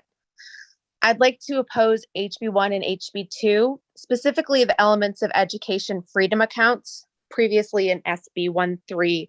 I want to talk about what is referred to as a benefit for families wanting to access private schools in our communities. These schools are often more well-funded and can offer exciting opportunities that our public schools have been forced to cut by repeated reduction in state funding. I'd like to give an example. In cases where a family is receiving financial aid from a private school, it will be the private school and the scholarship organization that benefit from the EFA, not the family. When private schools give financial aid to students based on need, they ask to see what resources the family has available to them, including any other grants and scholarships, and they take those resources into account. Suppose a student attends a private school that costs $15,000 a year, and that school is giving her a scholarship of $10,000, leaving the family to pay $5,000. If a student receives an EFA of about $3,300, which is base adequacy minus 10% commission paid to the scholarship organization, the school will consider that money as available to pay toward the tuition and will cut her scholarship accordingly. So instead of giving her a $10,000 scholarship, it will give her a $6,700 scholarship. Who benefits in this arrangement? Not the family, which will still have to pay $5,000 in tuition. It's the private school that benefits by saving $3,300 that it won't have to pay out in financial aid, along with the scholarship organization, which will receive $370 every year for making this happen. There are much better uses of state funds for education. This is just one of the many flaws and gaps in SB 130 that need to be considered and addressed. It's unlikely that in a budget year that you'll have the capacity to do this, which is why SB 130 should not be rolled into the budget. Thank you. Thank you. Any questions from the committee? Seeing none, have a great evening. Thank you. Dennis Calcutt. Good evening, Hi. Dennis. Thanks for your time. I think I'm noted as, I think supporting the bill. I think I need to remain neutral.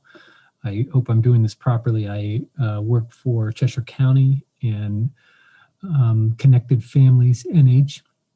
I'm the director of the program, and we, in that program, I want to speak to the effects of the House Bill 544. I believe everyone's heard plenty of testimony speaking about it, but Can you please speak up a little bit, because we're sure not can. hearing you very well. Yes, I'll speak up some more. But what I want to do is speak to the impacts of this. We have been the beneficiaries of a lot of the work that the Senate has done around children's mental health, especially around Senate Bill 14, I believe, but around the system of care work. And that system of care work was founded on the work that was done through substantial grants through the Substance Abuse and Mental Health Services Administration. We had a regional grant in the Monadnock region, and that turned into the work that we're doing now as a care management entity for the state. So we have a contract with the state, and we also have a grant through SAMHSA for expanding the work that we're doing. If this bill was included in the final version of the Senate budget, we'd be in direct conflict in two different ways and would probably have to be giving money back to the federal government and ceasing the work that we're doing. So I just wanted to speak to that impact and how that could really hamper the progress that we've made around the system of care work as well as children's mental health. But most importantly, the conflict that this will put us in, being an entity that is focused on the work through the Substance Abuse and Mental Health Services Administration, which has as one of its core values to be culturally and linguistically competent. Thank you very much for your time. Thank you, Dennis. Any questions from the committee? Seeing none, thank you and have a great evening. You too. Katrina M. Good evening. Can you hear me? Yes.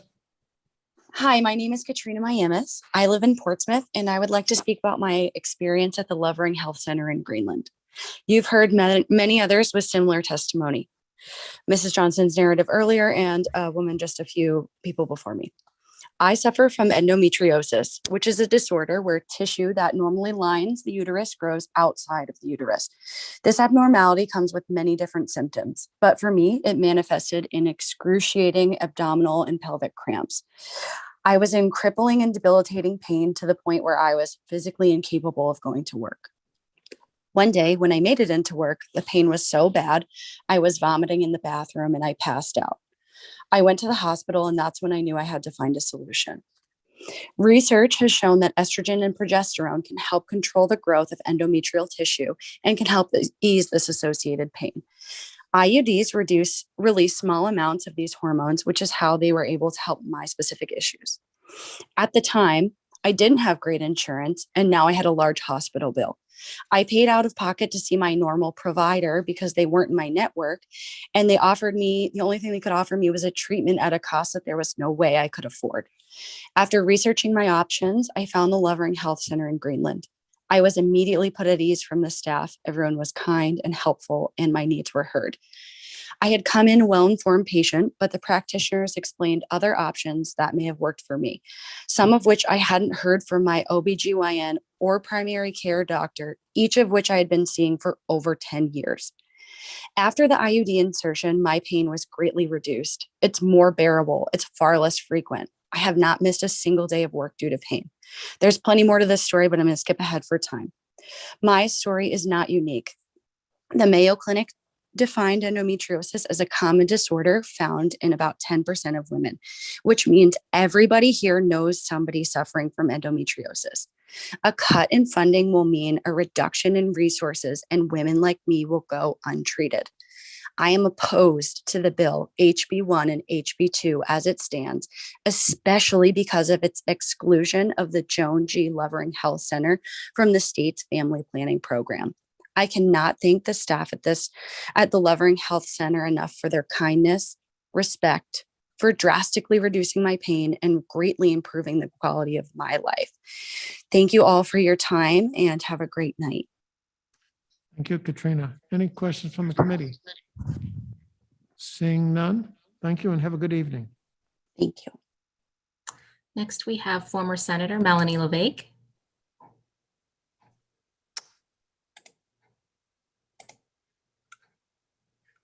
Good evening, everyone.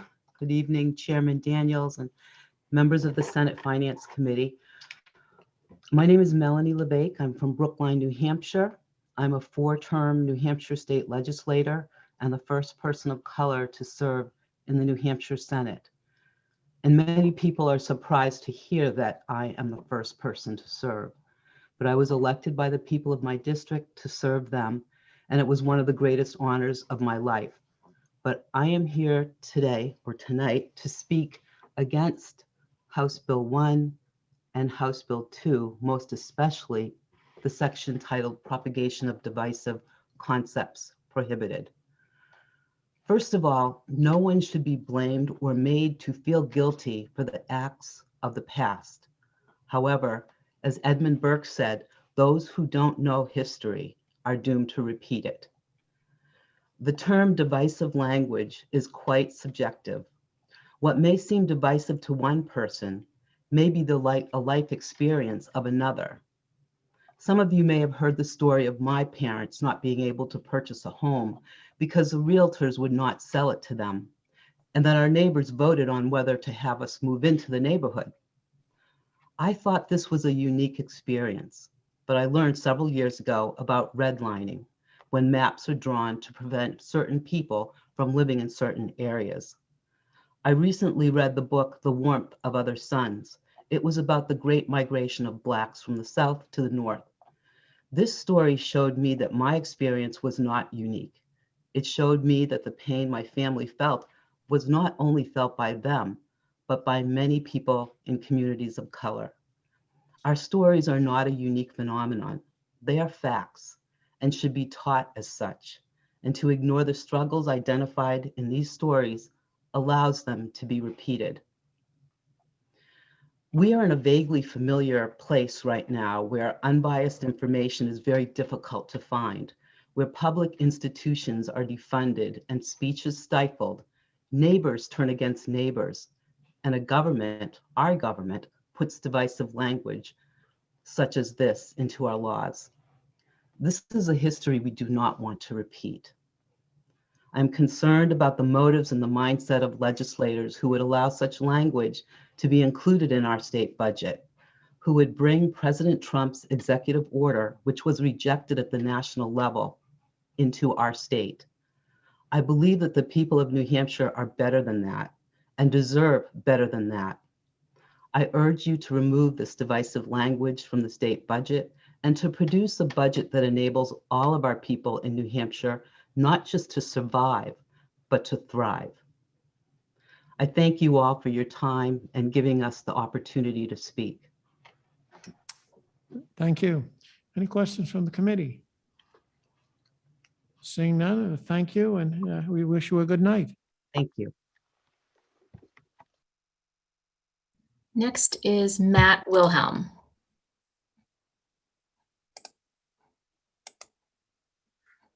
Good evening, Matt. Hey, good evening. Thank you, Chairman Daniels, and good evening, honorable members of the Senate Finance Committee. For the record, my name is Matt Wilhelm. I serve as a state representative for Hillsborough County District 42.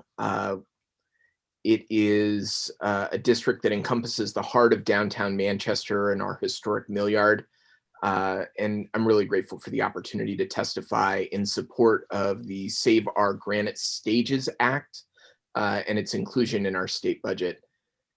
In addition to the Southern New Hampshire University Arena and Northeast Delta Dental Stadium, which are obvious economic drivers for the Queen City, downtown Manchester is also home to a number of small to mid-sized performance venues.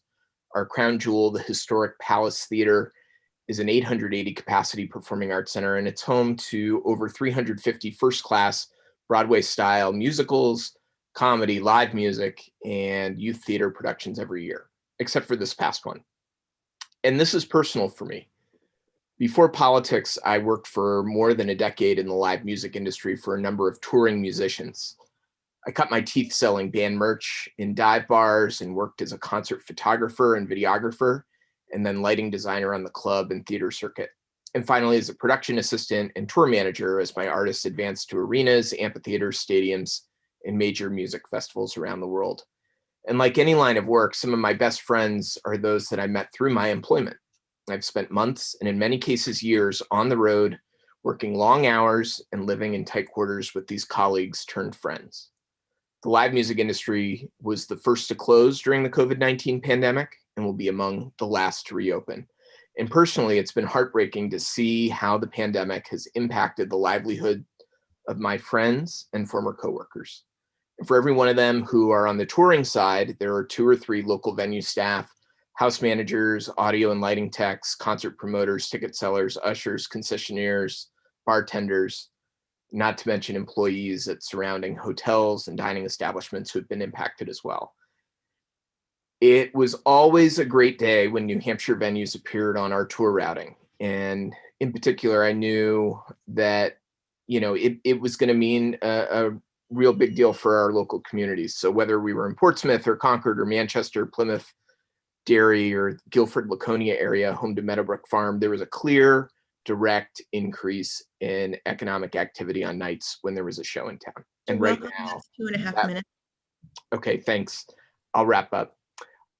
Whether we're talking about the Rex or the Rex Theater in Manchester, the Palace Theater in Manchester, Shaskeen, these are all venues in my district. It's critical that we do whatever we can to support these critical economic drivers for communities across our state. So I want to encourage you to include the Save Our Granite Stages Act as part of the state budget. Thanks for your consideration. Thank you. Any questions from the committee? Seeing none, thank you and have a good evening. Thank you. Next is Karen Blake. Good evening, Karen. Hi, good evening. Thank you, Chairman Daniels and members of the Senate Finance Committee for allowing me to testify this evening.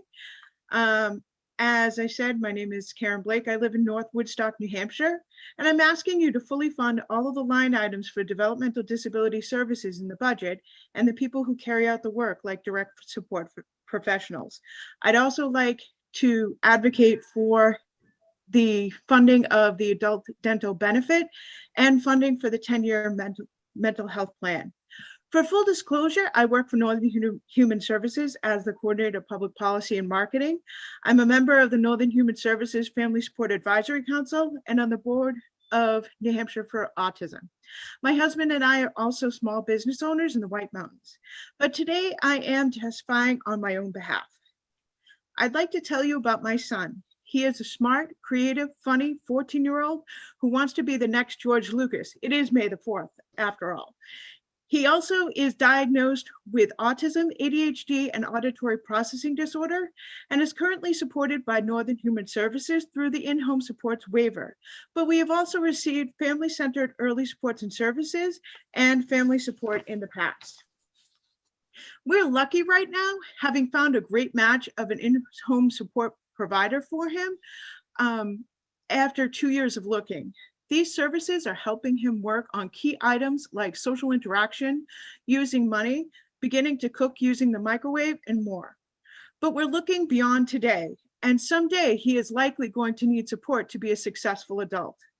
One item that he will need as a Medicaid recipient is adult dental benefit, employment support to live independently to live as independently as possible. It is late, I'm sorry.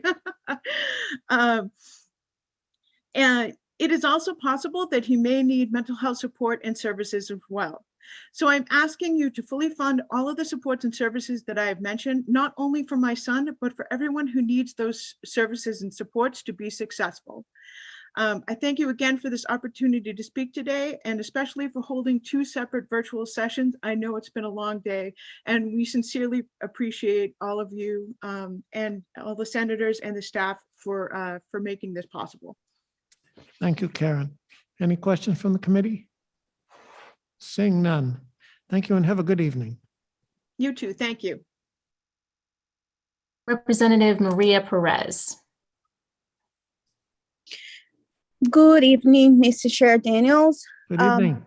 I appreciate every one of you for staying this late at night, but it is important for us to talk about the budget and the language on this budget. Right now, more than anything, it is important for us to work in diversity and inclusion. And part of the language that's been included in this budget, it doesn't belong in the budget. If we want to feel like we're making people welcome to our state, and we want to make sure that we're still talking about diversity and inclusion, the language needs to be removed from the budget. And then the other thing that I want to point out is, like, with the pandemic, we see more people in our community suffering from mental illness. We're losing a lot of lives. In my town of Milford, we have kids under 21 that they're not here anymore with us. We need to provide mental health. We need to provide everything necessary to make sure that we don't continue losing this life. And the other thing that I want to mention is I have endometriosis and I have Lyme disease. And sometime in the past, I didn't have I didn't have a medical insurance, and without these cares from these public clinics that provide the help with people without insurance, I probably didn't have the medical attention necessary to taking care of myself with a chronic Lyme disease. So I will ask you to please do not pass this budget. We need to work for the people of New Hampshire, and we need to work for the unity of our state. Thank you very much. Are there any questions from the committee? Seeing none, thank you very much, Representative.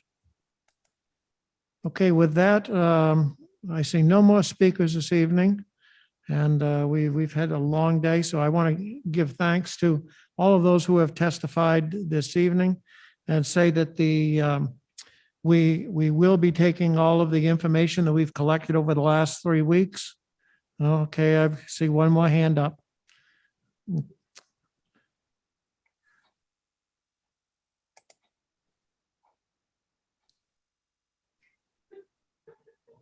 Hello? Hello? Can you hear me? Yes. Oh, I went out for a while and I'm surprised you guys are still up so late. So I will Just be waiting for you. I will be very brief. And I had a script there. Can I have your name, please? Introduce yourself. For the record, my name is David Dawkin, and I'm calling on behalf of my sister, Deborah, that has been on the CFI program for a number of years. I did want to say that this program is essential. It helps her, and I pretty much addressed so many issues with it. And the bottom line is the funding. There's not enough money to pay caregivers to come into the home to do the service. As part of any funding, I would suggest that there's more oversight that these services are actually performed and the caregivers are trained. And with that, everybody pretty much said it all. I've been listening in off and on, and they've covered it rather well. God bless you all. The bottom line is without this funding, it will cost more for the state on many different levels. And as I said, everyone else has covered it all and did a wonderful job. And I hope you all have a great evening. Thank you, David. Have a question from Senator Morse? No. Okay. I hope that isn't my screen name up there that came up and it said Poo Poo is talking, because my 8-year-old niece was here when I set up this computer and I says, just put a name in. So That's why we asked you what your name was. yeah, I hope you don't see that. It's like Okay. that lawyer that had that cat thing. So my Okay, apologies with for that. that, I'm going to close the hearing on House Bill 1 and House Bill 2. Senator Morse. Yeah, Mr. Chairman, I just want to thank the members of Senate Finance and the staff in the State House and the Senate for a remarkable day that they just went through. And I especially want to thank you for the courtesies and the respect that you showed the public today for the last 9 hours. So thank you very much. Thank you. Senator Hennessy? No, okay. Senator Gaida, move to adjourn. Before we accept that motion, I just wanted to mention that the Finance Committee normally meets on Friday because we have been collecting information for the last 3 weeks and we have another 9 hours of information today. Then we're going to take Friday off to just absorb all that information, and we will meet again on Monday at 1 o'clock. Okay, with that, I will accept Senator Gaida's motion to adjourn. Well, before we do that, Mr. Chairman, before we do that, Senator. I appreciate the fact that I've been on the Zoom since 1 o'clock this afternoon, and I wanted to echo the sentiments of President Morse. Your courtesy has always been outstanding, but I think your patience and courtesy this evening was more than fit the bill. I have written down the name of every person who testified.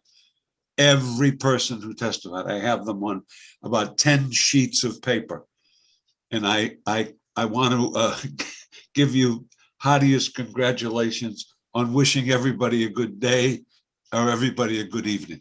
So thank you so much and thank the staff. The staff was marvelous. They did a great job, and to the senators too. But to you, Mr. Chairman, you've always been a very courteous individual, and I've enjoyed serving with you, and you manifest that quality. We don't agree all the time, but certainly I have the utmost respect. Thank you, Senator. You must have written small because I have 20 pages. Well, I wrote small, I guess, but let me tell you something. I've got them all right here. Okay. Every one of them. All right. Thank you. I'm going to Thank take a you, motion by, Sonia. Thank you, Tricia. motion by Senator Gaida to adjourn, seconded by Senator Rosenwald. Yes. Senator Hennessy? Yes. Senator Morse? Senator Gaida? Yes. Senator Rosenwald? Yes. Senator D'Alessandro? Yes. Senator Reagan is excused. The chair votes yes, and we will be adjourned.